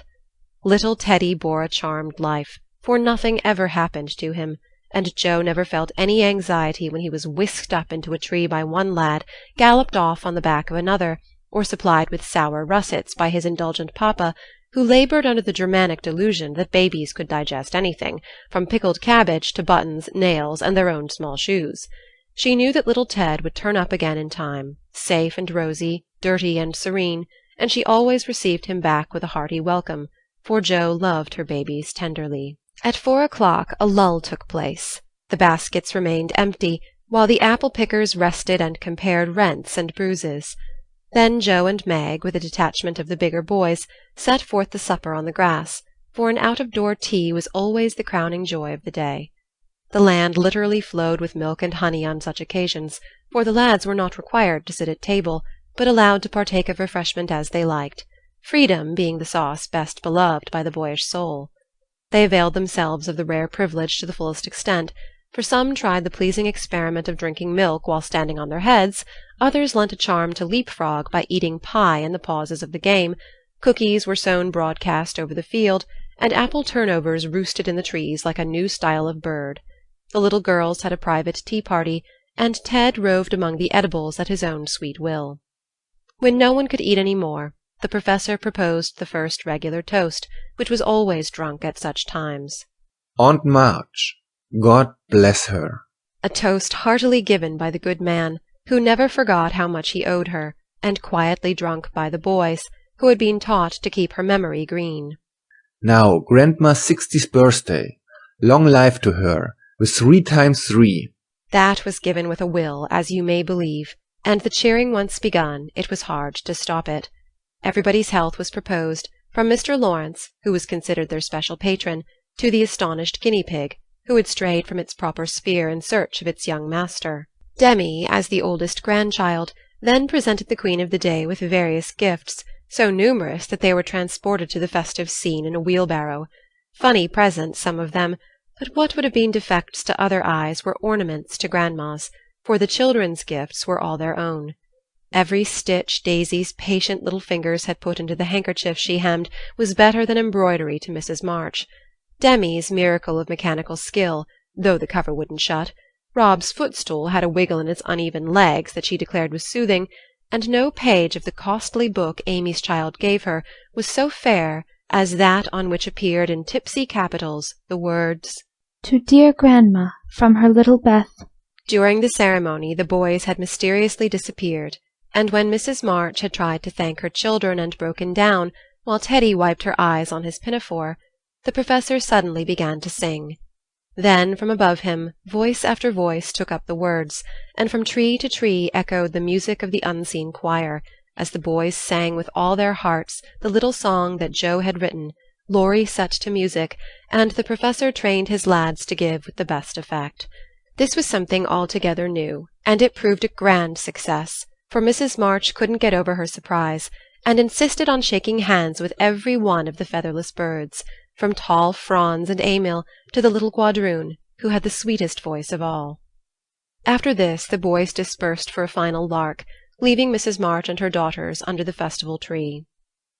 I don't think I ever ought to call myself Unlucky Joe again, when my greatest wish has been so beautifully gratified, said Mrs. Bear, taking Teddy's little fist out of the milk pitcher, in which he was rapturously churning.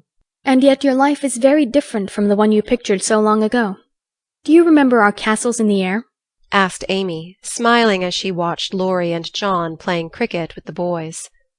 Dear fellows, it does my heart good to see them forget business and frolic for a day, answered Joe, who now spoke in a maternal way of all mankind. Yes, I remember, but the life I wanted then seems selfish, lonely, and cold to me now. I haven't given up the hope that I may write a good book yet, but I can wait, and I'm sure it will be all the better for such experiences and illustrations as these. And Joe pointed from the lively lads in the distance to her father, leaning on the professor's arm, as they walked to and fro in the sunshine, deep in one of the conversations which both enjoyed so much, and then to her mother, sitting enthroned among her daughters, with their children in her lap and at her feet, as if all found help and happiness in the face which never could grow old to them. My castle was the most nearly realized of all. I asked for splendid things, to be sure, but in my heart I knew I should be satisfied if I had a little home, and John, and some dear children like these. I've got them all, thank God, and am the happiest woman in the world. And Meg laid her hand on her tall boy's head, with a face full of tender and devout content. My castle is very different from what I planned, but I would not alter it, though like Joe I don't relinquish all my artistic hopes, or confine myself to helping others fulfill their dreams of beauty. I've begun to model a figure of baby, and Laurie says it is the best thing I've ever done. I think so myself, and mean to do it in marble, so that whatever happens, I may at least keep the image of my little angel. As Amy spoke, a great tear dropped on the golden hair of the sleeping child in her arms, for her one well-beloved daughter was a frail little creature, and the dread of losing her was the shadow over Amy's sunshine. This cross was doing much for both father and mother, for one love and sorrow bound them closely together. Amy's nature was growing sweeter, deeper, and more tender. Laurie was growing more serious, strong, and firm, and both were learning that beauty, youth, good fortune, even love itself, cannot keep care and pain, loss and sorrow, from the most blessed. Into each life some rain must fall, some days must be dark and sad and dreary. She is growing better, I'm sure of it, my dear. Don't despond, but hope and keep happy, said Mrs. March, as tender-hearted Daisy stooped from her knee to lay her rosy cheek against her little cousin's pale one. I never ought to, while I have you to cheer me up, Marmee, and Laurie to take care of more than half of every burden, replied Amy warmly. He never lets me see his anxiety, but is so sweet and patient with me, so devoted to Beth, and such a stay and comfort to me always, that I can't love him enough. So in spite of my one cross, I can say with Meg, thank God I'm a happy woman. There's no need for me to say it, for everyone can see that I'm far happier than I deserve, added Jo, glancing from her good husband to her chubby children, tumbling on the grass beside her. Fritz is getting grey and stout. I'm growing as thin as a shadow, and am 30. We never shall be rich, and Plumfield may burn up any night, for that incorrigible Tommy Bangs will smoke sweet-fern cigars under the bedclothes, though he's set himself afire 3 times already. But in spite of these unromantic facts, I have nothing to complain of, and never was so jolly in my life. Excuse the remark, but living among boys, I can't help using their expressions now and then. Yes, Jo, I think your harvest will be a good one, began Mrs. March, frightening away a big black cricket that was staring Teddy out of countenance. Not half so good as yours, mother. Here it is, and we can never thank you enough for the patient sowing and reaping you have done, cried Jo, with the loving impetuosity which she never would outgrow. I hope there will be more wheat and fewer tares every year, said Amy softly. A large sheaf, but I know there's room in your heart for it, Marmee dear, added Meg's tender voice. Touched to the heart, Mrs. March could only stretch out her arms, as if to gather children and grandchildren to herself, and say with face and voice full of motherly love, gratitude, and humility, "Oh, my girls, however long you may live, I never can wish you a greater happiness than this."